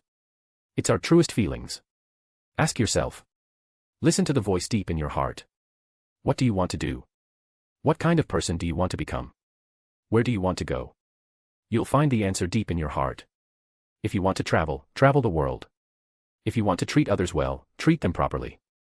If you want to reach the top of the profound practitioner's world, gather resources and dedicate your life to it. It might contradict what I said about treating others well, but that's being selfish. Being selfish to fulfill your own ambitions and desires in your heart. People's opinions are irrelevant when you follow your heart. Don't hurt yourself because of their attitude. If you get hurt often, you'll end up regretting it. Because, sooner or later, you'll stop listening to your own voice, and start caring only about what others think. And then, you'll wear a mask all the time to pretend to be someone else. And at that moment, you'll stop being yourself. He Jiayue stayed still and didn't respond for a long few minutes. Ren Zu didn't insist. He just remained seated beside her, drinking calmly, as if that silence were a natural part of the conversation. And then, He Jiayue finally spoke, still staring at the wine as if it were guilty of something. Master. Ren Zu shifted his eyes to her. She squeezed the cup again and cast a sidelong glance, irritated, as if she were offended just by having to say that out loud. Why? The voice came out sharp, trying to sound indifferent. Why are you saying these things all of a sudden?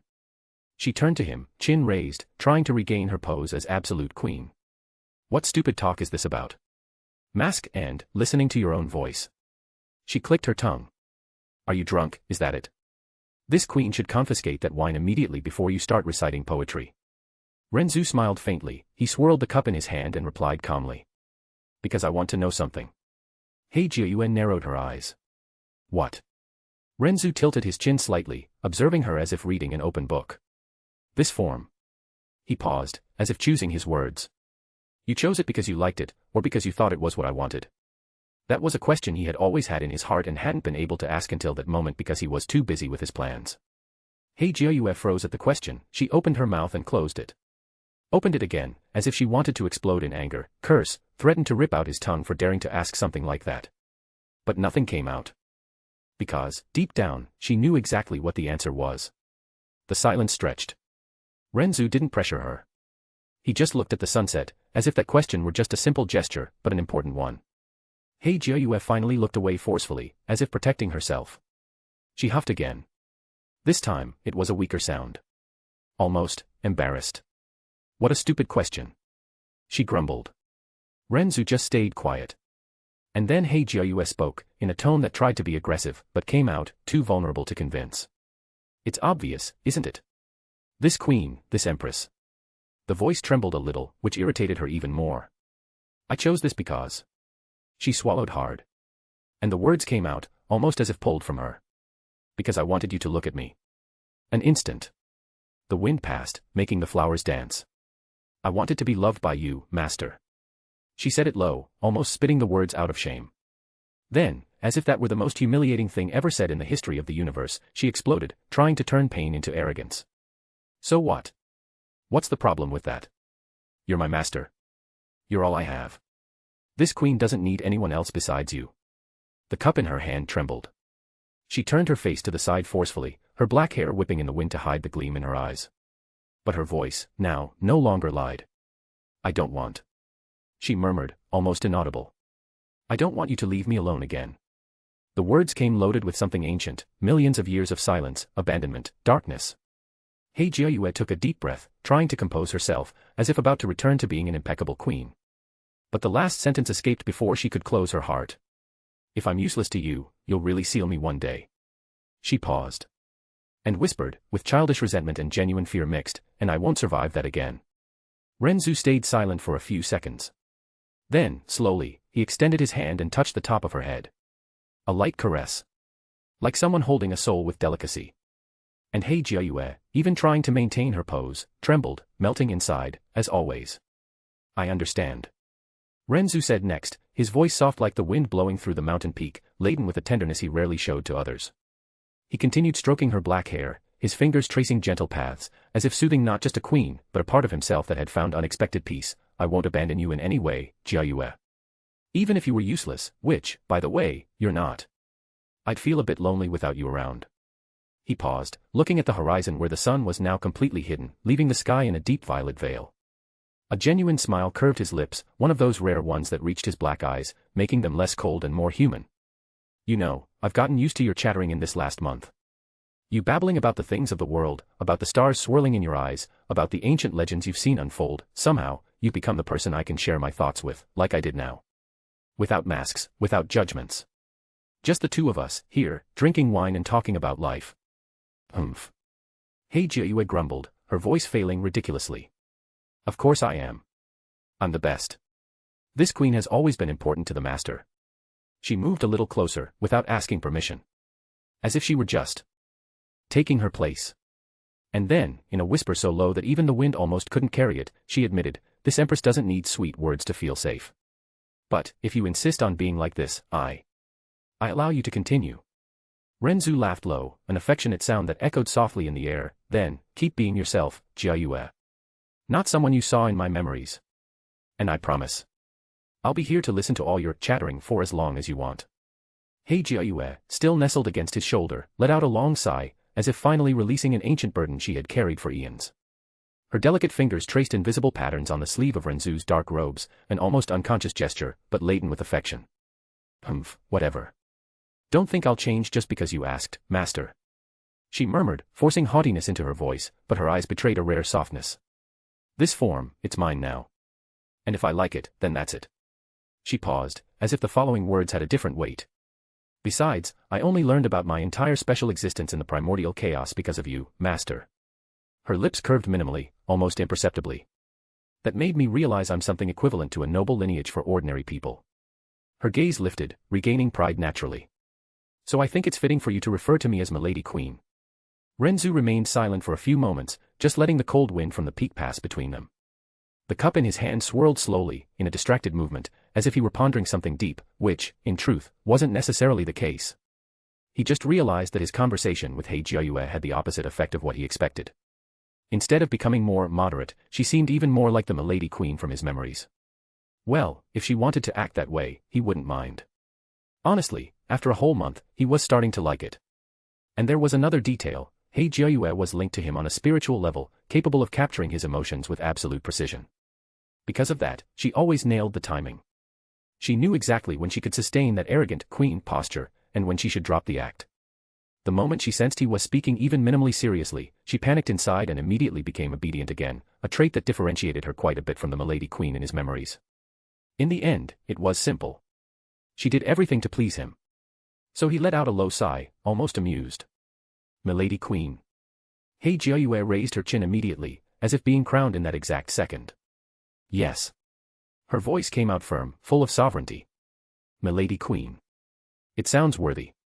It sounds inevitable. And it suits this empress.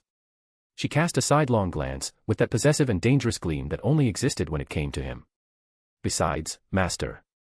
She murmured, as if granting mercy to the universe, if I'm an existence equivalent to a noble lineage, then I need a name to match. A name that makes people tremble just hearing it. Ren Zu laughed lightly, finally, and his laughter had something rare. You really don't miss an opportunity to crown yourself. This queen doesn't crown herself. Jiayue retorted instantly, indignant. This queen is born crowned. Ren Zu tilted the cup, took a sip, and with his other hand, gave another slow caress to the top of her head. All right, all right. He replied calmly, like someone accepting the world's most dangerous whim. Milady Queen, then. The reaction was immediate. He Jiayue froze.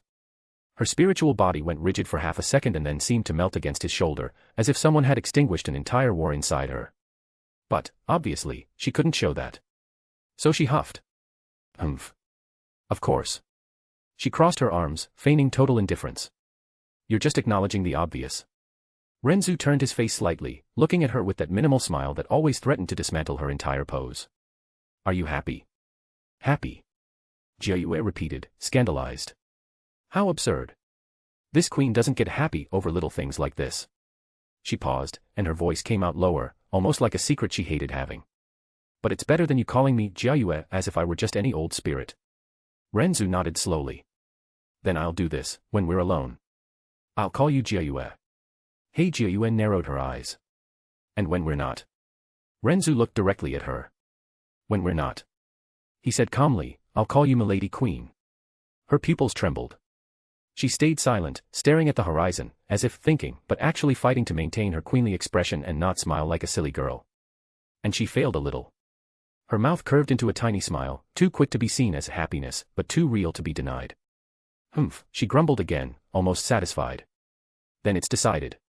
She straightened up a bit and pointed at him, imperious. And you, Master, make sure not to forget. If you mess up even once, this queen. Ren Zu interrupted, calm. Will kill me. I will, she responded without thinking, with theatrical indignation. I'll crush your soul with my own hands. Ren Zu just stared at her. Her throat locked up again. Humph. Jiayue looked away. Just kidding. Ren Zu laughed low, and then pulled her a little closer, as if it were natural. The night was already almost complete. The stars were beginning to appear one by one. And, for a moment, He Jiayue stayed quiet, resting her forehead on his shoulder. Master. She murmured. Yes. Her voice came out lower, with the arrogance almost non-existent. Thank you. Ren Zu didn't respond with words. He just smiled faintly. A/N, good night, everyone. I ended up delaying posting this chapter due to some personal issues. Originally, it would have been split into two, but I preferred to write it all in one, so as not to cut the narrative or harm the presentation of this character. Anyway. Hey Jiayue wasn't exactly in my plans at the beginning. But it's been a while since I wanted to write a fanfic in martial god Azura, mainly because of Eggy, who is simply my favorite character among all the Chinese novels I've read. But since my schedule is already packed with many stories, I decided not to create a direct fanfic and instead make a character inspired by her. That's how Hey Jiayue was born, and you've already seen a bit of her lore in this chapter. I believe the construction turned out quite coherent. Eggy, in certain aspects, has that spoiled child way, and Hey Jiayue inherited that partially.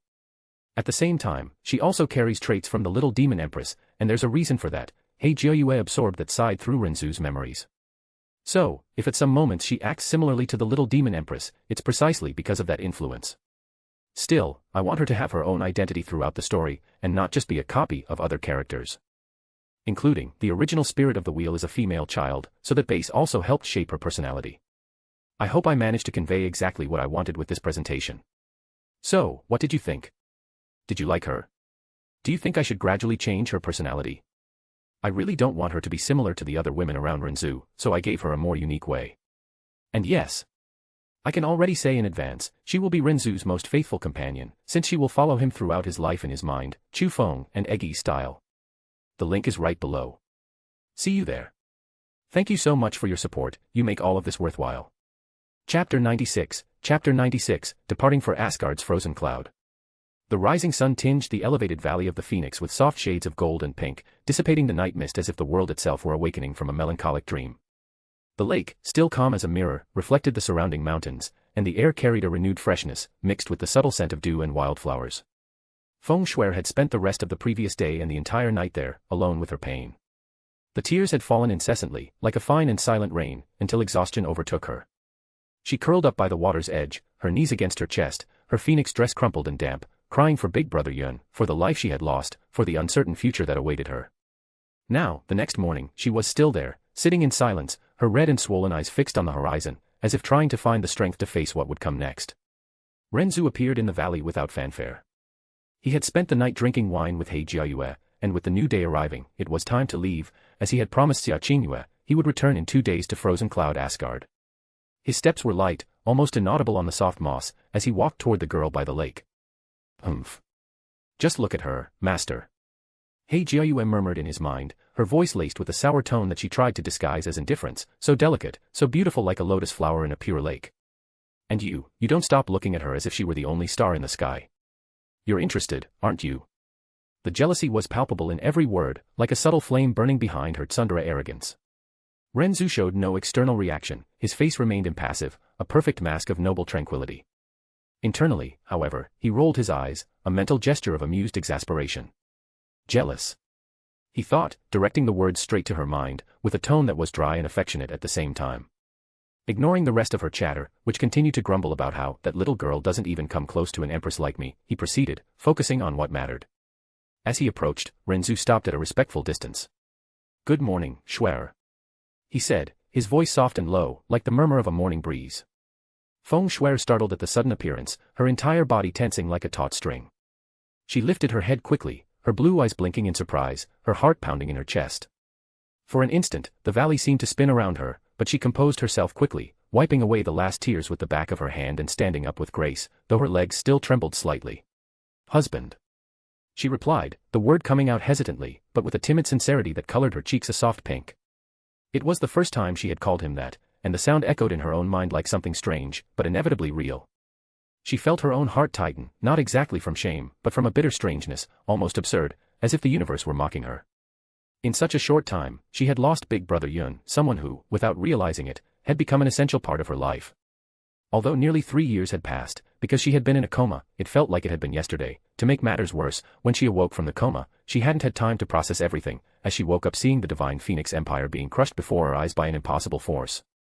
She saw her father bend his knees. She saw the pride of generations unravel like ashes in the wind. She saw everyone receive that cruel mark that condemned them, while she, alone, was spared because she was the wife of the man responsible for all of it. Honestly, she hadn't had time to process any of it. The entire night had been just tears, mourning, and a suffocating emptiness that seemed to tear at her chest every time she remembered Yun Che's name. She cried until she was too weak to lift her head, until her body seemed to no longer exist, leaving only that insistent, heavy pain that wouldn't go away. That's why, when saying husband, she almost felt like she was betraying someone, or perhaps betraying herself. And yet, she knew there was no choice. She knew that word represented an inevitable destiny, imposed on her from that moment onward. And even so, when the word came out, her face flushed, not from happiness, but from instinct, from feminine shyness, from involuntary shame at calling such a perfect man her husband. The worst, or perhaps the most confusing, part was that she couldn't hate him. Because she understood his motivations and knew it was her father's fault for offending him, in the profound sky continent, where all that mattered was the strongest fist, this was common, even though she didn't know much about that world due to being overly protected by her father, she understood that nature. Her husband had been kind compared to what others would do if offended. Even more so when remembering that he let her go to her favorite place, gave her time to grieve.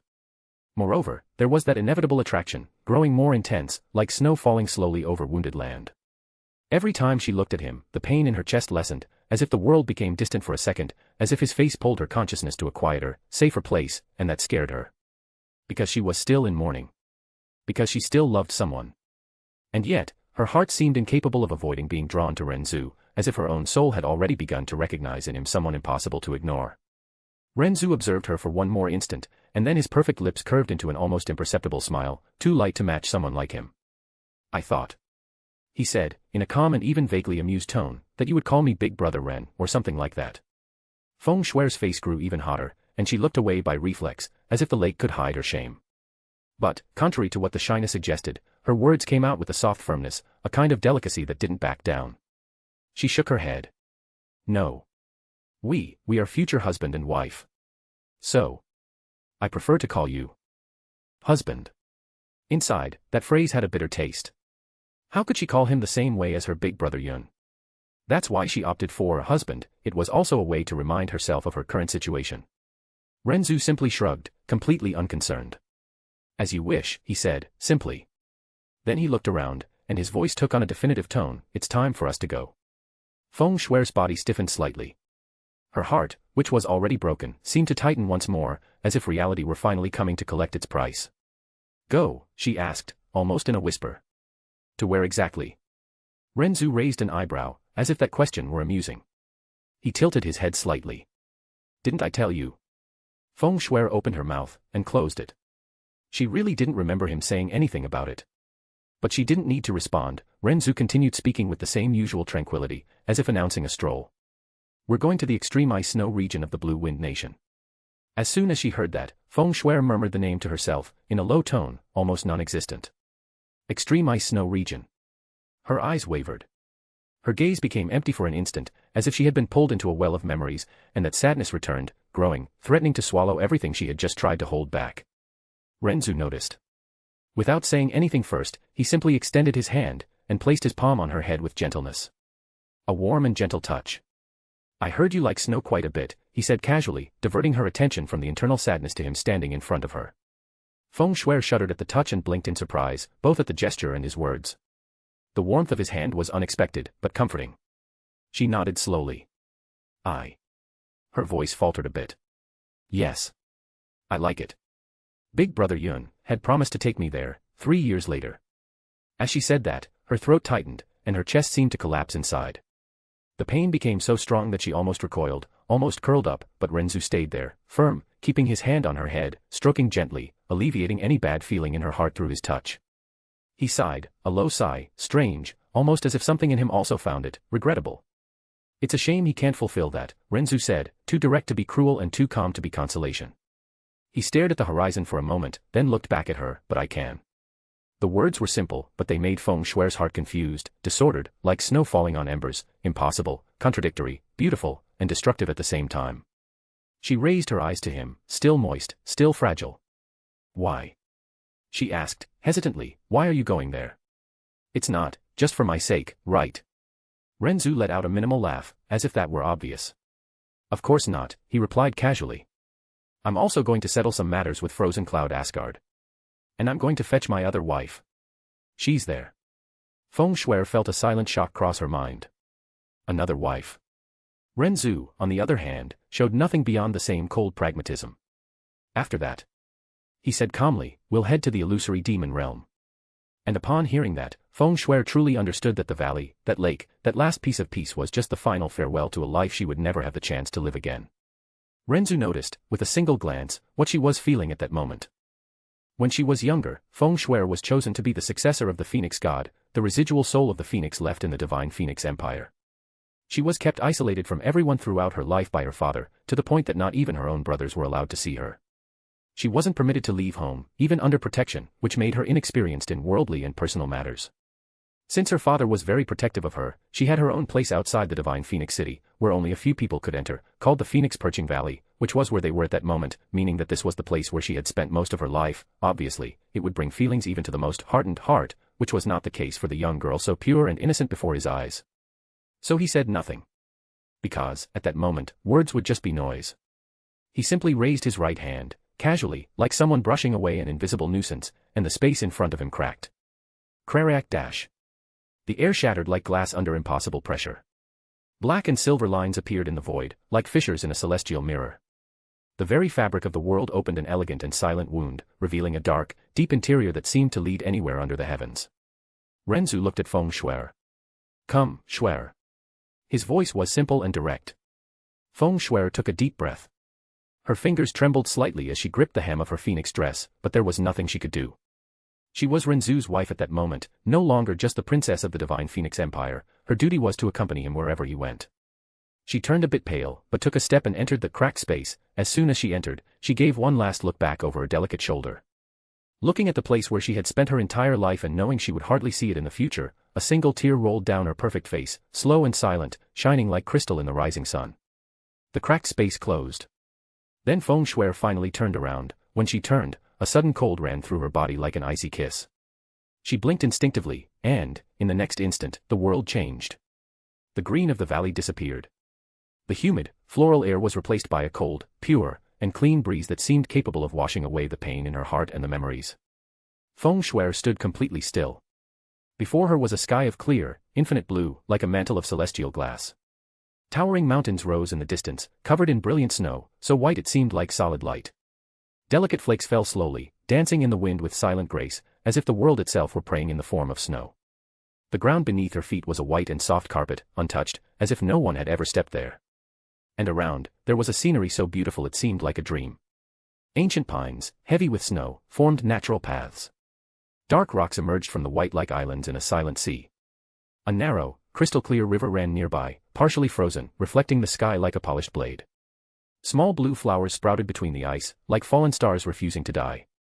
Feng Shui took a step forward and walked a few steps, completely absorbed by the scene she was contemplating. As if afraid it would disappear if she breathed wrong. Her blue eyes sparkled, not with tears this time, but with childish fascination, an enchantment so sincere it couldn't be faked. She extended her hand slowly, like a child touching something sacred, and let the flakes fall into her palm. A small, involuntary smile bloomed on her lips. Snow. The word came out in a whisper. She knelt down and touched the white ground with her fingers, feeling the icy softness, the delicate texture she had always imagined since she saw it once when she was 13 years old. And in that instant, as if the snow were an ancient magic, all the sadness was drowned by feelings difficult to explain. Standing up, Feng Shui began to walk faster, her long sleeves dancing, her phoenix dress contrasting with the surrounding white like a flame within winter. She spun lightly, watching the flakes fall, the sky, the mountains. And then, as if she had forgotten the weight of the world, she laughed softly, gently, genuinely. This is snow. Snow. Both her hands incessantly caught the falling snowflakes as she jumped joyfully in the snow, as if she were a fairy who had found a home. Her happiness seemed to have even affected the atmosphere, as the breeze became even gentler. It's really snow. So cold, so beautiful. She exclaimed contentedly in excitement, each sound she made like the sweetest music in the world. Immersed in the snowflakes and a thin layer of recently accumulated snow, she looked up as happiness bloomed on her smiling face, as if she had released all her joy unrestrainedly in the snow. Ren Zu followed a few steps behind, in silence. He said nothing and simply observed the girl before his eyes, her figure reflected in his dark pupils. And at that moment, Feng Shui turned to him without realizing it, as if it were natural to share that vision with him. Her eyes were alive and bright, showing an indescribable innocence and purity. This place is even more beautiful than I imagined, she said, almost voiceless, as if afraid to disturb that peace. Ren Zu replied calmly. I'm glad you liked it. Feng Shui nodded vigorously, as if it were too obvious. I loved it, she confessed, and the sincerity was so innocent it seemed like a truth etched into the world. I only heard about snow from my noble brothers, but I never saw it before. Snow has never fallen on divine Phoenix City before, but when I was 13 years old, a great snowstorm suddenly fell over Divine Phoenix City. That was when I finally realized how beautiful snow was. The sky floated with white snowflakes, making me feel like I was in another world, and when the snowflakes landed on my body, they were like beautiful fairies. That was the happiest and most exciting day of my life. It was like having a beautiful dream. But very quickly, the snow melted. After that, I always wished for snow, but never saw it again. Noble Father said that only the north of the Divine Phoenix Empire has winter, where people can see snow. But Noble Father told me several times that before I turned 20, I wasn't allowed to leave the Divine Phoenix sect. She took a few more steps, letting the snow cover the tips of her shoes, and then stopped, looking at her own footprints, as if they were proof that this dream was real. Feng Shuer continued staring at her own footprints for a few seconds, as if memorizing the proof that this dream really existed, and then, suddenly, as if remembering something too important to ignore, she quickly turned her face to Ren Zu. Her eyes shone with that rare kind of light that only appears when someone feels truly happy. Husband. She said, hesitant at first, and then the word came out more naturally, smoother than before, without the same bitter weight. Thank you. She lowered her head slightly, as if it were an instinctive bow, but also as if trying to hide how much it affected her. Thank you for fulfilling my wish. Her voice became low, almost shy. Without her even realizing or knowing the reason, in her heart, a new layer of snow began to fall, silent, inevitable, gradually covering the old pain with something new, something she still didn't understand, but could no longer ignore. Ren Zu stared at her for an instant. And, unlike before, he smiled softly. And, under the white light of the snow and the clear sky, that smile seemed to pale any concept of beauty. Everything lost its colors before that soft curve on his perfect lips. Feng Shuer froze for half a second. Her heart skipped a beat. And, in a ridiculously feminine and involuntary way, her cheeks flushed. A delicate pink appeared on her face as if painted by winter itself. Ren Zu noticed, and the corner of his mouth curved a bit more, as if he found it discreetly interesting. If you like it here, he said, with the same absolute calm as always, as if commenting on the weather, then I can bring you more times. The words were simple. But, for Feng Shuer, they sounded like the sky opening again. She widened her eyes. More times. Ren Zu shrugged, indifferent as if it were obvious. Yes, I can come to the profound sky continent whenever I want and come here too. With my current power, crossing space is something quite simple. Feng Shuer stared at him as if afraid he would take it back, as if she were a child hearing she could live inside her own dream. Then, slowly, she opened a smile. A smile so clean, so pure, so innocent, that it seemed to dissolve the world around. Really? She asked, almost not believing her own voice. Ren Zu nodded, curtly. Really? And that was enough. Feng Shuer couldn't hold back the emotion that was blooming in her heart, that enormous sadness she felt before, drowned by going to the place she most desired to visit, seemed slowly to be frozen by the soft snow that began to fall in her heart. The link is right below. See you there. Thank you so much for your support, you make all of this worthwhile. Chapter 97, The Touch of Snow on the Heart. With his passive ability to sense emotions, Ren Zu could more or less perceive what Feng Shuer was feeling at that moment. Not because his ability was flawed, but because certain emotions simply didn't fit into words. They were sensations too complex, too confusing, as if the heart were saying things that not even the mind could translate. It was as if his emotional reading failed whenever the feeling approached the indescribable. Even noticing that limitation, he didn't give it much importance. In the end, emotions weren't something that could be described completely. In his opinion, human emotions were complicated, and honestly, he didn't understand them that well. But he also didn't think he needed to understand. All he needed was to feel. After all, feelings and emotions were what made someone human. Feeling was what made life rich. It was what made everything more alive, more interesting. It was the true charm of existing. That's why, at some point, he simply ignored the feedback from his own passive ability and turned his gaze back to the girl, feeling a familiar sentiment sprout in his chest. It wasn't because of her smile, almost offensively pure, as if that girl had never tasted the world's cruelty. It wasn't even because of the evident happiness on her face, that childish joy that made the surrounding snow seem lighter. It was because of the look she directed toward him. That look loaded with emotions too confusing to fit into a single name, still moist with mourning, still fragile, but now mixed with gratitude, fascination, and a dangerous kind of hope that was beginning to bloom in the wrong place in her heart. And the blush, that delicate blush that was no longer just shame, along with her appearance as perfect as a fairy, left him a bit lost. Ren Zu didn't say anything for an instant. He just observed, as if reading an open book, and at the same time, as if silently accepting that this chapter had already been written in her destiny from the moment he decided to spare her. After all, his charm was truly too great for any woman to resist. But setting aside his thoughts and feelings, noticing that she had stood still for a few seconds too long, he broke the silence by speaking casually. Enjoy it. His voice was low, firm, and strangely gentle. I'm not in a hurry. Feng Shui blinked. As if she needed to confirm that this was real. She squeezed her fingers on the hem of her sleeves for a second, and then, as if an invisible seal had been broken inside her, all that restraint disappeared. Seek an eye, she asked, already knowing the answer, but still needing to hear it. Ren Zu simply nodded, as if it were obvious. Of course, make yourself comfortable. I didn't take us both directly to Frozen Cloud Asgard and brought you here to enjoy. Hearing his words, Feng Shui turned on impulse and ran a few steps ahead, light, almost floating over the soft snow. Her dress danced against the white like a delicate flame in the midst of winter, and her dark hair swayed gently. She knelt down and grabbed a handful of snow with both hands. The immediate cold made her fingers shudder, and yet, she smiled even more, as if that sensation were proof that the dream wasn't a lie. She squeezed the snow slowly, carefully, as if molding a small jewel.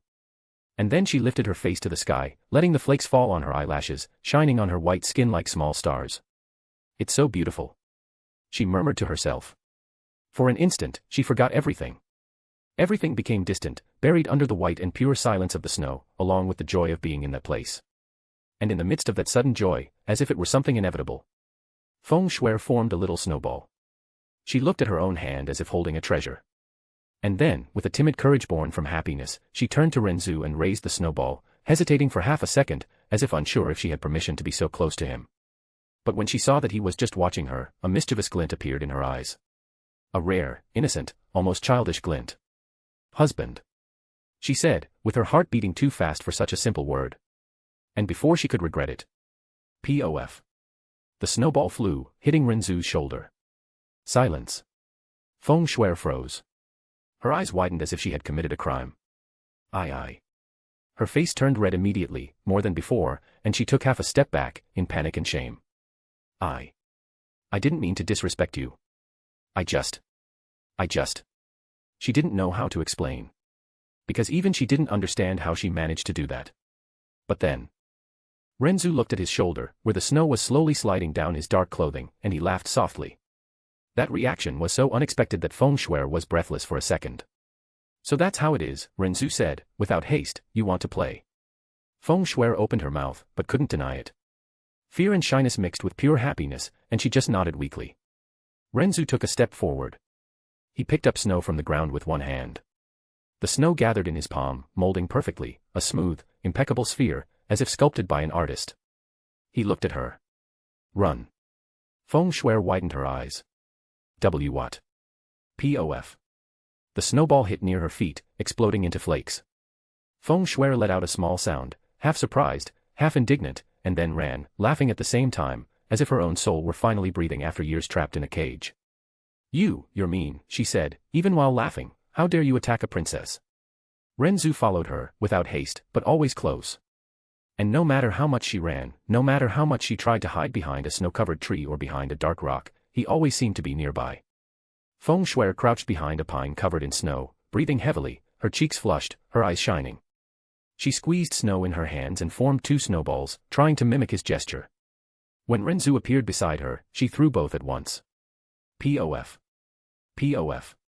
One hit his chest. The other grazed past. And in that instant, seeing the snow stuck to him, Feng Shui laughed, a laugh so beautiful it seemed part of the landscape itself. Ren Zu stood still for a moment, casting a peculiar look in her direction. And Feng Shui realized too late that he was looking at her in a different way, the kind of look that showed deep attention, silent, as if he were etching every expression of hers into his memory. That look of his left her completely lost. Without realizing it, she ended up noticing that her new life was much better than the old one. And in a frightening way, every time she laughed, every time she looked at Ren Zu and saw that he didn't seem irritated, saw that he let her be free, her heart betrayed her a little more, like snow covering blood, like silence covering morning. Without her realizing it, the name, husband, was becoming less bitter and increasingly seemed more certain. Because, deep down, she began to desire something she shouldn't desire yet. She began to desire that Ren Zu would continue looking at her that way, desire that he wouldn't leave her alone, and that every day would be spent that way by his side. A snowball flew suddenly. Pof. It hit Feng Shui's face squarely, exploding into cold, white flakes right on the tip of her nose, scattering snow over her flushed cheeks and her still-parted lips. She blinked a few times, snapping out of her reverie, and then, realized. Ren Zu was there, A few steps away, with his hand still raised and a smile on his lips, a rare, lazy, almost amused smile, the kind of expression that made him seem not like a powerful demon, but just a man teasing his own wife for pleasure. And, worse, he laughed softly, gently, with that tone that had no cruelty at all, just genuine fun. "Schwer," he said, as if it were obvious, "if you keep wandering in your own thoughts in the middle of battle." His smile grew a little. "You'll end up being defeated easily." Feng Shuer's face turned red, not a shy red, an indignant red. She wiped the snow from her nose with the back of her hand in a quick and offended movement, like a humiliated princess before an entire army. Her blue eyes shone like ice. Defeated. She took a step forward, her dress swaying, her dark hair whipping against the snow. "Husband, you. She seemed to be searching for a word terrible enough to condemn him. And then she found it. "You're so mean." Ren Zu simply raised his eyebrow slightly, as if that were a compliment. And it was exactly that carefree, satisfied, almost arrogant expression that made Feng Shuer's blood boil. Without hesitating for another second, she knelt down and grabbed snow with both hands, molding it too quickly for someone so pure, as if the anger itself had given her skill, quickly making 3 snowballs. She narrowed her eyes as she stood up. And then she fired. Pof. Pof. Pof. The first hit his shoulder. The second hit his chest. The third exploded on his chin, scattering flakes over his neck and dark hair. Ren Zu stood still for an instant. The smile on his lips seemed to freeze along with the snow. Feng Shuer breathed heavily, staring at him as if she had just declared war on the heavens. And then Ren Zu slowly raised his hand, calmly wiping some of the snow from his chin. He looked at her. A dangerous and amused glint appeared in his black eyes. "Ah." That was all he said. But the tone made Feng Shuer shiver from head to toe. And before she could think of running, Ren Zu knelt down and grabbed snow from the ground. The snow gathered in his palm perfectly, as if obeying the will of the world. And he threw it. Pof! The snow exploded on Feng Shuer's chest, and she let out an indignant squeal, losing her balance for half a step. "Hey, big brother Ren, that's not fair." He laughed again, softer, more beautiful, and this time he didn't even try to hide it. "Now yes," he said. "You're paying attention." "Humph. You'll see." Feng Shuer shouted back. From her mouth, it sounded like an angry child trying to be cruel. Ren Zu tilted his head. "You can try." It was like throwing oil on the flame. Feng Shuer widened her eyes, as if he had committed the greatest insult possible. "You." She ran. Ren Zu didn't move in a hurry, dodging her attacks. The war resumed. Snowballs flew non-stop, exploding into flakes upon hitting trees, rocks, shoulders, and faces. Feng Shuer laughed and complained at the same time, trying to maintain her princess dignity, completely forgetting about it and just running through the white, jumping, hiding, attacking from behind like an adorable coward. At a certain point, Feng Shuer hid behind a pine, holding back laughter with her hands over her lips, her chest rising and falling. Ren Zu passed nearby. She waited. Waited 1 more second. And then jumped from behind the tree like a little beast. "Got you." Pof. It hit right on his face. Ren Zu stopped. Feng Shuer froze. "I again." Before she finished. Pof. A snowball hit her face, then another and another. In 3 consecutive perfect attacks. Feng Shuer was covered in snow like a white sculpture, with her dark hair full of flakes. She blinked, dazed. And then, slowly, she began to laugh adorably. The only thing going through her mind was that moment, she seemed happier than she had ever felt in her entire life. Somehow, as wrong as it seemed, that was the most alive moment she had experienced in years. So, she dove headfirst into that sensation. The war continued for longer than either of them had planned. Snowballs flew like small white meteors, bursting into flakes upon hitting trees, rocks, shoulders, hair, and sometimes faces. The snow no longer just fell from the sky, it was lifted by the running, the spins, the laughter, and the hurried steps that sank into the soft white as if that entire world were made to be stepped on with joy. Feng Shuer ran with her dress fluttering like a flame trapped in winter, her cheeks ruby red and her laughter loose, crystalline, so light it seemed to make the breeze itself gentler. But she ran too much, the cold air entered her lungs, and her throat burned slightly.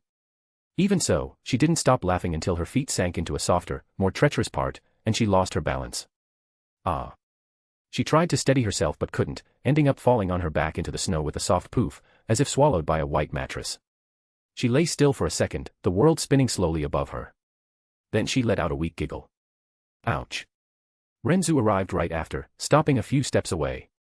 He looked at her, lying there like a fairy knocked from her own dream, her dark hair spread in the snow, her blue eyes shining with emotion and exhaustion, her face flushed, and her chest rising and falling as if her heart were finally truly alive.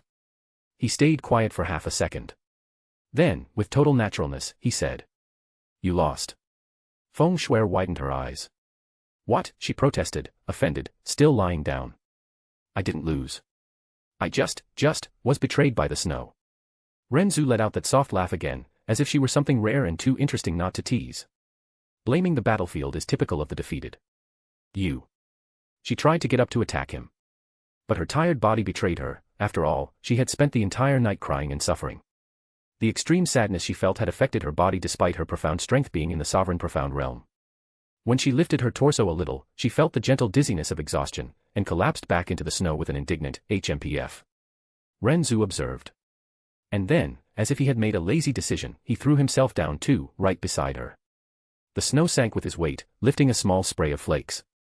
Feng Shui froze for an instant. Her heart skipped, not from shame, but from that absurd sensation of closeness. She turned her face a little, slowly.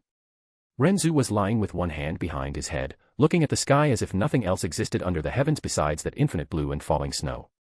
The flakes landed on his hair, his eyelashes, his shoulder, melting slowly and disappearing. Feng Shui kept looking. He was so beautiful, it was unfair. Husband, she murmured softly, almost without realizing she said it. Ren Zu didn't turn his face. But his voice came gently. Feng Shui hesitated, feeling her throat tighten in a strange way. Thank you. She whispered again, as if that word were too small for what it meant. Ren Zu stayed silent for a few moments. Then he simply said. You already thanked me. Feng Shui squeezed her fingers a little into the snow, feeling the cold pierce her skin like a reminder that this was real, and not a dream about to vanish. Even so. Her voice came out low, almost hoarse, as if rubbed raw by too many tears. If it weren't for you, I'd still be lost in mourning for Big Brother Yun. She closed her eyes for an instant and swallowed hard, as if the name were a blade too sweet not to cut. I'm still sad. She admitted, and the tone was so sincere there was no way to contest it. Because I cared about him. A lot. Maybe, more than I myself understood at the time. Her eyelashes trembled, and a snowflake landed right on the tip, melting slowly. But, now that sadness isn't swallowing me anymore. She turned her face slightly, looking at the sky, but it was as if she were speaking to her own heart. Yesterday I felt like I was going to die drowned from the inside. As if everything I was had been ripped away, and what was left was just emptiness. Her throat tightened, her voice faltered for half a second. And then, in all your kindness, you brought me to a place I've always dreamed of. She opened her eyes again, and for an instant. Ren Zu saw clearly, there was still pain there. There was mourning. There was loss. But there was also something new being born, something timid, dangerous, because it was too beautiful. I know what happened, can't be erased. Feng Shui said, with a kind of fragile maturity that didn't match her innocence. I know I can't go back to being just the princess of the Phoenix Perching Valley, living as if the world outside didn't exist. She took a deep breath and, finally, let out what was trapped in her chest. But when I look at you, I feel peace. Her face flushed slightly, not from shame, but from confession. It's like you're a place where I can breathe. She pressed her lips together and lowered her gaze, as if hating herself for it. And that scares me, because it seems wrong. I'm still in mourning, and even so, She stopped, as if not daring to finish the sentence out loud. But Ren Zu understood, he wasn't good with emotions, but that he comprehended. The human contradiction. The heart that doesn't ask for permission. The feeling that is born even in the deepest despair or sadness, like a flower blooming in a dump. Ren Zu stayed silent for a few seconds. Then, he smiled faintly, his eyes that hid a deep indifference becoming a bit turbulent. As if her words had touched a place he normally didn't let anyone reach. Shui. He spoke calmly, without looking directly at her, as if not wanting to pressure an already confused heart. You don't need to blame yourself for being alive. She turned her face to him, her eyes widening a little. Ren Zu continued, his voice tranquil, like snow falling without haste. Sadness and joy aren't enemies. They just take turns. Sometimes, they even exist at the same time. He let out a short exhale, almost a laugh without sound. I don't know your Big Brother Yun the way you did. His expression didn't change, but I know he wouldn't want you to rot in pain. Feng Shui swallowed hard. Ren Zu turned his eyes to the sky, letting flakes land on his face without caring. And, to be honest, he murmured, as if it were something too silly to admit. I've never done this before. This? Feng Shui asked softly. Ren Zu shifted his eyes to her for an instant. Play like this, he said. In the snow. Like two idiot children. The corner of his mouth curved a bit more. In my entire life, I've seen snow a few times. He spoke, without exaggerated emotion but with a discreet nostalgia. It was beautiful. But I never had someone with whom to share. Feng Shuer stayed still. Ren Zu continued, as if it weren't a big deal. And when I decided I had to reach the peak of this world, I was always too busy climbing. He made a subtle gesture with his hand, pointing upward, to the sky. Ambition, plans, and desires of my heart, everything was considered more important. I didn't stop to do useless things. He turned his face to her, and for the first time, his gaze didn't seem distant. But today, he said softly. It was fun. Feng Shuer's heart skipped. The word fun in his mouth sounded absurd. As if Ren Zu weren't the type of men who admitted that kind of thing. She felt a warm wave cross her chest. And suddenly, that entire world, white mountains, ice-covered pines, infinite sky, became small compared to what she was feeling. Because she realized, with frightening clarity, that her husband wasn't just giving something to her.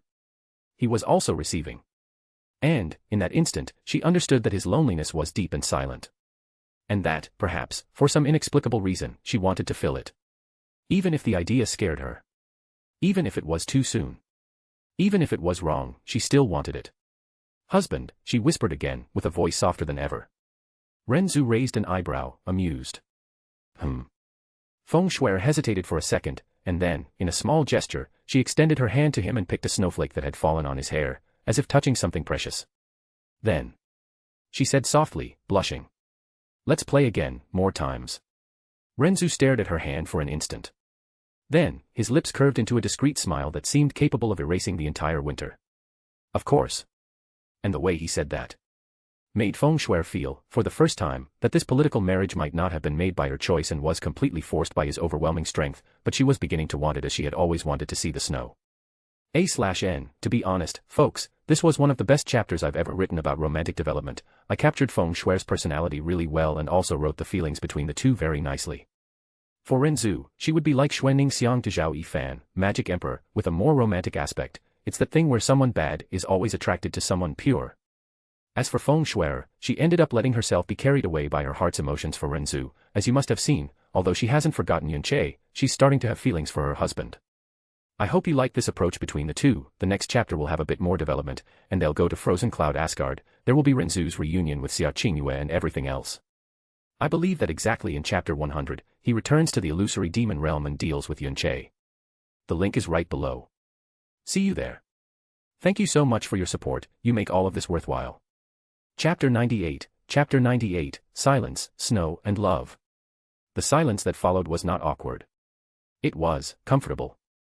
The snow continued to fall slowly, flake after flake, as if the sky had decided not to interrupt that moment. The wind was gentle, almost respectful, and the world seemed to have turned down its volume just to leave them there, lying side by side, breathing in the same rhythm. Ren Zu closed his eyes for a moment. And that was when he felt it. A familiar mental touch, laden with such a well-known sourness that it nearly drew a smile from him before the words even formed. Master. He Jiuyue's voice sounded in his mind, clearly trying to appear indifferent, but failing miserably, playing in the snow, laughing, lying next to another woman. You seem to be having quite a lot of fun. Ren Zu didn't even open his eyes. But he replied immediately. Jealous. The word was dry, direct, and deliberately cruel. WW. She choked mentally. Don't be ridiculous. I'm just pointing out an obvious fact. He opened one eye, staring at the sky, perfectly calm. If you want. He answered with calculated laziness, I can play like this with you later. Silence. Absolute silence. If Feng Shuer could have heard what was going on inside the mind of the one considered the most terrifying existence in the primordial chaos, she would have witnessed an entire queen short-circuiting. Master. The voice returned, much softer, clearly trying to hide something. Don't say that kind of thing so suddenly. But there was something there, something dangerously pleased. That was perhaps the best way to describe that tone. Ren Zu smiled faintly. Milady Queen. He replied mentally, with a tone far too gentle to be innocent, you would look beautiful in the snow. If there was any response after that, he simply ignored it. Because, at that exact moment, something far more interesting stood before him. Ren Zu opened his eyes and turned his face toward Feng Shuer. She was still lying there, gazing at the sky, her blue eyes reflecting the infinite white, her lashes carrying tiny flakes that melted slowly. There was a new emotion in her expression, something that hadn't existed in her before that day. Ren Zu watched her for a few seconds. Then spoke, casually. You know. His voice was calm, almost distracted. A few years ago, the entire profound sky continent was talking about a certain dance. Feng Shuer blinked. She turned her face slowly toward him. Dance. Ren Zu nodded slightly. The dance you performed in the snow when you were 13. The one that made the entire world decide, without debate, that Feng Shuer was the #1 beauty of the continent. Her heart gave a small jolt. That. She looked away, clearly caught off guard. Ren Zu said simply. I never saw it, but I would very much like to see you do it. She fell silent. The hand that had been holding snow slowly closed, fingers tightening on the fabric of her dress. The last person who saw it. Her voice came out softer, was Big Brother Yun. For a moment, Feng Shuer felt that old tightness in her chest, not as crushing as before, but still there. There was a part of her that felt guilty. As if dancing again would erase something precious. And yet, she loved dancing in the snow, that was why she hesitated. Ren Zu noticed, but didn't press. He simply said casually, you don't have to if you don't want to. She took a deep breath. Silence stretched for a few seconds again. After thinking for a long time, Feng Shuer murmured. All right. Ren Zu raised an eyebrow slightly. All right. She nodded. I can dance. Her tone was still shy, but there was resolve in it. Just, don't laugh. One corner of his mouth curved. I wouldn't dare. Feng Shuer took a deep breath. Then she stood up. Snow slid from her shoulders as she rose, her phoenix dress settling against her body while the cold wind made the fabric ripple gently. She took 2 steps forward, and stopped. Ren Zu, for his part, sat up in the snow, one arm resting on his knee, posture relaxed, gaze fixed on her with attention. As if the entire world had been reduced to the figure before him. Feng Shuer kicked off her enhanced shoes, and her perfect ankles and feet immediately entered his line of sight. The pair of delicate feet, pure and translucent, white as snow and soft, stepped onto the white snow that, unexpectedly, was less bright than her delicate skin. Her feet were like the purest jade pearls in the world, divine and shining with the luster of precious gems. Snowflakes continued to fall. Within that world of falling snow, the snow princess began to dance gracefully. The hem of her beautiful phoenix dress floated with her elegant movements. Jade crystals, one after another, released an enchanting glow. Even the golden phoenix on her clothing seemed to be dancing gracefully. But how could a phoenix dance ever compare to the breathtaking beauty of the snow princess? Her delicate, soft body was like water lentils rippling on the surface, like willow branches swaying in the wind, so fantastical it seemed like a dream. Even the dance of goddesses in the heavenly palace might not have been grander than this. Ren Zu watched with an appreciative gaze, his eyes fixed without moving for a long time. The image of her dancing nimbly in the snow, every single moment, was deeply engraved into his memories and soul. He knew that in his entire life, he would never be able to forget this graceful figure dancing. While he watched without blinking, Feng Shuer eventually noticed that fixed, appreciative stare. Feeling it upon her, her perfect, delicate cheeks gained an involuntary rosy hue. It wasn't an ordinary look. It was as if those black eyes weren't undressing her body, but her soul, seeing every contained emotion, every silent doubt, every secret she herself barely understood. A warmth rose up her neck, and her heart raced. Not just from the effort of dancing, but from the strange, intense sensation of being watched in that way. It was as if, for the first time, someone was truly seeing her. The idea made her nervous at first. Her steps faltered for a brief, almost imperceptible instant. But then, came the joy. A subtle, growing joy, like snow accumulating slowly until it becomes something grand. The more she danced, the more she wanted him to keep watching, for those black eyes to follow her every turn, every graceful extension of her arms, every light leap that sent snow scattering around like white confetti. It was as if his gaze made her more alive, more real, as if the dance had stopped being just for herself and had also become for him. At first, she hadn't even wanted to dance. But as her body moved, as the snow fell gently and the wind whispered around her, she remembered why she loved it so much. Dancing in the snow was freedom. It was peace. It was as if the entire world dissolved, leaving only the movement, the gentle cold against her skin, and the distant sound of the wind. That was where she felt truly herself. And now, with him there, with his gaze following her, all of it became even harder, and more beautiful, to explain. Reluctantly, the young woman stopped the dance, letting her body relax as her eyes roamed the whitened world around her. She felt as if she had fallen into an illusory realm, something that had never appeared even in her deepest dreams. The beauty of that place surpassed any divine fantasy she had ever imagined. It was so perfect that she couldn't even conceive how it could be captured in a drawing, even if she had such talent. For a moment, she remained silent, absorbing everything, the snow, the cold air, the almost unreal sense of peace. Then she turned to Ren Zu. There was a soft, almost touching innocence in her eyes when she spoke, her voice carrying a natural sweetness. Was my dance good, husband? The question came out simple, sincere, as if that moment were eternal. Ren Zu didn't answer right away. He simply smiled lightly, and even so, it was beautiful enough to make the world around seem to lose color. The snow, the sky, the mountains, everything paled before that simple curve of his lips. Feng Shui froze for a second. Her heart beat too hard. Then he raised his hands, and clapped softly, in a slow, sincere rhythm, as if he didn't want to break the delicacy of the moment. I loved it. His voice came out calm, deep, carrying a tranquil honesty. It was beautiful. She had heard compliments before. Many. Since childhood, people had praised her beauty, her grace, her dance. Beautiful words had never been rare for her. So why did those words, spoken by him, make her chest warm like that? It was strange. A soft, almost shy warmth spread inside, as if something had been touched in just the right place.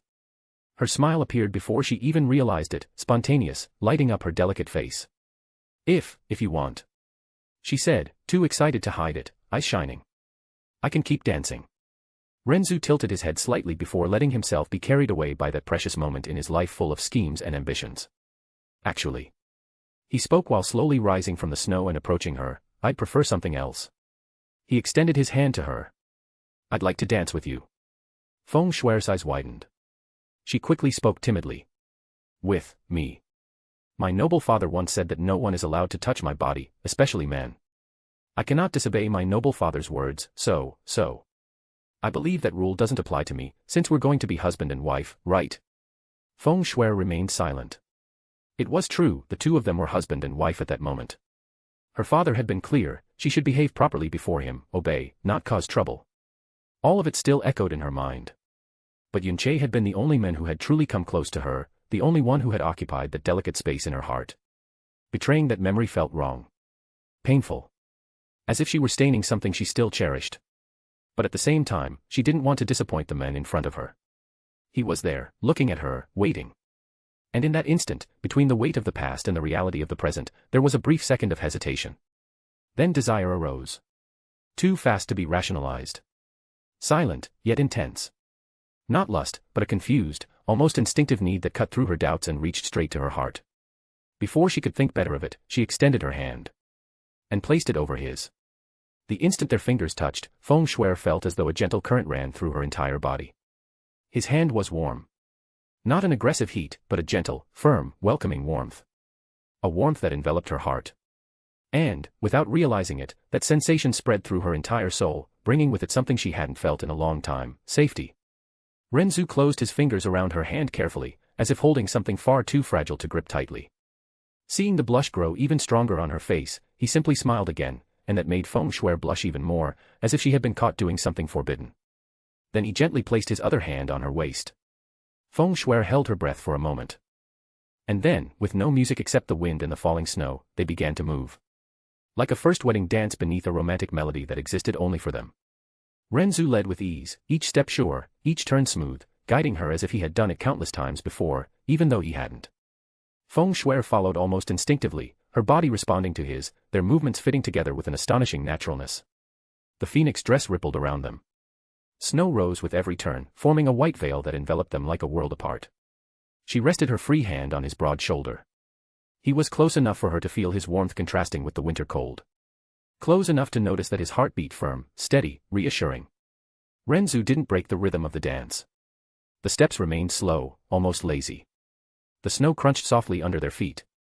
The cold was no longer noticed by Feng Shui, everything that existed was his warmth, the firm hand on her waist, and the tranquil presence that enveloped her completely. After a few moments, he spoke.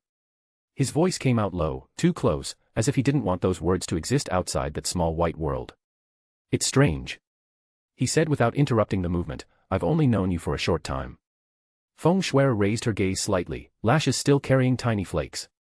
And yet. He continued, with an honesty that didn't sound rehearsed, in so little time, you've become someone I couldn't replace. Her heart skipped a beat, and then raced. It was as if those words had pierced straight through her chest, ignoring any defenses she still tried to raise.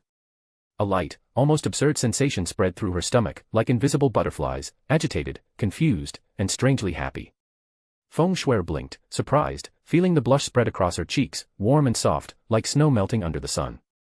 I. Feng Shuer murmured, her voice trembling but carrying something too sincere to deny. She took a deep breath, gathering courage. You've also become someone important to me, husband. The words came out slowly, as if they needed to be felt before being spoken. I don't know how to explain it properly, but it's true. As she said it, she realized she wasn't lying. Perhaps she didn't fully understand what she felt, perhaps it was still too early to name it, but the feeling existed. Real, present, pulsing in her chest alongside the heart that now refused to return to its normal rhythm. Ren Zu didn't reply with words. Instead, he raised his free hand and gently placed it on her face, long warm fingers touching her soft skin, making her tremble as if a subtle lightning had run down her spine. The touch was gentle, almost reverent, as if he were holding something far too precious to grip tightly. The dance ended naturally, as if it had reached its inevitable conclusion. Shuer, he said, his gaze locked on hers, deep and calm. Our marriage, political or not, it no longer matters. She held her breath. Now, I've already decided, you're free to refuse. But I would like you to be my wife in truth. The words hung in the air like suspended snowflakes, carrying an intensity that made her heart beat even harder. Feng Shuer felt the world shrink until everything disappeared, leaving only him before her, those black eyes swallowing her like a sweet, inescapable abyss. The idea of refusing crossed her mind for a moment, but in that instant it was the only thing that made her feel happy and alive, that made her forget her sadness and anguish, that made her feel so happy and at peace as she had never felt before. If she refused, she would lose all of this that had become so important in her heart without her even realizing. She slowly raised her hands and held his wrist, not to push away, but to keep it there. Her fingers were cold from the snow, but they trembled slightly, not from fear, but from intensity. Her voice came out low, almost a whisper carried by the wind. She looked away for a moment, as if needing to gather enough courage to face not him, but what she felt. I'm still learning to live with what I've lost. There are still memories that hurt, and parts of me I don't know where to put. She raised her gaze again, meeting his. But when I'm with you. The blush returned faintly. I don't feel pressured. Or suffocated. I feel safe. I don't want to lose this. I accept. I want to be your wife in truth. Ren Zu said nothing. His dark eyes softened for an instant, the tiniest crack in his indifferent facade. Then, with deliberate slowness, he leaned his face toward hers. The hand on her waist pulled her closer, their bodies touching with a closeness that made her gasp. He stopped just a few centimeters from her face. So close that Feng Shuer could feel his breath mingling with hers, warm and steady, contrasting with the cold air around them. He tilted his head slightly, his voice low, careful, almost solemn. Shuer. The fingers touching her face moved slowly, his thumb lightly brushing the line of her cheek. I want to kiss you. May I? Feng Shuer's heart pounded hard enough to make her forget how to breathe for a second.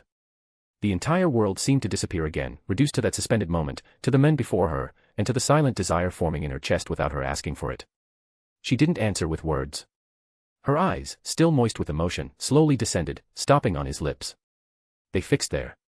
It was as if something inside her had already decided before her mind could catch up. A gentle, unconscious, almost innocent longing took shape as anticipation in her heart. Like someone who, without realizing, draws closer to warmth after a long time in the cold. Then, with a small, almost imperceptible movement of her head, she nodded. Ren Zu noticed immediately. Without haste, he leaned in and claimed those perfect lips, worthy of a goddess stepped out of a dream. The first touch was too soft to be real. Just a delicate brush, almost shy, like a snowflake landing on skin, cold and warm at the same time. They were so soft there was no explanation. Incredibly soft. Like silk warmed by sunlight, like the velvet of a petal still holding morning dew. Feng Shuer felt a shock run through her entire body. It wasn't a violent bolt, but a subtle, electric current that made her knees weaken and the air vanish from her lungs. Her lips trembled against his, uncertain and inexperienced, but responded on instinct. Her blue eyes closed on their own, as if the world had disappeared in that instant. Ren Zu didn't force. He guided her patiently, shaping his lips to hers, leading each movement with a calm that only made everything more intense. When his tongue touched hers gently, Feng Shuer shivered from head to toe. The world spun. His taste was intoxicating, warm, impossible to ignore. Emotions crashed inside her, surprise, shyness, a growing warmth in her chest that spread through her veins, and something deeper, more dangerous, desire. Then the kiss deepened. His tongue brushed hers like a silent invitation, slow, almost respectful, as if calling her to a secret dance that existed only between the two of them. Feng Shui surrendered without realizing, their movements intertwining in a calm, intimate rhythm. He pulled her closer, bodies pressed together, his chest against hers. She felt his heart, firm and steady, beating in time with hers. Her hands rose to his broad shoulders, clutching the dark fabric as if she needed to anchor herself to something real before everything around her dissolved. Feng Shui melted in his arms. Her entire body softened, her knees truly weakening now, her weight leaning against him as if he were the only fixed point in the universe. The cold of the snow contrasted with the fire growing inside her, making every sensation more vivid, the heat of that kiss, the touch, the lack and need for air at the same time. The kiss lasted an eternity, or perhaps only a few seconds. When they finally parted, slowly, reluctantly, her breathing was rapid. Her blue eyes remained locked on his, dazed, as if she were still trying to understand what had just happened. A single tear slid down her cheek. It wasn't sadness. It was simply too much emotion to fit inside her heart. Ren Zu touched her face again, wiping the tear with his thumb. "You're mine now," he whispered calmly into her ear. And Feng Shui, with her heart pounding like a drum, nodded, not out of duty, but for something that was born there, in that moment, beneath the snow. "Yes, husband." The kiss still echoed through her body like an unfinished melody, leaving her dizzy, warm, wanting more, even if she didn't know how to ask. A/N, yeah, there's really no running from it. Relieved face. Our girl Feng has finally fallen in love with Ren Zu, and let's be honest, that was basically screaming at us since the last chapter. Emotions don't come with an instruction manual, and humans are definitely terrible at explaining them. What really matters is that Feng Shui is genuinely happy.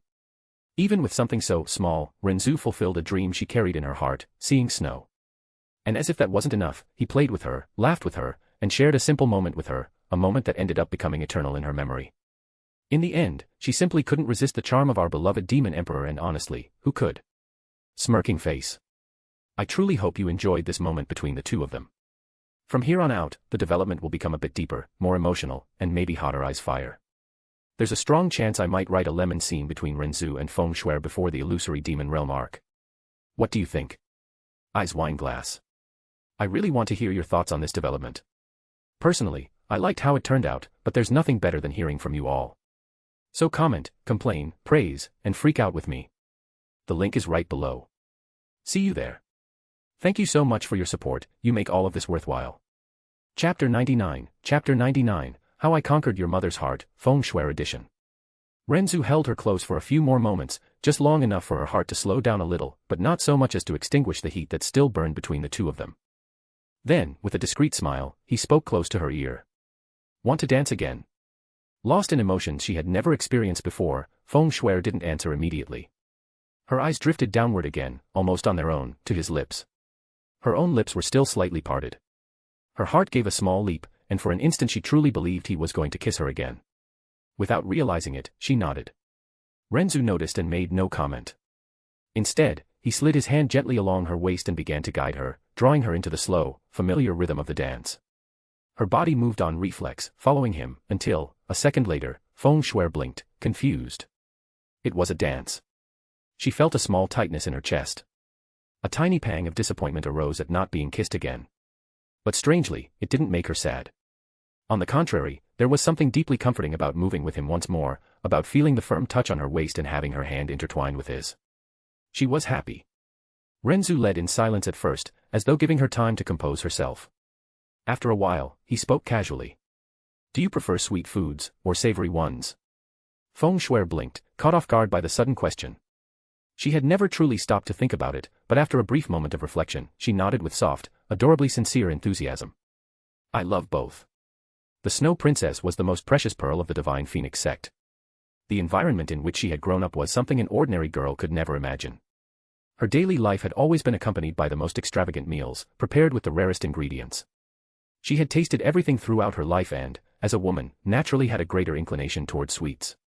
Still, eating the barbecue prepared by her big brother Yun and sharing that simple yet special meal the moment she met him had made her come to like any kind of barbecue. That was why her answer came naturally, she liked both. In any case, her husband hadn't asked her to choose just one. He nodded, as though storing the information away. And your favorite color? I like the color white, the same color as snow. Ever since I first saw it, that has been my favorite color. Ren Zu smiled faintly from the corner of his mouth. It suits you. Feng Shui lightly bit her rosy lip, gathering courage. She also wanted to know more about the men before her. In truth, she wanted to know everything about him, a desire so strong she had been holding it back from the very beginning, her heart beating too fast for something she couldn't explain. The words of her royal father echoed softly in her mind, reminding her that she should behave like a proper young lady in his presence. So she took a deep breath and restrained the impulse, even though every fiber of her being seemed to pull her toward him. Still, since he was asking questions about her, she thought it only fair to return the gesture. Perhaps, just one. Her gaze dropped for a moment before rising again to meet his, shy and curious at the same time. Ah, she had never felt anything like this before. And you, husband, she asked. What do you like to eat? I like to eat anything, especially something I cooked myself. The conversation continued in this manner for quite a while. The two danced slowly as they spoke, driven by the simple desire to know each other better, drawing closer in a natural, almost imperceptible way. She told him about the things she liked besides snow, the places in the divine Phoenix Empire where she preferred to spend her time, about her family and how everyone had always cared deeply for her. She spoke with sweetness, as though sharing small secrets kept in her heart. He, in turn, shared some things as well, simple details of his life, mentions of his other two wives that unintentionally caused a faint sourness in her chest, and some aspects of his life in the illusory demon realm. Feng Shuer hesitated before voicing her concern, asking quietly whether his other wives would accept her. Ren Zu answered calmly, reassuring her that there was no reason to fear that. His words were enough to soothe her heart, and as they continued dancing, the distance between them felt smaller than before, not only in space, but in feeling as well. But, as with almost everything too good, which ends quickly, that unforgettable moment for both of them also came to an end. The dance didn't stop abruptly. It simply slowed down. The steps became smaller, the rhythm more languid, until, without either of them saying anything, the movement ceased. The snow continued to fall, silent and patient, gently covering the marks they had left on the ground, as though wanting to keep that instant all to itself. Feng Shuer remained still for a few seconds, still feeling his warmth at her waist, still feeling those emotions flowing through her heart from the light conversation and the tranquil closeness she had shared with him. Then, slowly, she turned her face toward the whitened world around her. There was a gentle tightness in her chest. She didn't want to leave. Taking a deep breath and gathering courage, she turned to say, in a low and careful voice. Husband. I think we can go to the frozen cloud Asgard now. But the words died halfway. Because Ren Zu was no longer there. Confused, Feng Shuer blinked and took a few steps forward. It was then that she saw. A few meters away, where there had previously been only snow, there now stood a small improvised camp. The snow simply did not fall in that space, as though repelled by something invisible. In the center, a fire of golden flames burned calmly, forming a perfect circle of heat that had completely melted the snow around it, revealing clean ground. In front of the fire stood a bench made of crystalline ice. Ren Zu was sitting there, relaxed, one leg crossed over the other, elbow resting on his knee, as though that impossible scene were the most natural thing in the world. Feng Shuer approached, completely bewildered. When had he done this? Husband, she called, still trying to understand what she was seeing. Ren Zu raised his gaze, momentarily confused himself. What is it? He asked naturally. Weren't we going to the frozen cloud Asgard? Seeing her expression, confused, surprised, and slightly embarrassed, he found her beautiful like a pure fairy, bewildered by the behavior of a mortal. There was something unreal in her reaction, too delicate to belong to the common world. When her soft, crystalline voice sounded, it seemed to drift along with the wind, reaching his ears with an almost magical lightness. That sound rippled through his mind like the surface of a lake touched by a gentle breeze, and for an instant everything around seemed distant, irrelevant. She seemed far too enchanting to be ignored. But he would never do such a thing. A calm smile appeared on his lips. No need to worry, Shuer. We still have time and it's not that urgent. As long as we arrive by late afternoon, everything will be fine. He said in his usual tranquil voice. The simple smile was enough to make Feng Shuer's face flush lightly. She blinked curiously as she approached, asking, "What do you want to do?" Without answering right away, Ren Zu extended his hand and touched his spatial ring. 2 pieces of meat appeared in the air, floating gently in front of him. Feng Shuer's eyes widened as she looked at those 2 pieces of meat. They seemed far too succulent. The texture appeared perfect, with delicate marbling and a coloration that made her mouth water just by looking, even though they were completely raw. It was as though those cuts didn't belong to the mortal world, but to some banquet reserved for immortals. Ren Zu then retrieved several seasonings. Crystal salt, rare aromatic herbs, spices that released a warm and profound aroma. Everything floated before him, obedient to his will. With calm, almost artistic movements, he began to season the meat. Each gesture was precise, elegant, as though cooking were a different form of cultivation. Which, in a way, was no exaggeration at all. During the time he spent learning countless things in the illusory demon realm, he had also delved deeply into the culinary arts. The interest had arisen almost casually, almost as a passing curiosity, but his talent did the rest. In a short time, he had already reached such a high level that he was a true divine chef. More than that, he created an entirely new branch of cuisine, something different from anything ever seen in that world, a way of cooking that transcended ordinary techniques and bordered on the divine. He called this path, Supreme Spiritual Chef Arts. It was not an isolated profound art, but an absolute compendium of the culinary arts.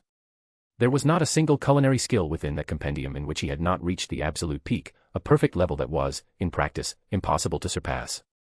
He could cook through intention alone. The reason for calling it a divine art was simple: the food he prepared was comparable to consuming the highest grade pills. However, unlike those aggressive pills, difficult to absorb and full of impurities, his dishes were gentle on the body. They integrated into it as though they had always been part of it. The energy spread naturally, strengthening the profound veins, nourishing the soul, and stabilizing the cultivation foundation without any side effects. And as for the taste, delicious was far too small a word. It was the kind of food that made time slow down, that drew involuntary sighs, that made even immortals forget the heavens for a brief moment. Putting that aside, he controlled the pieces of meat through his intention, and they began to rotate slowly around the golden fire. The golden flames licked the air, enveloping the meat in perfectly controlled heat. The aroma began to spread, rich, deep, and irresistible. Feng Shui approached without realizing it, completely hypnotized by the scene. "You can sit," Ren Zu said, patting the ice bench lightly beside him. "It's better to watch from here." She obeyed almost automatically, sitting down next to him. "You cook like this?" Ren Zu gave her a sidelong glance, confident, almost amused. "Yes. You've never seen anything like it, right?" Feng Shui nodded adorably, like an enchanted fairy seeing something for the first time in her life. The golden light of the fire reflected in her blue irises, making them shine like crystal clear water under the sun. "I have never seen anything like this," she answered with absolute sincerity, her voice soft and filled with an emotion difficult to explain. Ren Zu smiled, satisfied. Without saying anything more, he decided to show her a little more of his skill. With a simple gesture, the meats began to spin a little faster around the golden flames. The heat adjusted with invisible perfection, there was no excess smoke, no abrupt crackling, only a low, almost musical sound, as though the fire were obeying a silent score. The surface of the meat sealed gradually, creating a delicate crust that locked all the juices inside. The aroma changed. First came a deep, comforting smell, warm like an embrace in winter. Then subtler notes appeared, herbs, something faintly sweet, a touch reminiscent of mountains at dusk. It was such a rich perfume that it seemed to invade the senses, making the air around denser, more alive, as though the world had been infused with the breath of the immortal realm. Wah! It smells so good. This is the first time I've smelled something this amazing. Feng Shui swallowed unconsciously. Her fingers tightened slightly on the ice bench, and she felt her mouth water almost involuntarily. When Ren Zu judged the moment perfect, he made one final gesture. The meat stopped in midair and descended gently, already done, each fiber at the exact perfect point. He picked up one piece and extended it to Feng Shui. "Try it." She received the piece carefully, as though holding something far too precious to handle hastily. The heat was still pleasant, comforting. She smelled it gently, then parted her lips slightly and bit down with her pearly teeth. The world stopped. There was no other way to describe it. The flavor exploded softly and overwhelmingly at the same time. The meat was absurdly tender, melting effortlessly, releasing layer after layer of taste that succeeded one another like perfect waves. Sweet, savory, deep, clean, everything coexisted in absolute harmony. Feng Shui's eyes widened, and a small sound escaped her lips before she could control it. She pressed her free hand to her chest, feeling her heart race as a purely sensory pleasure spread throughout her body. It wasn't just flavor, it was comfort, joy, a satisfaction so intense it seemed to reach her very soul. The energy of the food flowed gently, warming her from within, as though she were being cared for by something ancient and benevolent. Nothing. Absolutely nothing she had ever eaten in her entire life even came close to this. Ren Zu, beside her, took a bite of his own piece, watching her from the corner of his eye, clearly pleased with her reaction. Feng Shui chewed slowly, as though wanting to prolong that moment as long as possible. Her table manners remained graceful, each small bite was elegant. As he watched her devour the food, Ren Zu's gaze gradually softened. In this girl, no matter her body or what she did, she possessed an enchanting and irresistible charm that no one could resist. When she finally finished eating the entire piece, completely absorbed, she turned to him, still stunned, her cheeks lightly flushed, not from embarrassment, but from pure emotion. "Husband," she said, with a dazed and completely sincere smile. "This is incredible. I've never eaten anything so delicious." Absolutely nothing compares to this or even comes close. It's as though before I was only eating bad food, and today I tasted real food for the first time. Feng Shui's gaze drifted almost involuntarily. It descended, and stopped. It stopped exactly on the piece of meat still in Ren Zu's hand. For a brief instant, she said nothing. She just watched, her blue eyes shining subtly, pupils dilated with a simple, transparent desire too obvious to hide. Her rosy lips parted slightly, and an almost childlike, hopeful expression took over her face, so pure, so sincere, it seemed to come from a dream. It was like a child looking at the last piece of candy. Ren Zu noticed instantly. He raised an eyebrow slightly, looking at her from the corner of his eye, and for a second didn't even consider refusing. Even if his heart were 10 times harder, even if it were made of cold stone, there was still no way to resist that expression. Without a word, he extended his hand. Here. Feng Shui's eyes lit up immediately. "Ah, really?" she asked reflexively, but was already reaching out, unable to hide her excitement. When the piece was placed in her hands, she held it like a treasure. And then, she ate. This time, with no hesitation whatsoever. She bit down with restrained but still graceful enthusiasm and quickly forgot the world around her entirely. The same overwhelming pleasure flooded her senses again, and she closed her eyes for a moment, savoring each fiber as though engraving the sensation into her soul. Ren Zu watched in silence. She was eating too quickly now, as though afraid it would disappear if she took too long. When she finished, she delicately wiped her fingers, and then stopped. She looked at her empty hands. Her smile faltered. "It's gone," she murmured, a genuine hint of sadness in her voice. There was something almost painfully adorable in that reaction. Ren Zu let out a low, amused sigh and raised the hand that had already been cleansed of any grease by his profound energy, gently placing it on top of her head. His fingers slid slowly through her soft hair, giving her a calm, natural head pat without hurry. Feng Shui froze for half a second. And then completely relaxed. The touch was warm, safe, far too comfortable. "I'll cook again later," he said simply, his voice low and tranquil. "As many times as you want." She blinked. And then, swallowed hard. The mere idea made her body react before her mind could catch up. A light shiver ran down her spine, and her lips parted again, almost reflexively. She didn't notice, but she was already salivating once more, her eyes shining with anticipation. "Later," she repeated softly. Ren Zu smiled. Feng Shui lowered her gaze, trying to look composed, but failed miserably. A small, happy smile appeared on her face, and she nodded, like someone who had just received the best promise in the world. "Then," she said, her voice soft, almost shy, "I'll wait." While smiling at her response, Ren Zu naturally withdrew his hand from her head. It was a simple gesture. Even so, Feng Shui immediately felt an almost childish emptiness. Her fingers moved reflexively, resting on her own abdomen, and she made a slightly confused expression, as though only then realizing something.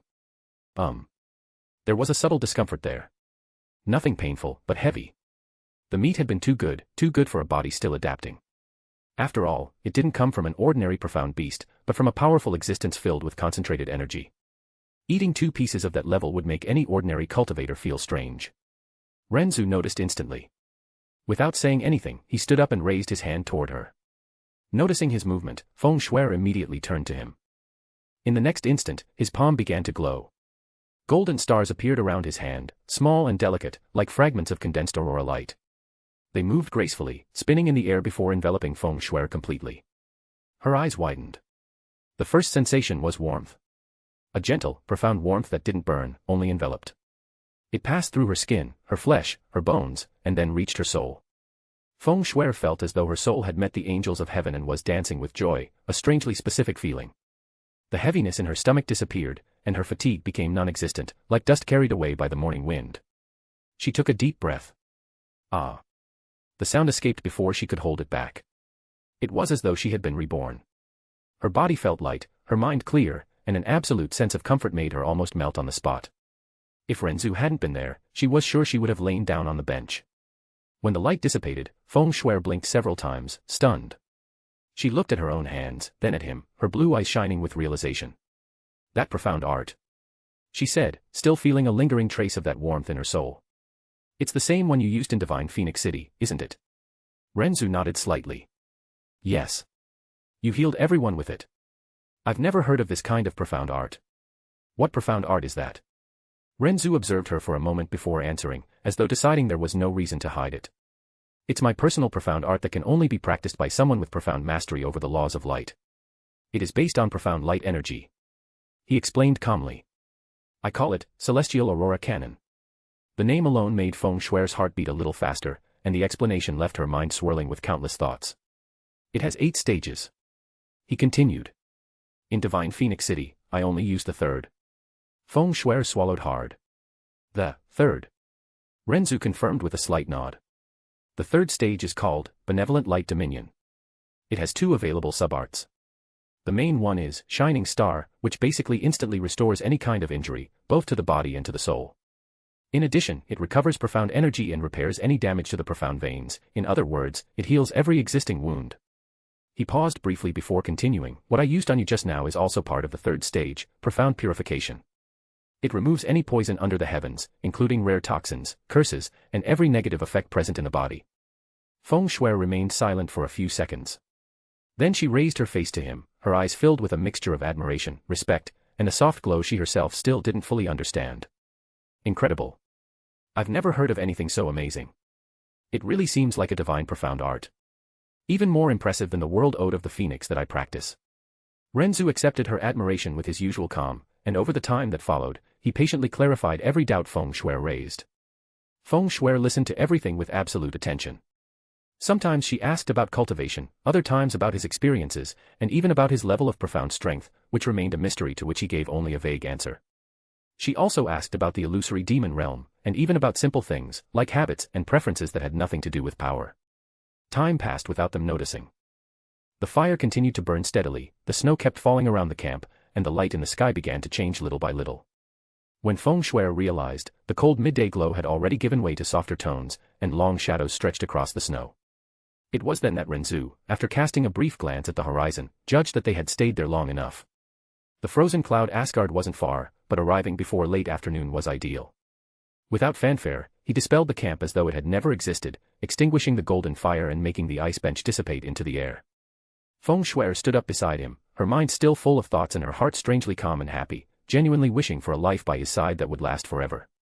The two set off toward the frozen cloud Asgard, leaving behind only pristine snow, as though that silent interlude of dance, warmth, and conversations forgotten by time had been a secret kept solely between the two of them, and that was how I conquered your mother's heart.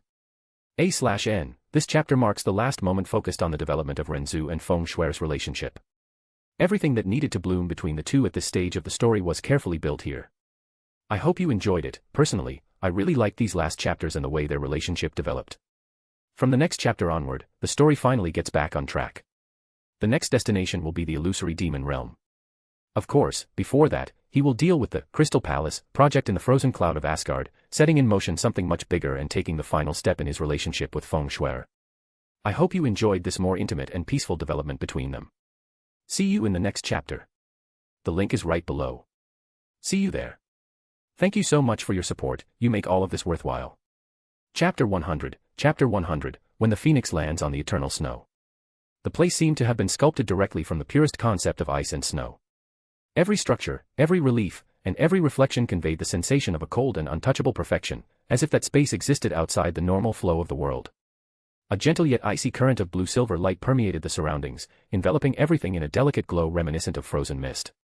The air shimmered, laden with luminous particles that floated slowly, making the entire scene appear immersed in an eternal winter twilight.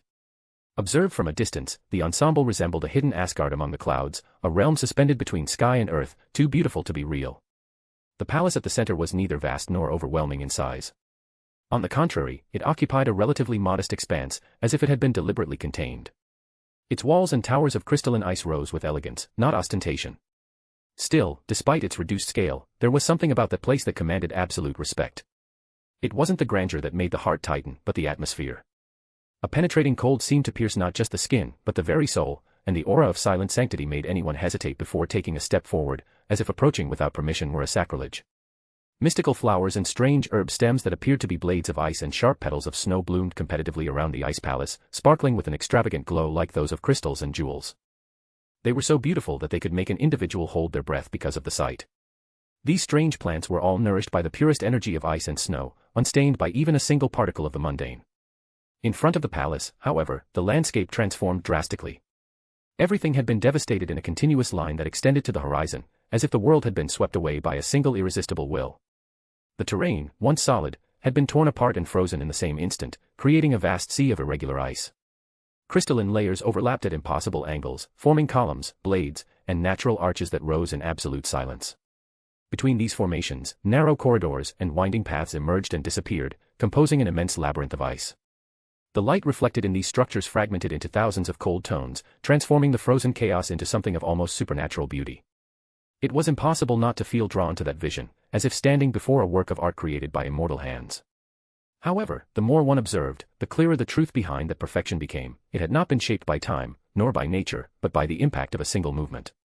A strike that had rewritten the entire landscape, leaving behind a scene as beautiful as it was terrifying. Before that impossible vision, two silhouettes appeared in the icy skies. Ren Zu and Feng Shui advanced through the air with smoothness, cutting through the frozen mist as if they were a natural part of that world. The cold wind passed around them, but did not truly touch them. It was as if the ice itself recognized their presence and opened the way. As they approached, the vastness of the frozen labyrinth below became even more impressive, each formation reflecting the light at delicate angles, like jewels sculpted by the will of a god. Feng Shui, however, seemed to have completely forgotten any notion of etiquette suitable for a princess. Her blue eyes shone intensely, reflecting the sea of ice beneath them. She leaned slightly forward in the air, as if wanting to absorb every detail at once, her gaze jumping from one formation to another. There was a genuine enchantment in her expression, like that of a child who had just discovered a world of fairy tales that until then had only existed in dreams. The cold that made others' hearts tremble seemed only to heighten her excitement. The bluish light dancing on the ice walls, the crystalline columns rising like trees of an eternal forest, the winding paths of the labyrinth reflecting shades of white and silver, everything was new, everything was wonderful. She spun lightly in the air on impulse, as if wanting to see the place from all possible angles at once, unable to contain the fascination. Ren Zu flew at her side with absolute calm, observing her from the corner of his eye. There was no surprise in his gaze, just a quiet acceptance, as if that reaction was exactly what he expected. When they crossed the palace's boundary, the air changed subtly. The light became softer, purer, and the silence gained an almost sacred weight. The internal structures revealed themselves with elegant and precise lines, corridors of translucent ice and elevated arches that seemed to support the frozen sky above. Still, Feng Shui showed no fear at all. On the contrary, she drew closer, as if pulled by an irresistible curiosity. For her, that was not a terrifying or oppressive place. It was incredible. It was beautiful. It was like entering a dream made of snow, and every beat of her heart seemed to say that the place, somehow, also accepted her. Feng Shui took a few minutes to emerge from her stupor. She finally seemed to remember that she was not alone. She slowed down in the air and drew a little closer to Ren Zu, still looking around as if afraid of missing some detail if she blinked for too long. Then, almost without realizing it, she commented, her voice low and full of sincere admiration, as if confessing a thought kept in her chest. It's even more beautiful than I imagined." There was a brief pause, and then she added, with a slight smile on her lips, "It seems like a place that should only exist in stories." There was something so genuine in that tone that it didn't sound like praise, but pure wonder. Ren Zu turned his gaze to her and smiled. Seeing her like that, with her eyes shining, her countenance light, the impossible-to-hide enchantment, he found it hard not to consider her adorable. She seemed perfectly at ease there, as if that ice domain were not something to be feared, but a place that silently welcomed her. The sacred silence of the palace was broken by a sudden disturbance in the surrounding energy. Two figures appeared ahead, descending quickly from one of the elevated ice passages. They were disciples dressed in long light blue robes, adorned with silver patterns that resembled intertwined snowflakes. Their aura was sharp and vigilant, and the instant they landed, their gazes fixed on Ren Zu and Feng Shui with clear hostility. The profound energy around the two condensed almost by reflex. For them, any unknown presence within the frozen cloud Asgard could only mean danger. "Who are you?" One of them stepped half a pace forward, her voice as cold as freshly formed ice. But then, they looked closer. The gaze of the first disciple met Ren Zu's face. And froze.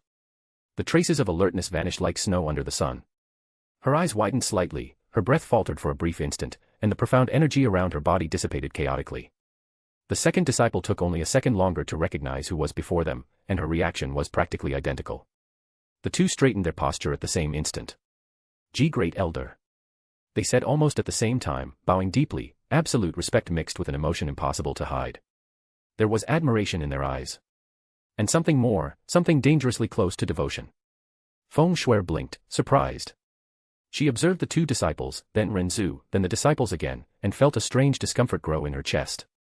Ren Zu, on the other hand, reacted with absolute naturalness. "Lin Yu." "Han Shuang." He greeted casually, as if reuniting with long-time acquaintances. "It's been a while." The two disciples became visibly even more animated at being recognized by name. Lin Yu blushed slightly, while Han Shuang needed to avert her gaze for an instant to regain her composure. "It is an honor to see you back, great elder." Lin Yu responded with almost overflowing sincerity. Ren Zu nodded slightly, his gaze sweeping the palace around before asking, in a calm tone, "Where are the other disciples?" Han Shuang responded quickly, eager to be useful. "All are occupied, great elder. We are still finalizing the repairs from the damage caused by the attack from the Divine Sun and Moon Hall." She hesitated for a fraction of a second before adding carefully, "and also from the effects of your attack." Feng Shuer's gaze instinctively shifted to the vast ice labyrinth in front of the palace. So, that really had been his doing. Ren Zu merely made a low sound of understanding, as if he already expected that answer. "I see."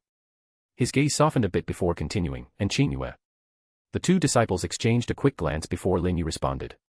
"The fairy Qingyue. The mistress is in the inner sector, along with the frozen glass fairy.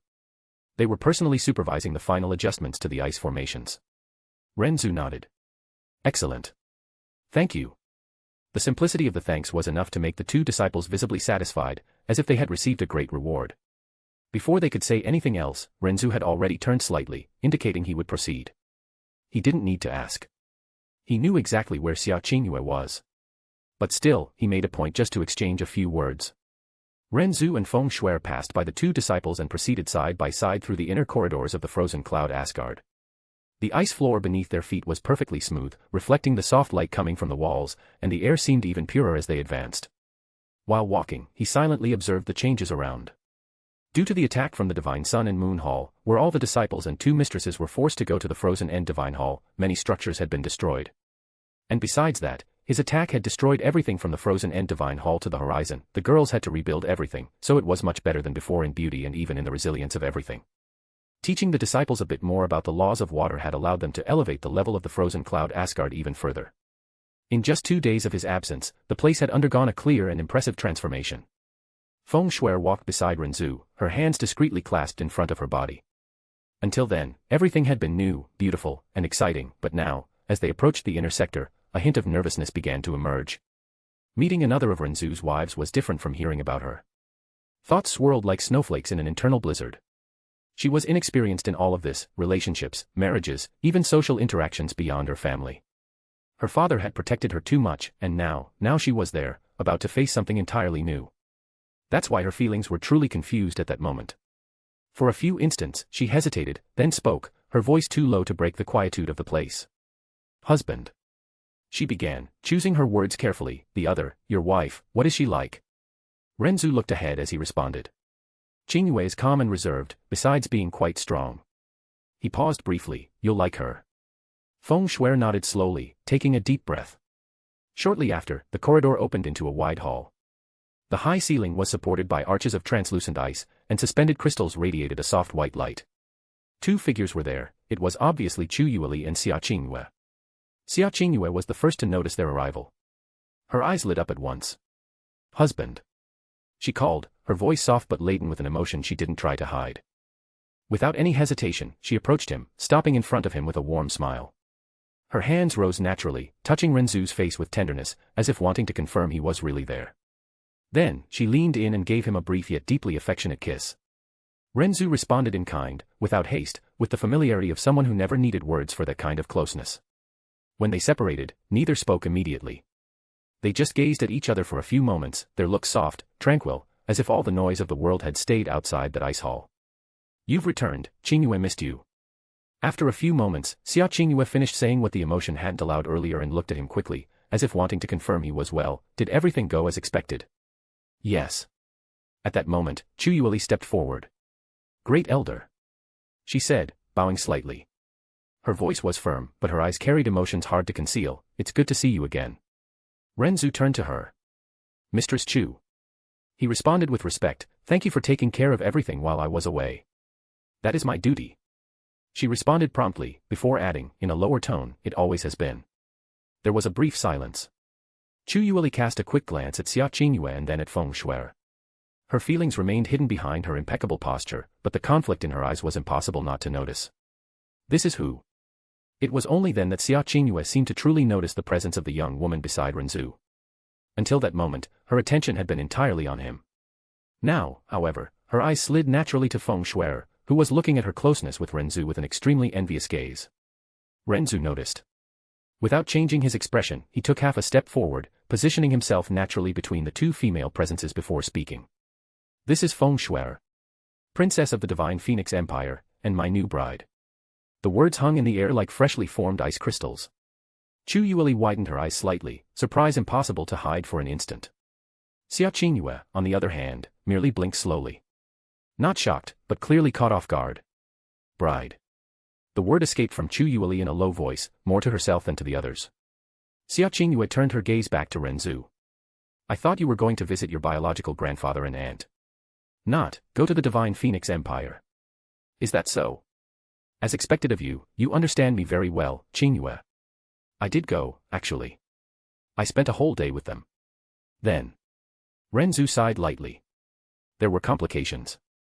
The Divine Phoenix Empire ended up becoming a problem. I resolved it in the most direct way. Feng Shui felt her heart race. She began, but fell silent again. I destroyed the empire. Ren Zu's voice was absolutely calm, as if commenting on the weather, or rather. I was about to do so. Neither of the two was shocked by this information. Xia Qingyue frowned slightly. Was about to. The current emperor made a smart choice. He became my subordinate. In exchange, he proposed the alliance, and the engagement. Chu Yueli closed her eyes for a brief second. Of course he proposed. Ren Zu then extended his hand and gently poked Feng Shui's arm. The gesture was kind. Encouraging. Shui. Introduce yourself. Feng Shui shuddered slightly, as if awakened from a trance.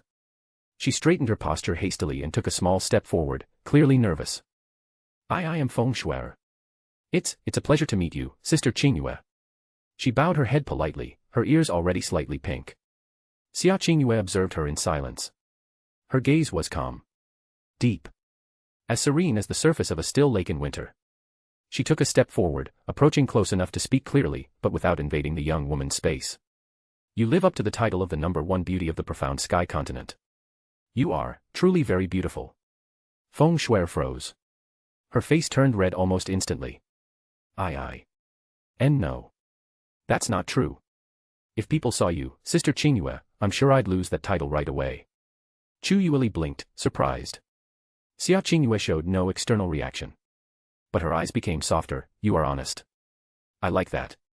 The invisible tension in the air dissipated like mist under the light. Feng Shui relaxed a little, realizing she wasn't being rejected. Quite the opposite. Gradually, the two began to exchange simple words, soft comments, and in a few moments, they already seemed to understand each other with surprising naturalness. Ren Zu observed in silence. And, for the first time since arriving, he felt that perhaps, everything would work out better than expected. Xia Qingyue had surprised him by being so receptive. She really had changed a lot since she stopped practicing the frozen heart arts. He only hoped that the little demon empress would be as receptive. The link is right below. See you there. Thank you so much for your support, you make all of this worthwhile. Chapter 101, the plan begins. Dethroning the heavens, Profound Sky Continent. Blue Wind Nation, a few kilometers away from Floating Cloud City. 2 days passed in absolute silence. On the same mountain peak, now enveloped by a heavy sky and thick clouds, Fen Juechen remained seated in the center of a circle of cracked rocks. The ground around him was marked by deep fissures, as if it had been crushed repeatedly by an invisible force. The profound energy in the air was completely distorted, forming unstable whirlwinds that swirled around his body. The 2 pills had been refined. The last of them dissolved completely within his body, transforming into a burning flow that exploded into his profound veins like a boundless flood. It was not chaotic or violent energy, but something overwhelmingly pure, far too vast to be contained by any ordinary vessel. His profound veins seemed to expand by force, being rebuilt, reinforced, and elevated to a state he had never imagined achieving. Crack. Crack. Crack. The sound did not come from outside. It came from within. Fen Juechen's bones shuddered, then realigned themselves, denser, more solid, as if they had been forged for millennia under the pressure of the abyss. His muscles contracted and refined to the extreme, each fiber impregnated with a force so concentrated that the simple act of breathing made the surrounding air vibrate. Then, slowly, he opened his eyes. The world seemed small. Profound energy flowed within him like a boundless ocean, calm on the surface but infinitely deep. He felt every profound aura in his profound veins responding with absolute clarity. He had reached the half-step divine profound realm. Fen Juechen raised his hand before him and slowly closed his fingers. The space around his fist rippled, compressed by the brute force of his physical body. He had the distinct sensation that he could pulverize any practitioner below that level with a single careless touch. A flick would be enough to reduce once unattainable experts to dust and blood, even without using a drop of profound energy. A low laugh escaped his lips. It was not joy. It was ecstasy. His master was truly incredible. The memory of everything he had received in the short time he spent with him flashed through his mind like lightning. The profound mastery over the laws of darkness, in sword training, where every movement was corrected until it became pure instinct, until the blade became a natural extension of his killing intent. And then, the sovereign profound weapon. The sword that rested in his spatial ring, which his master had given him in exchange for his other sword. He stood up. The simple act made the ground sink a few centimeters beneath his feet. Fen Juechen closed his eyes for a brief moment and took a deep breath. There was no more constant pain, nor the desperate emptiness from before. Everything had been replaced by a terrifying clarity. His hatred had not diminished. On the contrary, it was now sharpened, concentrated, directed like the tip of a spear. Fen Juechen's gaze became cold and absolute. He would kill him. In the instant that thought solidified, a calm and deep voice echoed directly in his mind, without warning, without distortion, as if it had always been there. Control that impulse. Fen Juechen shuddered. His eyes widened slightly, and his breathing faltered for a brief moment. He spun his body by reflex, his killing intent exploding out of pure instinct, but there was no one around him. Only the heavy wind, the dense clouds, and the devastated mountain peak. Master. He murmured, almost incredulous. The voice sounded again, clear, unmistakable. Do not be surprised.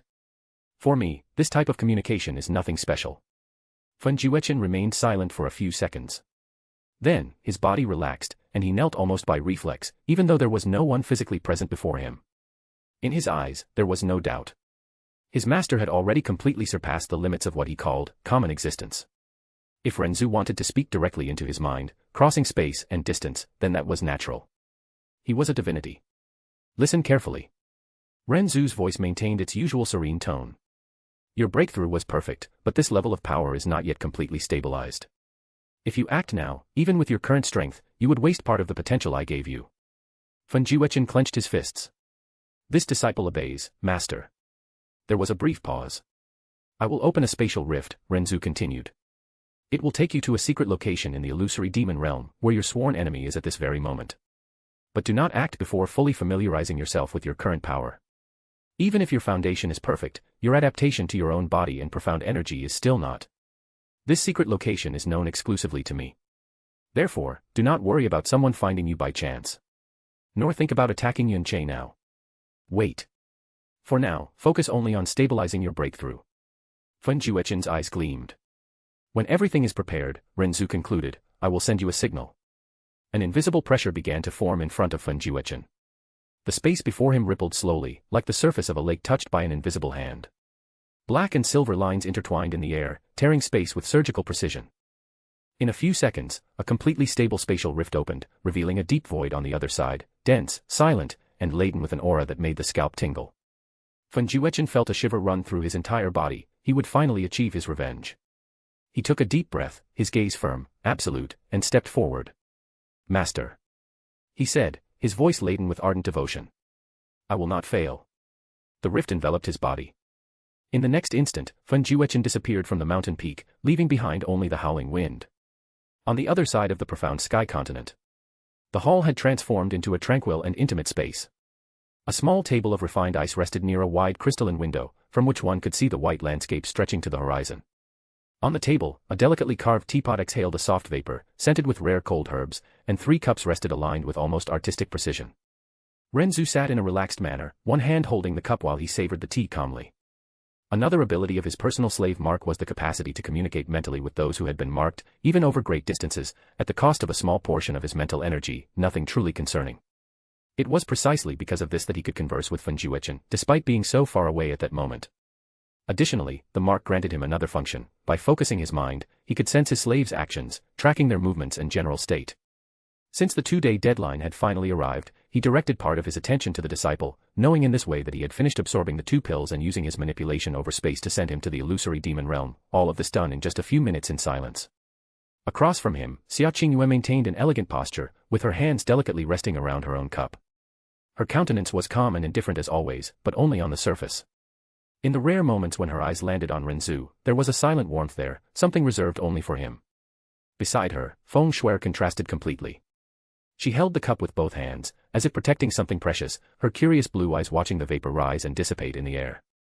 At certain moments, she took small careful sips, at others, she simply forgot the tea and got distracted looking out the window, enchanted by the snow falling slowly outside.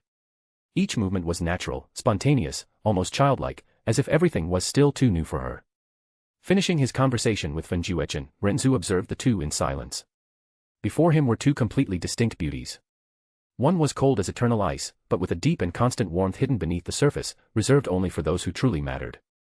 The other was pure and clear as freshly fallen snow, transparent in emotions, unable to hide what she felt, like an adorable child discovering a world too vast.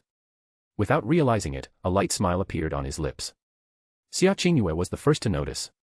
Her eyes rose slowly from the cup and fixed on him, slightly confused. "Husband?" she asked in a low tone. "Did something happen?" Almost at the same time, Feng Shuer also turned her gaze from the window and stared at him. She blinked twice, tilting her head slightly, curious. "You are smiling," she commented, without realizing, her voice soft. Ren Zu did not respond immediately. He simply brought the cup to his lips, took another sip, and then set it down calmly on the table.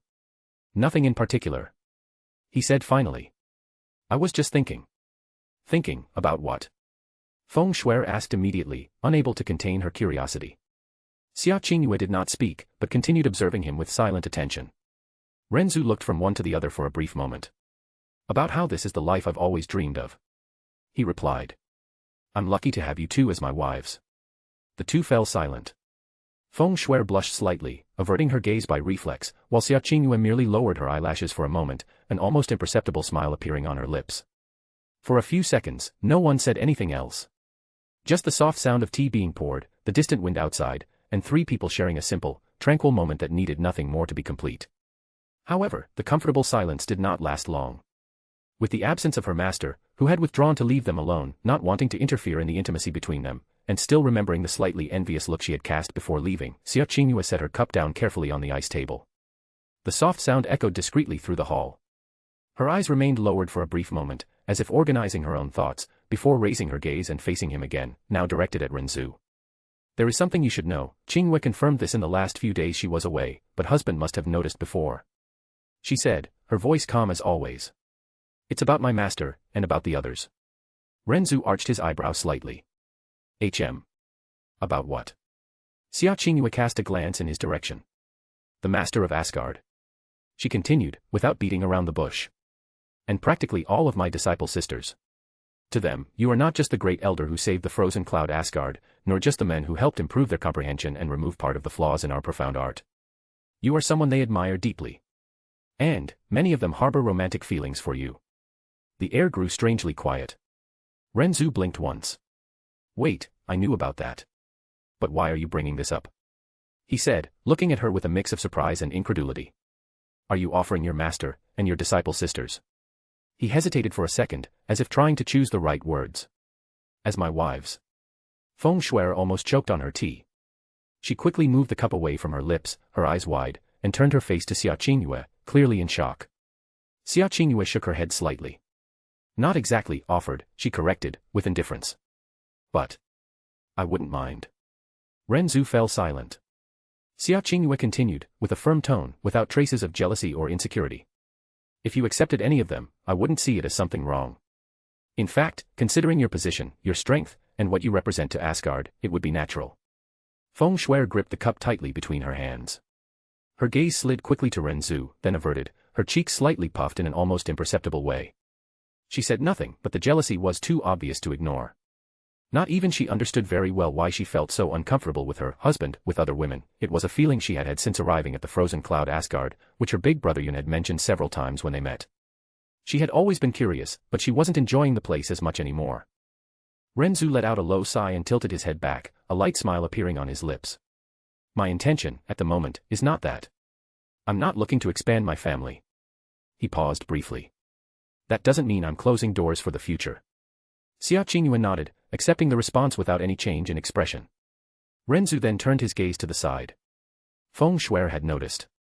She was looking at the cup, clearly pretending to concentrate, but her fingers were gripped too tightly, and the slight pout on her lips gave everything away. Ren Zu smiled. Schwer. She shuddered slightly and raised her gaze. Me. He extended his hand and lightly touched the back of hers, a simple, reassuring gesture. For now, I'm satisfied. I have Tsai, and I have you too. Feng Shuer's face turned red almost instantly. Xia Qingyue merely observed the scene with a calm gaze, an almost invisible smile appearing on her lips.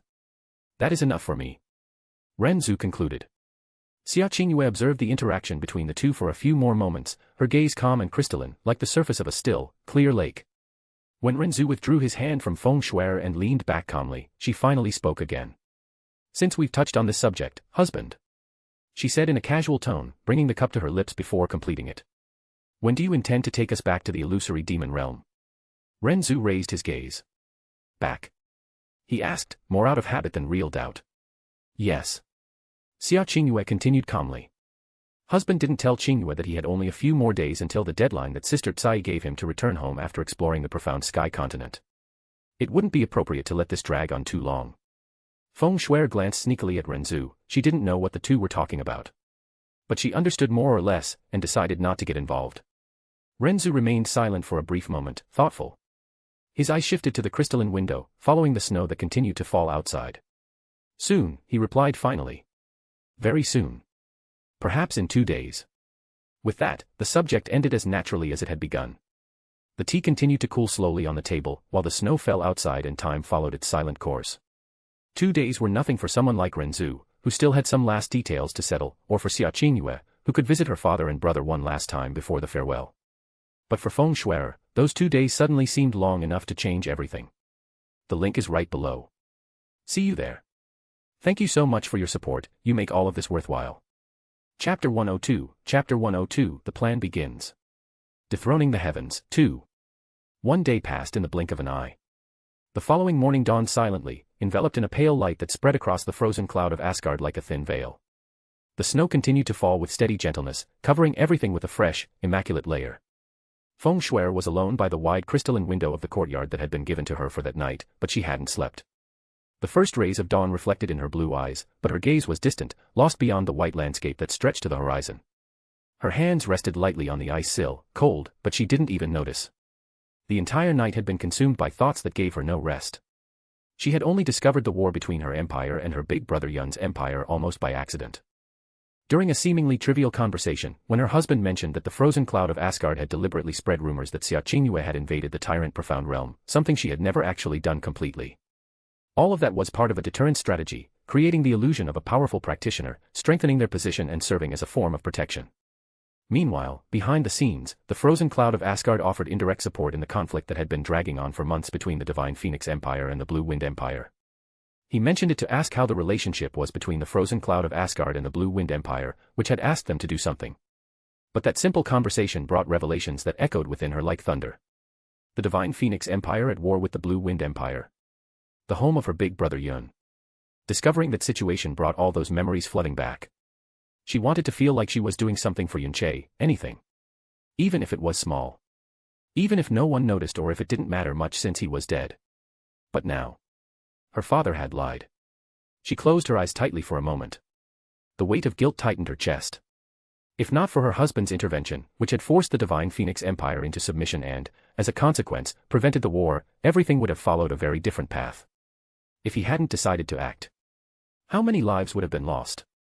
How many people from the Blue Wind Empire would have died? The weight of those questions silently tightened her chest. Her fingers contracted slightly on the ice. Big brother Yun, I'm sorry. She murmured softly. But, unlike what she expected, pain and guilt weren't the only emotions that emerged from that situation. Along with them came a deep gratitude for her husband, who had taken responsibility for fixing everything. It was she who had asked him to make her father compensate the Blue Wind Empire for all the losses. He replied that he would handle the matter personally and kept his word. He did all that for her, even knowing that the root of the problem involved another man. A dead man, yes, but that didn't erase the fact. He probably felt, at the very least, uncomfortable. And she knew that. She could be naive in many aspects, especially when it came to more subtle emotions, but that didn't mean she was foolish. In matters like this, she understood very well the weight behind her actions and what they cost. Even more so considering what she had discovered the previous night, before all this war situation had been exposed to her. When her husband left them alone, she and her sister had a long, sincere conversation without reservations. It was there that she learned many things about relationships. She felt deeply moved upon discovering that Xia Qingyue, just like her, had also been inexperienced in those matters until recently. In the last few days, however, her sister had gone through a true, intensive course, learning and maturing in that aspect, almost like a collective effort involving a good part of Asgard. The idea was absurd enough to draw from her a mix of shame and disbelief, but it also brought an unexpected sense of closeness. She wasn't alone in her insecurities. And, as if that weren't surprising enough, Xia Qingyue also revealed that she knew her big brother Yun. What an enormous coincidence. The world suddenly seemed much smaller, and the threads of fate much more intertwined than she had ever imagined. But it also wasn't something really important that stayed in her mind, both because of the discovery of her entire situation and her feelings toward her husband. He didn't need to do all that for her. But he did. For her. The thoughts that had once been confused finally began to align. Thanks to the conversation with her sister, which helped her face and understand her own feelings, she could organize what had, until then, seemed like a tangle of emotions. She had always had a pure and direct heart, her feelings were born from gratitude and the instinct of protection. What she felt for Yunche had been intense and luminous, a youthful love intertwined with admiration for someone who had saved her and fought for her. It was natural that she had gotten confused. However, when thinking of him now, what remained was a gentle pain, tied to the past. A delicate longing, made of memories that no longer evoked as many feelings as before. With Ren Zu, however, it was different. He possessed the beauty of an immortal, a presence that seemed to transcend the ordinary. His gentleness was soft like the snow she so loved to feel falling upon her, while his strength was firm like a mountain, silent, absolute, conveying security instead of turbulence. When she thought of him, her heart didn't stir in disorder, on the contrary, it found calm. It was like being inside a peaceful dream, but one she never wanted to wake from. She loved him. And she wanted to spend her entire life by his side. That's what she understood. She also knew exactly what she needed to do to make up for everything she had put him through, selfish decisions that hadn't thought of him at all. Let's say the reason for her decision taking shape was influenced by her sister, who had explained several things about her husband that she didn't know, including the fact that he sought the peak of the primordial chaos and his unique body, which made her make a decision. Still, as resolute as she was, she couldn't avoid the nervousness that tightened her chest. She was apprehensive, but equally determined. Feng Shuer took a deep breath. The cold morning air entered her lungs like delicate blades, awakening her completely. Her eyes, previously lost in the snow, became firm. The hesitation that had accompanied her throughout the entire night was still there, but now it came accompanied by decision. She couldn't change the past. She couldn't erase the war that almost happened, nor her father's lies. But she could choose what to do from now on. And she knew exactly what she wanted to do. She slowly stepped away from the window and left the courtyard. Her husband had his own palace on the mountain behind the frozen cloud of Asgard. The mountain that the disciples had come to call the mountain of the elder slayer of divinities, because he had crushed powerful enemies like dust who were like divinities to ordinary people, saving the frozen cloud of Asgard when all seemed lost. Feng Shuer left the courtyard and crossed the icy corridors with hurried but still graceful steps. Some disciples who passed by greeted her with respect, and she responded with a light distracted nod, without slowing her pace. When she left the main limits of Asgard, the cold wind enveloped her immediately. The mountain rose behind the main palace, covered in eternal snow and enveloped in a tranquil and imposing aura. Without hesitating, Feng Shuer propelled herself lightly into the air. Her body rose with natural elegance, her light robes rippling softly as she advanced toward the top. As she approached, the mountain revealed its true form. It wasn't imposing like the peaks in the surroundings of the frozen cloud of Asgard. On the contrary, it was relatively discreet, almost hidden behind the larger formations. From the frontal panorama of the sect, or even from its inner courtyards, the mountain was barely noticeable. Only when someone actually approached was it possible to perceive that there was something different there. At the top rested a small palace. It wasn't grandiose nor excessively ornamented. Its structure was simple and elegant, built in crystalline ice and white stone, with refined details that reflected the morning light like threads of silver. The curved roof accumulated a thin layer of freshly fallen snow, and ice lanterns hung under the eaves, exuding a soft and serene glow. Feng Shuer landed softly a few meters above the front courtyard, slowing down before touching the ground. It was then that the main door of the small palace opened. Ren Zu came out as if he had just awakened. He raised his arms above his head and stretched, the movement slow, relaxed, completely at ease.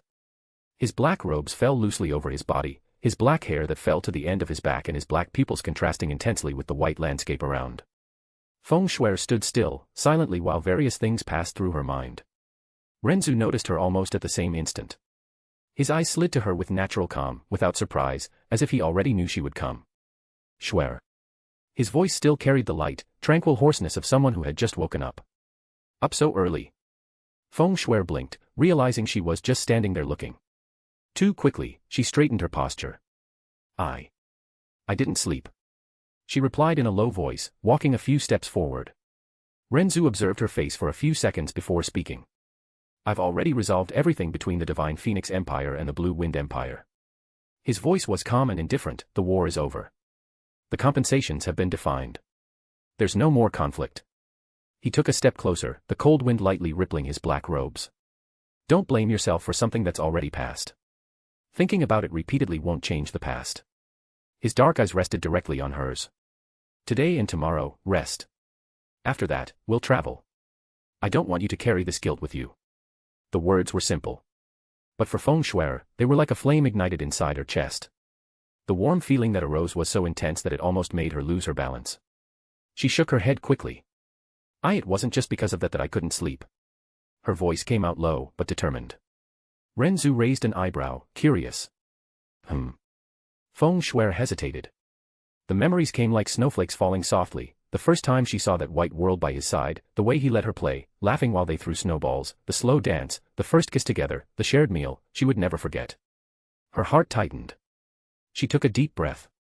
When I saw the snow for the first time, a whitened world that I always dreamed of, it was by your side. Her voice trembled slightly.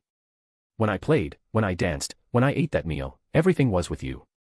She lightly squeezed her fingers against the fabric of her own robes. I thought all night, and finally understood. Her face began to turn red. Very red. I love you, Big Brother Ren. The words came out all at once, too quickly. It's not gratitude, it's not admiration, it's not like it was with Yun Che. The blush spread to her ears. I want to spend my entire life by your side. I want to give myself completely to you. Now her face was as red as a ripe pepper. Ren Zu was visibly surprised for a brief instant. He hadn't expected something so direct, but considering how pure the girl before his eyes was, it ended up making sense. In fact, he had a rough idea of what was happening. He would probably need to thank Xia Qingyue later for helping dispel the brief confusion that lingered in Feng Schwer's heart. Still, it was unexpected that she herself would come to him, with the clear intention of giving herself. Just as he had fallen in love with the little demon empress and with Xia Qingyue, he had also fallen in love with Feng Schwer. Otherwise, he wouldn't have done any of that. She was like a small light on his path paved by darkness. Now he understood why such an old cliché, that of a demon falling in love with an angel, continued to repeat in the stories from his past life. It wasn't just cheap romanticization. It was because, deep down, a demon could never resist an angel's purity for long. He approached slowly. Feng Schwer felt her heart race, but she didn't take a step back. She just became even more nervous, her fingers trembling slightly. Ren Zu stopped one step away. His eyes studied her with depth. Are you serious? He asked, his voice low, different from his usual tone. Feng Schwer swallowed hard. And, even trembling, she nodded. The link is right below. See you there. Thank you so much for your support, you make all of this worthwhile. Chapter 103, Chapter 103, The Plan Begins. Dethroning the Heavens, 3. Ren Zu remained silent for a brief second. Then, slowly, he raised his hand. His fingers touched Feng Schwer's delicate chin with gentleness, guiding it upward until she was forced to stare directly into his eyes. The gesture was firm, but infinitely careful, as if he were holding something too precious to press with force. She trembled slightly. Her blue eyes met his black pupils. There was no coldness there. Only depth. Me too. His voice came out low, clear, without hesitation. I also want to spend the rest of my life with you. The world seemed to fall into absolute silence. For an instant, the wind stopped blowing. The snow seemed suspended in the air. And then, the space around them rippled. In the next instant, they were somewhere else. A spacious and elegant room enveloped them. The walls were made of polished white stone, with crystalline veins that reflected a soft golden light coming from lanterns suspended from the ceiling. Long curtains of translucent silk draped around large arched windows, through which one could still see the snow, now distant, falling slowly under the clear morning sky. In the center of the room rested a large double bed. The frame was made of light wood and carved with delicate patterns that resembled intertwined snowflakes and flames. Soft white sheets covered the thick mattress, and a light canopy of fine fabric descended from the four corners, creating an intimate and welcoming atmosphere. A thick white fur rug covered part of the floor, and a faint floral aroma, mixed with the freshness of winter, filled the environment. Feng Shui blinked. Her body stiffened for a second upon realizing that the scenery had changed completely. What? Her voice came out almost as a whisper. She looked around, recognizing the environment, and then realized where they were. Her face, which was already red, became even more so. The nervousness returned in full force. But underneath it, there was happiness. He also wanted to stay with her for the rest of his life. She slowly turned her eyes back to Ren Zu. He was still close. Very close. The two stared at each other for a few seconds. There was no rush. There were no immediate words. Just two intertwined gazes, loaded with emotion and decision. Her heart beat so hard that it seemed to echo in the silent room. And yet, she did not back away. This time, there was no doubt in her eyes. Ren Zu observed her expression calmly. He then brought the hand that still held her chin to gently touch her cheek, his thumb lightly brushing the skin warmed by the blush. Schwer. His voice lost any trace of the previous intensity. It became softer. You don't have to force yourself. She blinked. I am not. He tilted his head slightly, his black eyes attentive. Depending on the reason you used to make this decision, we can wait. He paused briefly. If it's just for your feelings, we can still wait until the wedding. The room seemed even quieter. Feng Shui widened her eyes. No. The response came out too quickly. She became even redder after realizing her own tone. I'm not forcing myself. Her fingers tightened slightly on the fabric of her own robes. She took a deep breath, gathering courage. It was Sister Qingyue's idea. Ren Zu blinked. What? Feng Shui nodded quickly, completely sincere. Sister Qingyue said that the husband dreams of reaching the pinnacle of the world and explained about the unique physique. Her voice began to lower as she spoke. She said that, sometimes, rewarding someone isn't just with words, but by showing complete trust.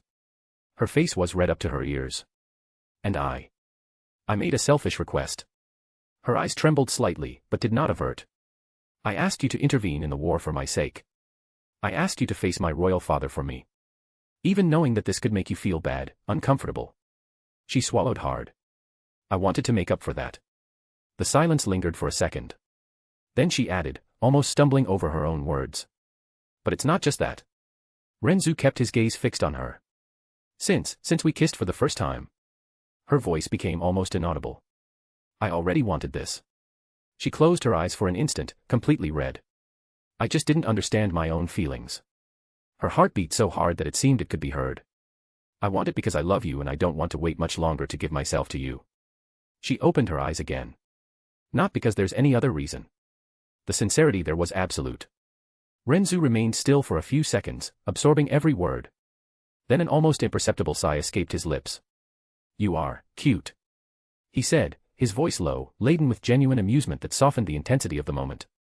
The tone was almost playful, as if he were discovering something new and adorable in her. Before Feng Shui could process the words, Ren Zu leaned in slowly. His lips touched hers gently, a soft kiss at first, like a whisper against the skin. Soft. Warm. He guided her with patience, his lips molding to hers with delicacy.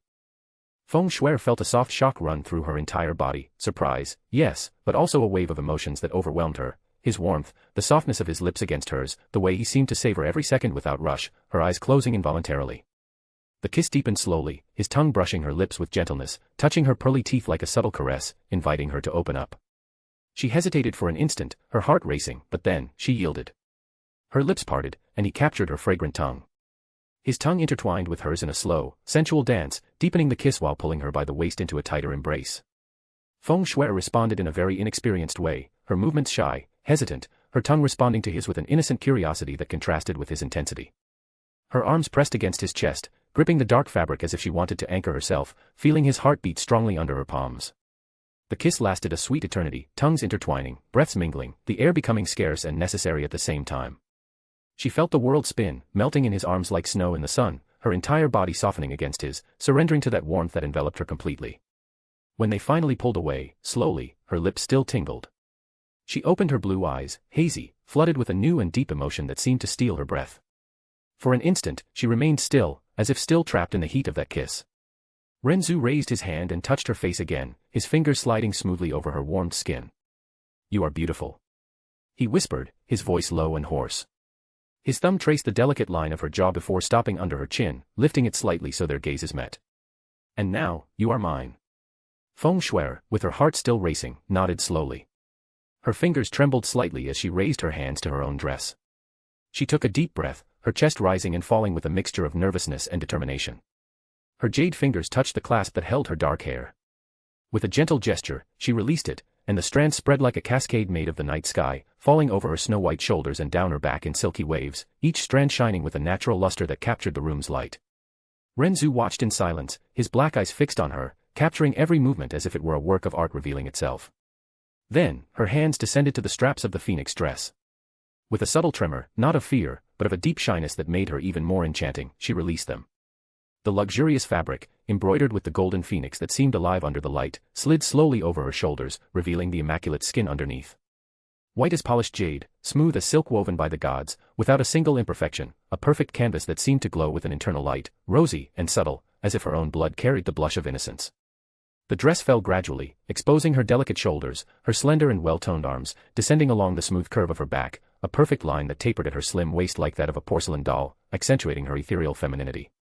Her modest but harmonious breasts were revealed, firm, perfectly rounded, the skin so smooth and white that they seemed sculpted from virgin snow, the pink nipples like delicate flower petals, responding to the cool air of the room with a subtle tremor.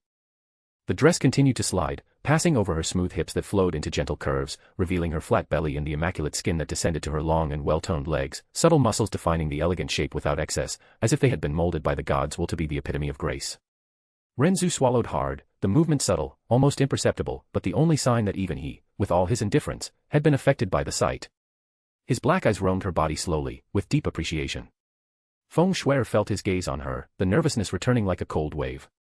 She swallowed hard, her throat dry, her heart beating so hard that it echoed in her ears. But then, she gathered courage.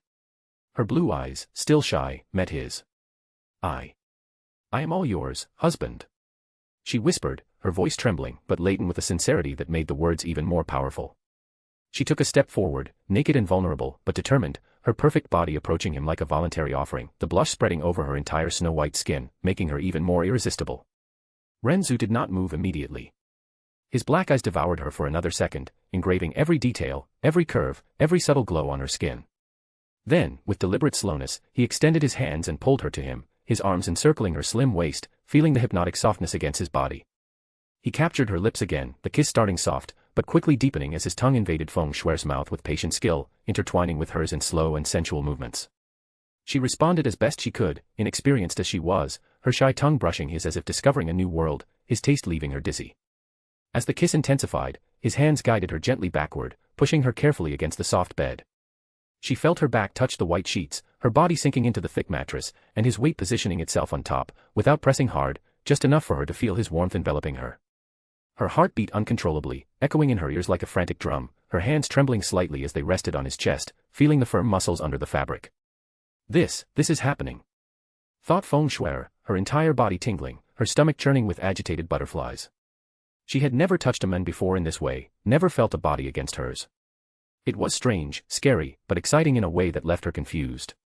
They stopped kissing for a moment. Shui. Ren Zu murmured against her lips, his voice calm and low like a gentle breeze, breaking the kiss for an instant to look into her eyes. I need to prepare you, relax for me. His reassuring tone, without any trace of urgency, calmed her like a balm, making the initial panic subside, her shoulders relaxing slightly under his comforting weight. Feng Shui nodded slowly, her blue eyes full of a mixture of shyness and innocent curiosity. Prepare.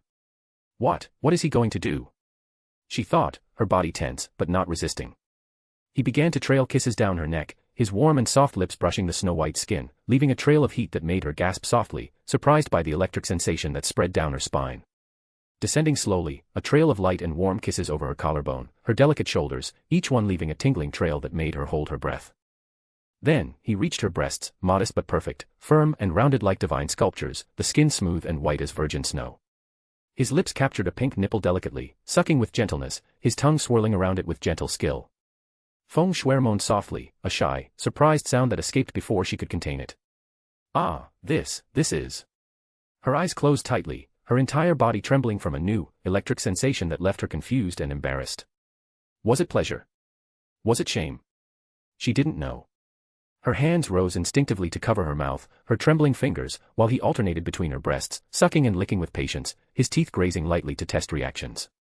At first, she was tense and rigid as ice because of the completely new situation, the nervousness making her arch her back involuntarily, the moans muffled by her own hand. This shouldn't be like this, it's so strange.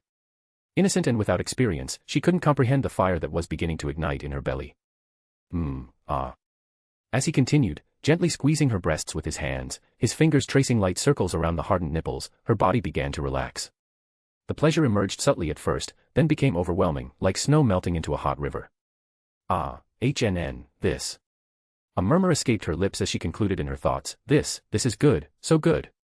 Her face flushed, her eyes half closed, she surrendered completely to the touch that made her feel alive in a new way.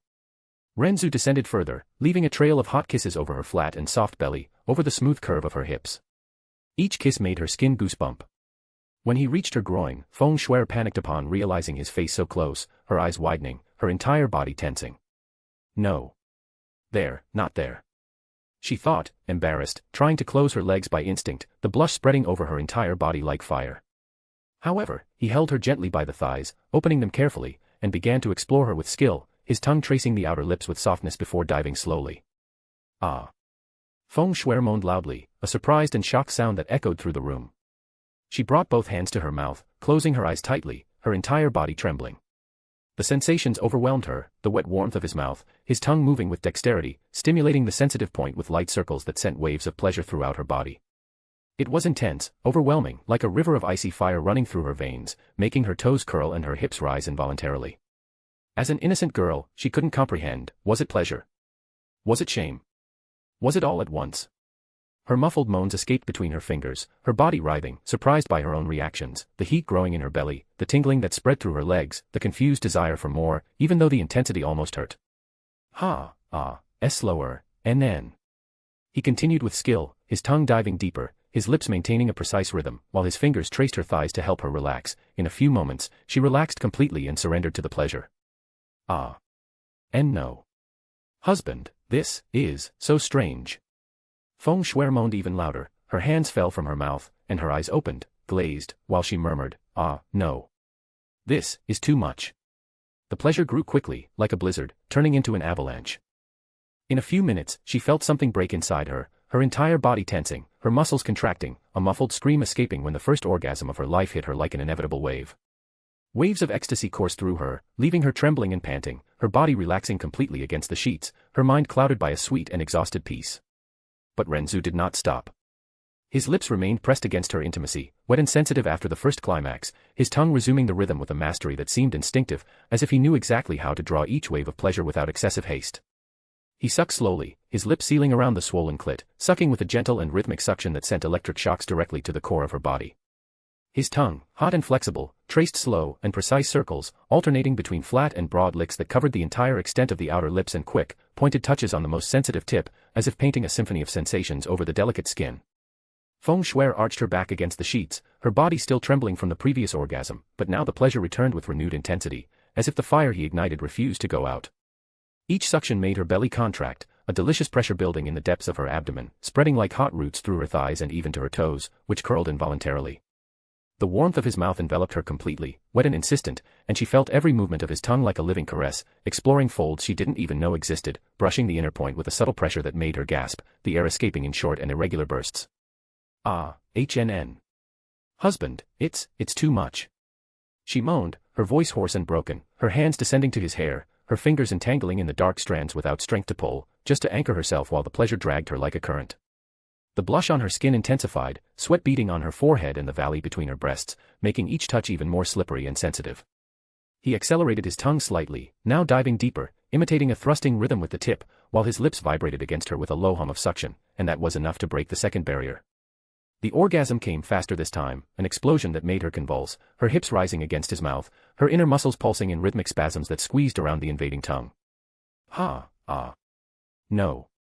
The moan turned into a muffled scream, her body writhing in waves, the pleasure pouring out like hot lava through every vein, leaving her panting and limp, her blue eyes lost on the ceiling while stars danced in her peripheral vision.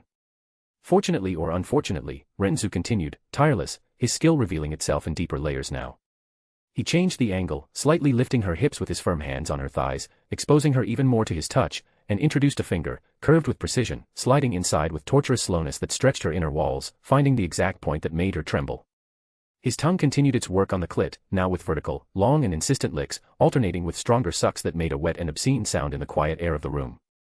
The finger moved in sync, curving to massage the interior with gentle circles, while a second finger joined, stretching her slowly, preparing her with a patience that contrasted with the growing urgency in her body. The sensations overlapped now, a delicious chaos, the subtle filling of the fingers, brushing inner textures that sent sparks of raw pleasure up her spine, the surface suction, which made the clit pulse like an exposed heart, the constant heat of his breath against the wet skin. Feng Shuer felt her entire body like a taut string, vibrating with each movement, the pleasure building in layers that left her on the brink of madness, her belly contracting in anticipation, her legs trembling around his head, unable to close or open completely. Please. Husband. I can't take it, HNNN. She murmured, the moans merging into a continuous flow, her nails digging lightly into his shoulders as the third orgasm approached, more intense than the previous ones, like a storm breaking. He intensified the suction, his fingers accelerating the internal rhythm in a curved and precise back and forth, and that took her to the abyss. The climax hit her with full force, her body arching in a perfect arc, her muscles contracting around his fingers in violent spasms, a spurt of liquid pleasure escaping while she screamed, her voice breaking into incoherent syllables. I'm dying, HAAA. The ecstasy consumed her completely, endless waves coursing through every nerve, leaving her exhausted and floating, her body collapsing back onto the sheets in a tangle of trembling limbs and panting breath. Ren Zu rose slowly, kneeling between her legs on the wide bed, the dark robes covering his body catching fire. Golden flames licked the fabric without emitting sound or excessive heat, consuming it in seconds as if the air itself devoured it. The ashes dissipated into the air, leaving him completely naked. His body was a living sculpture of masculine perfection, defined muscles without excess, white and flawless skin that seemed to glow with an internal light, broad shoulders that tapered into a narrow waist, abdomen marked by precise lines that descended to the deep V that guided the gaze downward. And there, erect and throbbing, his member rose, enormous, thick as a woman's wrist, salient veins running along the length, the pink head glistening with a drop of precum that reflected the golden light of the room. Feng Shuer, still panting and lost in the remnants of the previous pleasure, emerged from her reverie slowly. Her blue eyes, hazy and dreamy, roamed his body from bottom to top and then stopped. She swallowed audibly. The sound was loud in the silence of the room. Her gaze fixed on the erect member, her eyes widening in pure, innocent, and frightened shock. Her breathing faltered, her chest rising and falling too quickly. This is going to enter me. The question didn't need to be thought to exist, it was stamped on her face, the blush covering her entire body intensified, her lips parted in a silent "oh," her eyes fixed on that length that seemed impossible to accommodate. Genuine fear and apprehension took hold of her. She was a virgin, had never even touched a man before, and that was immense. Her head shook slightly from side to side, almost imperceptibly, as if denying the reality before her eyes. Her hands gripped the sheets tightly, her knuckles white, her entire body contracting in a mixture of panic and fascination. Husband. She whispered, her voice trembling, this is too big. I don't know if I can handle it. The fear was palpable, not of rejection, but of potential pain, of something that her small and delicate body might not withstand. Her blue eyes filled with tears again, not of sadness, but of vulnerability. She looked at him, pleading, seeking reassurance in that black gaze that always calmed her. Ren Zu did not laugh, he just leaned over her again, supporting himself on one arm beside her head, the other hand gently caressing her cheek. "Shoo," he murmured, his voice low and reassuring like a caress. "I won't hurt you. Never." He kissed her forehead, then her eyelids, then the tip of her nose, small, gentle gestures that made her body relax gradually, even with the fear still present. "We'll go slow," he murmured, his lips brushing her ear. "You decide the pace. If it hurts, we stop. I promise." Feng Shuer nodded slowly, still trembling, but trusting him. Because he had never lied. Because he had always been gentle when she needed it most. Ren Zu kept his gaze fixed on her eyes, deep and calm, as he positioned himself carefully between Feng Shuer's open legs. He held the base of his own member with one hand, the hot and throbbing skin contrasting with the softness of hers. Slowly, he guided the thick and rounded head until it touched the still swollen and wet lower lips from the previous pleasure. The initial contact was just a gentle pressure, a deliberate brush that made both of them gasp at the same time. His head slid slowly up and down along her delicate slit, spreading her natural moisture over the rigid length, lubricating every inch. The wet warmth of her lips embraced the glands with each pass, creating a slippery and delicious friction that made his member throb visibly. Feng Shuer trembled beneath him, her inner thighs contracting involuntarily with each brush, her sensitive clit being lightly stimulated whenever the head passed over it. Ah, HNN. She let out a low moan, her hips moving a little upward without her realizing, seeking more of that contact.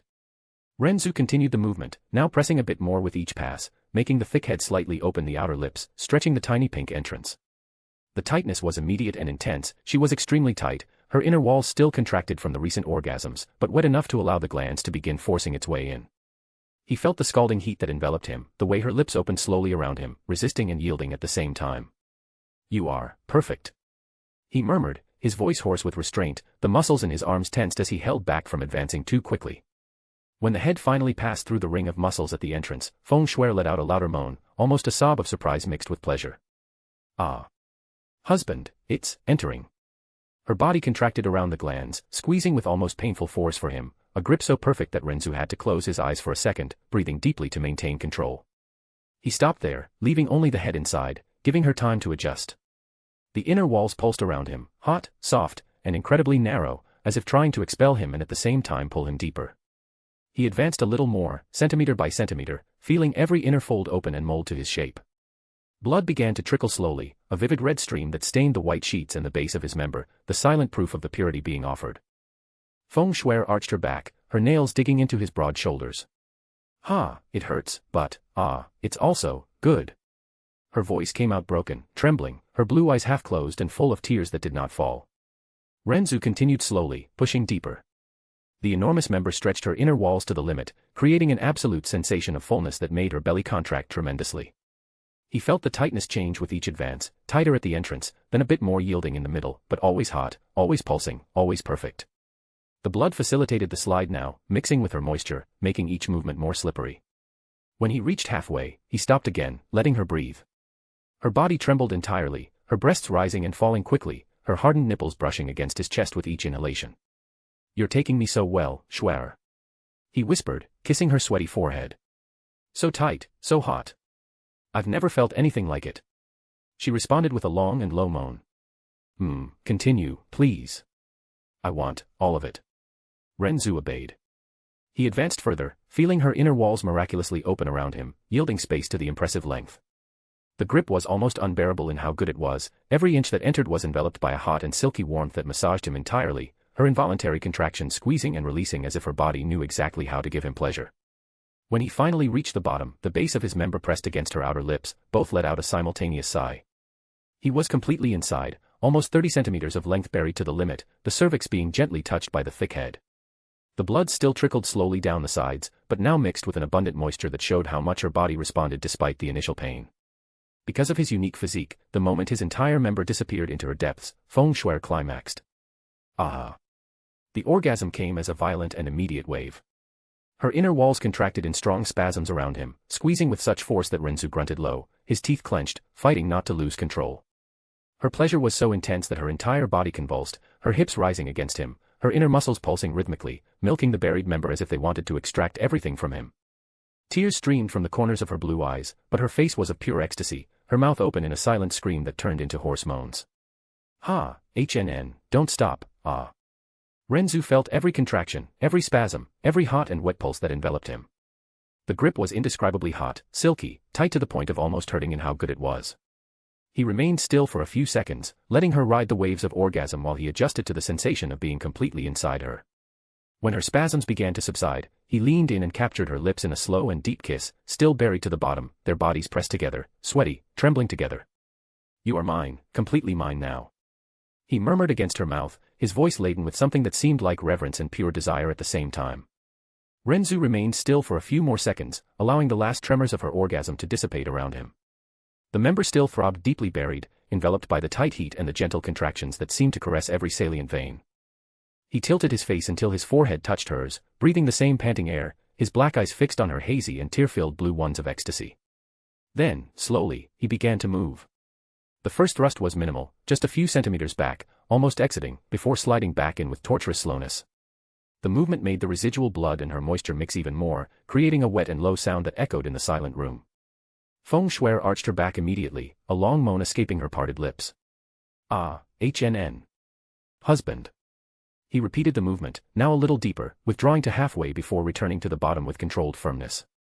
Each withdrawal stretched her inner walls deliciously, each return filled her completely, the thick head brushing the most sensitive point at the bottom, sending shocks of pleasure that made her thighs tremble.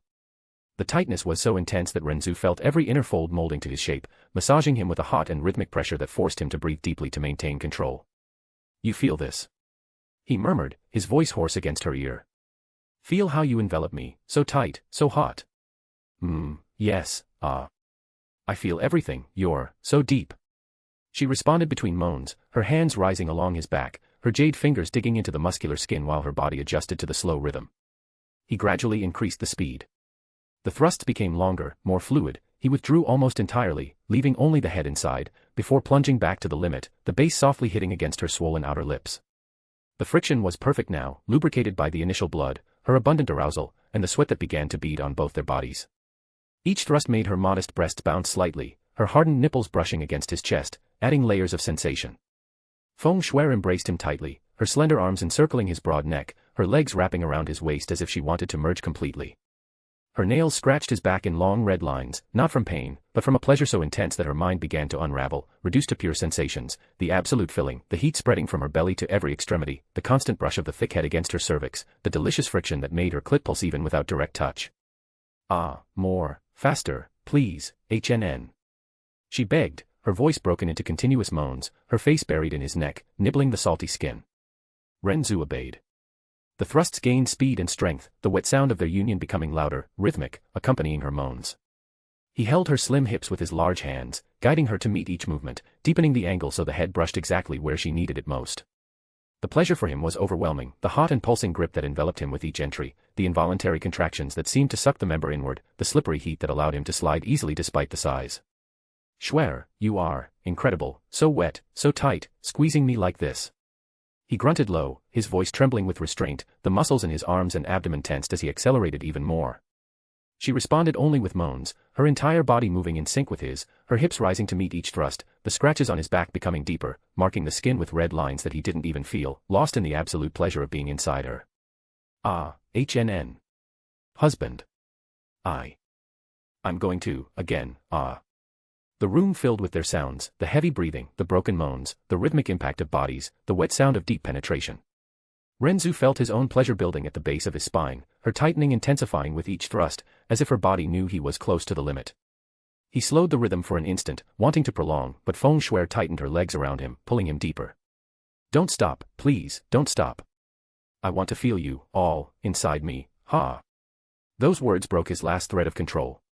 The thrust returned with full force, deep and fast, the base hitting against her with each movement, the entire member disappearing and reappearing in a frantic rhythm. His pleasure exploded in waves, the wet heat that enveloped him, the grip that massaged every inch, her contractions that seemed to milk him. "Shuer. I'm going to come, inside you," he warned, his voice hoarse and low, almost a growl. "Yes, please, inside, fill me. Husband, He buried himself to the bottom one last time, his entire body tensing. The orgasm hit him like a violent wave, the member throbbed strongly inside her, spurting hot and thick jets directly against her cervix, filling her completely. Each pulsation was accompanied by a low grunt from him, his muscles contracted, his hips pressed against hers to not let even a drop escape. Feng Shuer climaxed along with him, the orgasm triggered by the heat of his semen flooding her interior, by the strong contractions that made her feel every jet. Her body convulsed violently, her inner wall squeezing around him in rhythmic spasms, milking every drop while she screamed. Husband.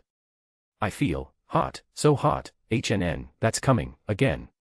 The two remained glued together, trembling together, his member still pulsing inside her, releasing the last jets while her orgasm extended in long and sweet waves. Ren Zu remained inside her for long minutes, still semi-hard, feeling the soft and rhythmic contractions of her body around him while both caught their breath. The hot semen he had spilled began to trickle slowly out, mixing with the residual blood and her abundant arousal, creating a sticky and intimate sensation at the junction of their bodies. He kissed her sweaty forehead, then her parted lips, and murmured against the hot skin. "Can you handle more, Shuer?" She opened her blue eyes, still glazed and dreamy, but now with a new spark shining in them, something hungry, almost wild. The blush on her face was no longer just from shame, but from desire. She nodded slowly, biting her lower lip before whispering with a hoarse voice. "I want more. Husband, don't stop. I need you, again." Those words, said with a boldness that even she didn't expect, made Ren Zu smile sideways, a dangerous and satisfied smile. He withdrew slowly, the still thick and slippery member exiting with a wet sound that made her moan from immediate loss. The sudden emptiness made her squirm, her thighs closing instinctively as if wanting to keep him inside. He turned her gently onto her side, lying behind her in a spooning position. One large hand held her upper thigh, lifting it to make space, while the other slid under her body, squeezing one breast with possessive firmness. He aligned the member again at the still sensitive and swollen entrance, rubbing the thick head against the wet lips before pushing slowly. The penetration in this position was different, deeper, more intimate. The head brushed a new point inside her, pressing against the front wall, sending an oblique sensation of fullness that made her arch her back against his chest. Ah, like this, so deep. Husband. I feel you, hitting here. She moaned, her voice trembling with new pleasure, one hand descending to hold his wrist while he penetrated her to the bottom. He began to move slowly, long, and controlled thrusts, each withdrawal almost complete before returning with contained force. The angle made the thick head constantly massage that sensitive inner point, creating waves of pleasure that rose up her spine like electricity. Feng Shuer turned her face back, seeking his lips, kissing him hungrily while moaning against his mouth. Harder, please. He obeyed. The thrusts gained speed and depth, the sound of skin slapping against skin echoing in the room along with her moans, louder and more uninhibited. He squeezed her breast harder, his thumb circling the hardened nipple while the other hand descended to her clit, massaging it in quick circles. The double stimulation took her to the limit in minutes. That's coming, again, ah. She climaxed trembling violently against him, her inner walls squeezing with rhythmic force around the member, milking him while he continued to thrust through her orgasm. His pleasure grew quickly with the tightness, but he held back, wanting to prolong. Without giving her time to recover, he turned her onto her stomach, lifting her hips with his large hands. Feng Shuer supported herself on her forearms, her face buried in the pillow, her black hair spread like ink over the white sheets. He knelt behind her, aligned the member, and penetrated all at once to the bottom. Ah! The position allowed maximum penetration, the head hitting directly against her cervix with each deep thrust. The angle made her feel every salient vein brushing her inner walls, creating an intense and constant friction that drove her crazy. Ren Zu held her hips tightly, pulling her back against each thrust, the wet and rhythmic sound filling the room. Feng Shuer was no longer the shy girl. She pushed her hips back, meeting each thrust with eagerness, moaning loudly and without shame. More, deeper, fill me again. I want to feel that hot liquid, inside, ha. He accelerated, the rhythm becoming almost wild, sweat running down his defined muscles as he pounded against her. His pleasure was at the limit, the hot and pulsing grip, her contractions that seemed to suck every inch, the way she surrendered completely. He buried himself to the bottom one last time, his entire body tensing. The orgasm came strong, hot and thick jets filling her again, pulsing deeply while he grunted low against her back. Feng Shuer climaxed along with him, her body convulsing, her inner walls squeezing rhythmically, milking every drop while she screamed his name. Aha, hot, so full. I feel everything, HNNN. He remained inside her, pulsing the last jets, the two panting and sweaty. But that was just the beginning. At his request, Feng Shuer would lead this time. She didn't even refuse when she heard his idea, her blue eyes now shining with insatiable desire, and she gently pushed him to lie on his back. Ren Zu smiled, letting himself be guided. She climbed on top of him, her slender thighs spread around his broad hips, her small hand supported on his muscular chest. She held the still hard and slippery member, aligned it with herself, and descended slowly, swallowing it entirely with a long and satisfied moan. She began to move, rising and falling slowly at first, feeling every inch slide in and out, the angle allowing the head to brush exactly where she wanted. Soon she accelerated, her hips rotating in circles while rising and falling, her breasts bouncing slightly with each movement. Ren Zu held her hips, helping her maintain the rhythm, his thumbs pressing her clit while she rode.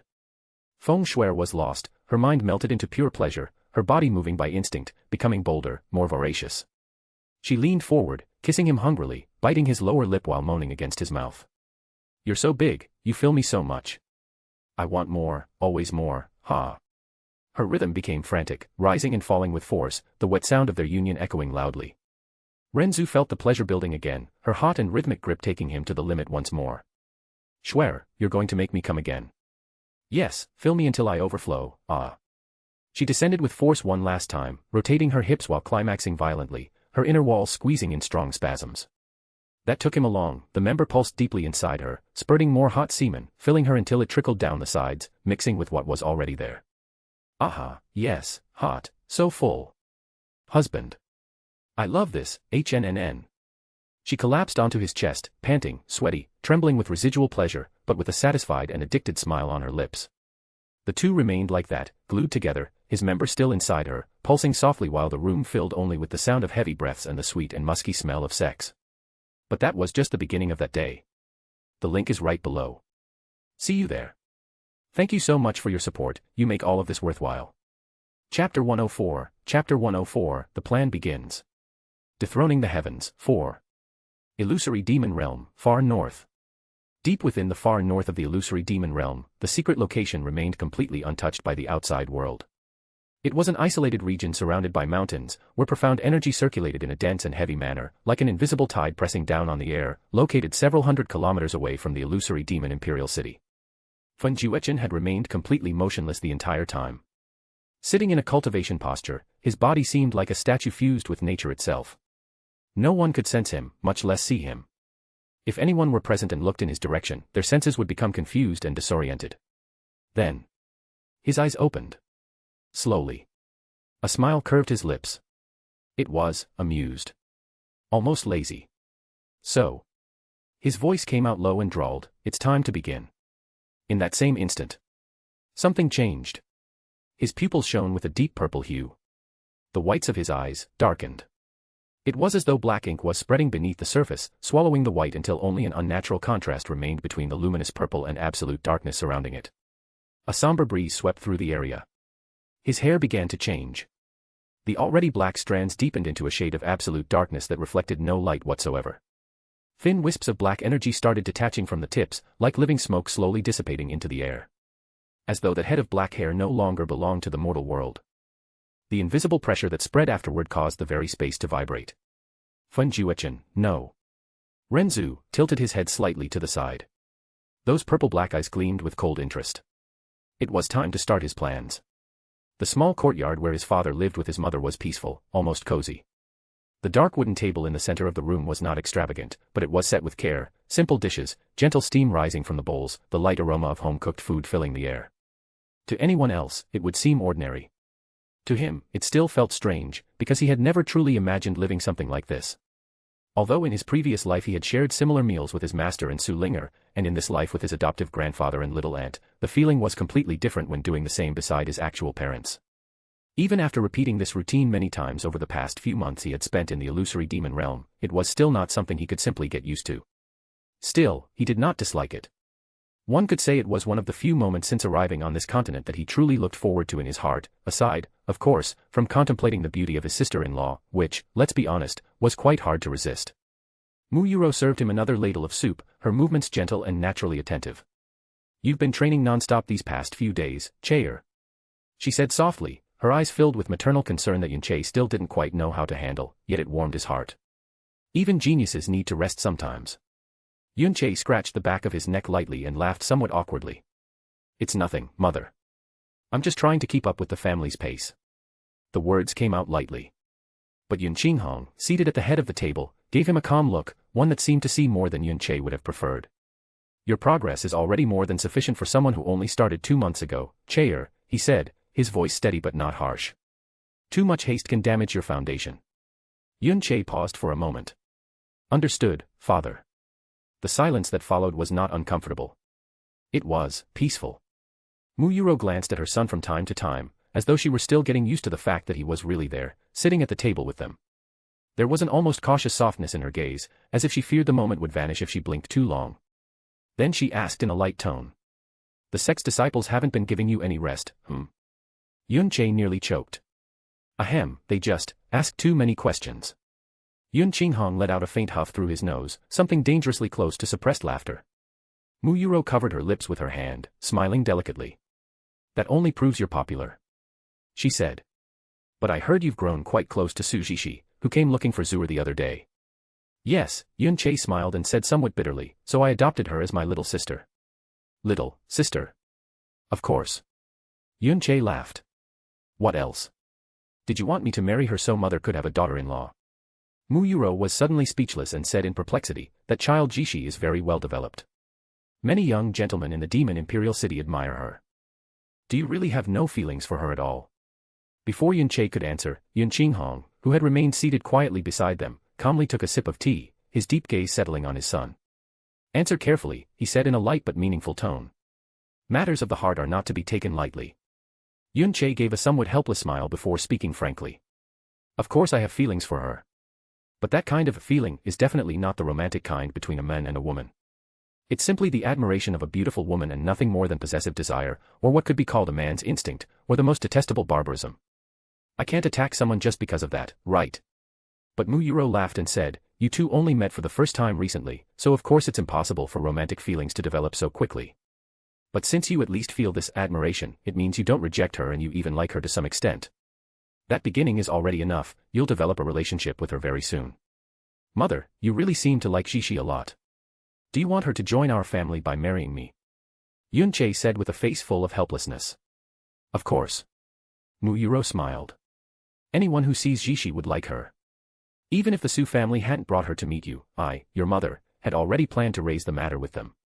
In the entire illusory demon realm, there aren't many girls who could be worthy of my son, but Shishi certainly qualifies as one. If you keep hesitating and let young masters from other families get to her first, it would be a real pity. Yun Qinghong set his cup down with a soft sound. Yuro. He said calmly, Cheer's future should be decided by himself. His gaze turned toward Yun Che, deep and firm. But if you truly have no intention of pursuing her, it's better to make that clear as soon as possible. Don't give a good girl unnecessary expectations. I know, father. Yun Che rubbed his forehead in frustration and said, to be honest with you both, I'm incompatible with her, and extremely incompatible, at that. How exactly are you two incompatible? Muyuro's eyes seemed to say they were compatible in every way. Yun Qinghong also furrowed his brow slightly, clearly curious, but remained silent. Yun Che let out a small sigh of relief before slowly saying, I once owed a girl, very, very deeply. She gave everything for me, but from that moment on, I swore I would never owe anyone else in this life. But I couldn't control myself, and out of weakness and helplessness, I ended up owing one person after another. To the point that Yun Che's voice faltered. In his mind flashed the beautiful image of Chuyua-chan. He had never told his parents about her, otherwise, if they knew there was a very real possibility they had a grandson wandering somewhere far away, they would worry every single day. And Sangyu, they had been married for more than 3 years, but the actual time they had spent together was pitifully short. What had been left for her was worry and disappointment again and again. Yun Qinghong watched his son in silence, his deep eyes revealing an almost imperceptible trace of understanding. Mother, you must have noticed and felt during this time that there are many unusual things about me. And all of them have decided that my life is destined to never be peaceful. Even if I pursued the most ordinary life, different conflicts would still be continuously drawn to me. Yun Che said calmly. And Jishi, although she was born into a guardian family, has an introverted personality, gentle as water, waiting to be betrothed before marriage and then staying at home afterward. For most men, she would be the perfect wife candidate, but she definitely isn't suited to me. If she married me, I would most likely disappoint her. Yun Qinghong nodded slightly. At least you're aware of that, he said. That's already a good thing. Seeing her still somewhat lost, Yun Che said helplessly, Mother, besides, you're not without a daughter-in-law. Why are you so eager for me to marry Sister Jishi? Fine, I promise you, Mother, your daughter-in-law will definitely not be inferior to Sister Jishi. Would her appearance also not be inferior to Jishi's? Muyuro asked with a slightly forced smile. It seemed she cared quite a lot about her daughter-in-law's looks. Of course. Yun Che said without hesitation. Seeing this, Muyuro still looked doubtful. He raised his head and said very seriously. Mother, I'm telling you this very responsibly. Your daughter-in-law, forgetting all other qualities, just based on appearance alone, she would defeat Sister Jishi by a huge margin. Oh.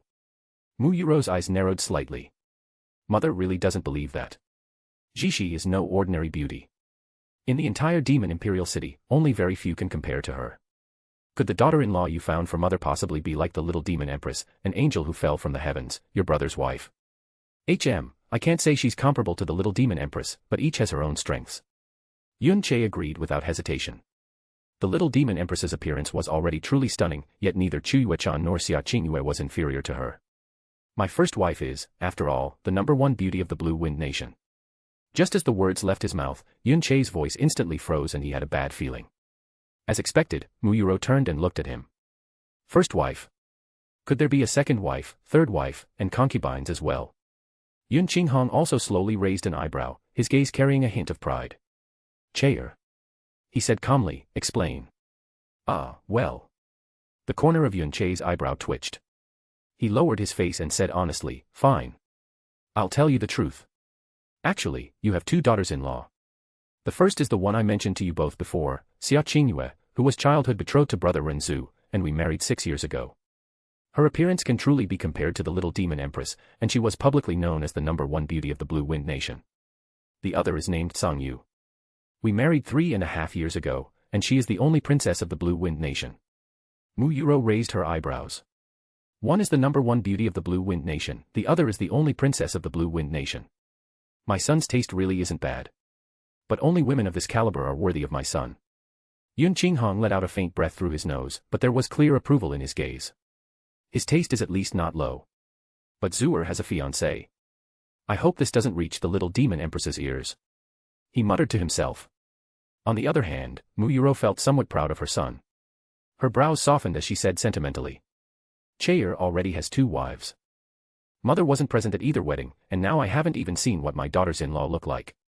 Yun Qinghong observed Mu Yuro's sentimental expression for a moment before letting out a soft sigh. Unfortunately, he said calmly, his fingers tapping lightly on the wooden table. In the entire illusory demon realm, probably only Zuer currently has the ability to cross continents freely. The words fell simply. But for Yunche, it was like swallowing something bitter. A bad taste silently spread in his mouth. His fingers tightened slightly around the bowl for a brief moment, so subtle it almost went unnoticed. Again. Always him. Yunche lowered his eyes for a second, then forced the corners of his lips upward. Unfortunately, I'll have to rely on him, or wait until that profound arc I mentioned to you both before recovers its energy, to return to the profound sky continent. He said in a light tone, as though he didn't mind, but since I can't wait too long because I'm worried about them, when I meet brother Ren Zu, I'll ask him to go with me to the profound sky continent. At that time, I'll definitely bring them back to see you both. But while my princess wife will definitely be willing to return with me, Qingyue's temperament is very different from ordinary women, so whether she'll be willing to come back, I can't be sure. Then mother will have to think about what kind of gifts to prepare when meeting them. Mu Yuro smiled. Looking at her expression, she seemed somewhat nervous about meeting her daughters-in-law for the first time. If you don't want to marry Jishi, mother will speak clearly to the Su family. Yun Qinghong gave his wife a sideways glance before speaking, his voice calm but measured. No need to rush to refuse completely, he said. The Su family is close to ours. It's better to handle it properly when the time comes. Mu Yuro nodded slightly, but her smile didn't fade. Clearly, at that moment, her attention had already turned to something far more important. She looked at Yunche again, her gentle eyes full of maternal anticipation. Mother is really looking forward to meeting them, she murmured. Yunche laughed lightly, trying to keep an easygoing air. You'll see them soon. Mu Yuro then turned her gaze to her husband, as though remembering something important. Qinghong, she asked softly, is there still no news about when Zuer plans to come out of seclusion? Yun Qinghong's brows furrowed almost imperceptibly. He shook his head. Not yet. His fingers tapped once on the table before he continued, his tone growing slightly more serious. The little demon empress refused to mention anything at all about this matter. The air seemed to grow a little heavier. Mu Yuro fell silent for a moment, clearly surprised. Not even an approximate time frame. No.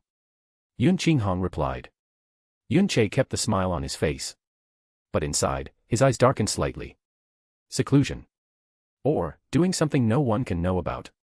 For some inexplicable reason, that uncomfortable feeling in the depths of his chest quietly stirred again. The link is right below. See you there. Thank you so much for your support, you make all of this worthwhile.